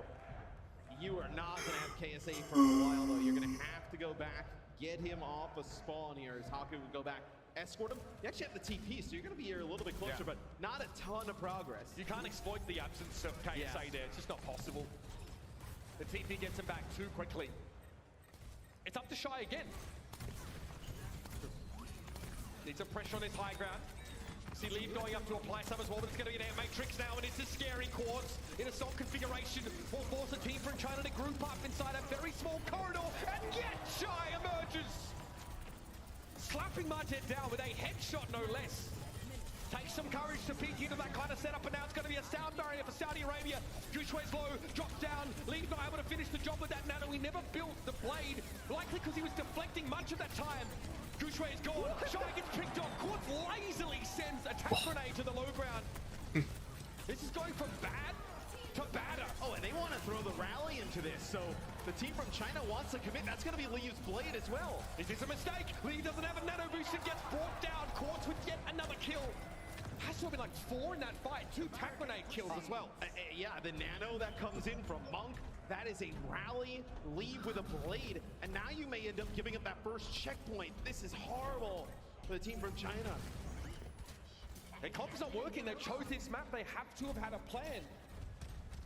But something's not clicking for them yet. That was a full round of ultimates from the team for China with limited result. I'd be worried if I was them. Oh, Monk and everybody takes so much damage from that artillery. And constant AoE damage from these hyperspheres. Leave and Shy can't get topped up enough, and they can't go on the aggressive. Saudi Arabia setting the pace here from start to finish. And there's been no answer from the team from China. And I was talking about, like, you know, winning that first fight, getting early control, huge here on push. I mean, you know, they've done so many ultimates in, has the team from China. And now you're stuck here. I mean, Shy's overclock is as good as anything, right? But you get nothing with that, you're in a lot of trouble. Shy's been really holding on to that overclock. We've just not seen much action from it. He doesn't need it for that kill, though. Again, it's Sir Marchand. He picks off first. Quartz now going to try and stand his ground, and Shy has to be careful. No healing in his proximity. Those turrets could claim his life if he's not careful. Meanwhile, Quartz appears to have been slept on that high ground, and the deflect gets the job done. Finally, the team from China shows sparks of life. Yeah, good start though from KSA, 65 meters. Very far push off of just 2 fights as they will come back in, probably get a fight here right under the bridge. They'll be able to take one. So I think the team from China about 2-3 fights away from taking a lead. Straight away trying to say we need this high ground. This poke comp is pretty scary for us.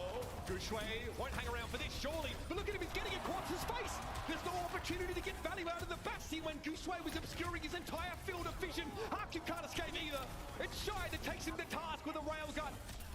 Accretion catches Leave. I think it was aimed for someone else, but still. Gushui's able to muscle in on that high Did Lee just take that accretion to some Doofus and fuck by it? I think so, yeah. Has a TP set up from spawn, so you're going to be able to fight this rather quickly. KSA drops down. Accretion connects on to Gushui, who is going to keep him standing. And now the TP across the gap. Martin's going to go for a flanking air matrix, and Monk is not ready for it. The Gravitic Flux claims Lancer, and there's no healers on the table. Once more, the team from China devoured. Yeah, Meteor Strike at the end of this. I wonder if this is the team from China seeing something and maybe they're going to switch, right? Do you play Winston into this? I don't know. I think you're going to continue to play that Doom because the Bastion has such a high damage output. Haku's got the blade, beat again for the blade, so you're set up in a great spot to defend this now. Are we witnessing the inflexibility of the team from China?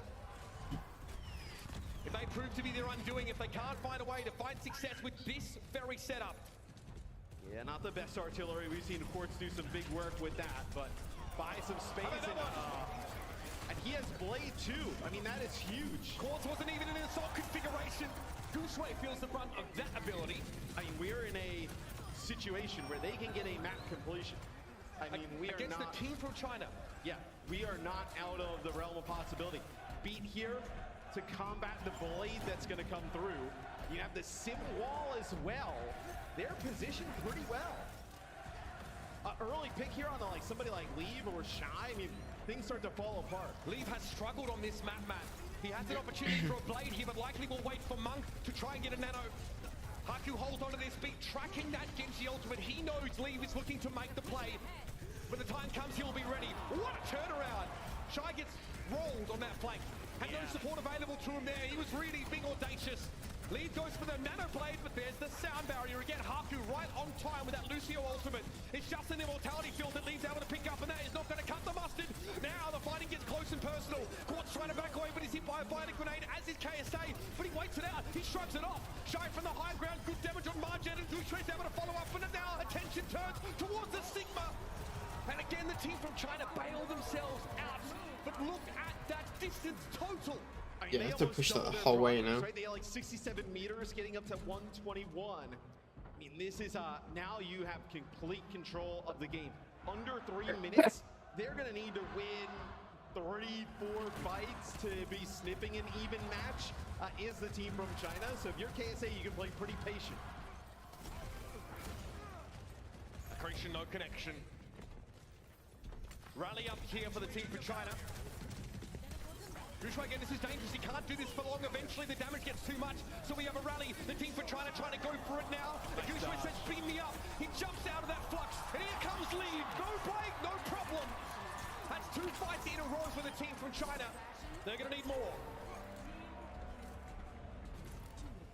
A full team wipe as we enter under 2 minutes left. KSA looking to take this all the way to the distance. Force A game 5. There's no Lucio either. Stop it. Amongst the biggest comebacks we've likely seen on Esperanza. And this is the first step. Checkpoint achieved. Nano here available for Monk. No blade. They've also been saving that beat for it to even use it on the blade. That's huge in the disruption. God, it's fat. Got mowed down though. Fuck. That was huge. Is it any Sigma? I think it was only Sigma the guy, wasn't it? Yeah. That's fucking huge by Gushui though, but just couldn't kill him. And again, Saudi Arabia turned the fight around. Since Haku's come in the game, he has been massive. They get Saudi forward. Arabia that time, the beat even Yeah. with players up on the high does a great job Yeah. connecting with just about everything. China got And forward in as there, well. during the artillery, does a great job protecting. I heard the roads, checkpoint ends up ping, but I even wasn't picking sure if up they a pushed it kill. past it. This is getting out of hand now with 41 seconds left in the round. Saudi Arabia eyeing off that fifth map, and so far, so good. Margit knocked back for a time, but it's going to be another meteor strike because Gushui fears the damage of Quartz. Drops back in and is hit by an accretion almost immediately. Able to jump back to the rest of his team. Now 24 seconds left. Air Matrix available now for Margit. A few players get low on the team from China. They cannot lose anybody at the moment. Tries playing aggressive, but he's able to find Yubi on the flank. This high ground position is an odd one, but it pays off. Shot after shot. Overclock connecting. Monk finding two. And now this has to happen in overtime. So you've already gotten that first checkpoint, so not going to have a slowdown there. No reason to change anything if you're KSA. You know that they have just about nothing on the other side. A rally potentially here for Linksa. 3 ults going into a rally. A TP Amp Matrix play, a lot like how we saw in Surabasa. 70 meters now and counting. Gushui anticipating that dive to the high ground, but the wall's going to be a problem. He's so Yubi trying to pressure him down, but it's going to be Linksa to save him there with the running. But for how long? It gets That slam. and he's still alive. They lose shy. 4 versus 4 though. KSA stunned through the increased animation now. Forced back with a biotic grenade. What a punch! Haku sent over the fence. Now Gushui drops down. He gets This is going to be really close. something here.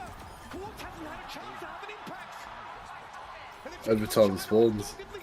Oh, it's... KSA's got the ult advantage, just about.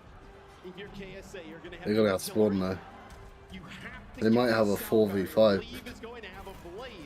No, he's back. One of the greatest comebacks in Esperanza history in the making here.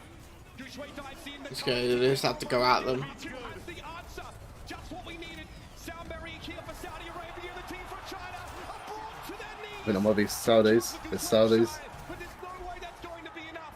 And we wouldn't Yep. have it any other way than a map 5 in a World Cup final. Another map 5. Every single one has been a map 5. That was a crazy push as well. Yeah. As KSA, they lose the first two, they bounce back. Haku got that beat off. Perfect rabbinic flux into the artillery. Gives you that player advantage that you need. They have found some answers here that are working against the team from China. Forget your storylines. Forget your history. Forget your fairy tales. None of us know what happens on the other side of this map. Saudi Arabia Well, for piss. with a veritable come from nowhere performance here. Through the qualifiers, through BlizzCon, have taken arguably the greatest World Cup roster in the world to a 5th and final map in the final. Yeah, we'll take a look at some of the highlights here from Esperanza as they did a great job winning that first fight, getting that huge lead. You don't have that huge lead, you don't win that map, right? Push is a game mode that if you get that early advantage, it's so difficult to come back. And it put the team from China just in a really difficult spot. Yeah, you have to win 3, 4 fights in a row. You have to invest in every single fight. And eventually you have nothing to throw into it. It's a blank page from here on out. Saudi Arabia coming into this game, yeah, underdogs, underrated by many of us, even despite their strong performances, not dropping a map and getting into these finals. Still very few expected them to take the team to China, from China to task like this. But it's immaculate Bastion play, the Sigma compositions, Haku hitting every sound barrier where it mattered to shut lead down time and time again. The team for China have the honor of the last pick. Yeah, no mistakes really at all from Haku. He had tremendous impact on the last 2 maps. And now, what do you do if you're the team from China? I mean, you have your map selection, probably something like Route 66. Oh man, we're headed there again. The excitement has reached a fever pitch here in the arena of BlizzCon. It's time to head down to the floor to touch base with the one and only Golden Boy. Thank you so much, fellas. Yes, the energy is electric in here as we get ready. We had not 1, not 2, not 3. We had 4 full BO5 series today at the Overwatch World Cup. Incredible, isn't that right, BlizzCon? Wow. But this is it. It all comes down to this. Who is going to hoist the trophy over their head? Is it going to be the team from China? Is it going to be the Kingdom of Saudi Arabia? Let's hear from the crowd. Who's it going to be? Is it going to be the team from China? How about the Kingdom of Saudi Arabia? Oh boy, this matchup's going to be intense. And no better casters to call it than Uber and Mr. X. The shift in momentum has been palpable over the last half an hour or so. I mean, the Saudi Arabian team, they walked out whilst predictions were happening. So they see on the screen, they see where the tides are, what the expectation is. And I see them looking at each other saying, oh buddy, we're here to subvert these expectations and some.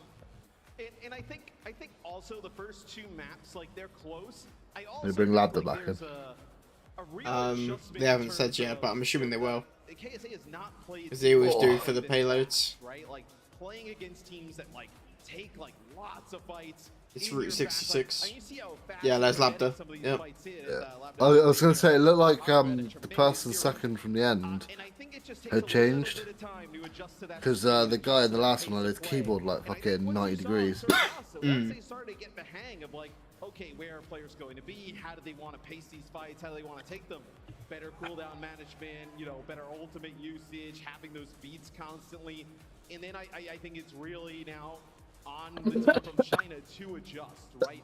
It seems like KSA has figured out, you know, a little bit of something. I'm not gonna say Well, when I looked on Twitch, Overwatch had like 50k viewers, and they had like 25 at one point on here, so they peaked at like 75k. Yeah. But like when you think like League hits like 1 million viewers. You got like all the co-streams as well and watch buys. Overwatch, in terms of like on Twitch, was around 200. I think it was 200k viewers. You ditch the sound barrier here, and you can play from that high ground. Maybe it's a little bit easier.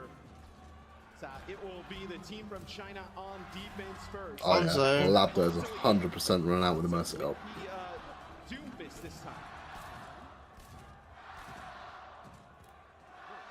I think Courts might actually go for a shot on the Widow and then come back. Yeah, they've been doing that. Most of these games have had one of those moments where like someone goes Widow just to check and then swap off. Just see if they can get a cheeky pick. Yeah. You don't even want to talk it into existence, but KSA, it feels like they have all the momentum. Quick pick here from Quartz on the Widow. Using that Lifeweaver platform will find nothing. And we saw Lifeweaver at the World Cup.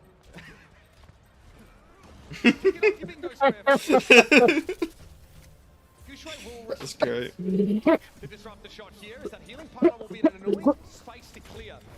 Lee probably has to go up and do that, but it's risky. Yeah, he'll play there alongside Lexa in the tunnels. The Hanzo is also really effective against That's the huge. Bastion as Quartz That's a finds that nice first pick disruptor, on the yeah. lead. So maybe this dissuades you from playing that Bastion, but not like Quartz has been bad on the Soldier. Finds that first pick on lead. Okay, Gushway. Fortunately, he's able to give a good of account of himself there, because he got split off from the rest of his team, and that's what allowed Lee to get picked up. I was scared to do it like that. Plus it didn't kill him. Yeah, you don't have anything here for KSA as well as end up in a really bad spot as Quartz finds Shy coming off spawn.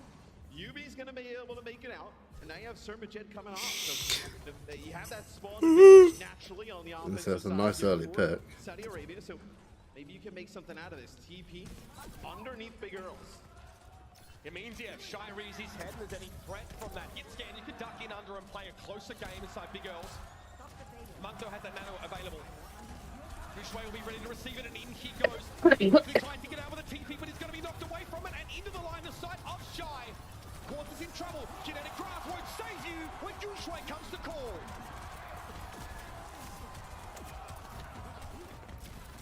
Gushway gets powered up. Sermajet might. Oh. Margin gets away. Escaped.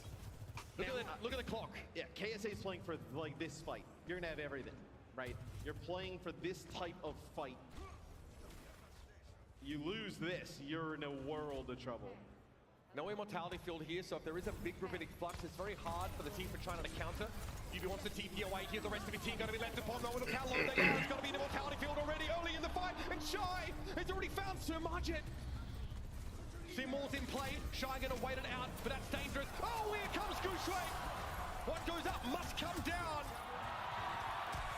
And so too do the hopes of Saudi Arabia winning that fight. Of course manages to get Shy. They didn't invest heavy. They did not invest heavy, Silver right? lining. Yeah, they end up using their sim wall. They end up using their gravitic flux. Nothing to do with this blade, though. You're probably looking at like the captive sun and trying to kill Leave as fast as possible. You heard the announcer. 60 seconds left.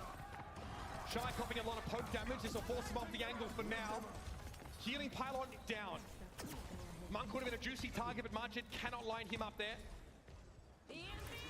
Here comes the captive son. Margit is hunting. It's going to be Shy connected with now. He's going to try and hold on, but he gets picked off. Shy with the storm arrows can't take down that airborne Iliari. Is going to be caught with the overclock. This should be enough for Saudi Arabia to push on in here. Gushui very low. Team for China are going to have to give this up. Yeah, and I mean, it comes down to the wire at the end, but KSA desperately needed that first checkpoint. And they get it at the end.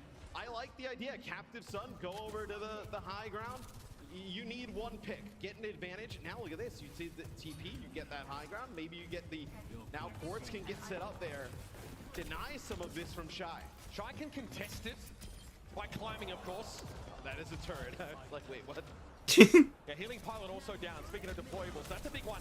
Gushui though, how does he get out of this? He doesn't have Meteor Strike. He doesn't have any healing. The nano is important for sure. KSA knocked against the gap in the wall. That's a lot of damage that he wouldn't otherwise have had. Hey, think about it, Gushui. He goes through it. Quartz takes a ton of damage from that as well, and Gushui's going to jump on out to punch back in. Disrupt the shot. Quartz trying to buy himself some breathing room, but Gushui doesn't want to let him gasp for that air. Monk in the flux. Doesn't have a good ending, folks. I'm sorry. He just called Monk in the corner of his eye. See you later. Figuring out supports, right? Linkson not enough to keep everybody alive, so you're going to have to back up a little bit. Picks here would be massive for KSA. Quartz gives up the game to Shy, though. He reveals himself from that very obscure angle. Gives the Hanzo a chance to respond and reposition now. The team for China are playing passively for a moment. And in Gushui, who's back on the Winston. Yeah, it's so interesting. It's not Winston. Like Blizzard World. Leave is creeping through. They forced the Winston. Trying not to give away his position. Shy trying to climb up. Even Martin might have him with a couple of shots. Shy is dicing with death here. Great whip shot from Linkson to knock Sir Martin, of course, and Gushui is very low. Another captive son could be devastating. It's Monk again, and Ubi finishes him off. Martin is unstoppable. Oh wait. Oh, they capped it though. Still, Saudi Arabia have got everything they need here to take this fight away.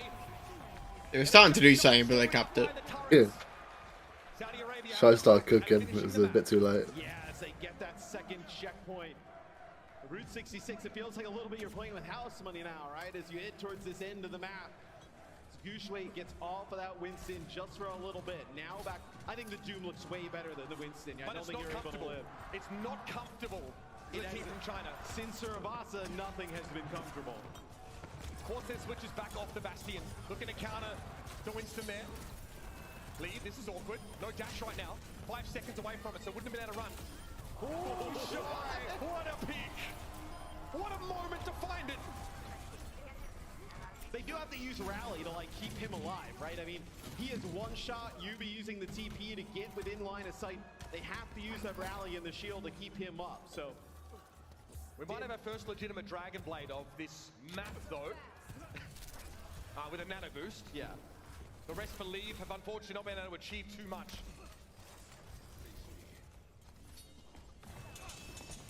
Leave on deflect duty. I think they're just waiting for the right moment. Oh, now they go.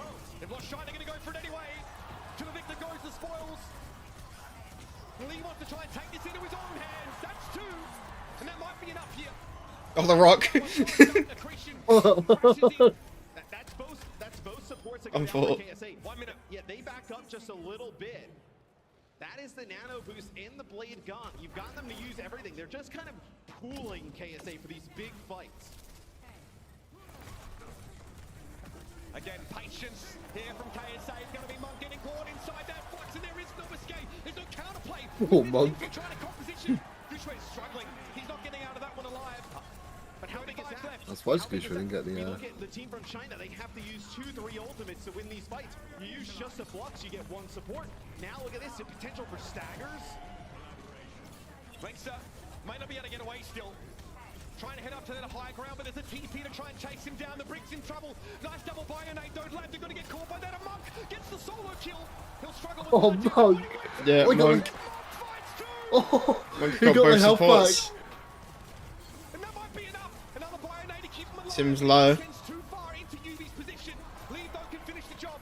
Quartz now with an overclock from the high ground and trying to finish the map here for Saudi Arabia. But Gushue's back on the Winston again. He's taken so much damage from KSA, but it's the No. Oh, they managed it. It was not. No supports. Saudi Arabia streak over the line. Monk was fucking popping off. You got the health pack saved him from the captain's son. That you're potentially not even going to get that first checkpoint. Not only do you get that, not only do you finish checkpoint B, you run it all the way down. No time in the bank, but still, you can, with the way that KSA has set this up, right? They've been like pooling these ultimates for these fights. You can play clock here for a lot of this, right? Dude, a reverse sweep here. That's one way to do it. I thought we'd had our fill of those today, but here we are. Let's have a look at this 4K. This is towards the end of the round, mind you. That is like a pixel over the payload there. That is massive. That stall attempt from Gushue. He tries to dance that bubble, but the numbers are there for Saudi Arabia. So get a map completion is huge. If the team from China do it too, of course, we get an extension, we go once more. But right now, Saudi Arabia can take it here by preventing China from finishing the map. And they're not going to play close. Typically, we see teams play close here, you know, at the start of some of these rounds with the composition that they want to play. They want to play distance. They want to play range. As Shy manning the Hanzo yet again. Still going for it. Feast or famine map when he gets those picks. It looks incredible. When he gets shut down or dove or forced away, not so much. Very defensive setup in that high ground. Lee figuring that out just now with those 3 turrets tickling at him. They're cleared pretty easy by Gushue. He's not even bothering with the Doomfist here. Now there's no need to, right? Deny some of these players like entry into that choke, right? Oh, that's huge. Oh. Sweep the leg. Great accretion now from KSA, getting rid of the biggest threat in a long fight in the Hanzo. Oh, buddy, they're turning tail. Just the tracking there, though, and knowing where Shy is going to end up, that is a sick accretion. And Shy, already done, going to go to the Sojourn. You can't counter Gushue's pick on defense here, though, if you're Quartz. You're stuck on the Sojourn and not the Bastion. So that's an opening here for the team from China. Shy's got to clear that healing turret, he does. Doesn't take too much of a risk to do so either. A glancing bow for the high ground, though. Quartz is keeping him honest here. Very quickly, he'll be given 1 heal pack. And there goes Gushue to the high ground, but UB intercepts lead. KSA still a problem. He hasn't been shifted off that high ground. At least Shy makes it honest. 4 versus 4. Gushue looking now for Lambda, who has an amp matrix build up, but Shy is hitting. He's hitting diff. Yeah, Slot is going to use that amp matrix, but I think it's going to go for nothing here. It's KSA and Quartz up on the high ground. Quartz gets forced down. So that will be the team from China taking that first checkpoint. Do you think we see Quartz switch here? I actually don't think you do. The Bastion is a bit better, but I think you need that verticality and that high ground control that Sojourn provides. And that may be why the team from China chose this map. Less comfortable for Bastion, at least until the end of the map. They're having a big time bank going into the 3rd phase here for the team from China. That's a scary prospect. Here's a TP play. Direct on that left-hand side of the screen. Blood, Shy gets on out. And here comes Gushway now to the high ground. KSA about to get punished for that one. Immortality Field felled. Monk fighting KSA now and Shy again. Another hit with the railgun. He's on fire. The team from China won't be denied. No, as they are making fast progress with the payload. So get underneath the bridge. You'll have another fight here for KSA as Shy gets really low. So, what you have an overclock for Shy? Like if there's a TP, right? Look for him to like pop that, pre-fire it potentially. Again, that TP to get across here. Captive stun for Sumajit. Shy might be good enough here. A couple of shots and he'll have the Sojourn, but again, both players with that hit scan damage. Oh my god. It's a random backhand. Got destroyed. Who collars the Iliari in midair. KSA gets brought down as well. This is a new level. Another They've got so much time. Was it 5 minutes? Yeah, 5 minutes, yeah. Okay, so now this is 4:30. 4:30. It was 4 minute 30 then for the final bit. because there's not a lot of high ground here, but Goose They've got so much time to get this through. So the Winston pick got you a 4-minute time bank. You've got to be happy with that. Up goes Goose here, knocking KSA back. Another pick and Shy. Once more. Go and get that one as well. Why? Shy's going crazy in this game. They are going to keep the march going. Get rid of that TP, prevent anybody from closing the gap. Fashion splash damage coming on through, but good progress already. They've got to do something about this Sojourn. Finally, Martin. Shot. What a big headshot. That is going to relieve so much pressure here. Leeds has the deflect, but holds on to it. And he gets the Bastion kill. Maybe they were hoping he'll play, but he's nowhere near it. Martin again. The nastiest pair of hands to hold that Iliari. Make no mistake. Support, by the way. Seiko picks up some kills as a damage dealer. You're still just burning clock here for KSA, right? You still have the advantage of you finish the map, so definitely not over just yet. This is a really tough map to complete. Shy looking for Lapton to expose himself with those exo boots. Maybe an easy kill to line up. A lot of sim turrets on that left side. They have to be cleared, but Doomfist doesn't do it as easily as Winston. It'll be Shy instead. Here's that blade. No mana that was used earlier on. Here it's going to be much. That's fucking huge. Big deflect. But what else for Lee? He can't find anything else, and nobody can. It didn't matter, but It was so bad that's still alive and getting kills first. Look, this map is big deflect, but it doesn't matter. this choke is. Like, you're gonna be able to get value out of the Bastion, it feels like, all the time. Consistent damage, tougher sight lines to be able to get like Shy these like sick railgun connections. Really good area for Sigma as well. Good angle for Shy. Lambda has to go for an immortality field. You have to work that in your game plan. If you're the team from China, how do you exploit the lack of that cooldown? I don't think Shy expects this. They're chasing. Three quarters is on his ass. What's chasing him? Comes in, Shy, can he get out? Yes, he gets a mega health pack. Three quarters. Look at his face. We are bleeding some serious clock here. 2 minutes to play. Yeah, Gushue is going to have to use that Meteor Strike to get out, so not even going to use it for a kill. This will be the toughest fight for KSA. Quarters just fucking gunned through him. Deserved on it, honestly. That's great.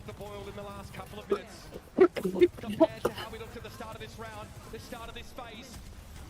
You be in trouble though. Immortality Field has to be expended. Gushue should be happy with that. But he wants to chase the sim, put the pressure down, make it hard for you to get around the map. Now towards KSA, Gravitic Flux Monk. He's able to get out of that one. It got interrupted. Martin now with a captive stun, but that's the kill and lab that you're looking for. The back There we go. They're like dominoes. The Saudi Arabian team. Can he stop though? Bastion's on his way. Oh, they swapped to Sojourn. Langsell have to find his way back in the fight. They'll have a fight, I think. Got Diva. Yeah. KSA on the Diva. They've got a blade. And all of a sudden the team trying to back up. Yeah, they're waiting for Linksa. They gotta get Linksa back in They're here. trying to get a proper fight. Situation, and here's that blade. Captive stun, no lead, can't chase the Iliari. He's up in the rafters, but Shy does the job for him. It's a 1-for-1, no Shy has to give it up as he's looking aloft. UV Duck not getting out of that one. The rocket punch from Gushue can't be protected from. League doesn't expect to be accosted by Quartz here though, when he loses out. 37 Oh. seconds left in the round here. Gushro with the meteor strike, but look at that health pool. He cannot commit. Needs Monk to get him back in the fight. And Marjet comes back on the Kuriko, so gonna get right back into the fight as they can play that sim wall available, and you're probably gonna get an overclock here from Quartz. He's been so Last fight, good. isn't it? Will Yeah. this overclock decide it? Okay, so they're gonna have more ults as well. Oh. Oh wait. Looks like. We're going into the final bit. Yeah. Pretty free. Both teams have a minute.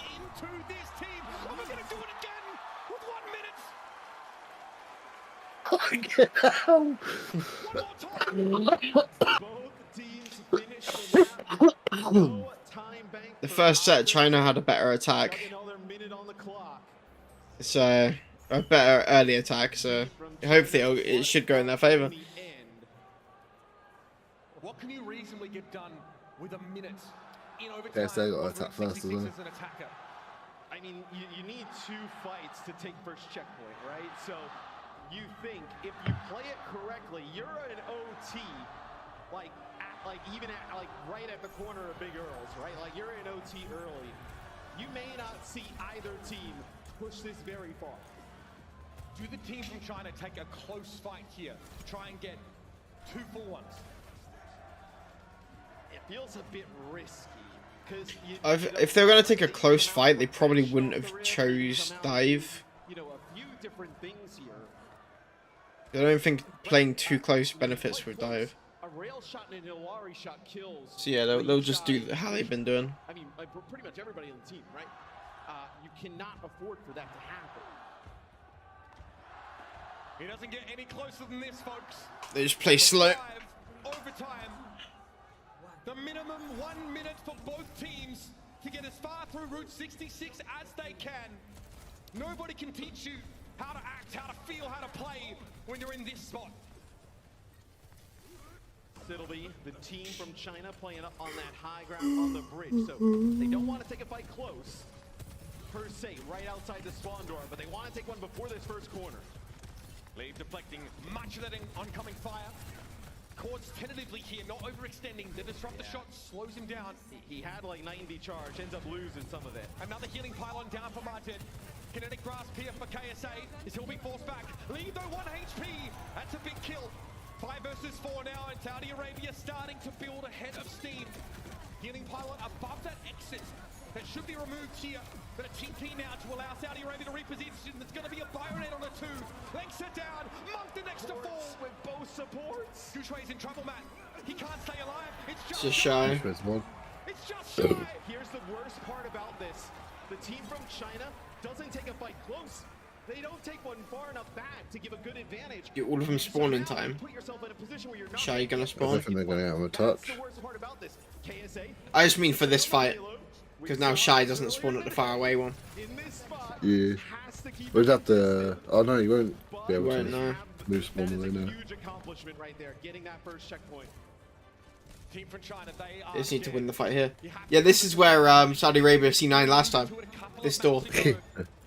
They capped and then just pushed forwards. Compose themselves. Find a way to shake Saudi Arabia off the card. And Marjet already with that captive son. He lets it go. Where's it headed? Back towards his team. He tried to get Gushway. He was diving with the He's too scared to deflect. Meteor strike comes in. Lambda desperately trying to get over. Marjet is stuck. Oh yeah, the dive. Gushway for 3. And that's going to be it. They need to get past first. Saudi got hold first. And it's a tough situation for Marjet to be in with that captive son.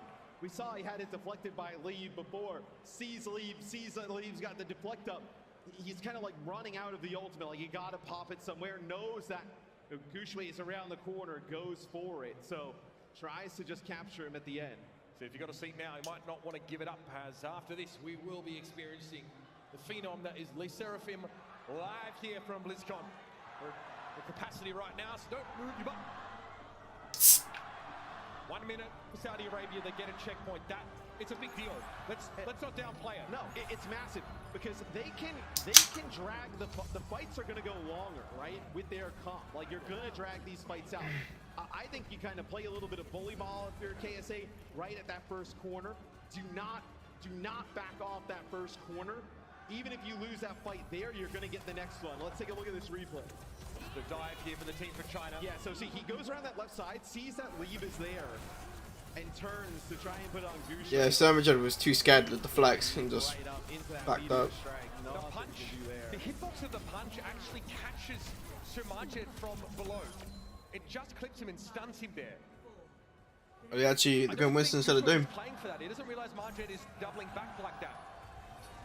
Crazy stuff. They're not playing on the corner map, but they do have a TP. I think he's better for overtime just because of Primal and shit. Sit up top here. Maybe you were thinking about like, okay, you can kind of like TP from side to side here. A early pick for KSA would be huge. Might be over there, but look at that bio. What great connection. That was a good anti. It's got to be used. It doesn't mean it's a lost fight for Saudi Arabia, but it's a disadvantage to start with. Marjet is low. He's got to try and outburst away. Some legends playing it. There's no Bastion to answer this Winston right now. It's got to favor the team from China. And we're already down to 20 seconds on the clock. Gotta go. Can't still. Go on, finish courts off. Ponderously around the But the first pick of this is going to be the... Oh. First pick could be the crucial one. Get it down. And now Saudi Arabia can bask under the immortality field and bask in the realization that they have gone every step of the way to become. Damn. Wow. Reverse sweep. I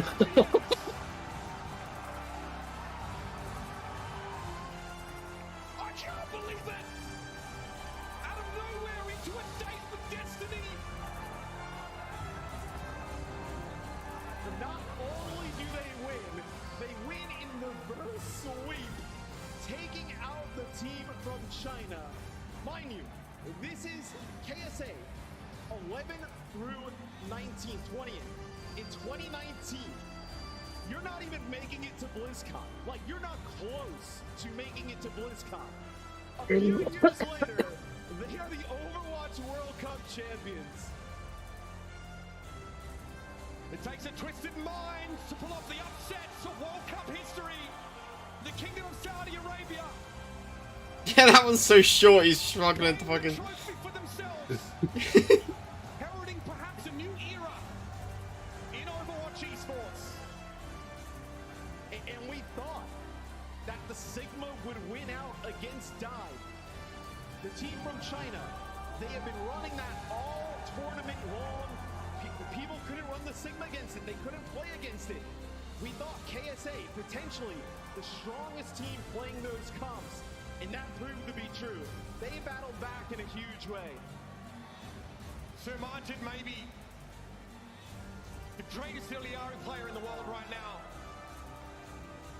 These players have been battling it out in contenders under that Twisted Minds banner. They have been dominant, make no mistake, but not getting a chance to play at the top level.